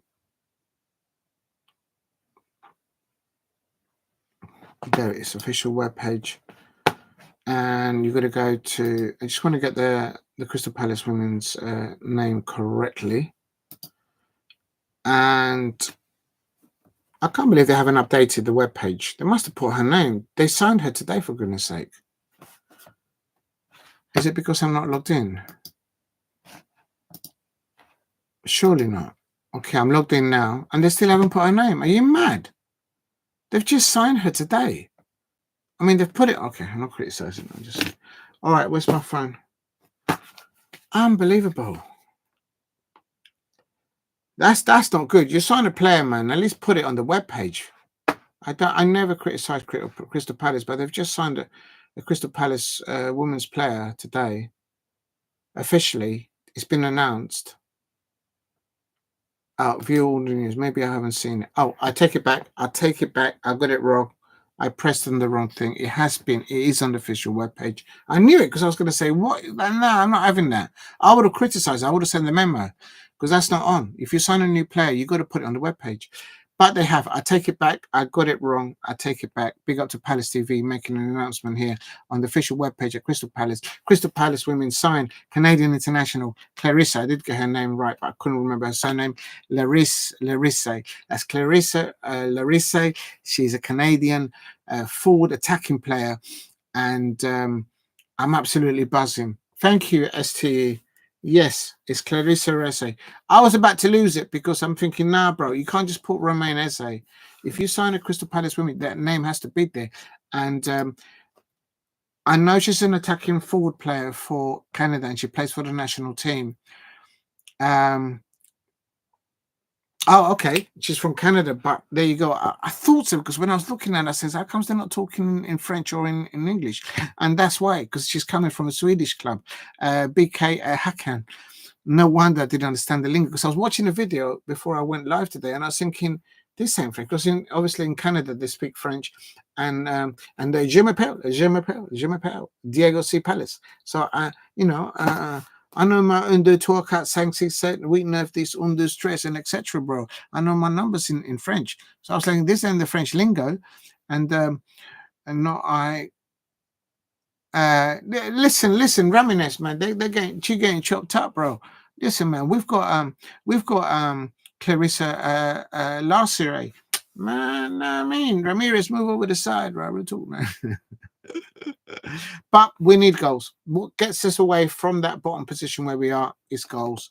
We've got amazing spirit there between the Crystal Palace women in that team. They fight for each other. They don't stop fighting for each other. And Laura Kaminsky, every single player that plays on that pitch or comes onto the pitch as a substitute, they're fighting for each other. With Amy Emirate, the Crystal Palace women's captain, they don't stop fighting for each other. And hopefully tomorrow we can get.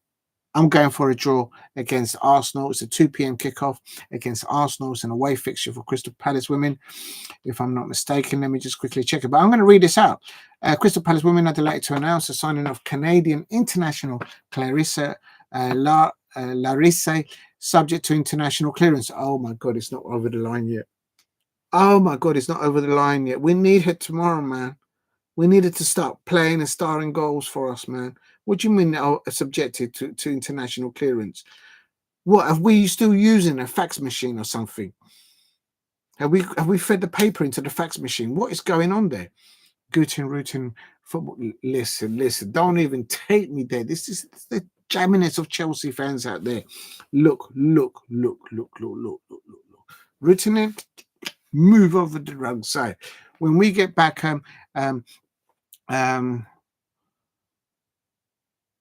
I can't believe they haven't. Well, maybe it's just a technicality. They've got to get international clearance. Listen, Chelsea fan there, Guru Reeton in there, my football fade. Listen, you can't handle that. Listen, Guru Reeton, she's nowhere on the levels of Elise Hughes, the Welsh international striker that we've got. Okay, she's recovering from an injury.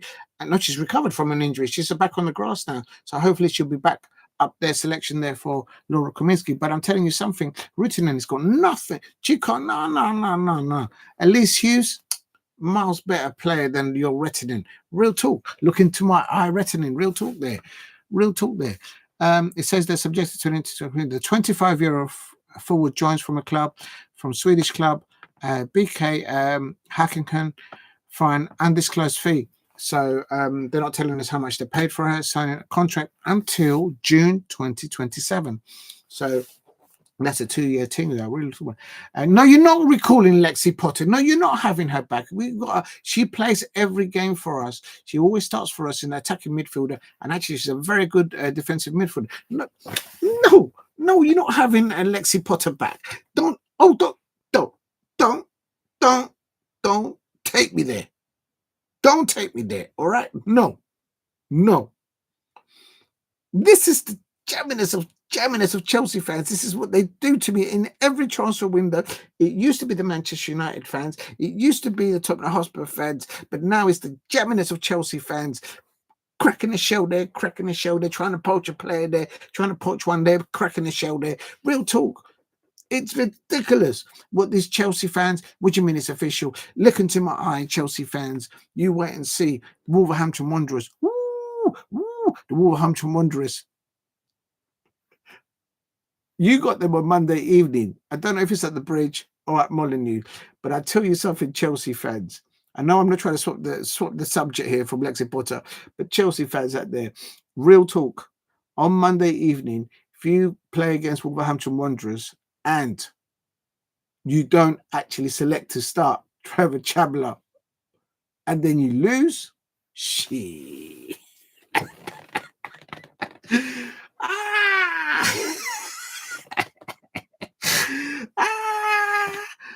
We spent more 6 months. Listen, man. Okay, I'll come back to you in a minute. I need to find out if you're playing at home or away. If you're at the Bridge, you're more vulnerable. Literally, you're more vulnerable playing at the Bridge. Real talk. In the first match, that was at the beginning of the season. You're not having the blip like you're having right now. This is what Chelsea's fans don't understand.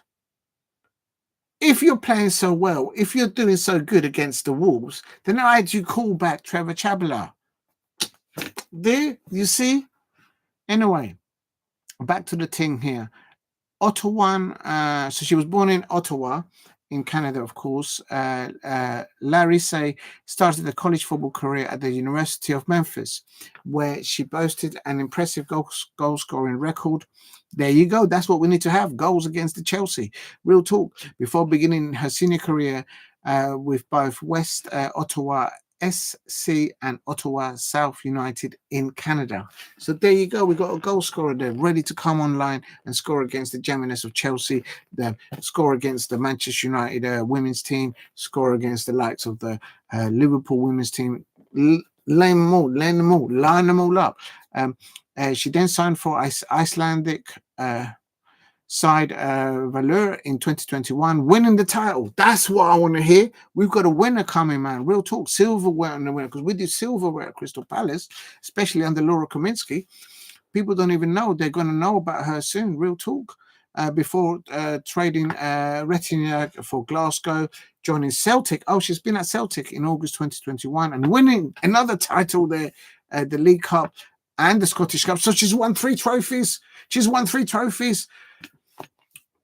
Spurs fans, look away. We've just signed a striker that's won 3 trophies. What have your players ever won? Real talk, Spurs fans. With a double in her first season. There you go. She won 2 trophies in her first season after starting 22-23 season with 12 goals. That's what we need. We need 12 goals. If she could score anything into double figures as goals, bring it on. Larisse, just put it up front. Listen, can someone get that fax machine working at Crystal Palace? I don't know. Are we still using a little dotted printer? What's going on? Listen, anyway, we're starting 2023 season with 24 goals. Larisse joined UEFA Women's Champions League club BK Häkkinen in January 2023 and has since scored 20 times in 65 appearances. Oh, man, we need goals.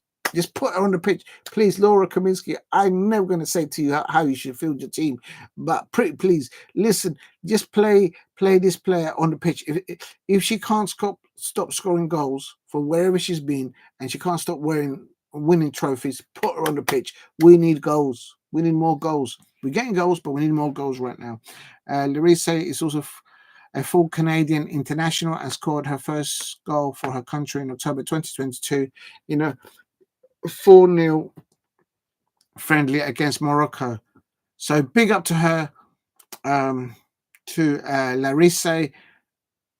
And the head coach, Laura Kaminsky, says Clarissa is a real exciting talent. We're delighted to have her join us. She brings great experience at crucial time for the team. You can say that again, Laura. Real talk. Well said, Laura Kaminsky. You can do this, Laura. Let's get up that WSL team. Your players don't stop fighting for you.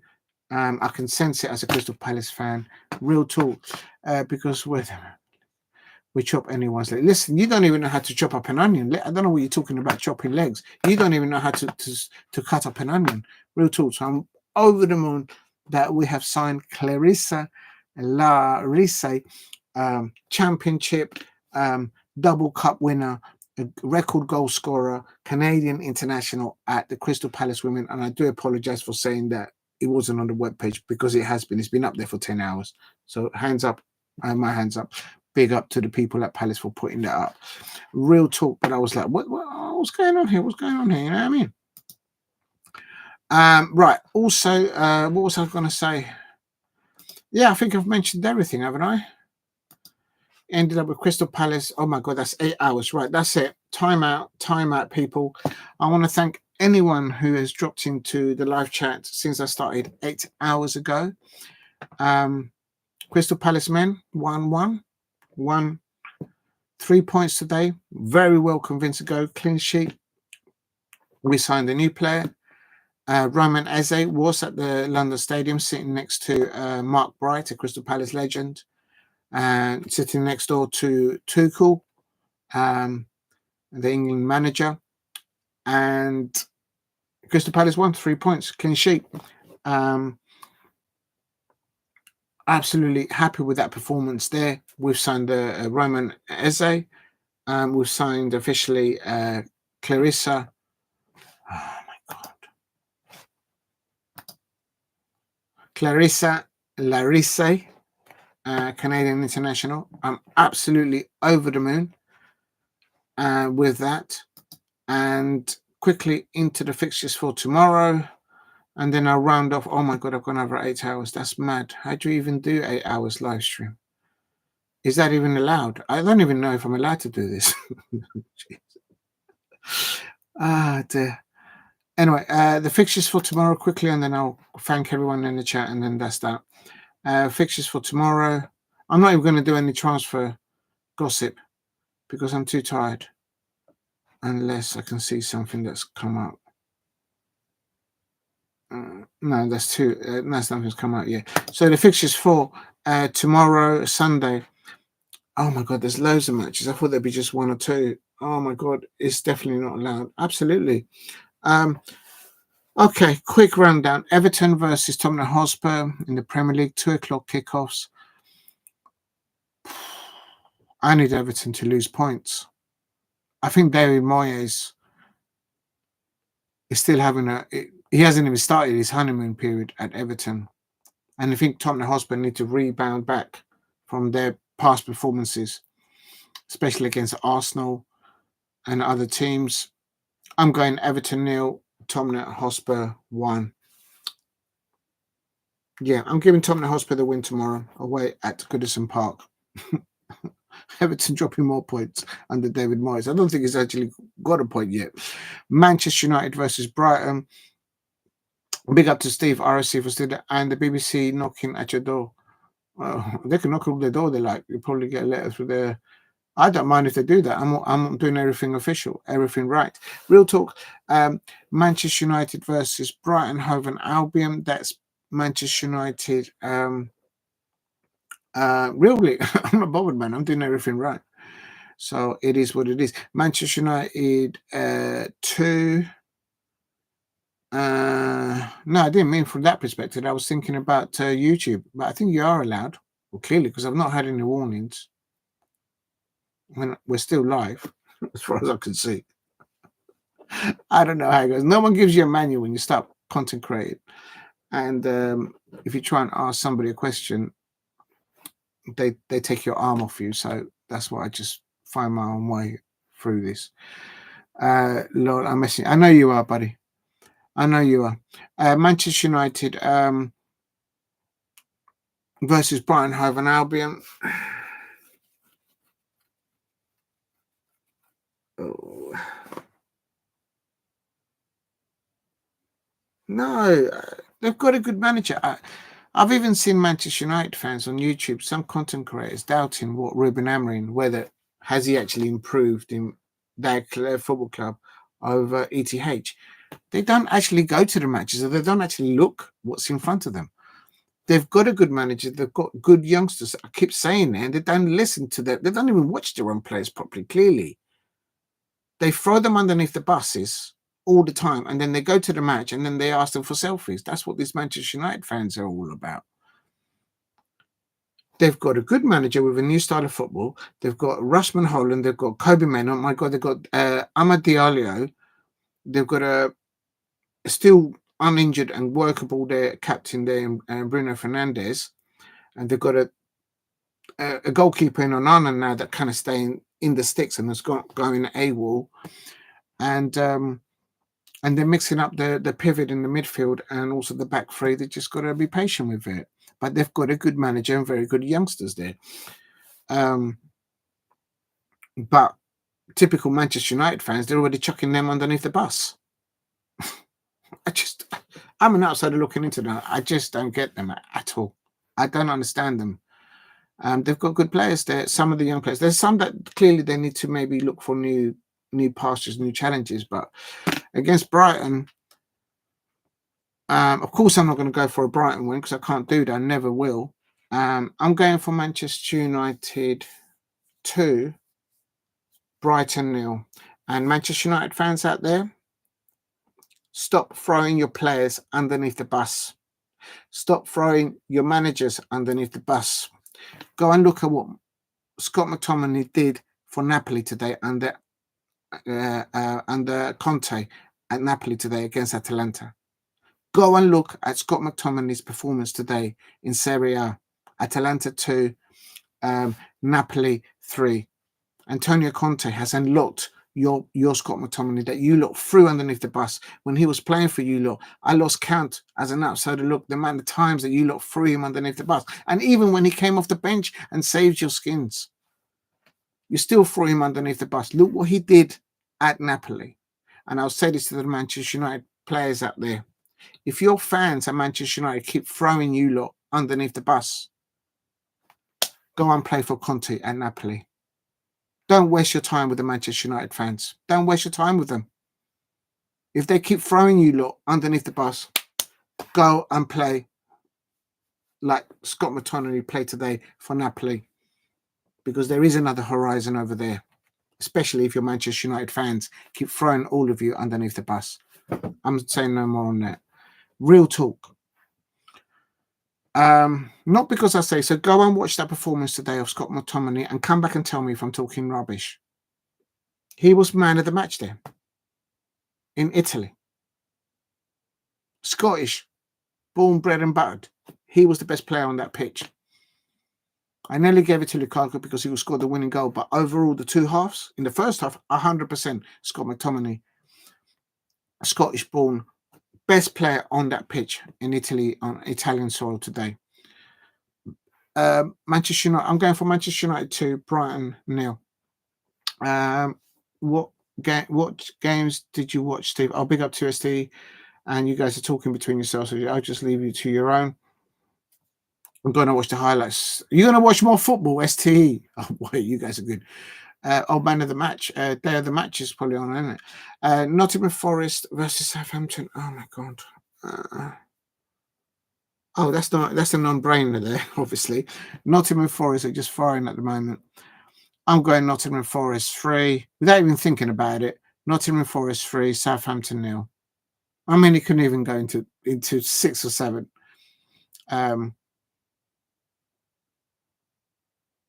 Yeah, Nottingham Forest 3, Southampton. Nottingham Forest 3, and then Nuno just saving the energy of his players. Southampton.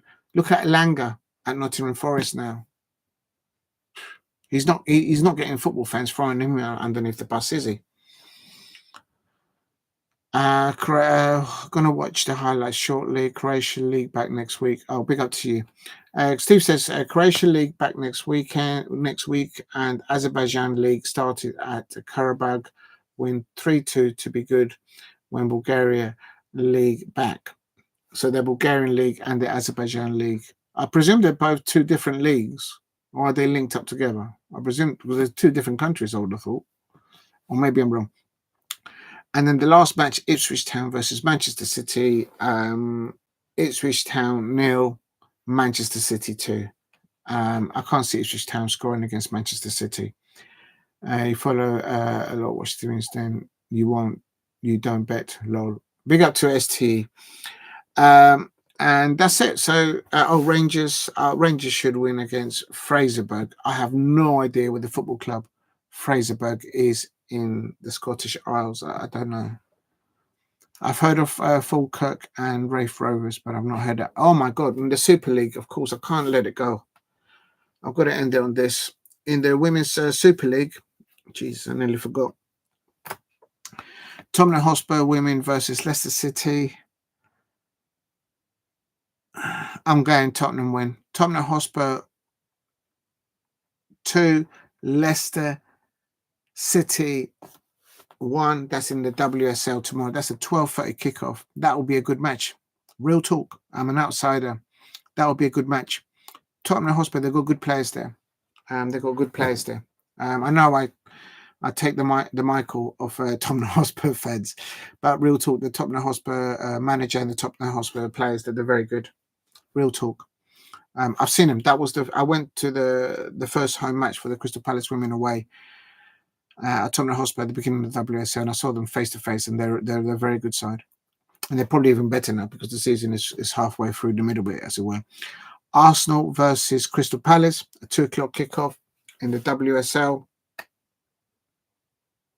My heart is saying 1-1, but I think that if we concede one goal, I would dread. It's got to be it might be a painful one for the Crystal Palace women, and they don't deserve it because they keep fighting for each other.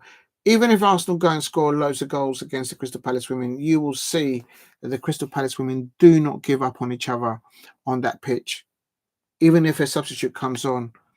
I just wish that our new signing there, Clarissa, was starting for us because we need goals. The only way to beat Arsenal is to score goals against them. But Arsenal have officially announced their manager, Rene, and so they're a very good side, Arsenal, and they're doing better now since the start of the season.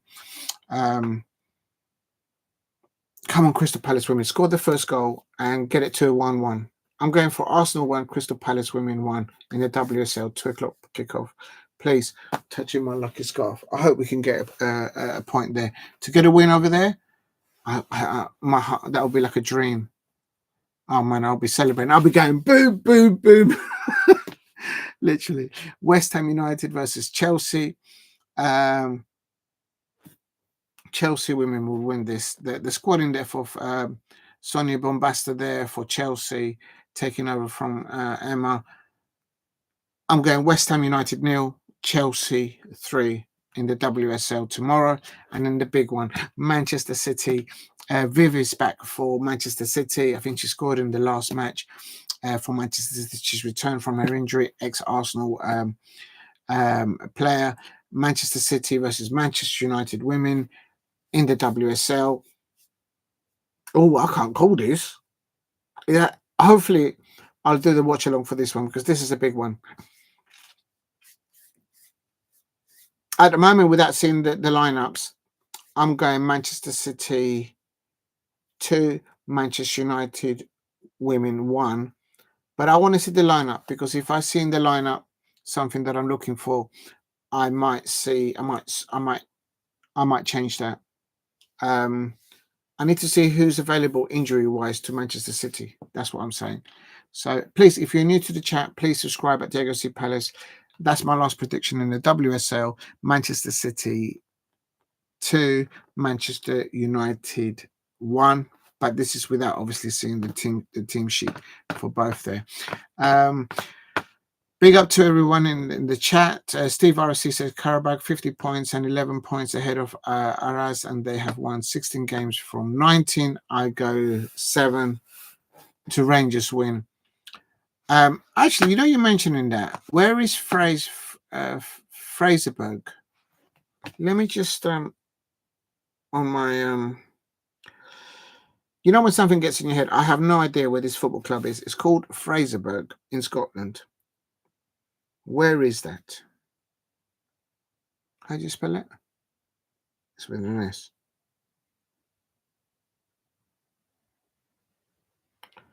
Oh, harbour. So it must be on the coast because it says Fraserburgh Beach. Now I'm going to put stadium. Stadium.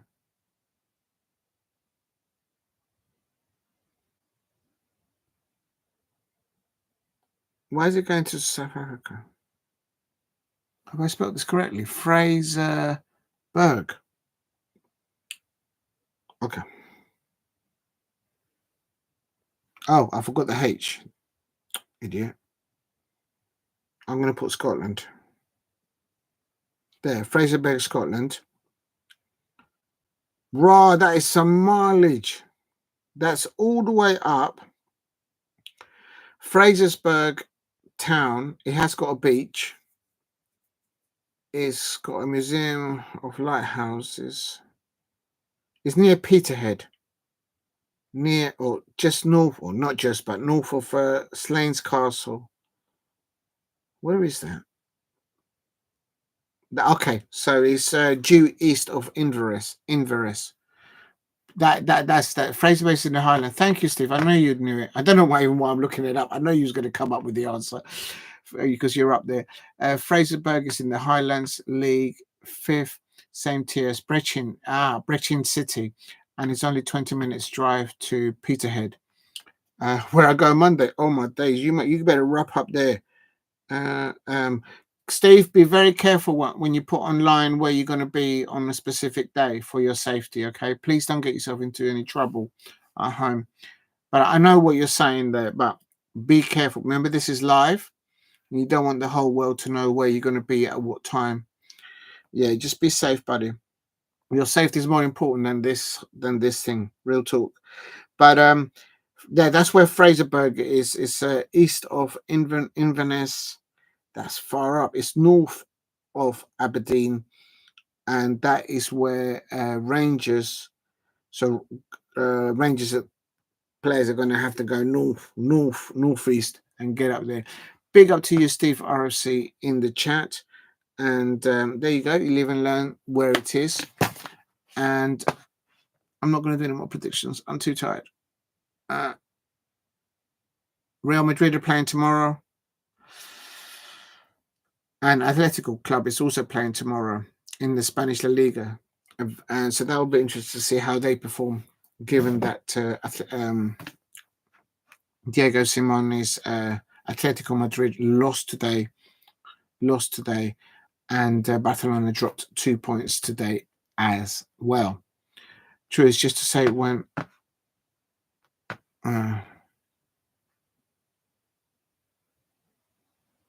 yeah, just be careful, Steve. Watch out to you.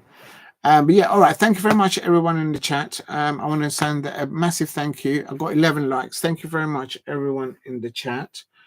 That's amazing. After how long have I been streaming? Nearly 8 hours and a half to still have 4 people there. That's amazing. Thank you very much.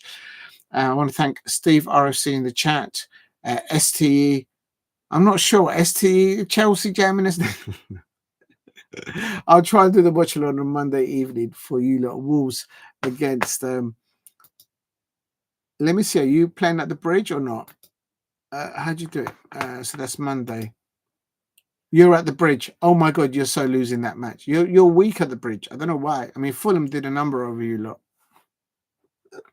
If Wolverhampton Wanderers beat Chelsea at the bridge on Monday evening, and that's with taking Trevor. Well, actually, no, I don't want Chelsea to lose, because if they lose, if they have a bad defensive problem, they're going to come calling for Mark Gahey. Oh my God, I don't even want to know.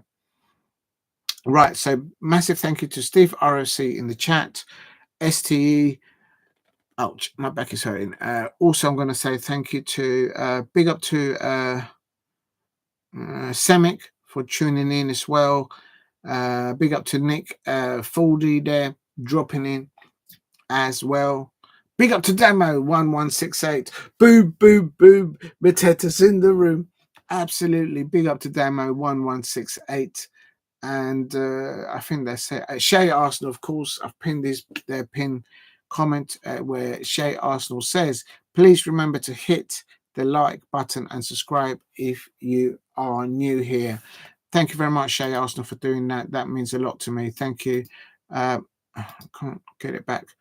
And then I can't think anybody else in the chat. I'm going to call it. That's it. Shay Arsenal there. Alex SR7. Sorry, I nearly forgot you. Apologies there. Big up to Alex SR7. Sam Doe as well. Big up to you, Sam Doe. Wherever you are, I know you probably are far away. And United Costas for dropping in. Thank you very much for dropping in there, United Costas.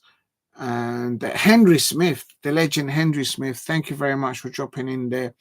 Boom, boom, boom. Mateta's in the room. Thank you very much, Henry Smith there. I know you're probably long gone. You're probably watching Match of the Day. And I think that's it. I don't think I've missed anyone. Yeah, I can't scan any back map. Right. Good evening to everyone. Please stay safe out there.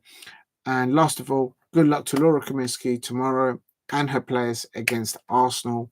2:00 kickoff in the WSL. Come on, let's get a point tomorrow. I'll take that. I'll take that all day long. Good luck, Laura Kaminsky, your players, your squad of players, and your coaching staff as well. Thank you very much for tuning. Stay safe, everyone, and have a good evening. Take care. Good night. Oh, let me do it. Big up to Steve RC that he says last thing, Chelsea on poor form. There you go. You're absolutely right, Steve, but I've got to go. Big up to you. You're absolutely right. Chelsea. We'll see what happens on Monday night. Actually, I don't want Chelsea. As I say, if they have a bad defense performance, they might come calling for Mark Gahey. Oh, I don't even want to think about it. Oh, I don't even want to think about it. So in a crazy, perverse way, I kind of want them to win, but I don't. Good night, everyone. Take care, Steve. Stay safe out there. Probably see you tomorrow, guys, at some time.